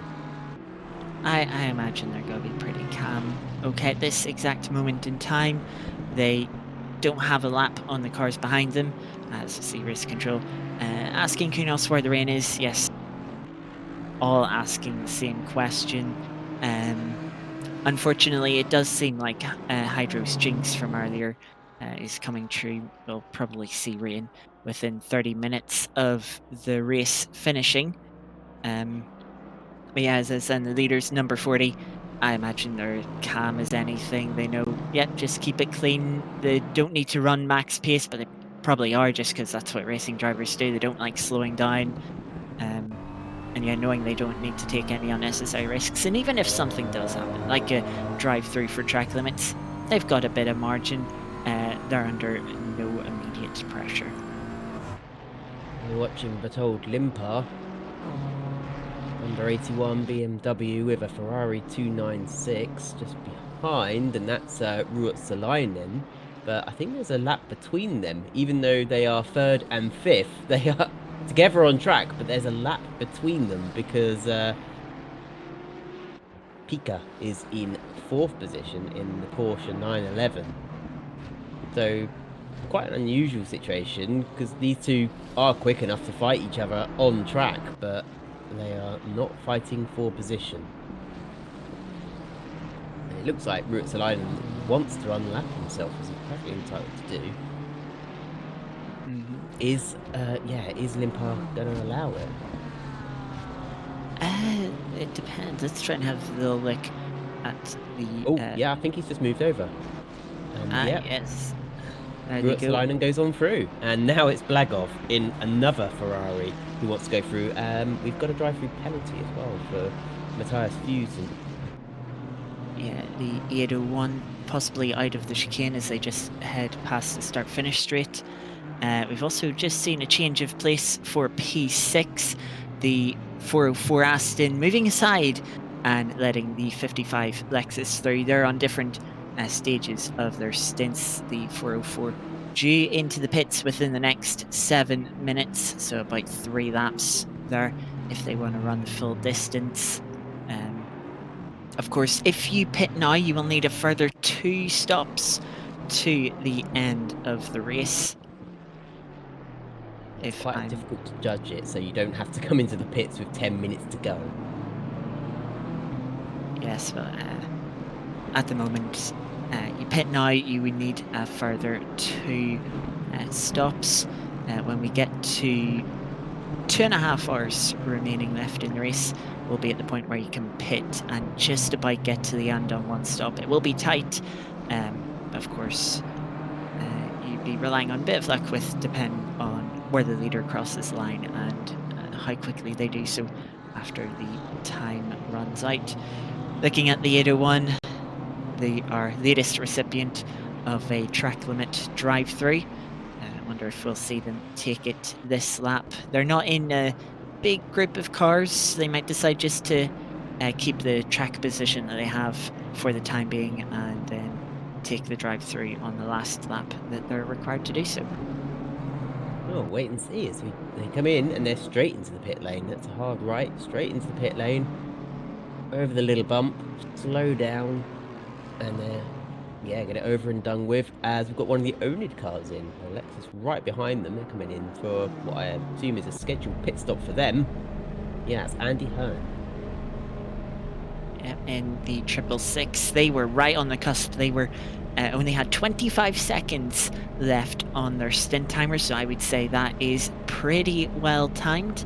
Of course, they won't need to run stints quite that long to the end of the race. They can save the tires a couple of laps and the car a few liters of fuel just to help run it a little bit lighter. As we can see with the lights on the front of the 922 BMW, the sun is starting to get lower in the sky. Light is gradually fading away, those headlights becoming a little more prominent. Watching Tamas into turn 4, and yeah, if you don't have your headlights on, I think ACC does remind you it can penalise you for not running them, can't it? Even if you might feel you don't need the lights on just yet, it does actually tell you. Yeah, there will be a point, I think it's about 8 PM, might differ slightly from track to track as they all have their own sort of day-night cycles, slightly different timings based on when the relevant IRL race was ran for the track that the Kunos took data for them. But yes, the game will give you a meatball flag eventually, where if you don't turn them on, you will receive a penalty of sorts. I've never seen what penalty that is, but I would not want to test it, especially for something as simple as turning your lights on. Yeah, that's it. I mean, I assume most drivers just keep that on automatic, rather than scrambling to find which button they've mapped headlights to on their steering wheel or on their keyboard or their button box. Well, that would be down to driver preference, of course, and you might think that, though some esports drivers run it in a particular series, which I'm not going to name, that has a rule in the rules stating that automatic lights must be used, yet they accuse each other of not using automatic lights and running manual. That's a whole complicated story that's not worth getting into, though. As we've seen, the 801 was back into pit lane for a pit stop, most likely this time. Yep, that one looks like it's an actual scheduled stop. As we're following David Moxo of SF Endurance Team, just coming into turn 13. And they are 6 laps down on the Audi, leading this race so far, or 5 laps down. That's going to keep changing. 4 laps down. You don't have to keep changing just as I'm talking about it.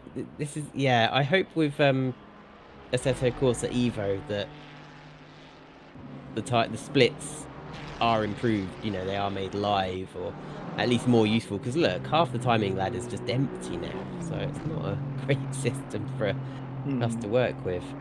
Yeah, it isn't ideal, the fact that once the car in front passes a split point, it removes the time for the car behind them. It would be nice just to keep it there until it updated with the next time. And, you know, so always had the latest timing rather than not showing a time at stages.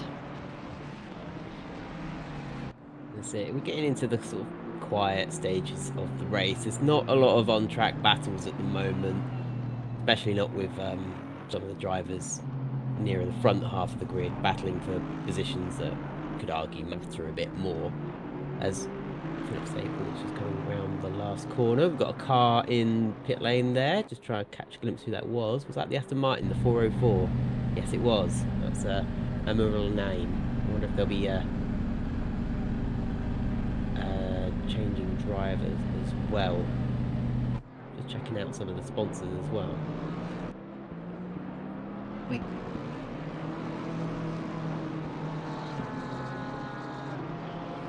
They're chasing The after 666 Johnny car. Ashley. Yes, they are. Yeah. That's Johnny Ashley just up ahead. Very little difference in the pit strategies between these two cars. The 777 1 lap further into the stint than Johnny. Let's see if they are able to hunt him down. We'll have to wait a little bit for opening, or we have opening laps. I say opening. Latest laps, 777 45.4, Johnny a 46.2. That's 8 tenths. So the BMW closing in for now. Will he be able to get on that rear bumper and maybe make a move in the next few laps? We'll have to wait and see. Yeah, the BMW is going to catch up on the complex section of the circuit, whereas the Lexus is going to have the legs down this back straight, down the start-finish straight. Guillaume does seem to have the pace all around the circuit, closing in on Johnny. Probably going to be harder on the brakes down into turn 10. It also just depends how they've got their brakes set as well. I always set my brakes to 1, but in an endurance race you have to make sure your brakes last the whole race. And we also have another battle that's emerged as the 404 came out of pit lane. They have the 224 Butterdogs Lamborghini right on their tail, trying to put pressure on the Aston, trying to get some heat, some pressure into those tyres, which they'll need to work a little bit harder for in the early phase of the stint. The opening lap or two as the track and climate has cooled down. Lamborghini pulls out to have a look, brakes a little bit early, not wanting to risk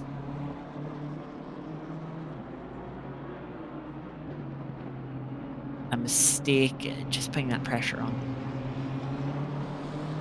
Yeah, Heinemann just taking it very carefully.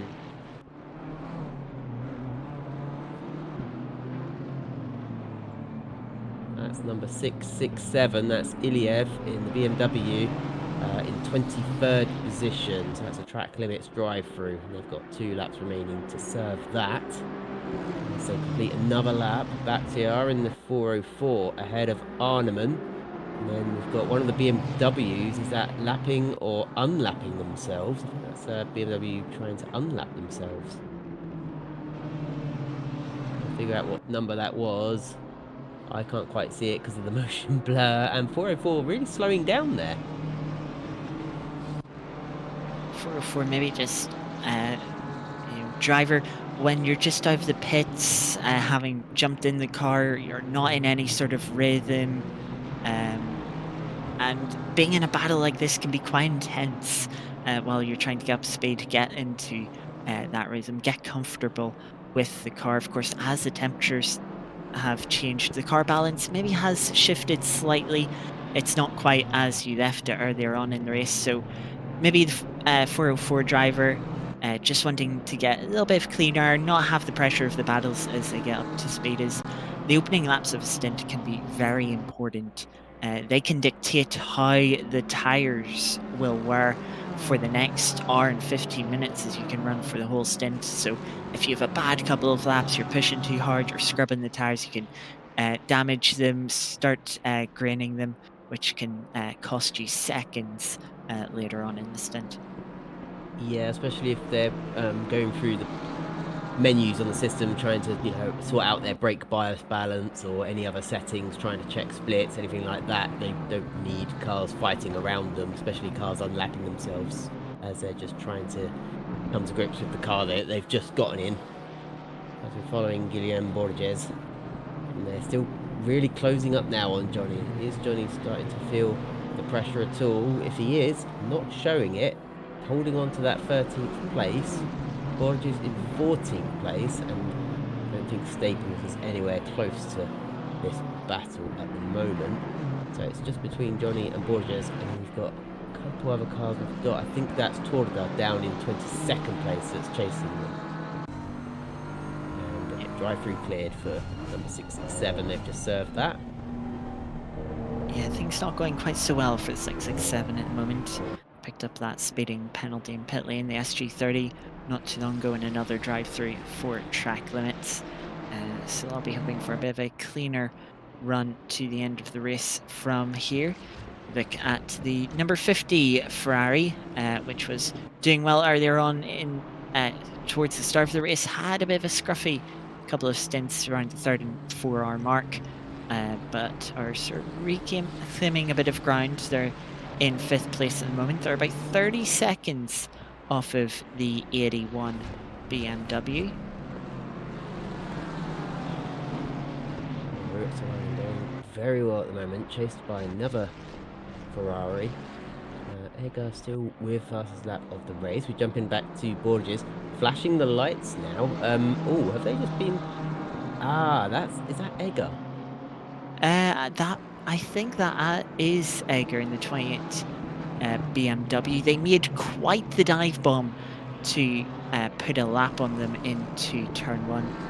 Egger driving with a bit of aggression at the moment, and the 777 flash of the lights to show sort of how dissatisfied they are with the sort of lunge that their fellow BMW driver made.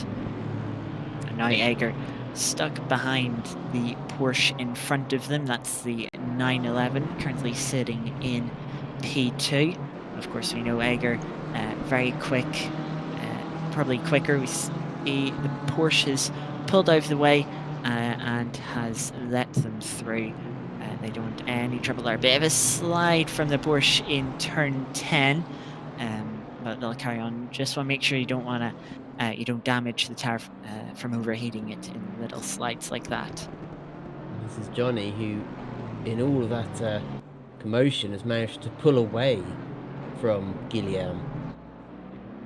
Because Guillaume was right on Johnny, and has found himself, 5-6 seconds back now because of the leading cars having to put a lap on them. So I can see why they are frustrated, but I mean, we didn't get to see the dive bomb overtake of the lapping. Yeah, riding on board with the 777, it did catch me by surprise, so I can see where the frustration came from. But now the important thing for the 777, which I'm still riding on board with, they've just dipped a couple of wheels into the gravel at turn 2, which I was going to say, the important thing for them is to stick on the back of the 2 leaders in front of them, and as they catch up to Johnny, maybe try and find an opportunity to follow them through. But dipping those wheels into the gravel, they've dropped back a bit, and Johnny looks to be safe for now. Maybe Johnny can put a bit of a push on to try and catch Wood in the 51 BMW. He's 12.5 seconds back roughly, so we'll try and keep an eye on the pace there. Johnny was a bit quicker by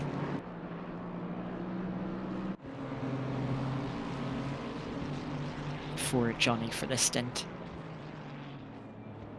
Yeah, I think the audio just dropped out again momentarily.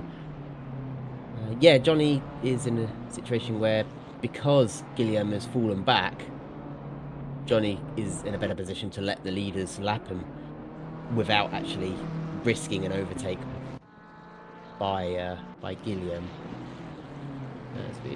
With SF Endurance, this is 3rd place. Kiss Sinad.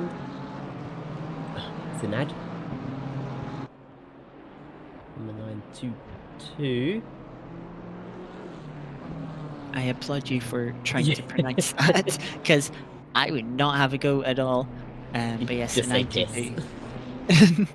Running in 3rd place with the SF Endurance team, coming out of the final corner here to complete their 291st lap, running it at a 1:46.1.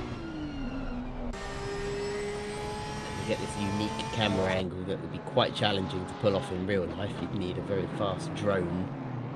But yeah, a bit more of a traditional shot now of Chris Picker for Porsche Team Schumi Skins, running in 2nd place.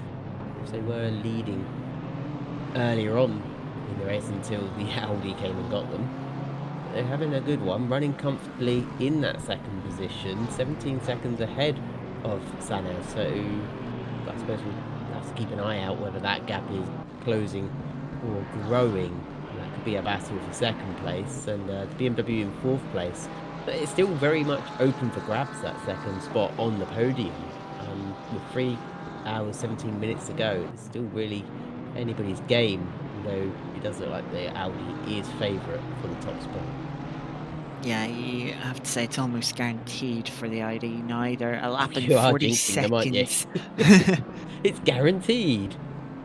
It's not guaranteed, but it is looking really comfortable. Pretty much, aside from technical issue or mechanical failure of sorts, or even a disconnect. If they were quick on the mark to get reconnected, they might still be able to keep the lead. Such is the gap that they have.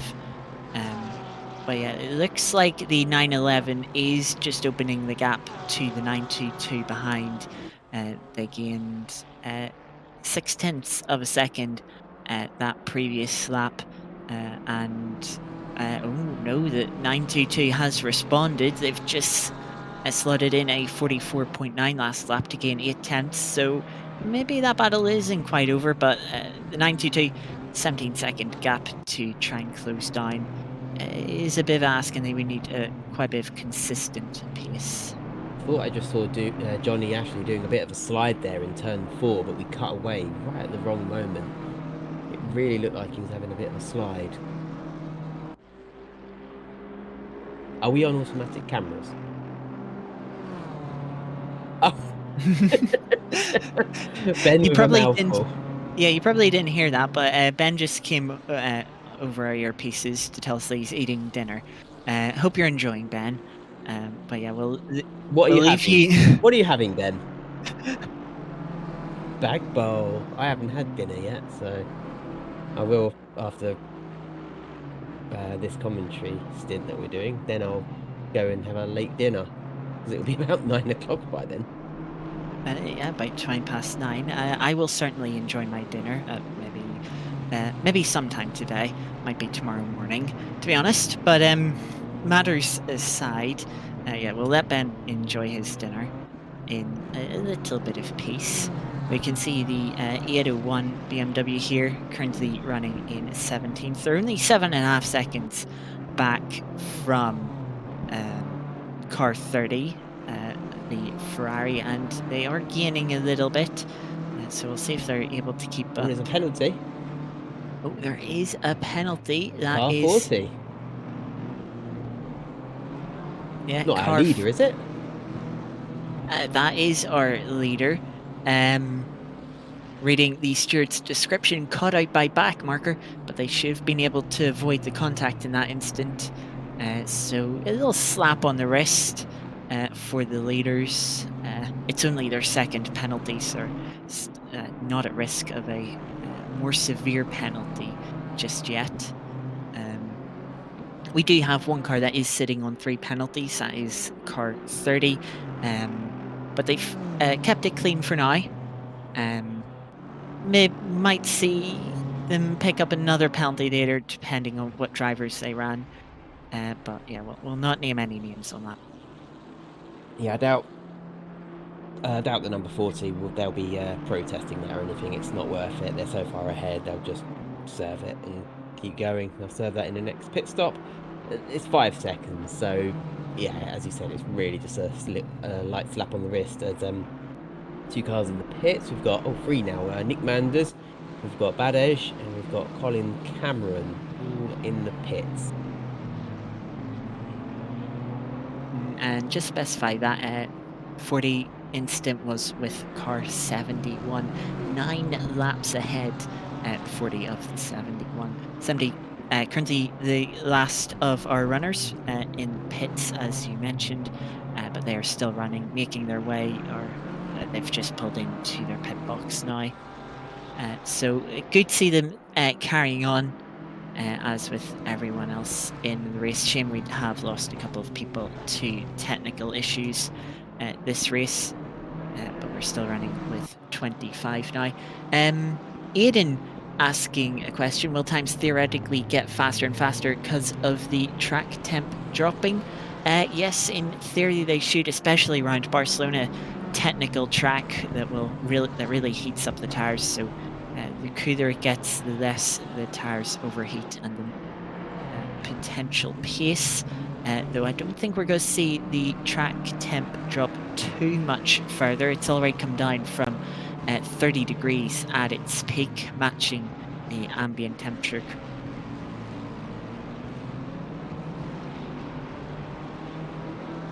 Horizon yet or not, as the sky is just filled with clouds that have been teasing us all race about rain that has seemed inevitable but never come. No, and how cold can the circuit get before it becomes detrimental rather than a benefit? I would love to tell you, unfortunately, I'm not sure.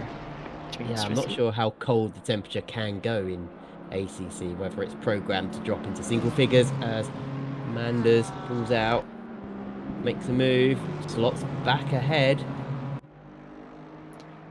And that's all oNiD done team before into orders turn there. one. Yeah, Yeah, goes oNiD team orders there at its finest, 31. The rookie car getting ahead of the racing stronger car. But yeah, a good bit of teamwork. I'm sure Ben is pleased while he's continuing to do his dinner.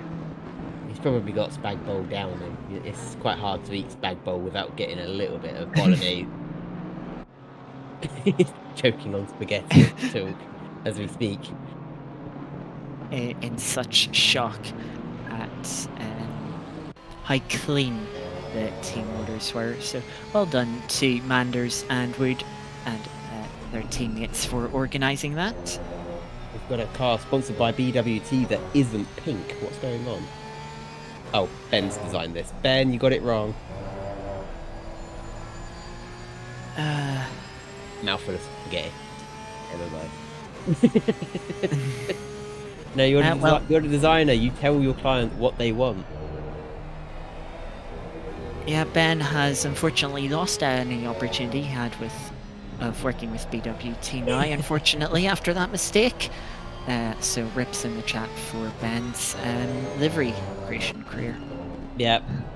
Company. Oh, they've gone wide now. They've been distracted by us talking about them as Kimetto closing up, and I think they're on the they're on the same lap actually, aren't they? They're both 6 laps down, but they're on the same lap. This is fighting for position for 23rd.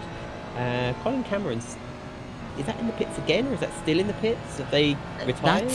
That's still in the pits. Or no, I think that's in the pits again. They're showing, yeah, they did an out and in lap. They're back into the pits.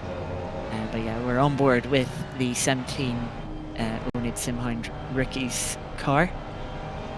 Running through turn 3 behind the Porsche, suffering through the dirty air. The 71 Cameron is back out of the pits. Whether Cameron's still in the car or not, we'll have to wait for them to pass the first sector point to get an update on that. Yes, Kimetto trying to put a bit of pressure on the Porsche ahead, Torda in that number 22 car. Still no sign of rain. I keep every now and then I just keep looking up to the 30 minutes timer on the weather, just hoping to see it change, but it still just says overcast. It's just typically British out there. It's Tim Torda for Off-Pace Racing. It's quite an apt name as they're running in 23rd at the moment, but hats off to them for keeping at it. We do love that all of our competitors complete the entire race distance no matter where they're running in the race, because everybody, as I like to say, everybody has their own little personal victories to come away, and for somebody who maybe it's their first endurance race, just finishing a 12-hour race is a victory for them in itself, isn't it? Absolutely. And this isn't an easy track. There's quite a few difficult corners around here. Not as difficult, of course, as some of the other tracks like Bathurst that we ran earlier this year. But yeah, difficult in its own right with all the gravel, the track limits. So they're not having too bad of a race, and they're holding on to 23rd at the moment. And they're not laps down on the next car in front of them too, which you sometimes see. I think they're just a lap. Let me check.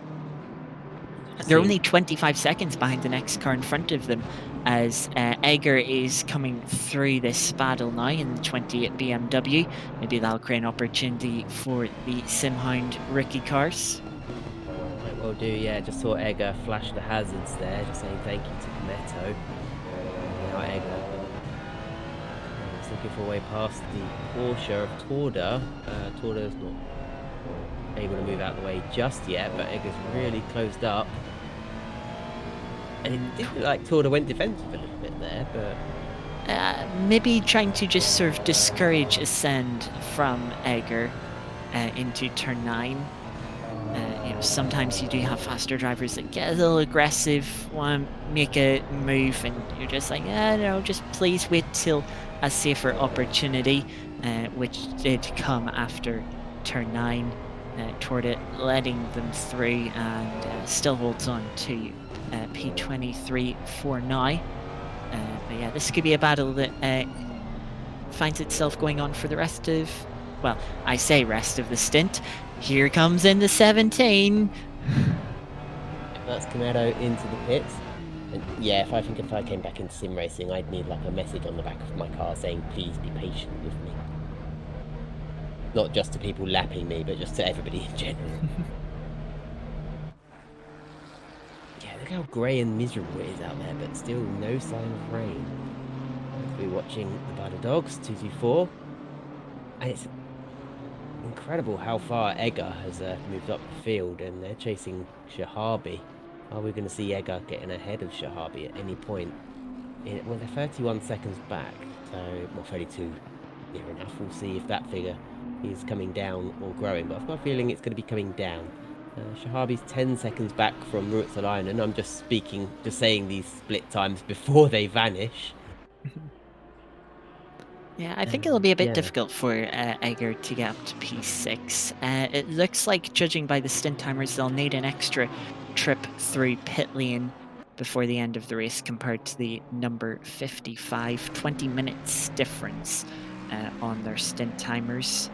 So it looks like it's going to be difficult for the 28 to get up to 6th, but maybe they can hold on to P7 as the 224 Butterdogs Lamborghinis had a crash at turn 3.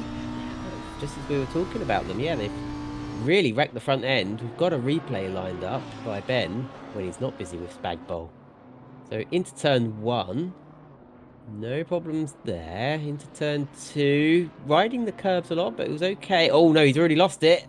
Really flung into the barrier. So I can actually tell you what's happening, because that's the third car we've seen do that. I actually did this. I actually did that in an endurance race. It's where you don't go over that white line on the outside. You just clip it. It can unload the right-hand tyres, and then that's what causes the car, specifically a mid-engine car, usually, to go across to the left. So is that a glitch or no? That is just if you zoom in at the track, the white line is slightly below the track. Oh. And so if you just go on it a little bit, if you run right over it, it's fine. But if you just clip it like Sebastian did there, it can just totally unload the right hand. And obviously, as Matt's pointing out, the Lambo, when it has a moment, it's pretty uncatchable at that speed. It's not a car that's easily savable. Can I propose a counter theory to you? Go on. We're meant to have rain this race, and while the game says we haven't had any, I think we have just had a bit of rain on that white line. And as we know, paint and water don't mix well, make for very slidey conditions, and that Lambo's just slid on that you really want that rain. Wet white line. Would white line be? You said it was a lower bit of circuit. Shouldn't it be raised rather than a little bit lower? Oh god, if you did it again. You can see there though, went over the line, no problem. It's when you just clip it. I did exactly the same thing in the Ferrari when I was doing an endurance race here. I did exactly the same, went through the corner, nearly identical every lap, and then one lap I just didn't quite carry as much speed through, didn't go all the way over the line, and I crashed. So it is very weird, very weird. An actual technical explanation I might have for that is ACC runs on an 8 contact point tire model. So what's probably happening there is one of those contact points is running in that little gap for the white line that you mentioned. Yeah. And that is just enough to unsettle the car, as we've seen there with the 224. They're not coming into the pits to repair the damage. They're going to try and hold it out for a bit. Let me just check. The 224, they're only half an hour into their stint.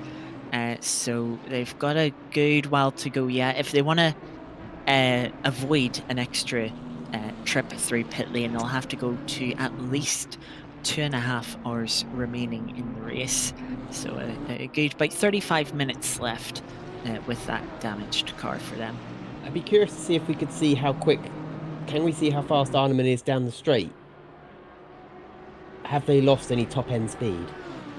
I can ride on board with you now to try and give an impression. They hit 260 kilometers an hour just before hitting the braking zone, which does seem to be a few kilometers an hour down on what we'd expect. The last lap time was a 1:48.2. Compare that to Egger in front of 44.8. So nearly about 3.5 seconds quicker. To the 404 Aston behind, they ran a 47.4, only 8 tenths quicker, but closing in. It's only a matter of time before the Aston will be on their rear bumper. But even that 47.4 is a bit slow. I see a few 45s behind them from the 41 Ferrari and the 31 Lexus. So yeah, a bit of a difficult stint, half a stint coming up for the Lambo. I wonder how much they'll defend from those cars when they catch up. Yeah, it's probably a bit brutal to compare Arneman's times with Egger, because I know they're the next car on track, but they have got the fastest lap and have been consistently quick, so probably a bit of a brutal comparison. As we've got Dave Wood for oNiD Racing Stronger into the pits, and here is Lucas Egger. Oh. Ben will be right back. No, he won't. He'll wait. Whoa, we're coming up to the next hour mark, so in 8 seconds it'll be 3 hours to go. So we're going to take a short break. We'll be back with you shortly.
Welcome back from that short break to the oNiD 12 Hours of Barcelona. We have a replay queued up. While we just went to that break, we had a bit of an incident here at the final corner involving the 800 BMW. Haven't quite seen this yet. Yeah, did they get tagged? Oh, they get a slight tag from the 25 Ferrari, puts them into the inside wall. They just clip the end of that tire one wall, unfortunately making the incident a bit worse than it otherwise could have been. They looked quite slow through there. I wondered if they lifted because of the car behind, maybe, and got a little tap, maybe. Obviously, the stewards will have a look if there was contact, but yeah, that would be my first. Actually, we can go and should we have another look at it? Yeah, we can have another look at it. We don't have the exact telemetry of the driver's inputs that will be available to the stewards when they're reviewing this, but I think they lifted. Yeah, I think they're. Yeah, I do agree with you there. It looks like they are taking a slightly tighter line to maybe let them through. And of course, we were talking about this a little earlier. How best to sort of let a car through when you're being blue flagged. Our conclusion: there is no real best way. Some people like one way, some others like the other. So you just have to go with the flow and keep on your tippy toes, react to whatever the other driver is doing.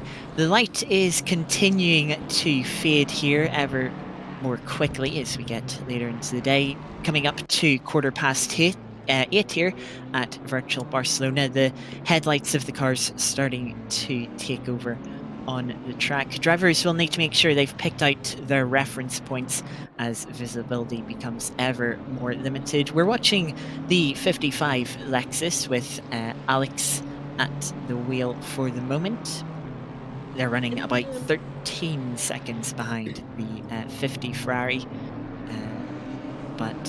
Yeah, at similar points of their stints, we'll be expecting them, both of them, within the pits by next 20 or so minutes.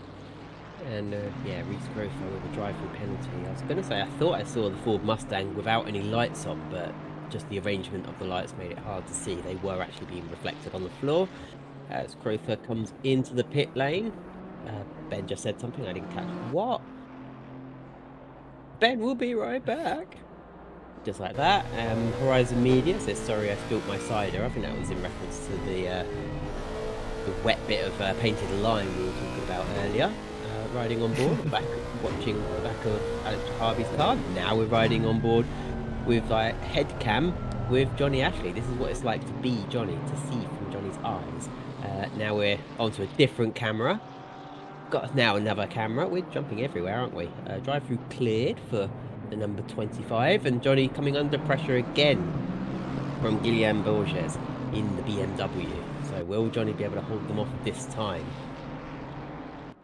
Yeah, Johnny had a little bit of a rest from this battle as lapping cars were coming through, but now that they've driven off into the distance in front of Johnny, he's had to look back in his rearview mirror at his fellow BMW behind in the 777. Quite a bit of curb, slightly different lines through turn 2 into turn 3 there between two cars. BMW just trying to get a bit of cleaner on that front splitter, help them with the front downforce. They close in at the braking zone, taking a tighter line. Yeah, much tighter line through turn 4 as Johnny go defensive, not really, pulls back across the front of the BMW. Johnny's got this. He won't make a mistake. He's got this in. Borges closing up in chicane. Coach Dave Delta, sponsorship on the back, of course, part of SimGrid, which Only Racing is now hosted by. Johnny, yeah, no lunges from Borges. He does gain on the brakes, but he's just a little too far back to make a move. I'll have a little check-in with the 41. They're still continuing their charge after that unfortunate disconnect earlier on. They're only 3 seconds back from the next car in front of them. They're passing a lapped car of the 801 BMW.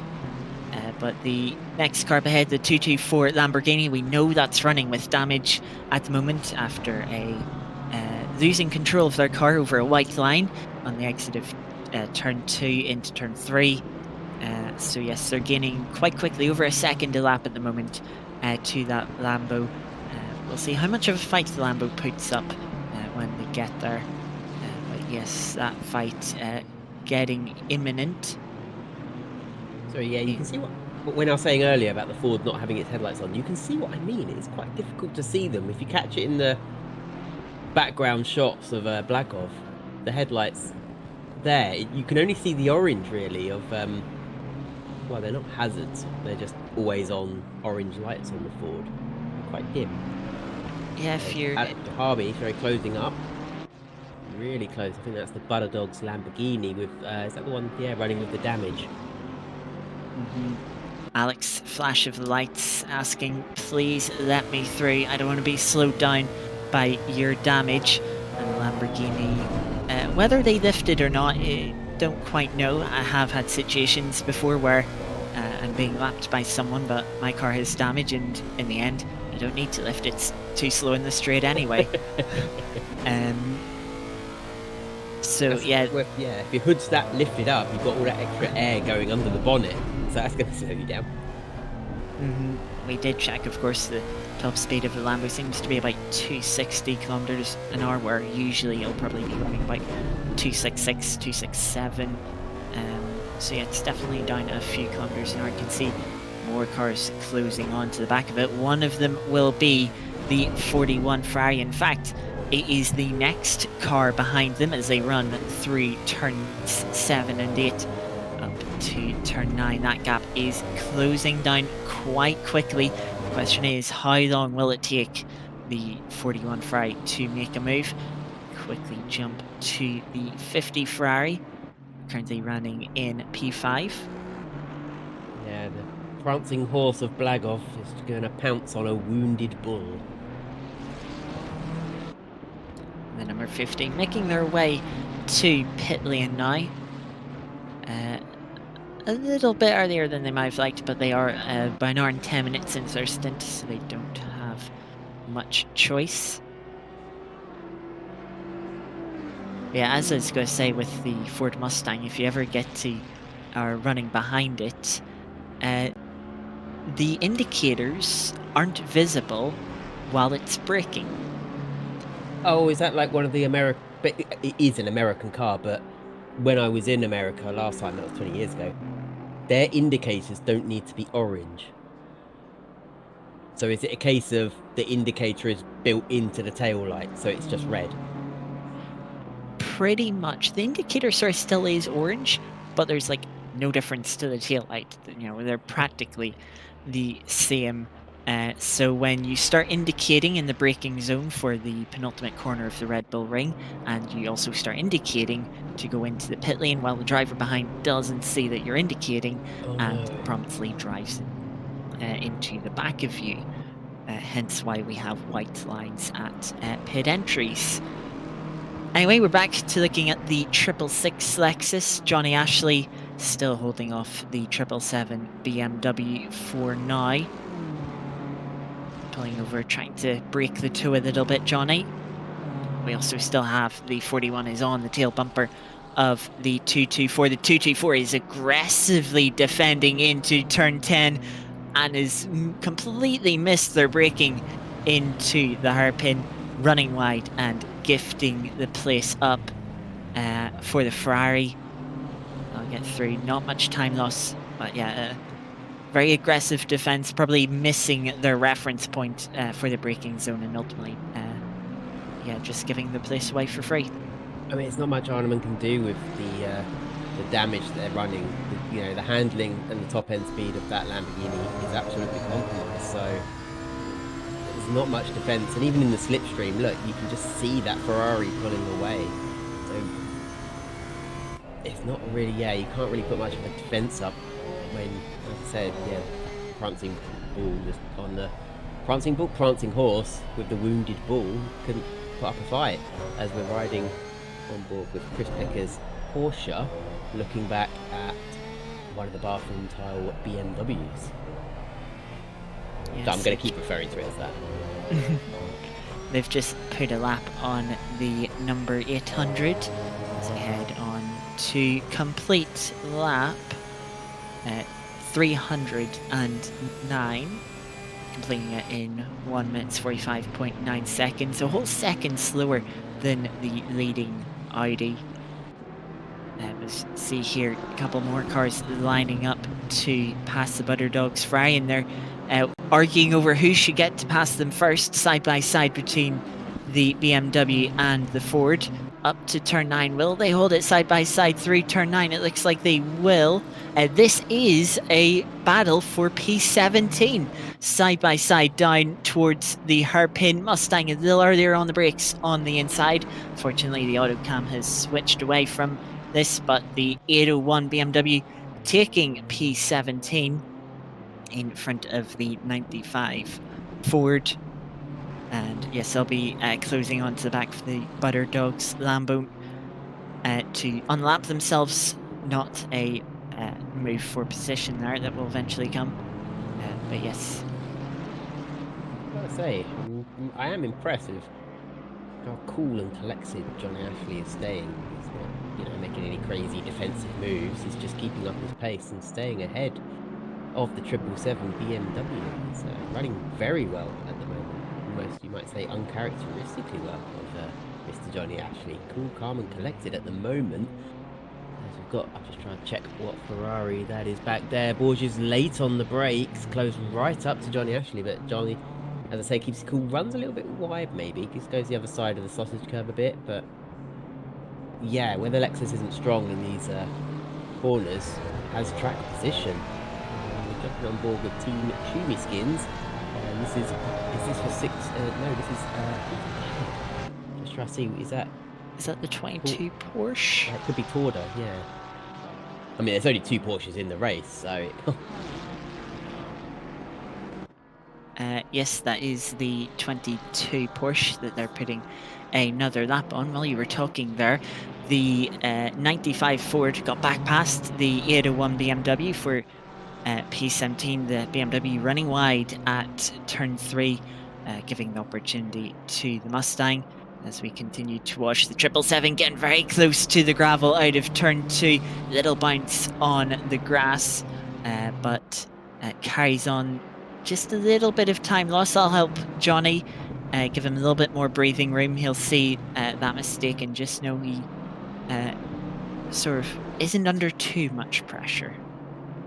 No, I mean, he's been handling the pressure well. He's had that BMW behind him for quite a while now, but just focused on his own race and nailing those apexes and driving very cleanly. I don't think he's been picking up any sort of off-track warnings or anything like that. Running very nicely. I'm not just praising Johnny in an effort to jinx him, by the way. He's genuinely driving very well. Sure. Sure. If something happens, you know you're going to be blamed now. Yeah, sure hope it doesn't rain. Just looking at that Ferrari and whose Ferrari that is, because they're very close to the back of the 777.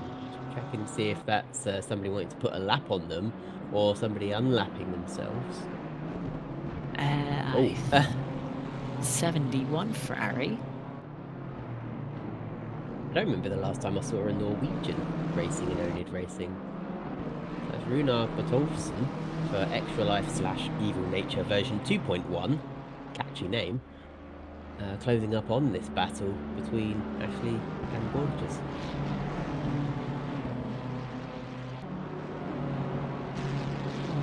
Down the start finish straight towards turn 1. Things are quite calm. We've had the 41 Ferrari into the pits. That has just dropped them outside of the top 10 for now. And they are guaranteed another 2 trips through pit lane, pitting at this stage of the race. As we see BMW closing up to the back of Johnny once more. Looking to be... Got the 81 coming up behind them now. That's 4th place for Hanyos. In 4th place is closing on Borges and Ashley. I don't know about you, but the BMW just seems a little bit closer than it has been so far this stint, which might be a little bit frustrating for them that they might have to move out of the way for the 81. They Very close close. in heavily into turn 9, have to check up to avoid hitting the back of Johnny, and just about to compromises their run onto turn 9. They try and brake late, pull out to pressure Johnny into a mistake. Johnny gives them a little bit of space on the apex just to make sure they don't get collected, but ultimately will stay in front. The 81's probably looking at this game a little bit frustrated, like, I want through, I don't want to lose too much time. A wiggle there from the 777.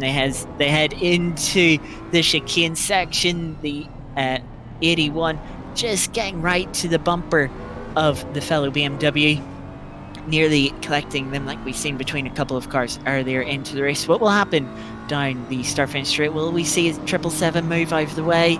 Will they stick in the slipstream of Johnny in front? Looks like they want to hold their position for now. Johnny pulling out a little bit of a gap through the end of the final sector. Through the first few turns once again. 777 using more of that road on the exit of turn 2. Johnny using a lot of the inside curb through turn 3. BMW has a little bit of a run. Johnny running slightly defensively on the run to turn 4. How are they through turn 4? 777 just seems a little timid in a way, doesn't seem fully confident in their car, and they're pulling over to let the 81 through. And now it's up to Johnny. How will he let the 81 through? Will the 777 be able to stick on that rear bumper? Maybe find an opportunity from the 81 to get past? We'll have to wait and see. He has dropped a few car lengths back. Yeah, it's probably quite frustrating for Gilliam, because the last time he closed up on Johnny, he had to relinquish the position to cars lapping him, and he's just closed up on Johnny again, and once again has to back off to let the leading pack or leading cars go through.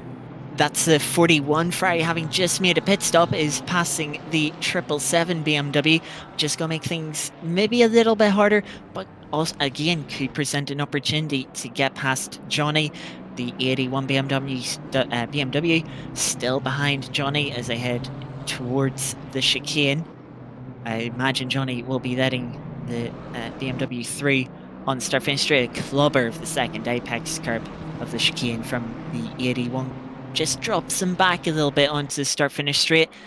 Johnny maybe gonna think, they're a little too far back.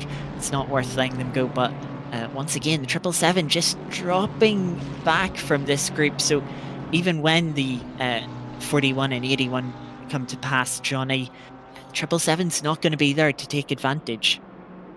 No, and Blagov is now closing up as well. Yeah, Blagov, this is for position. Well, welcome back, Ben. I'm here.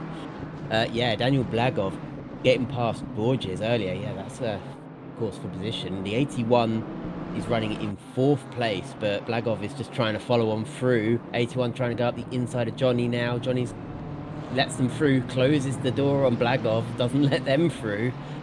Very smartly done by Johnny, just holding him back before they reach the chicane. And yeah, you can see the pace that they've got in that Ferrari, and they're really itching to get past Johnny, and they were hoping to follow the 81 through and just pretend, I'm one of the leading pack too. Yeah, blue flags for me as well. But Johnny's wise to it. Yeah, very well played. Down into turn 10. I think we are. He's having a look. It's just got the bumper alongside, forces Johnny to leave the space, but the Ferrari won't be able to carry the momentum on such a tight line. These two are on different strategies. They both have 2 pit stops to make to the end of the race, but the Ferrari is very young into its stint, only about 10 minutes. Johnny, on the other hand, nearing 50 minutes into the stint, so he's going to be struggling a bit on those older tyres. Of course, 41 has a bit more pace, had that unfortunate disconnect over an hour ago now. So it's a little bit more pace than what their position currently leads us to believe.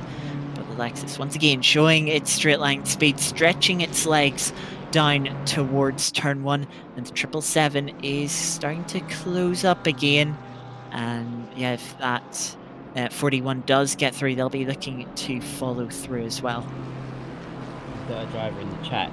I'm not sure who the driver is. Just this trick does a thing as Blagov trying to get past Johnny. Johnny running a little bit wide there on, as we said, much older tyres. But yeah, they're saying today's been a rough day for us. A driver got the driver swap bug early on. Johnny's gone wide. Yeah, Johnny just dipping a couple of wheels onto the grass, braking late big into contact. turn 5, and contact the front of the Ferrari, just hitting the rear bumper of Johnny as he went deep into the corner. Bit of an awkward incident that, but it's gifted the 777 the position on Johnny as well. We're going to see a replay from it here. You can see the Ferrari looking to the inside. Johnny's just about left the door open. He's tried to get on the bar as early as he can. He's ran slightly wide onto the grass. He's tried to hold it down the inside car, not slowing down. Ferrari trying to turn in for the corner, but Johnny's just running out wide, unable to slow the car down. Probably getting into the ABS as well as he's trying to also turn the car. How would you see that incident?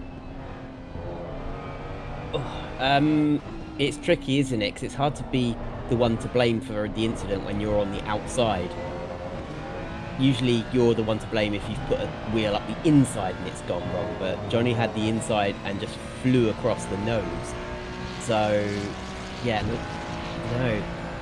Ben, what does Ben think? Ben's experience? I would say, I know we've only had one quick view of it, but Johnny's on the inside and has outbraked himself. The car on the outside's got to turn in at some point, so it'll probably go down as a racing incident. I don't think you can blame the car on the outside for that. It's oNiD, a democracy or a dictatorship. Can Johnny take his ball and go home? Well, I mean, he can try and fight the stewards if he wants, but he usually lose, so...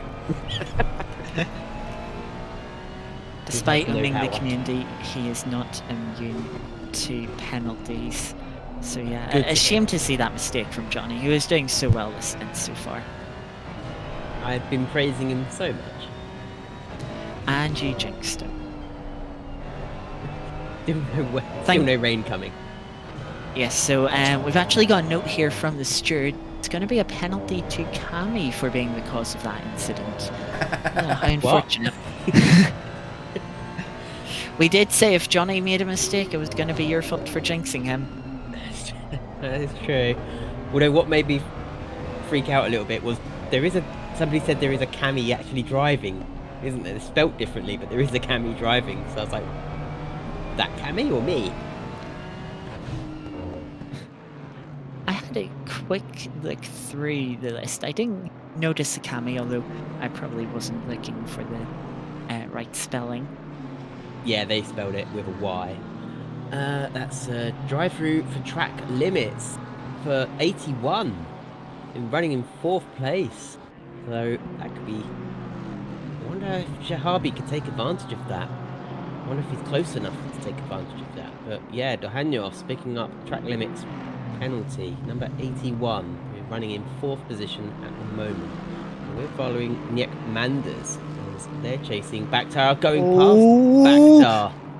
There's been a bit of Bakhtar- contact in turn 3 as 41 has tried to unlap themselves from the 81, trying to get their nose up the inside. The 81 was sort of squeezing them down, trying to shut the door. We've got a replay of it here, do we? No, this is the incident between Johnny Ashley and Blagov from quite a while ago. But let's see what happened. Yeah, Johnny outbreaks himself.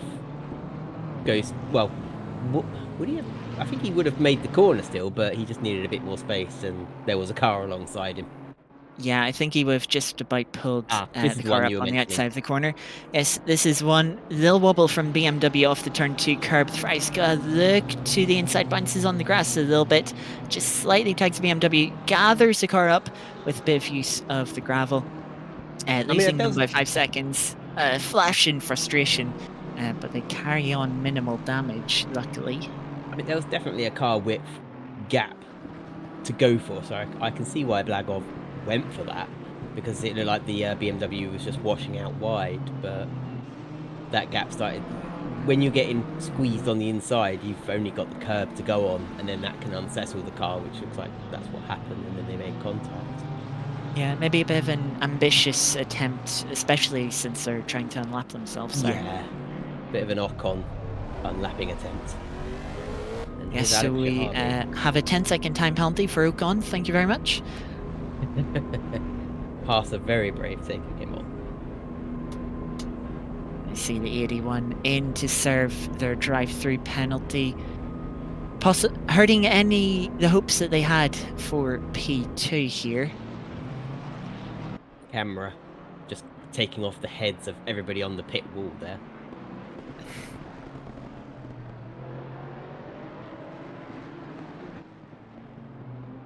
Mustang P2. outfit.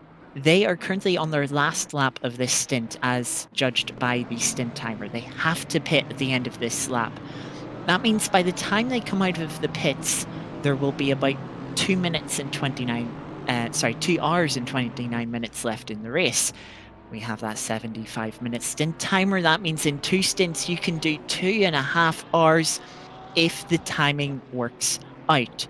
But of course, you have to finish the final lap. And if you're really unlucky, you'll have to do an extra lap because the leader hasn't crossed the line by the time you get to the line when the time runs out. And you may have to run 3 minutes beyond the race time. At the moment, that sort of difference, whether they finish the race 30 seconds after the race time or 3 minutes, could be the difference between if they have to take an extra trip through pit lane. Yeah, that's when you get cars strategically slowing down to allow the leader to come past. As we see in real life at Le Mans, we get people slow down on the last lap just to make sure that they don't have to do one extra lap, and it's more of an issue at Le Mans because it's such a large circuit. But around at Barcelona, it's a much shorter lap, shouldn't be such a big deal, as we're following Kiss Sanad for SF Endurance, worked their way up to 2nd place. Shahabi, because of that drive-through for number 81, Shahabi's only 3.5 seconds back from the number 81. Oh, no, they're in the pits. Yes, they too are reaching the end of their stint timer and having to pit this lap. They'll not be quite as tight as the 911, being a little further back, but that might not make too much of a difference in the end. So we'll see if any of them try and risk running to the end. I suppose there's no real penalty to it. On one hand, you take a drive-through yourself. On the other hand, you risk not having to take a drive-through, but if it doesn't work out, you just get a drive-through added to your end of race time. We haven't lost any more cars, have we? But Bad Edge in 23rd isn't the tail runner. There is, I'm just checking, there's still a couple cars behind Bad Edge. Yeah, we still have 25 cars in the race at the moment. Also just seen in chat, Aidan mentioned that 2 of the drivers in 25 Ferrari, them included, haven't done an endurance before, so they're learning a lot. So they now know what to work on and also how to work driver swaps, so it's less confusing in future, which, yeah, it's definitely, once you get a couple of races with driver swaps down, you get a much better understanding of little things to look out for, such as making sure the driver you're about to hand the car to is properly requested, that both drivers can see that on the HUD, so you don't finish your pit stop, car drops from the jacks, but oh wait, the driver hasn't actually swapped. Yeah, ACC can be really fussy. I was told not to join a lobby first, and I accidentally just ignored my teammate and joined the lobby first, and that completely threw out the driver listing, which meant I then couldn't join. And the only solution was for me to drive 3 hours to my friend's house and drive on his rig. Seen there, the Butterdogs Lambo coming into pit lane, finally getting to repair that damage they sustained over half an hour ago. They've done well to keep the car going since then and not lose too much time with the damage. Yeah, I have to say, they've done rather well. They weren't able to put up much of a fight for the cars who were trying to overtake them, but they've done very well to make do. So they're making do, and now they're mending. Nick Manders in 8th place. solid result it would be for the SimHound Rookies team. I'm just looking, there's this line above the name and number, just like an odd diagonal line in red LEDs. And that'll just be one of the auxiliary lights that you can have on the Lexus. You can, yeah. I just never seen one that was just a short little diagonal. Usually they sort of go across the windscreen. As we've got Tim Torda being overtaken by Lucas Egger down the main straight. One of the more unusual auxiliary lights, as you mentioned, most people opting for light across the top of the windscreen or over the top of one of the doors, or even some of the ones in the grille, which are very nice, especially as it gets dark like what we have now. It starts getting like Euro Truck Simulator with how they can decorate their cars with lights, doesn't it? I think they should just have a sort of a Euro Truck Simulator update. Can I just have like a flag in the back of my car? Yeah, have a flag and have bobbleheads and change the grille and add lights and yeah, really make it your own. Yeah, well, I am going to welcome back to the commentary box for the remainder of the race. Hi, Drew. Welcome on in. Hello, hello. How have you been doing? I've been doing great, thank you very much. You're here to cover me for the next 25 minutes into your normal stint for the remainder of the race, so thank you very much.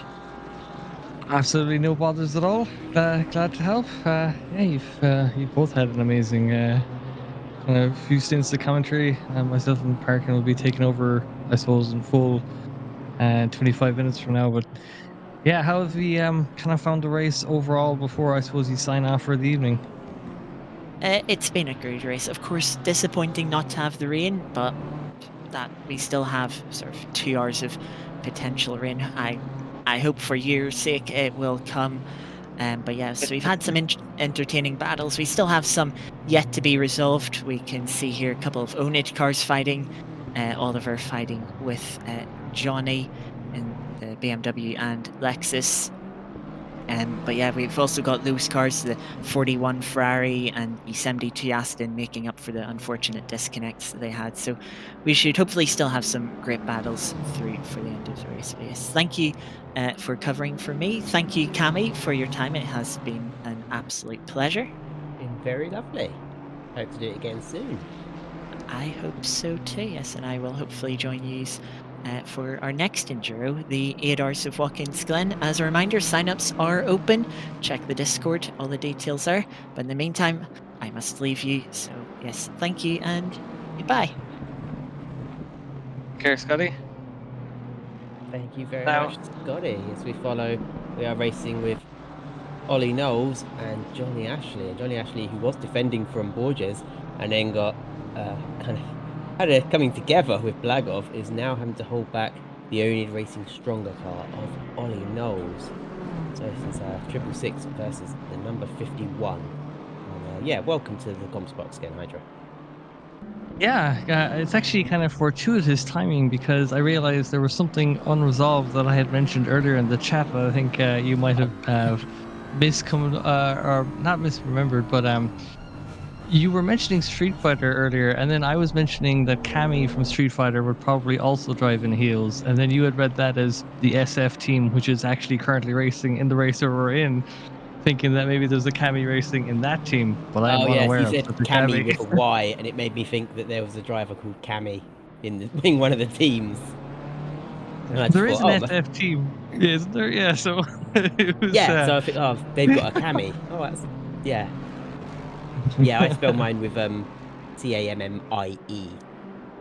Yeah, I was spelling it with the Y just to make sure that you wouldn't get confused. It's like, oh, I was just saying that I would race in heels. But yes, I'm glad the timing was such that I could cover from Scotty and and correct that crucial detail. Um, we haven't had the rain coming, but we have had this steady decline in track temperature and also a very steady increase in wind speed. We started this race with 0 and we've slowly crept up to a whole 4 kilometers an hour. What's curious is that it's never gone down once it's increased. So it's just if we stay here long enough, it could be a 30-kilometer-an-hour wind. Yeah, I've never really seen it. I've always only ever seen it 0. I don't recall seeing it. Does it ever get into double figures? You can certainly set it to the server settings will allow you to increase that wind strength. I do believe. Um, I think I don't recall when it actually starts affecting the on track performance, like having a tailwind and stuff. I don't see a whole lot of communities utilizing it too much, so I guess it's maybe hit and miss, or maybe it's a bit harder to account for. Whereas like rain or track temp, it's a little bit easier to identify. But if there's wind changing direction, suddenly you've got like a headwind going into turn one. I don't know. I suppose it's Drivers not like just like Formula it to One be where that's dry, don't they? Just dry and yeah. easy weather for them because that's what they practice in. I've seen some drivers kick up a bit of a stink when somebody said, oh, I'm going to set the weather to rain or stormy or something, and they're like, but I practiced in the dry. And it's like, Yeah. yeah, I prefer the rain. I think even when the track temperature is like lower or higher than you would practice, then you can get similar levels of moaning happening. Can you imagine drivers doing that in real life, like with the rain at Spa? Oh, I don't like the rain. Can we just wait? No, But it's Michael, no. This isn't right. We need to dry. That's not funny. That was a very serious issue in 2023. As other drivers are now finding out when they battle side by side with Max, it doesn't end well for people whose name isn't Max. Having watched the incident where Johnny lost to, or like he overbraked himself into that turn, and ended up bumping the 41 car, it took every ounce of strength for me not to like unmute my mic and go, "Oh, it's kind of like Verstappen in Hungary." It was like a very similar thing where it's like, yeah, the 41 had to turn in at some point, but there was a Johnny-shaped car in the way.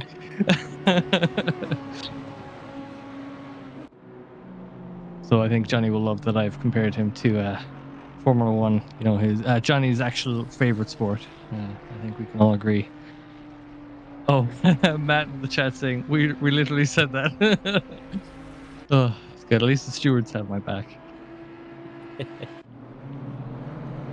jumping over to John Lloyd for Fry Guys Motorsport, and that looks like what's the name I want? Borges in the 777.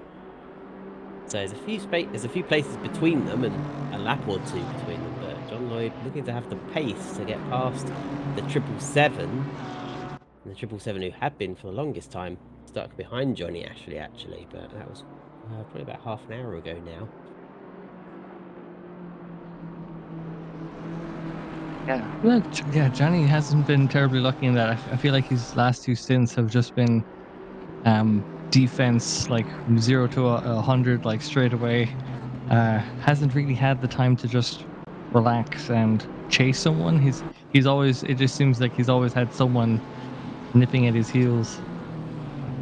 That's Aiden asking if you're a lap down, do you have to do more laps after the leader's finished? Yeah, like the leader's done 500 laps, you've crossed the line at 496. No, go on, you've got to keep going. We'll stay here all night until you do those last few laps.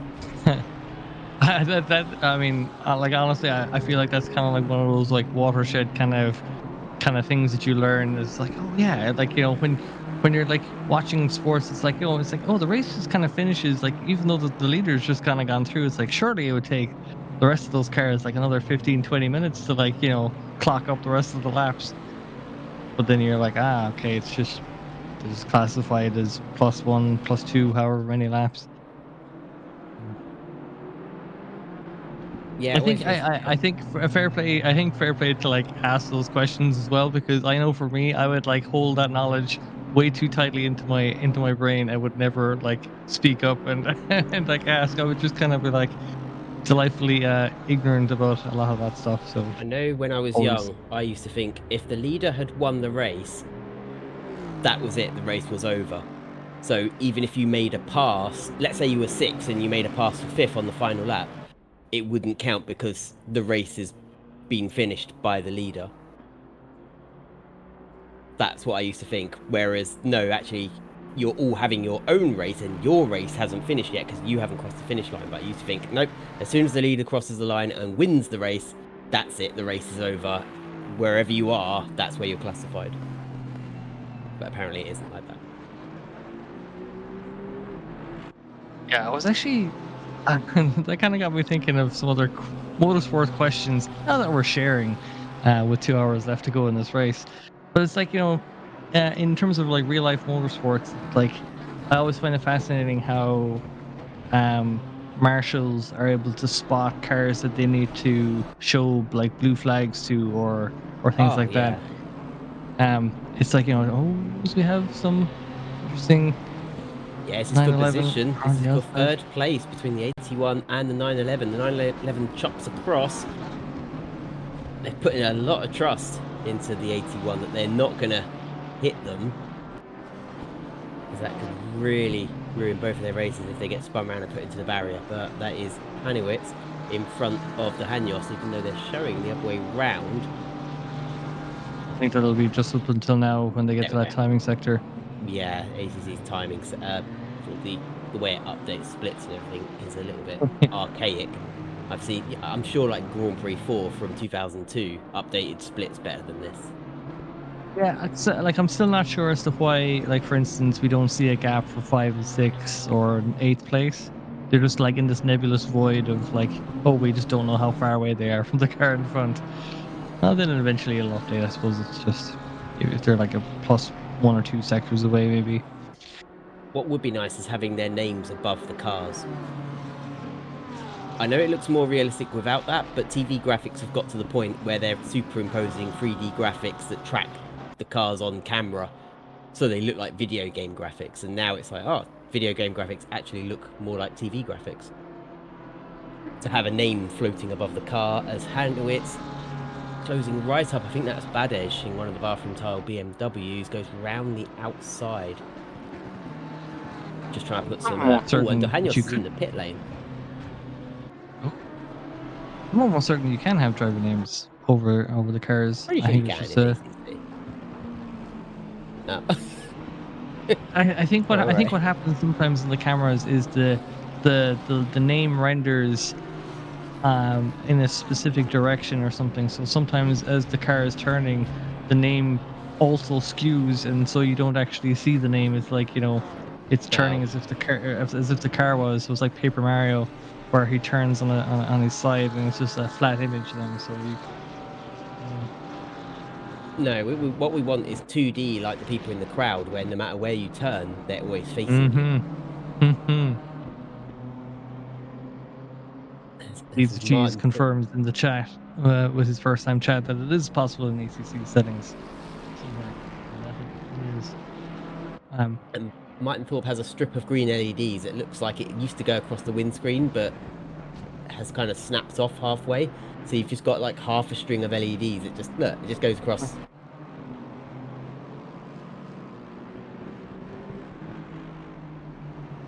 Choice Like of that one looks like it's LEDs. going over the roof. It's a funny looking one.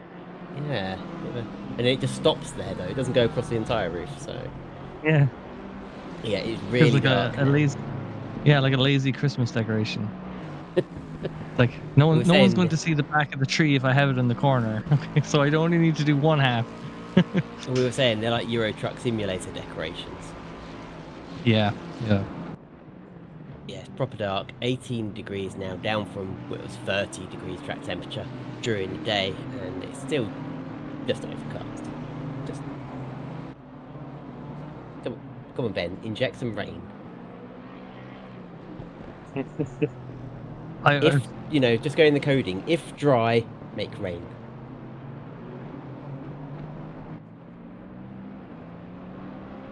So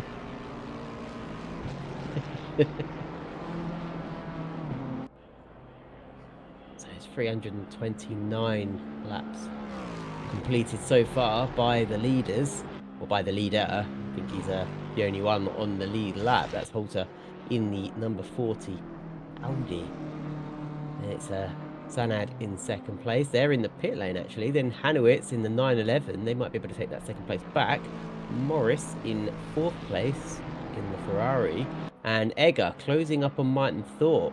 We thought I don't think Scotty expected Egger to be able to get to fifth place, but it's absolutely on. Because they are together on the screen at the same time. Here, yep, there's Egger. I think there actually might be a back marker between Thorpe and Egger. It might be the bathroom tile BMW. No, that looks like a Money Ferrari is- 296. I actually saw a couple of 296s in my hometown. Like, I saw 2 or 3 of them just go past me. I don't know where they were going, but You're you kind of think they probably must have been a migrating. show. Yeah, probably Migrating. migrating home. Yeah, migrating home for the fall season, autumn even. How dare I say the Americanism? Oh. It's autumn. Oh, drive through for number 404. That's the Aston Martin, the orange, white, and black Aston Martin. That's a track limits drive through. So they're going to lose some places from 9th, and Blagov will take that position from them. They're only 19 seconds back, and they're straight into pits to serve it. Yeah, very interesting. Scotty mentioning about the second place 911 Porsche going to be very tight in terms of stint timers as we get to the end of the race. Johnny has swapped out for Andy Hearn, who's filtered back in 14th place. So I'll be curious to see. I feel like as we get to the last 2 hours, we're going to start to see those kind of strategies kind of starting to shuffle back into their final resting place. So it'll be really interesting to see who's left. Like they're dying. Yeah. Their final resting place. Yeah. Or yeah, it's like they're migrating home to their last place of rest. Traveling home to croak. Yeah, the Ferrari between these two is actually Blagov, who's running in 9th. Sorry to cut across you, but there's been an update that 404, the Aston Martin, has upgraded to a Stapco 30. So they probably does that mean that they've they're coming to as the they're outside the start. side? Yeah, they've sped through the pit lane, I imagine, quite severely. Are they just letting these cars go through? Is there an issue with the car? I'm not sure. They've got the hazards on still. They've still got the limiter on. They're peeling off the circuit, so this is disastrous. They've had a drive through, now they've got stop go, and it looks like there's an issue with I'm not sure what's going on there, but a good That was a result cool, is kind of slipping funky away. effect. Yeah, that Yeah. was. Yeah, great result is slipping away from their grasp. Crowd are stunned. Oh, if they've just had a button stop working, then that means they've got to remap the limiter to another button. You can turn off the limiter from the MFD, so they should be able to cycle through that. True, yeah. I assume they're aware that they can do that, but yeah, that car isn't going anywhere at the moment. Oh, now they are slipping down the order. I mean, there's 100 odd seconds back to the 777, but and that's it, back to the pit lane. Then there'll be the tow time taken into consideration as well. And with only 2 hours to go, it's gut-wrenching for this to happen. I wonder if one of their co-drivers can come into the chat and or at least let us know. Yeah. Horizon Media saying, depends if they have the MFD mapped. In an endurance race where you have to swap to another driver, you would hope that they would all have the MFD mapped. I don't imagine unless you're just rolling around with the pit change MFD screen open and nothing else. In which case, I think that's worthy of kudos in other means. It'll be. I was going to ask, do we think that Andy Hearn and Johnny can make it up into P10, and that certainly made their climb a little bit easier. Yeah, Blagov as well, up into 9th. Egger getting closer to Thorpe. They've cleared Blagov in the Ferrari, so now it is just a straight-on fight between Martin Thorpe and Lucas Egger, fastest team on the track, still with the fastest lap. The Audi of Holzer hasn't been able to take that back. The 404 Aston's still in the lobby, still in the pits, but they're still in the lobby, so they haven't disconnected or anything yet. They haven't thrown in the towel just yet. The Lexus has the legs. Sorry, I'm just go on.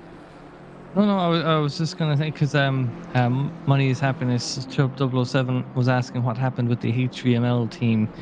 They were P2 last time they checked. Yeah, they were running into a few issues. If memory serves, I think they had dropped a few positions on track. I think that was there was like some lap traffic that they kind of got passed by the Porsche. But I'm not sure if they had any other incidents after that, or if they had because they've dropped down a fair bit further since then.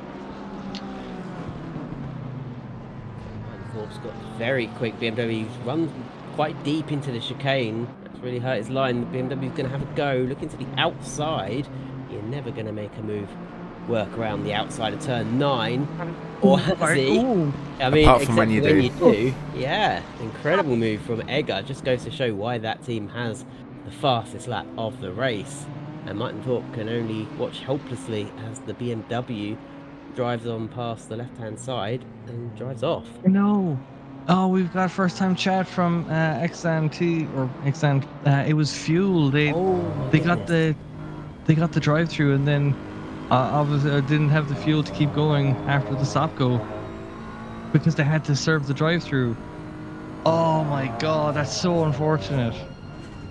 So they got served with the drive through. Yeah.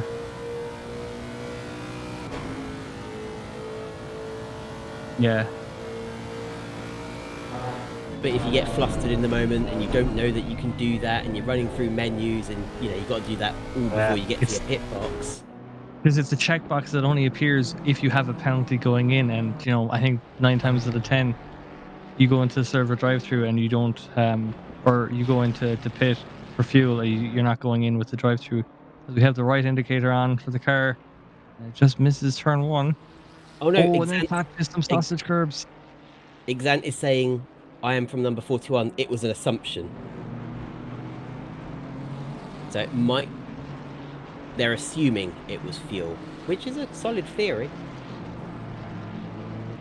Ah, I see. Yeah, so 41, that's Blagov, or the Ferrari being piloted by Blagov at the moment. So Exant is Blagov's teammate, letting us know what they think it was. And yeah, it makes complete perfect sense. Are 404 since disconnected? I don't see them on the track. I mean, you wouldn't... I mean, they could get going again, but if you'd been running that far up and then that happened with 2 hours to go and then you'd be relegated to the back, would you keep going with... We do encourage drivers to keep going, but I can absolutely understand in that respect, in that situation. Yeah, I suppose it's more to do with I suppose if they if they had a driver, so here's Matt on the chat saying the 404 did stop in its pit box and they didn't have a SG30 at that point. They accidentally switched off the limiter before making it to the box. Unsure what happened afterwards. Yeah, the jokes are coming Or now. for a car, 404 not yeah. found. Yeah. Yeah, they're saying the 404 did stop in its pit box and they didn't have a stop go first at that point. They accidentally switched off the limiter before making it to the box. Unsure what happened afterwards.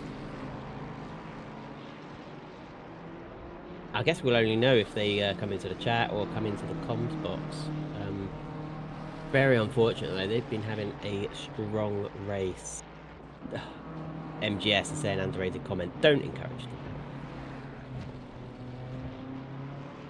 I feel like if you're listing your driver number as 404, that has to be the on the nose. Because I feel like the numbers above 100 generally have predefined meanings. Like you've got your 666, you've got your 777s.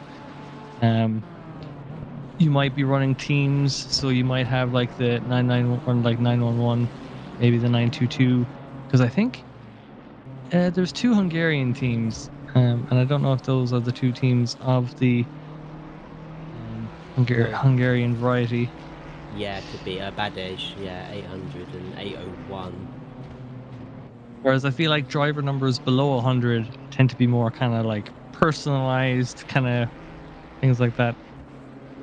Oh, 921 and 922 were the Hungarian teams. Do you have a particular number you like running, Hydra? It depends. I suppose. Well, I immediately realized like, oh, 114, but I realized that totally like contradicts what I was saying. That the 3-digit ones. But yeah, no, yeah. Oh, Ben, do okay. you have a number you like to run? Yeah. Do you mean like Like, the perhaps? what? The number in my... Oh, I suppose. Yeah. All right. Sorry, that tickled me. I'm tired. I haven't had lunch or dinner. All I've had today is 2 cinnamon buns and about 7 cups of tea. Well, you've got about a minute and a half to go, so... Yeah, but then I'm just gonna go to bed because I'm too No, tired go to and eat eat some. now. No, because then I won't be able to sleep if I've got a barely digesting food. I Oh, don't you'll be even right. feel like I can do it. I'll probably. I cannot think of the last time I went to bed before 12 o'clock. I think I don't know when the last time I did that was. Maybe I'm just getting old. It's like Ben and I napping in the afternoon. We're like, ooh, treat, nap. So, since I've had a kid, I can't remember the last time I went to bed after midnight. That's just a pipe dream. I was in Tesco and just heard like a 3-year-old kid screaming. I was like, oh yeah, that's why I don't want to be a parent. Yeah. Well, we're about to tick over into the 2-hour remaining mark. Cammy is about 2 minutes away from being asleep in bed. So thanks a million for your and Scotty's contributions to the comms booths over the last. I suppose you had 3 2-hour stints. I suppose any final thoughts before you head away to the land of Nod? I'd forgotten that I was commentating about until 10 minutes beforehand. Not that I had plans for today, but I wasn't preparing to do this at all. And then saw a message from Ben last night going, "Yeah, you're ready for today, aren't you?" I'm like, oh, yeah, I better do that. I can't let the boys down. They'll be lost without me. 100%, 100%. Well, Cammy, on that note, I think we're gonna chuck it to a break, and we'll catch you on the other side with myself and Alex to bring you home for the last 2 hours of the oNiD 8 hours at Barcelona. Thank you very much for having me.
Welcome back. We've got 2 hours less than remaining, and I'm joined in the comms booth once more to carry us through to the end. It's Alex Parkin.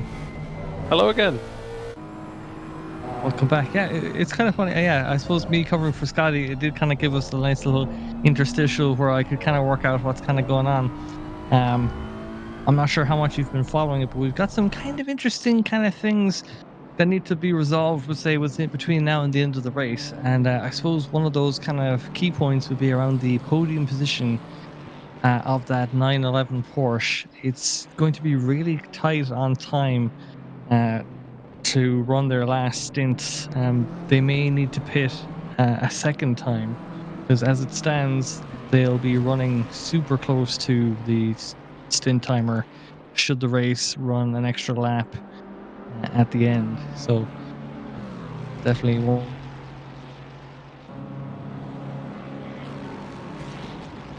Andrew, but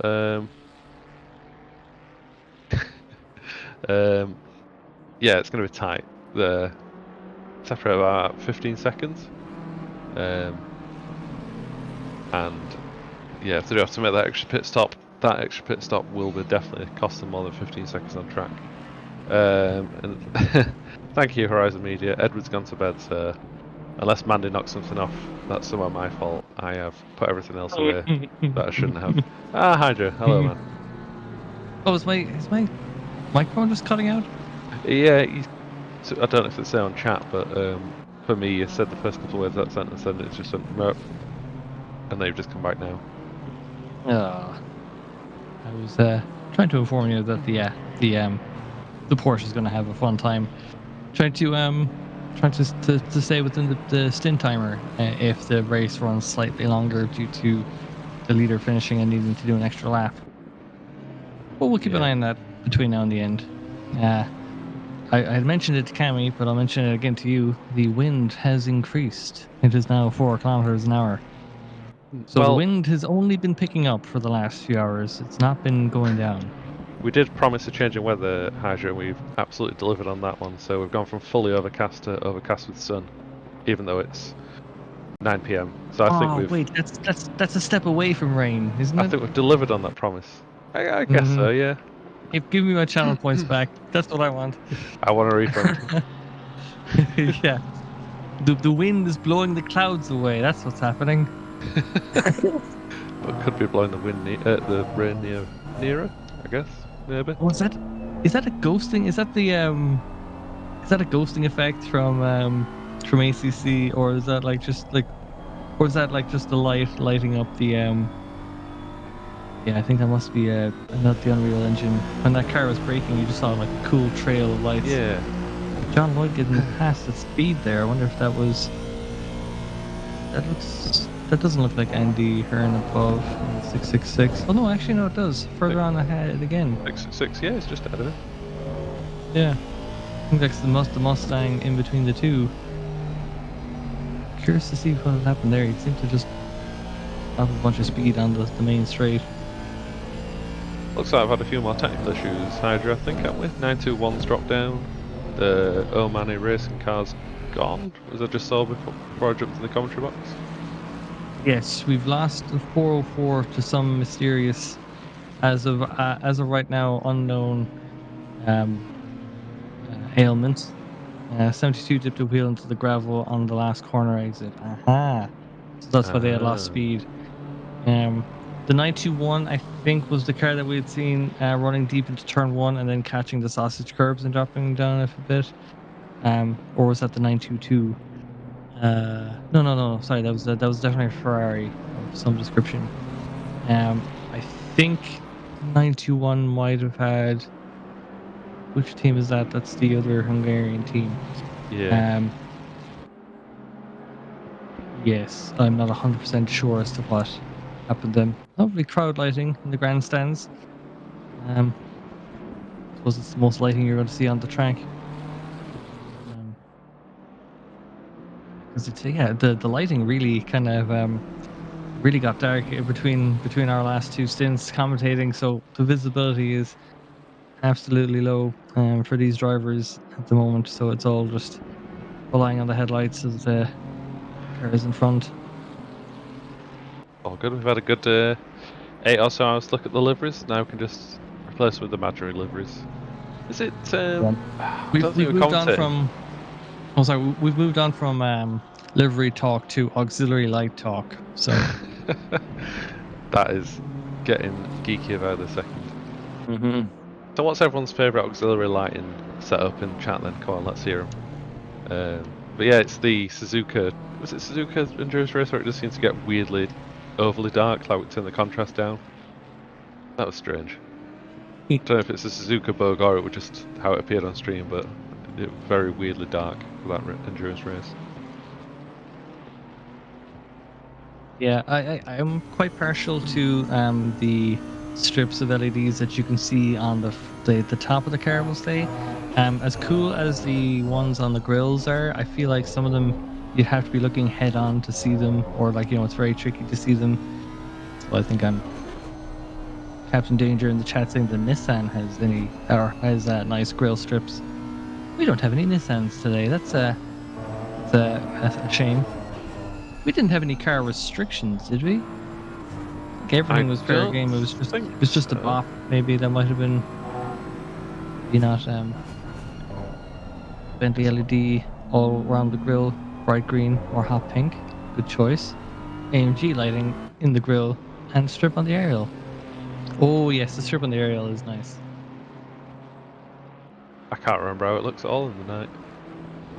There's only a couple of cars I can remember, to be fair, but the AMG is just a good-looking car in all conditions, I think.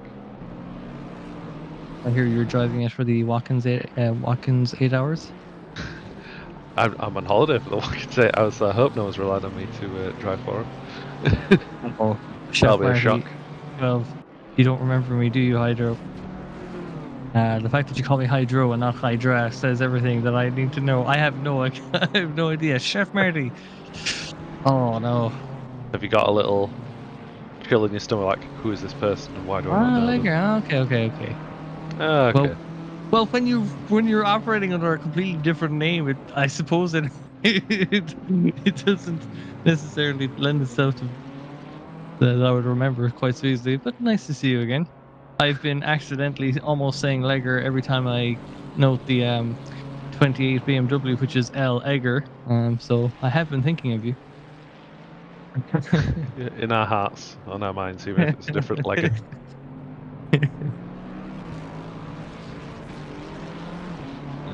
Just one car in the pits at the minute, Dimonda, so they'll have to do another pit stop. That is one thing to keep an eye out, I guess, for Hydra, because, like you said, keep an eye out when that number 2 car pits, because if it's after 1 hour 15, then they're good to go to the end. If it's not, then they will be doing that extra stop. Yeah, I believe from Scotty's projection, they'll be coming in.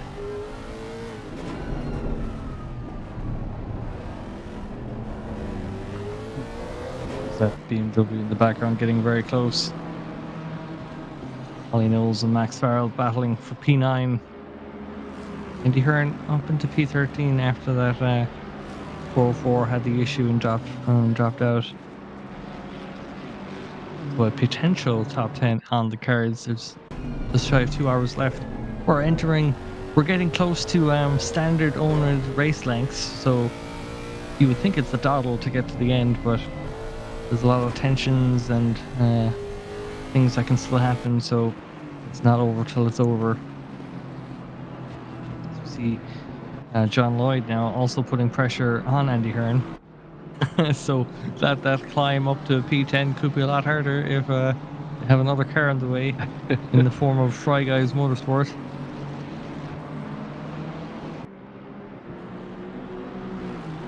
And it looks like Alex Ortegren is actually rocking on up to that battle for P9 as well. So, yeah, definitely a few. We've kind of gotten into like a little bit of a heated section of the race now, because even looking further down, there's a battle for P20 happening between Stevens and Sereski. That's support for Lloydie in the chat from I Am Metal or I Am Meta K Attack. Yeah, I Am Attack. They've had quite a few tech issues, haven't they? I think the Frying Guys car, because they were comfortably in the top 10 a while ago and they ended up propped up on bricks after a pit stop. Unfortunately. Oh, fun. But yeah, to say our last commentary stint was a bit of a consolidation phase, there is still a lot of on-track battles to be decided, coming up to the last hour and 47 minutes. Gonna make the stint of rain even more exciting when it comes. I cannot wait. We're on Mhm. comms until it rains. That's our promise. Or the end of the race, whichever happens first. I have a prediction for you, Alex. I don't know if we want to ask the rest of the chat, but do you think the wind speed is going to increase from 4 to 5 before the end? What? It's only That's a bold been prediction. going up. It hasn't. It's not like the temperature where as we just have a car, I suppose, leaving the traffic through. It's not like the temperature, which we pretty much guaranteed it's going to be going down. But the wind speed isn't tied to any of that stuff. So Yeah, I can put a part for that. I mean, Blood Wolf's excited for it. We're finally in a battle. Yes, man against the elements. Will it rise to 5 kilometers per hour, the wind speed? That's a true battle.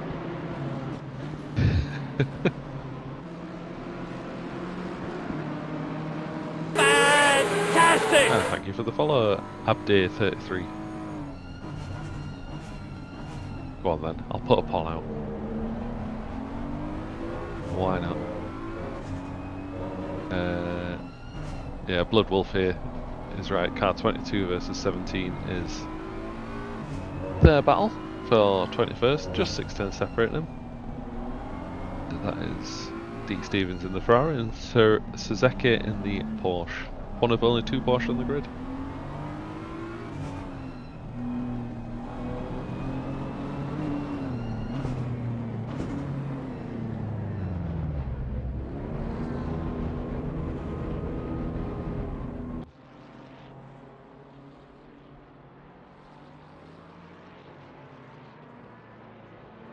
a little bit of a wobble there from the Porsche there, just as they take that long right-hander.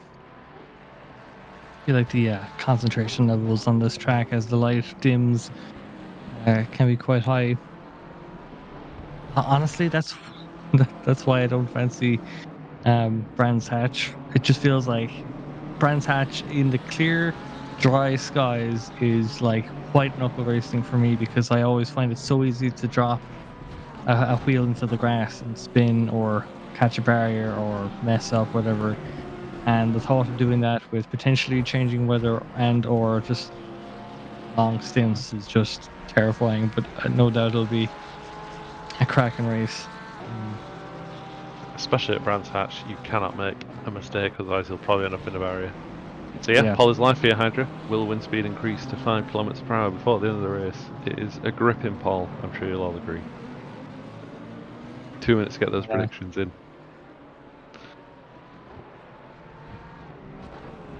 Don't want to waste more. Whoa, 100% yes. They're all me. Oh no, there's 2 of us. There's 3 of us. There it does.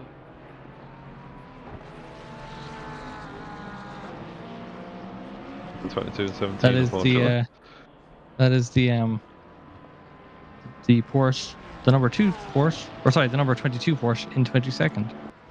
Oh, 66% no, Hydra. 510. For no, it will not increase to 5 kilometers. Good day from Adelaide to Kev 1066. Good to see you. Good to see you. Yeah, good to have you. You've joined 100% for the no. Whoa. 100%. Someone's just How could that pumped, be? well, 98% no. Someone's just pumped in 10,000.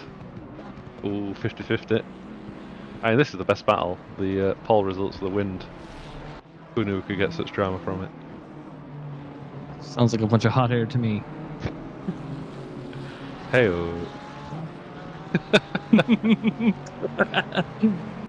14,000 on no. Time's ticking down, guys. Three like breaks it all over again. Look, all I know is 52-48 is a very overwhelming majority, so no one has to think about that ever again. Sam Page wants to see the battle for 9th. We've seen Farrell and Ertegren. Let's stay on board with this one for a little while longer. I guess in Blood Wolf you're in car 22 then, if you're not enjoying that drive through. Oh, I wonder. Oh, okay. As we go over to Alexander Ortegren, half a second behind Max Farrell, as we have a car diving off to let them through.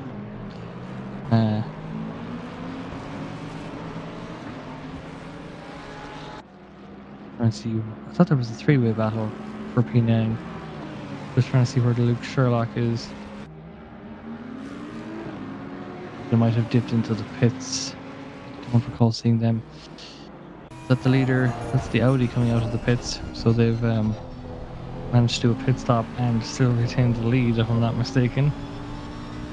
I think they've done a pit stop and maintained a lap lead. That's See the when they cross same, the yeah. line. Oh wow, yeah. See what second when they come over the town line, but I think they're a lap up.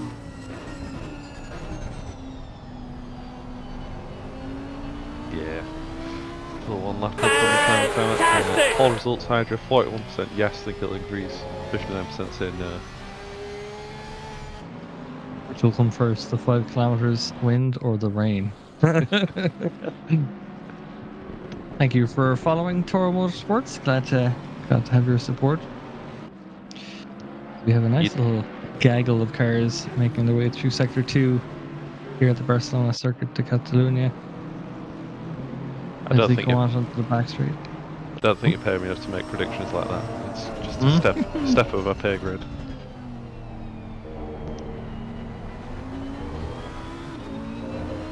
Ortega then catching a good eyeful of this Lexus in front.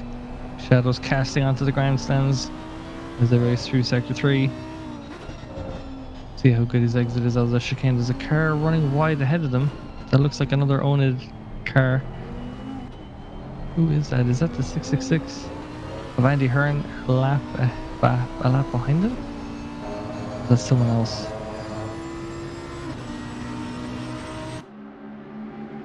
Not too sure actually. That is indeed Andy Hearn. So perhaps top 10, not nearly as close as I thought it was in reach for them. Oh, look at that auxiliary lighting on that Lambo with the thin strip along the top. That's a neat old design. Can't even see it too very much from the back, distinctive. but you can see. Yeah, you can see it there on the right hand side.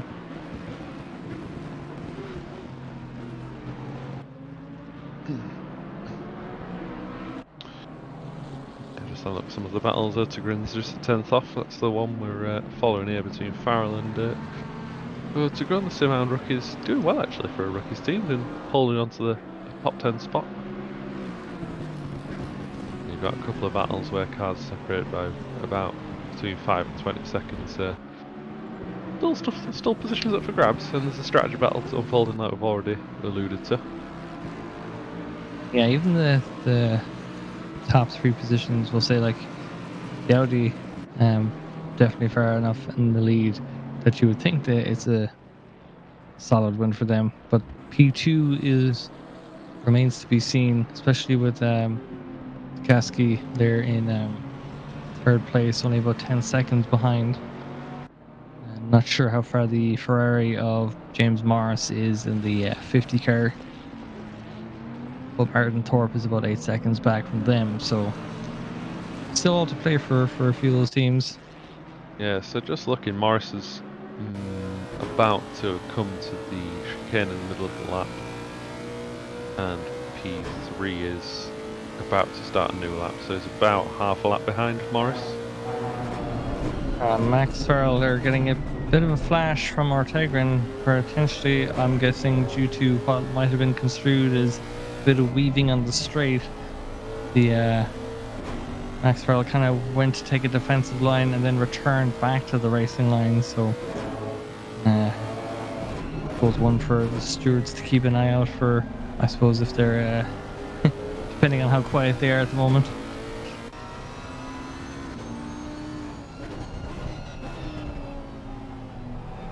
Yeah, 1 incident every 5 minutes is really good going.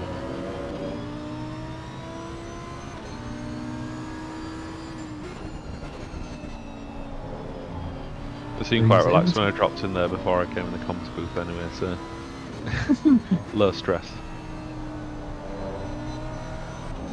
Ortegrin's got a great run on this back straight now. Not running out of road in terms of where to line up. Sends it down the inside. The two of them go side by side. There's somehow not really any noticeable connection or contact between the two cars. You do have the leader of the race directly behind them, the 40 Audi driven by Mayer. Yeah, nice little move that got the job done. Letting on fire a little bit, but didn't seem to cause him too much damage or issues.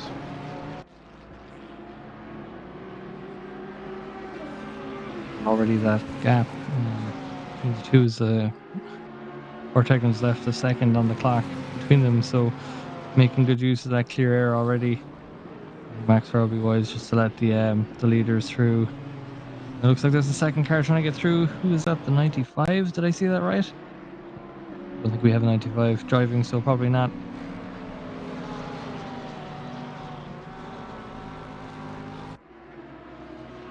Okay, so in the 2 hours since we last didn't here at 95. Hydra, I shouldn't have doubted myself. It was the Ford of Duarte. Always believe in yourself, folks. yeah, so in the 2 hours Also, since we were last in the commentary box Hydra, there's been 3 incidents. oh, That's a good going. was one of those incidents the Johnny contact with, I believe, the 41 car? Yes. Huh? It was. Good lad, Johnny. Gotta keep the stewards in a job. Keep the. Oh, shit. I was just about to say the very same thing. Johnny sensed that they were slacking off. It's like, here, mull over this, boys. But the silhouette of the Mustang in such dark conditions with such a dark livery had me thinking that it was maybe a Porsche or something else in disguise. But Aidan Evans, Aidan, who we had, I believe, in chat with us, if my powers of deduction are correct. Still racing P19. It's definitely a good showing for what sounds like a team of relatively new endurance racers. So fantastic to see them getting some track experience. Joining us from the US. So, Especially in a 12-hour race, it's not a small undertaking. You do need a good level of commitment and people to do it. If it is your first endurance event, fair play to you. You nail it at the end. yeah, just a standard 90-minute race left to go. We have Christian Buckley then in the 72 car for Fry Guys. That well-known kind of zebra livery. I think everyone that owned it is very much familiar with seeing that kind of livery in our enduros. They're kind of always good for showing up, putting in a team or two. If they're running the 2 strips either side of the windshield.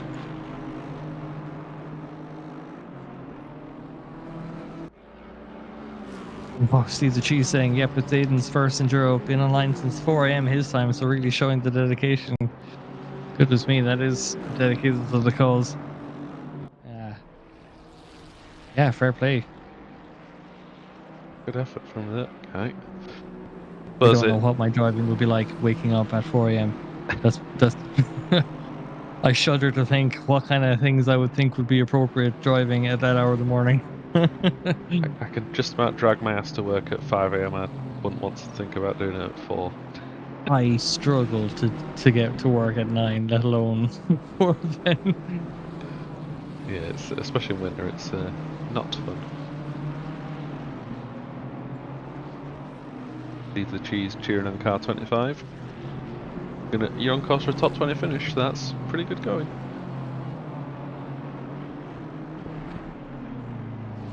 I need to zip away for a few minutes. If you wouldn't mind holding the fort, I shall be right back. I will do my very best. So yeah, like we said, last 90 minutes here, guys. 45 of you watching, thank you very much to those of you here, and if you've been here since the very start, then very good effort. Thank you for sticking with us. Race is coming to a head very shortly. Running orders. So far, P. Meyer, car 40, looks like we've got this one pretty well wrapped up. Absolutely immense pace in the middle. A couple of hours has put them absolutely on a different level to everyone else with an entire lap on the entire field. However, we got, as you might be able to tell the timing time, just 6 seconds between second and third, and that's possibly with the car in second having to make an extra stop, so that is in the balance. Martin Thorpe in the Connexus car, he's about half a lap back on this battle, and then you start to get major field spread kicking in as basically 5th and 6th are a lap down on all the top couple of cars. Egger and Blagov are separated by about a sector, and then you've got a couple of nice little midfield battles with Bertogren and Farrell in 9th and 10th battling for position, Duarte and Fuessen for 16th and 17th, and then a couple of lower battles for Evans and Mamone battling for 19th and 20th, and Suzuki and Bad Edge 22nd and 23rd. But the key part coming up in about 16 minutes will be under the crucial hour and 15-minute barrier. So any car that pits before that will have to do 2 stops between now and the end of the race, and any car that stops after an hour and 15 should be able to get to the end without making a pit stop. So that's one thing to look out for when the cars start to come in the pits. In chat, Sam Page, he hated doing the night stints in the 24-hour race. Do you mean for driving, or were you student and commentating for that? I can't remember, Sam. But yeah, either way, not fun. I can imagine it really drags when you get to about 3-4 AM. And yeah, I tend to end up doing the morning stints for stuff. Oh god, student and driving. Yeah, that is at 2-3 AM, that is an absolute drag. Fair play to Ben and Johnny as well for doing like most of the 24-hour races for all 24 hours straight. That's tough. I suppose it does depend on the track, but god, still. We all remember Le Mans at 2 AM eating cake. Was that on the official Le Mans stream, or one of the drivers or something? Or was it, no, wait, was that the commentary where they talked about doing cocaine instead? That rings a bell for some reason. Official stream. I might have to YouTube that shortly when Hydra comes back. Yes, I have remembered it right, thank you. Horizon Media. So yeah, if there is any cars people want us to watch for a little bit, or any battles you want us to focus on, please give us a shout. And good old cameraman Ben, who's been here for 10.5 hours now, can give us a look. If he's back for his cup of tea, I'm not 100% sure. Hey! I am here. I'm just, the aircon's on again, and I'm just trying not to sleep. I mean, you could gamble and stick on auto cam, but can't promise we won't miss the winners finishing. Sam's wishing you a good morning. And that's it, Steve. Good yeah, morning. I remember heroin. Heroin. That was what they were talking about, wasn't it? Yeah. It's in there somewhere, I can't remember the specifics. If Paul came back at that moment, he'd be very confused why I talked about mainlining heroin all of a sudden, but...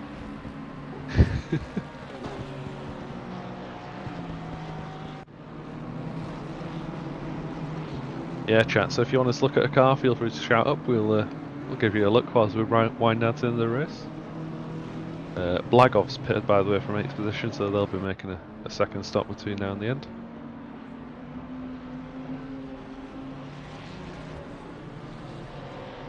Oof. Yeah, I don't fancy the sound of that. 24-hour race with 2 drivers in the team, that would be horrible. It's horrendous. But like the real teams do it for 3 hours. I know it's different because you're driving a real car, but that must be so tough.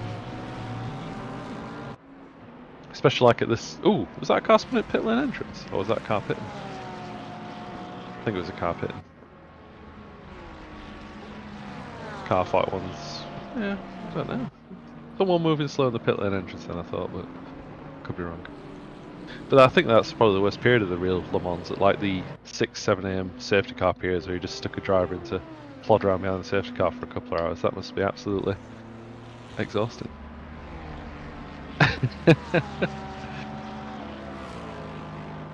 Yeah, I suppose if you're going to do it between 2 drivers, 6 hours each for naps does make sense, but yeah, if one of us has a tech issue, then the other one's deep asleep in it, but that's the risk you take with only 2 drivers.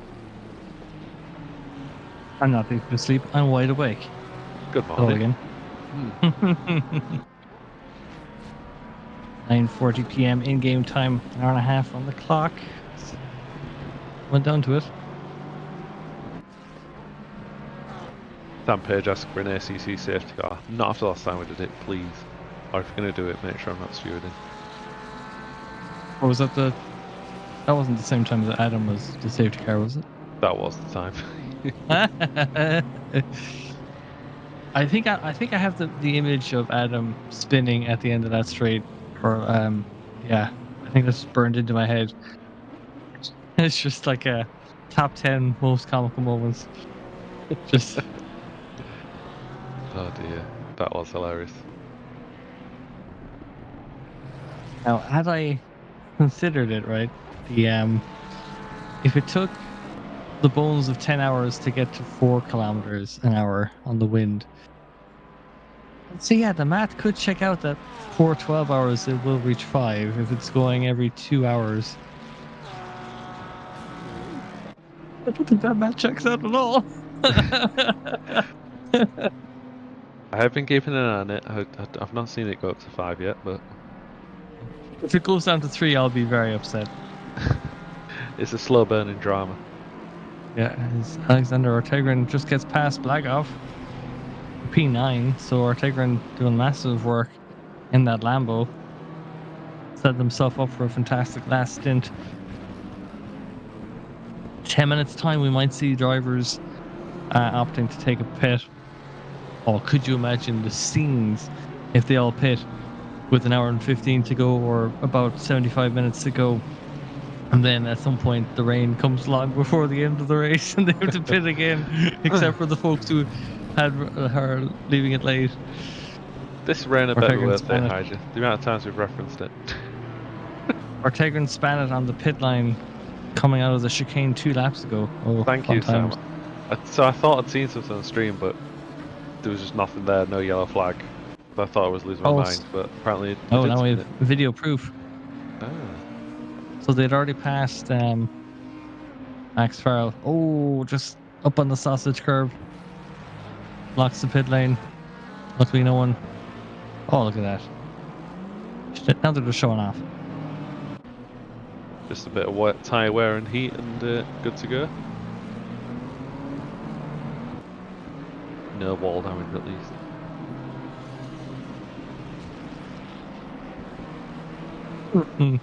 Start of the oNiD Daytona 500 was good. Camera cars forgetting to return to garage, and we came around and had to swerve for them. That sounds about right. Well, you want the camera car to get the best angle, so you got to be in the action. I just had flashbacks to that. I remember that happening. It was just a car in the middle of the thing. Oh dear. we learn from our mistake. We build on the shoulders of giants. And thank you, Stream Elements, for saying join the oNiD community and start racing with us. There we go. I think the whole voice chat screamed. Bloody Oh, hell. must be terrifying. Especially if there was there 2 camera cars, because they would if there was 2 commentators, they tend to have them sometimes. Have to keep an eye out for various I suppose as the seasons the oNiD seasons kind of tip along, we'll have to have some events perhaps similar to those that we've ran in the past. 2 safety cars. Should be fun, yeah. No. Annual running a safety car must be a fun time. The coordination needed. I was chatting with Cammy about we're chatting just general motorsports, like, Jesus, isn't it fantastic that a marshal can spot and pick up the car that they have to show a blue flag to, where they're not gifted with all of the camera angles and the track map stuff that perhaps someone in the comms desk might have. But then I was thinking, we don't really have any true race sims, because we need some kind of race sim where some lad in a VR headset can stand stationary at a marshal post and has to like use VR to pick up a flag and wave it at the correct cars coming through. I think that would be pretty damn cool. Motorsport Marshal Simulator. Oh man. Simulator. It's Aiden Simulator, isn't it? Dodging Sorry, radicals that's- with sorry, shot that's- your head. Dodging radicals. Point to the car that's having an incident. Yeah. Point to the one. Yeah.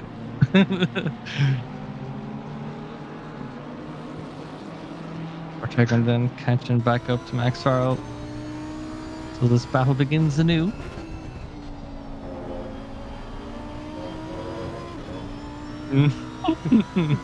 So I've googled, is there a motorsport simulator game?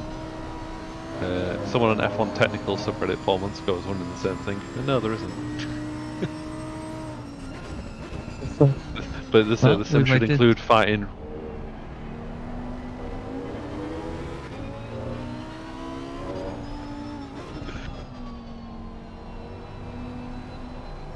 No, my connection's gone, or if Alex's connection is gone, but I couldn't hear that. Oh, Or were you saying they were fighting which? the person on Reddit saying that the game should include fighting wind, rain, snow, groundhogs, protesters, pulling just stop oil off the track. 71 spun at the chicane actually. Who's that? Park 71 is Bottleston in 24th. Just about got going again now. Bit of a delay for him, but they're still going. 24th and last. Good on you for keeping on going. Weirdly, I was watching a Jimmy Broadbent video yesterday of a compilation of rally crashes, and there's a guy in Finnish rally called called Hat Guy, and the compilation video shows every single time a car goes off track, this guy in a bucket hat with a length of rope and a tow hook just runs cheering down the road after the car that's crashed, like arms aloft. It's pretty funny. It's the same guy at every rally accident.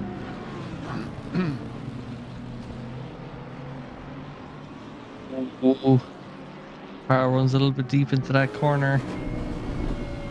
The familiar sight of the Lambo far too close. If Farrell keeps Sodergren behind much longer, Blaganov's only 1.5 seconds behind now. That pair of headlights just behind him is also a battle for position, so this will be a three-way in a couple of minutes' time. Oh. Do you know what we just witnessed? Oh. It's the trademark pass of Oh, the switchback on the hairpin. Although Farrell's holding the inside line. they're learning, they're adapting. They've used Kinda- this switchback to their advantage. They've managed to keep it out in front.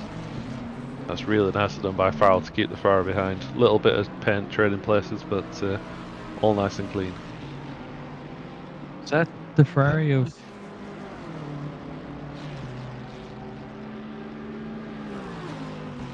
Now.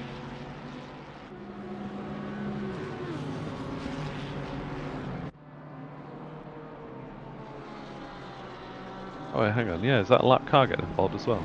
Can't quite tell. They're all too close together on the radar. No. We have no. That's P10. That's Blagoff.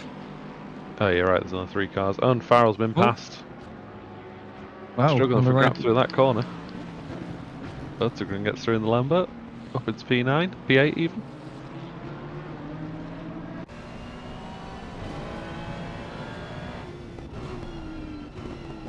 Time for Daniil to have a look and see what he can do.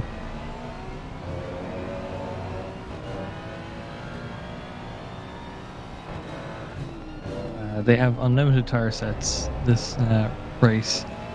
I think with the changeable conditions, it would have been a bit tricky to have a defined limit on the tire sets. So just easier, especially trying to manage them over the course of 12 hours. I think we were kind of hoping that rain would play more of a part in this race. Was it just purely because of the rain that they restarted the server, or was there like a server config issue that Johnny had made? Do you want me to tell you what it was? I think Parkin might know. Take a guess, Hydra. You can have one guess. Yeah, you can have one guess. It wasn't because it was raining. No. Okay. I'm guessing it's nothing to do with the race clock. And chat, feel free to join in while I think as well. Yeah, how did Johnny mess up? Thanks for the follow, 479. But we'll give it till 1 minute 17 flat, and then we'll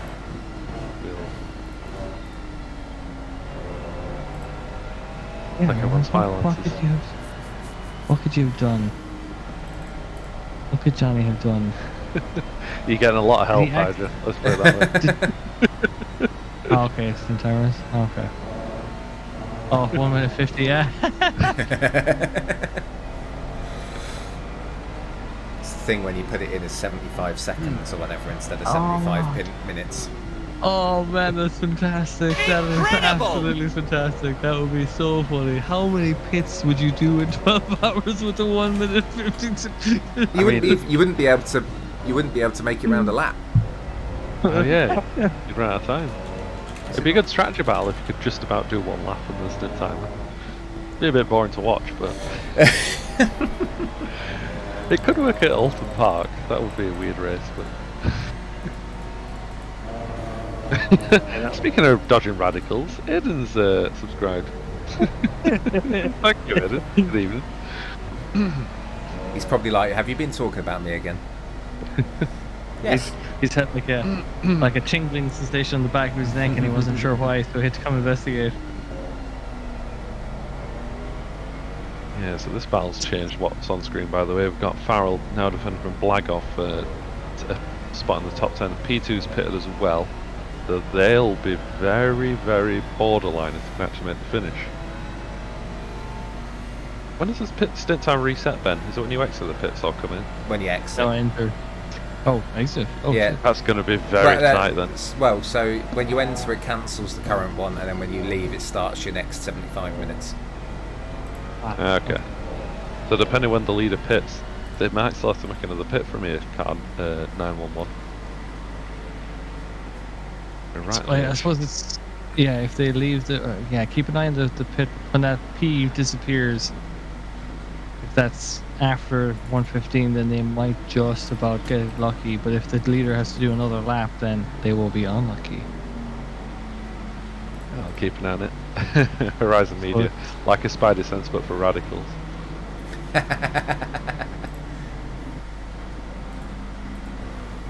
So Hanuit has gone down.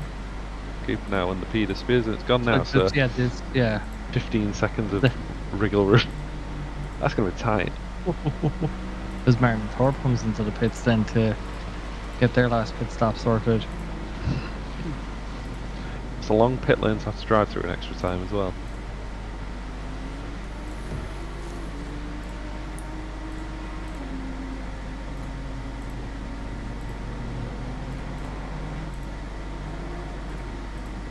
When she does not blow any harder. No, still start at 4 for you.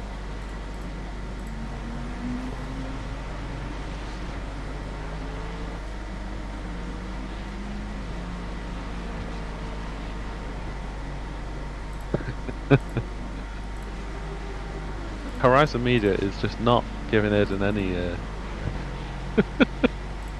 any room to breathe in. Think about an interesting 11 hours. Hey, it's been interesting. The weather's let us down. So That's been good. Some good racing. I think so. I think it's one of those things where it's been fascinating to see how you could adapt to that, because I mean we've seen instances where it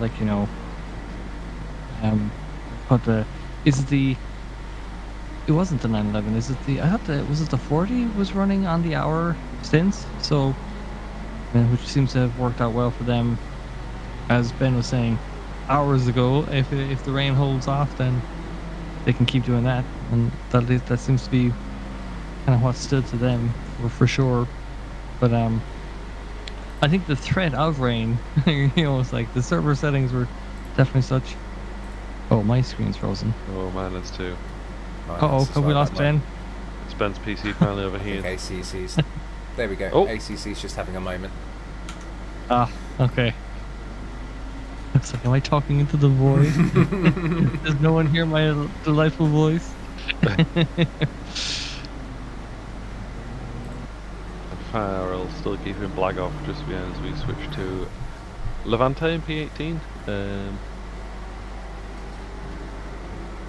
Yeah, he's 9-1 car, that inside the top 20. Lapping around nicely at the minute. They were one of the race leaders until I think they had tech issues, did they? I think they've had that right indicator on for, I'm going to say, since we saw them spinning. We saw them spinning on turn 1 on the sausage curbs on the exit on the outside. And I just don't think they've turned it off. I think they might have accidentally turned it on, maybe to indicate to someone that they were going to pass or let them through. And they've never turned it off, which is kind of funny. It's like walking out of the bathroom with your fly down. Just one of life's great mysteries. The thing is, the indicator's so tiny, you can barely tell it's on from any sort of distance. Yeah.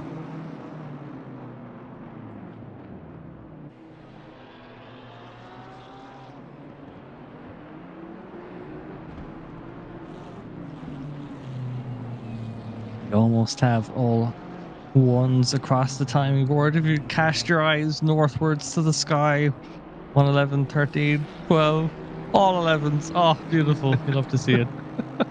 The next time we'll see that kind of sequence is when it just reaches zeros all the way through in an hour and 11 minutes time.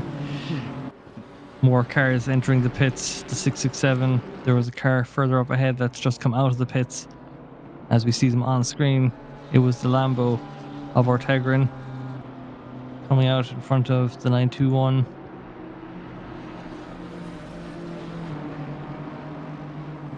Luke Sherlock then in the 51 oNiD Racing stronger car finds himself a battle there with Chuprov, the 41 Ferrari, who we've seen further up the field. It's not the car directly behind. Or is it? Right, guys? 41? Oh.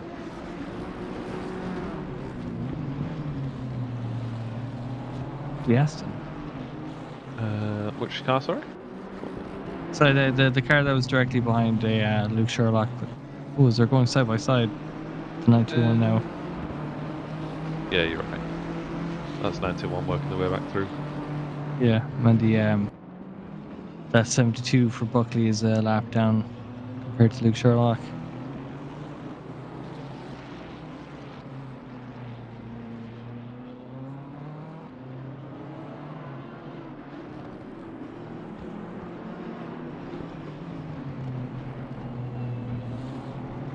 Yeah, good. Luke Sherlock seems to be in the a good battle as well. He's in a three-way battle on track as we go to intense. Got Augusto Jr. and the 777 kind of catching up, I suppose. Chuprov hasn't been able to. Yeah, there's a few cars between them. It's the Fry Guys Aston, I think, and it might be Chuprov that's just behind them there. As you see on the track map, there's about 4 cars close by. It's a battle we might see happening in a lap or so. Yeah, it's 14th sound in the middle. Buckley, who another car's had tech issues. The Fry Guys Aston Martin, so they'll probably be, despite being low down in the standings, they'll be trying to get past all this crowd. While also trying not to get in the way.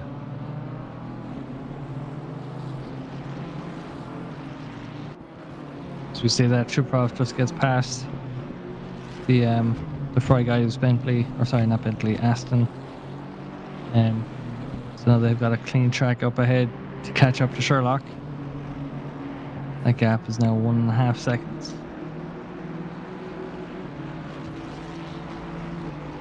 The temperature is now 17 degrees, so it's slowly dipping down. Don't think it's going to play too much havoc. Yeah, the wind is not so helping poor. you. Oh no, it's waiting until the very end. Did you put a timer on that, or was it before the end of the race? I don't Or was think it you just can put a timer on the poll results. It'll just be, whenever we declare it done.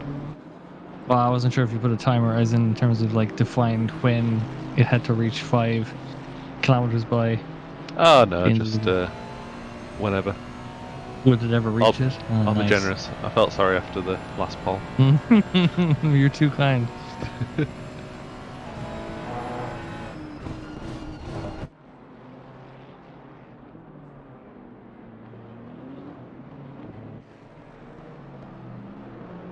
Yeah, so Eggers still has that fastest lap. I feel like they've had that for pretty much the entire race, haven't they? Must have been a while. They had it and then they improved upon it, so they brought it down to a 43.9, I think it is. Okay. If I'm not mistaken. So it's an incredible time. It'll be hilarious to see someone maybe who's got no one around them trying to go for fastest lap towards the end. Yeah, I suppose the We have leader Dan could push for Stevens. it. Yeah, Dan Stevens now attempting to go for P20. That's the BMW directly in front of him, the 667. Driven by Ilyev.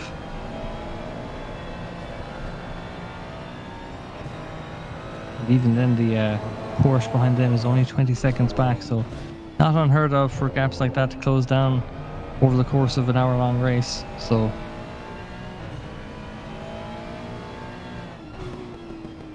wonder how many cars have made those final pit stops, or how many are still due to make one last stop.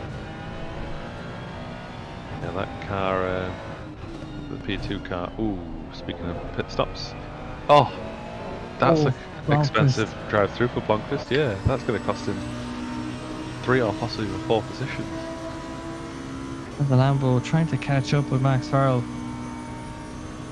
Now we'll drop back behind Sherlock and Chuprov, as the two of them have a battle there going into turn 1.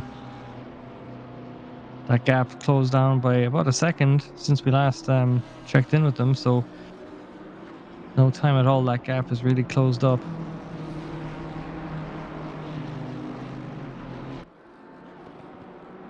Yeah, it's panning out nice at that one. I think Blomqvist is quicker than the pack of cars is going to fall behind. Maybe not quick enough to get back to the 9th position.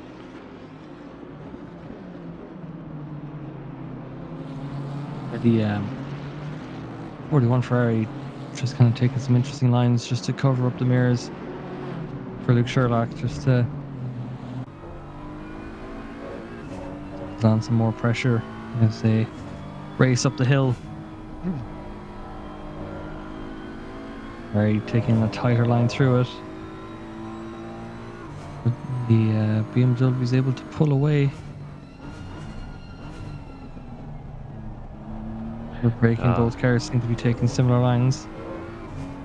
Aiden's had enough of being abused about radicals. He's off to bed, so good night, Aiden. Good night, my sweet prince.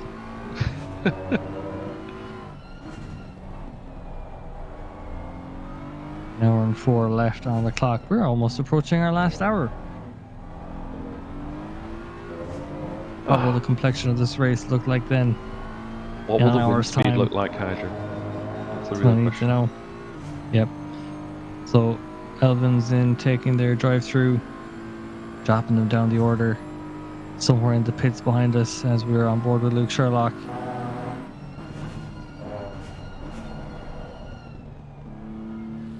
Oh, and Luke Sherlock's run deep into turn 1.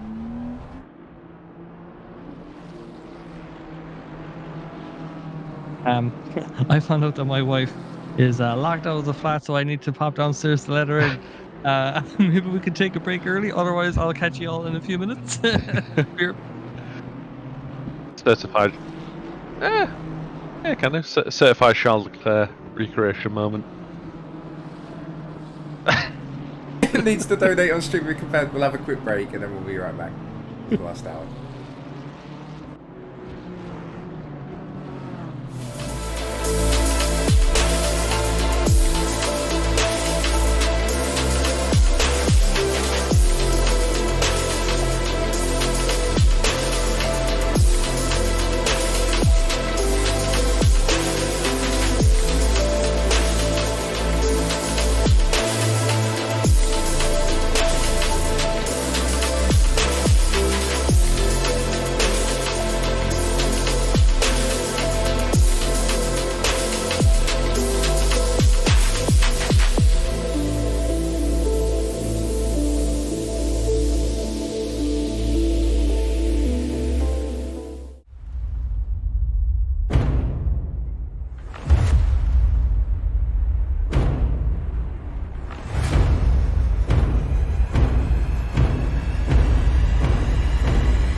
And we are back. Hello, if you're wondering what's going on. We've got an hour left in this race. Hemai is still leading by over a lap, so they're in a good position. Someone who isn't in as good a position is Hydra, who's still letting his wife into the house downstairs, so hopefully returns, but that makes both parts of the Conch team in some kind of hot walk with the partner. So yeah, Matt's right, this doesn't happen in F1 broadcasting. But that, I don't know, who has the most fun? That's the real thing we're going for here. On stream we've got the battle for P12. Just one P12 as they work their way through traffic with Bruno Fantozzi driving the 777 BMW.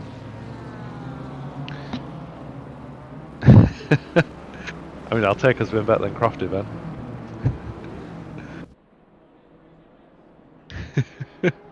I'm not sure Crofty oversleeps, or if he does, to hide it well.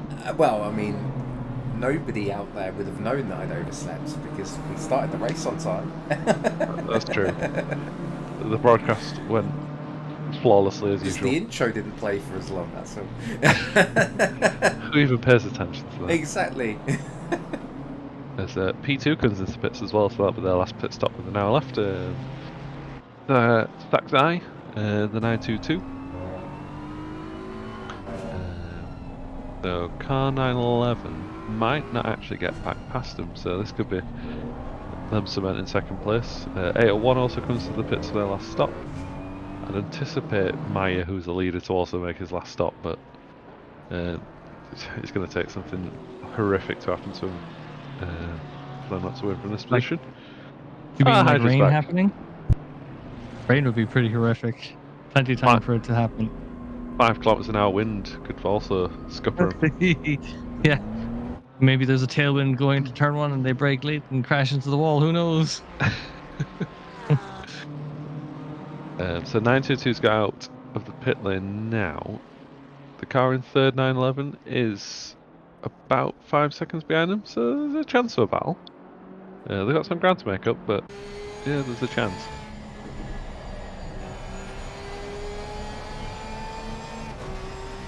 Go on board with third position now.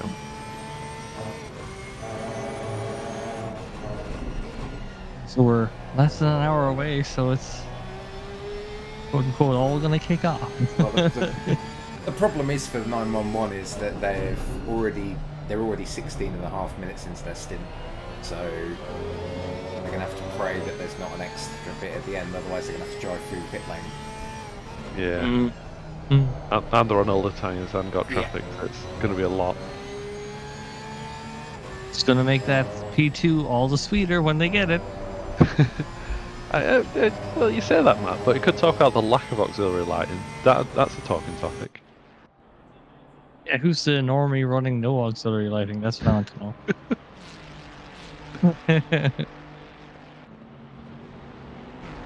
He has the rain lights to talk about. Property convo. we haven't had anyone disqualified for not turning on their lights, so that's a good sign. Yep. This is definitely a Crofty convo, Matt, because we're not going to be sitting here slagging off sim racing, or people for doing extortionate amounts of sim racing. Quite the opposite. We're at the mercy of the auto cam director again. Auto director cam, whatever that feature is. 57 minutes. What's that kind of hue that we get on that start finish line as you look back towards the straight? Oh, we're getting a flash. Perhaps they know they're on stream.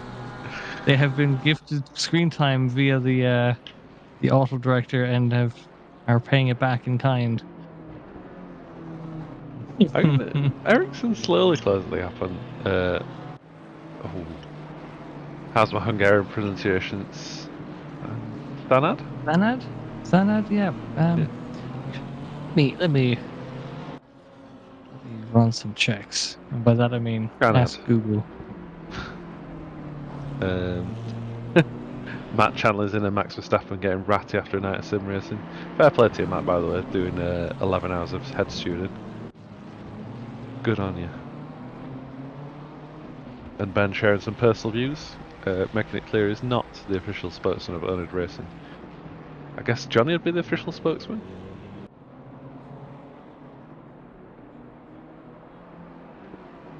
Watching F1 without the audio is better.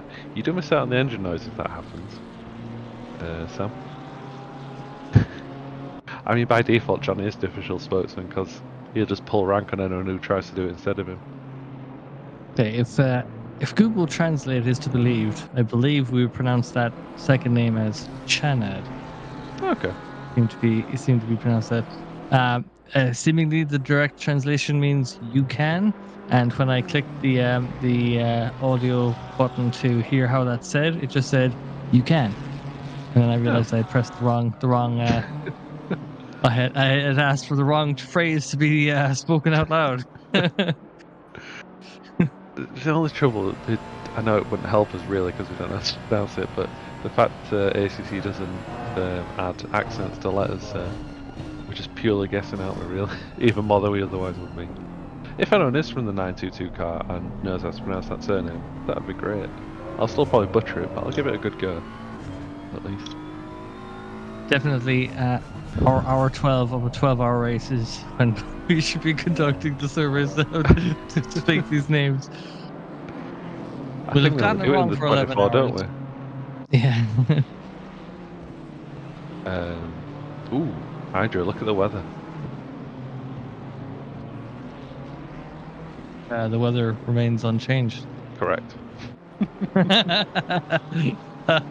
I've been hoodwinked. I want my channel points refunded. No, Michael, no, this is not right. This is so not right.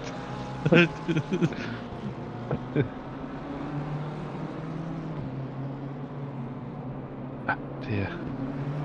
I swear I'm warmer now than I was during the middle of the day commentating. It got weirdly muggy.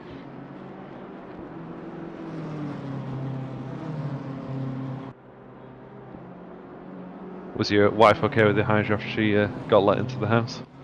Oh, she was, yeah. It's enough, yeah. Yeah, there was just waiting for the lift to get up. So there was she was grand. She was grand.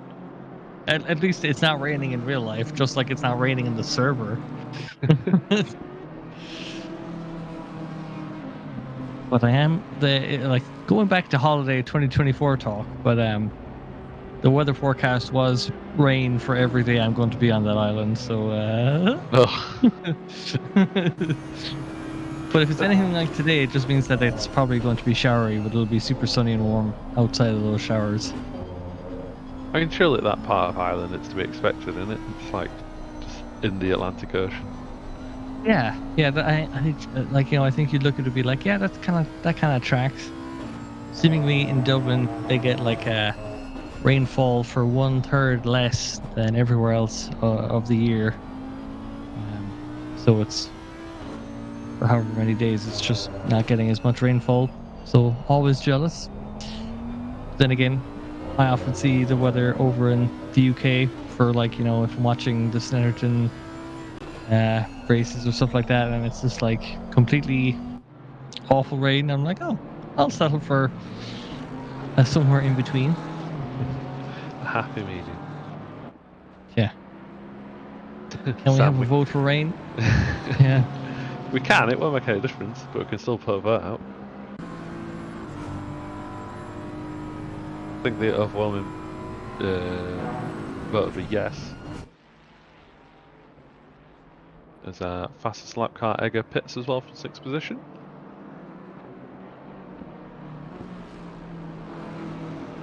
Well, they're pitting with 50 minutes to go. Yeah, that's so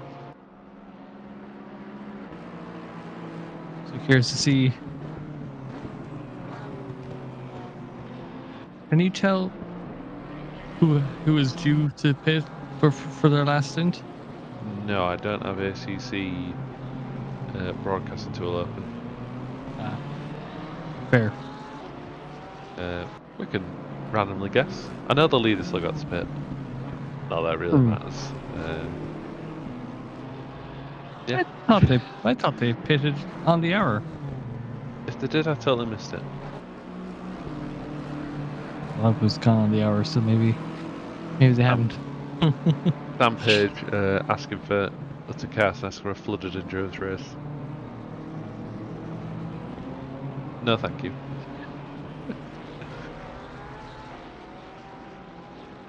Moving towards the catching up with the 55. They are not racing? Which car, sorry? We're just on board with the 777, but they're just close on track, but not necessarily battling. I forgot we're at the whims of a computer to determine who we should watch. I thought there might have been a reason we'd swap to them. No, Ben just building stamina up for the last push.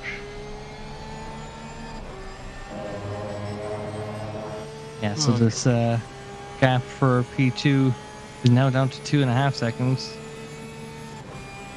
So that Porsche, I suppose.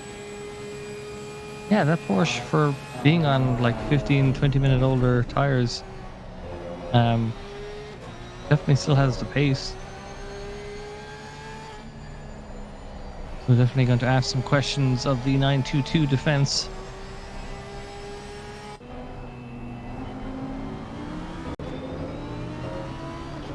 Because, Get some excellent auxiliary lighting on Pod 224. You've just got to admire that. Lovely blue glow. yeah, apparently that kind of spectrum of lighting helps keep drivers awake and focused. Okay. So we have some very responsible blue flags. Maneuver has been taken there by the other BMW. Very good to see. So I think you run the problem where, like, if you think about having like a night light, you might generally have it like in a very warm color or something to induce sleep. But I think that shade of violet and or blue is to have the opposite effect. Ooh, we have a very juddery BMW trundling over the last chicane there. Yeah, because I suppose that's on phones you have the blue light filter and glasses have blue light filters on to reduce eye strain, don't they? So that makes sense. Yeah. Endurance races are like, increase eye strain, please. Good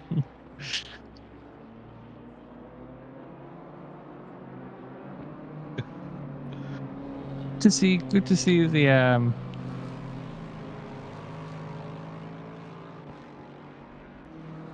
Page still kind of gunning for it every lap, not taking any safe lines. Very much looking to finish off this race strong. There's a chance they can make up. Like the 50 Ferrari could have an issue between now and then. Might need to make a pit stop to get through. There could be a drive-through that could happen.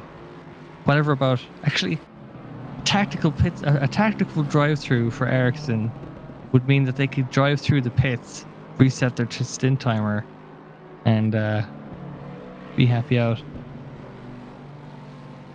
I guess, but Risky play. Really throwing the dice. Can they lose a position? How far behind Sear? Okay, so they're coming up to lap Sear for they're basically almost one lap up on the car in fourth, so they'd have to go horribly wrong if they gambled and lost, but they have got some time to play with. More or less to try and I suppose if they can get ahead of the 922. So the track temperature has now dropped to 16 degrees, so they're starting to think about whether or not they wear the crew in the pit wall need to put on a jacket. oNiD on oNiD violence soon for P9 as the Lexus of Max Farrell catches up with Sherlock. Chuprov is 13 seconds up ahead in P8. I can describe it to you, Sam, but until Ben comes back, I cannot show it you. Oh! Oh, very nice. Take us down to P9, please. Por favor. I'm surprised there hasn't been more shocking attempts at Spanish between now and the...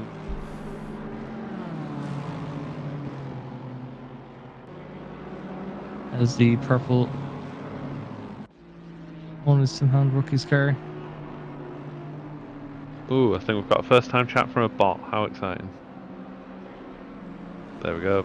Good Oh. work, Ben. Before I could even start clicking on anything. Best appreciate viewers the on, first-time and then chatters. we're gonna have a prediction for what those 3 asterisks might have been referring to. Our options are.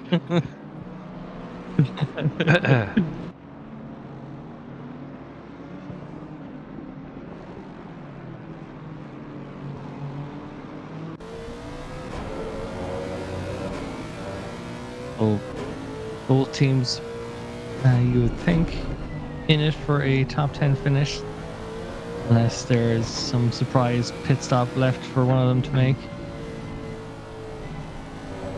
45 minutes, that's plenty of time to get a track cut warning or a few. Luke's got a pit in 15 minutes. Oh, Luke's got to pit in 15 minutes. Fun times, yeah. That will drop them down to 11th, I think, because Blomqvist's about, 10 seconds behind Sherlock, so yeah, that's going to cost them a little bit. Chris Picker in Discord's wondering how long what the penalty is for exceeding the stint timer, so that his team's obviously worried about exceeding driver time. Whatever it is, I can't remember, but it's not worth doing. You might as well just drive through the pit lane to reset the timer if you need to. Yeah. You don't want to throw away 11.5 hours of good work just to try and skimp on one pit stop. No. How are you feeling, Ben? You hyped for these last 44 minutes? I am hyped. I'm just tired, but... Hyped for bed. Looks like Luke's tyres are a bit shot. He's been Yeah. on those tyres for an hour, so... Oh, fun. Max Farrell definitely giving it guns to try and have a few different lines to try and super around him. I wonder if he'd be fighting him this hard if he knew that he had to... Well, I suppose like Sam was saying that he'll have to pit with 28 minutes left, so that's like another 15 minutes time.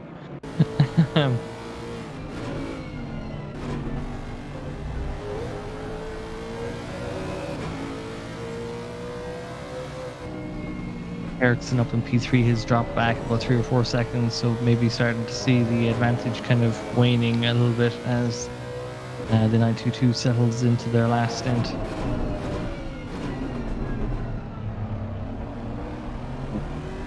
It's very close. Yeah, all over the back. Does the BMW have lights on the rear wing, or is that just a reflection? Oh, it's just a reflection. Yeah, I think so. It'd be a very fancy wing if it did have lights. As Farrell looks up the inside, massively overshoots it. Farrell. Yeah. Comes back out to what I behind. was saying. Yeah. Sam nearly got his wish for, what was it? oNiD on oNiD Violence, yeah. kill? Yeah, violence, that was it. Yeah. Yeah, I've already seen one oNiD car get spun around at the chicane. Nearly got another Well one there. spotted. I think it was well spotted by Luke Sherlock not to turn in. He didn't really It's a need to do straight that because he was so close, he could have just gone past on the straight. But Yeah. Yeah. It feels like any move that you could potentially make into the chicane is probably better off waiting for. But maybe Max was kind of like, oh, maybe Luke's getting a really good exit every time, and pulling away in the straight. So maybe that he felt like that was his shot to do it. Yeah, To it's quiz just not an them on overtaking it spot, later. is it? Unless one car makes a mistake. I feel like it's a pretty safe spot not to actually successfully get a move done.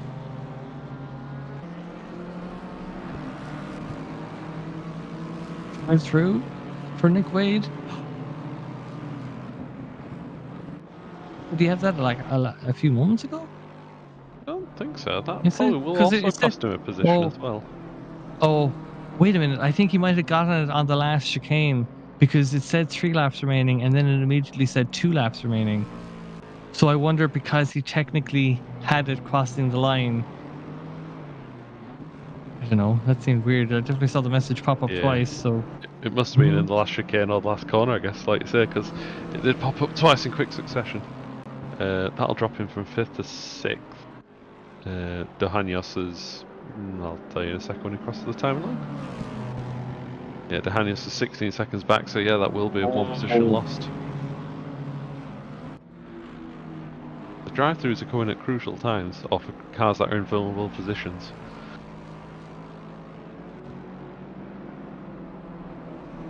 make or break for some of these positions. Max Farrell going to have another go. Contemplates a move down the inside into that uphill right-hander. But they dip back down to the bottom of that hill. Very close altogether. No other cars really around them on the track. They've got the track to themselves. It's very close into the braking as they come up.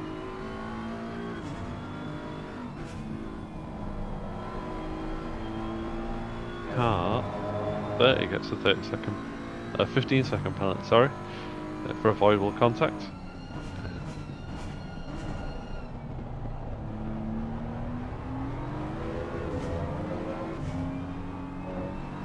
Wade is in the pit serving his drive-through.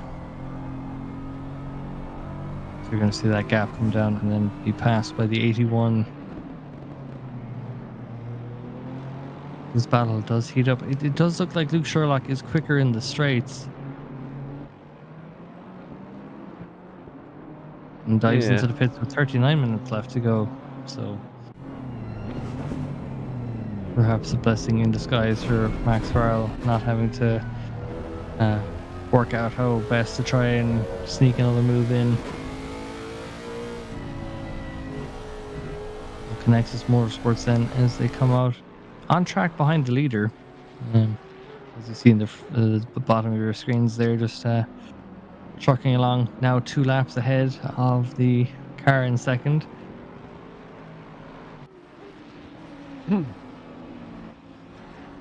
Pretty sad to say that the wind change has not been affected. So this is now a battle for... It's not a battle. It's just 2 cars on track. BMW. Wait, is it? Oh, sorry. Is that 19th and 20th battling away? 667. I think it is. No. Oh, it's not.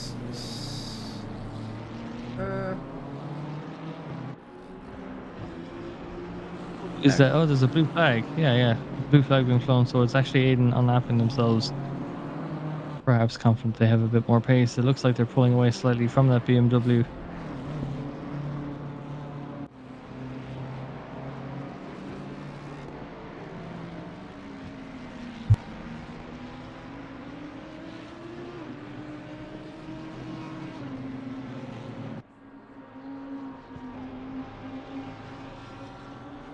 I'm actually quite worried about the wind speed not increasing to 5 kilometers per hour. I'm running out of time to get those valuable channel points. 2 weather-related mishaps in one endurance race. Yeah. None of it involved rain or actual. Yeah. 2 things an Irishman can count on are wind and rain, and letting me down big time today, boys. Not tonight.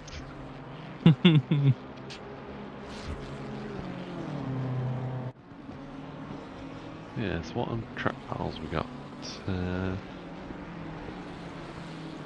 Not many. Say we had a couple of 3-ways not long ago. We've got an 8-second gap and a 7-second gap as our best battles, and I don't think they're getting closer. Yeah, Sam with the best point of all Hydra. Ain't that just the weather?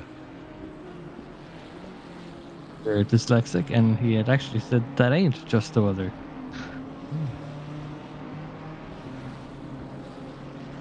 Yeah, no, thank you for that, Sam.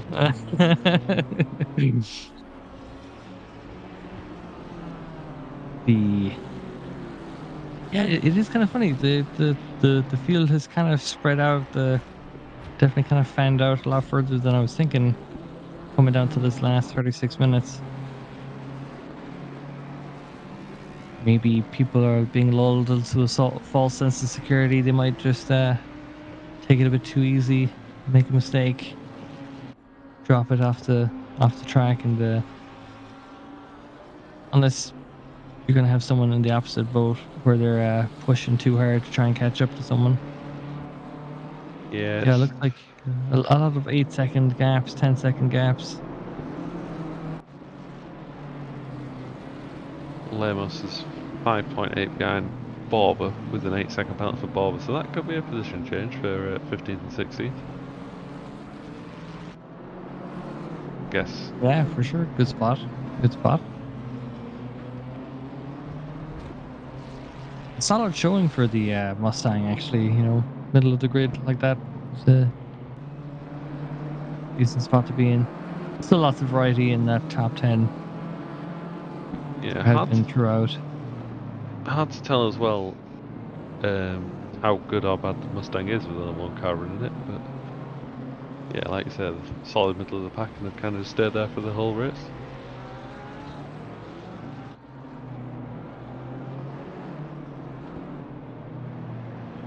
Keep advancing up to the top right of the screen, hoping beyond hope that there might be some change.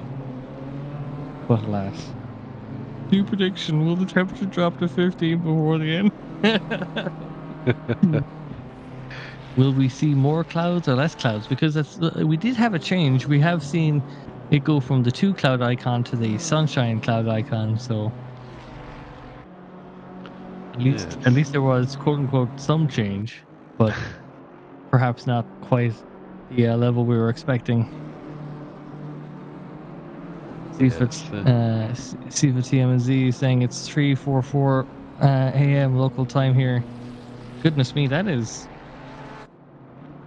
that sounds like it's closer to Australian time than Eastern European time. But thanks a million for commitment, as Ben says in chat. Indeed.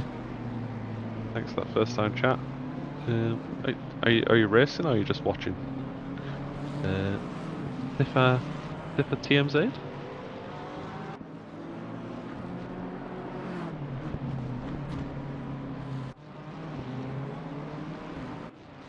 So it looks like N-Wade's on course to win the Ben Brown Cup. Danny Torpedo, I'm sorry to report. Danny Torpedo, I'm sorry to report that the wind speed has not come over 5 kilometers yet. We wait with bated breath. We've got 33 minutes left. Nothing is certain anymore. Track is still optimum. It's good to know the weather is also gripping people. And yeah, damn. Fair play for being up at 4:45 in the morning and watching us. Thank you.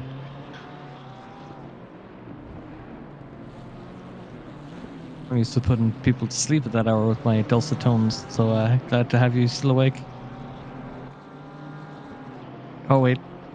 Okay, sorry Danny, we're on different sides. I cannot share my allegiance with you then.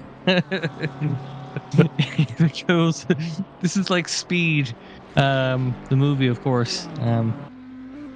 Except that if we exceed 4 kilometers an hour, yeah, with the milk truck, indeed. So our leader's coming in for their last pit stop. So you were right, Alex. They did have one more pit to make. This does put them a lap. They could have something crazy could happen here, and they might have an exceedingly long stop as H. Brown down in 21st has a drive-through.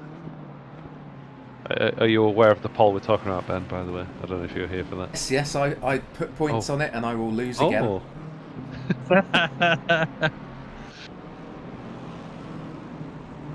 I'm part of you the mean minority. You'll lose when... Yeah, you mean you'll lose once the... once it hits 5, of course. Oh yes, I don't want to give away my allegiance on this, but all I can say is I got it wrong on the first one, and I'm going to get it wrong on the second one. Yeah, also Twitch does kindly inform us as to which prediction folks have made in the chat, so I can see clearly that Ben and Danny Torpedo are on different sides of this debate. Truly, this will be the one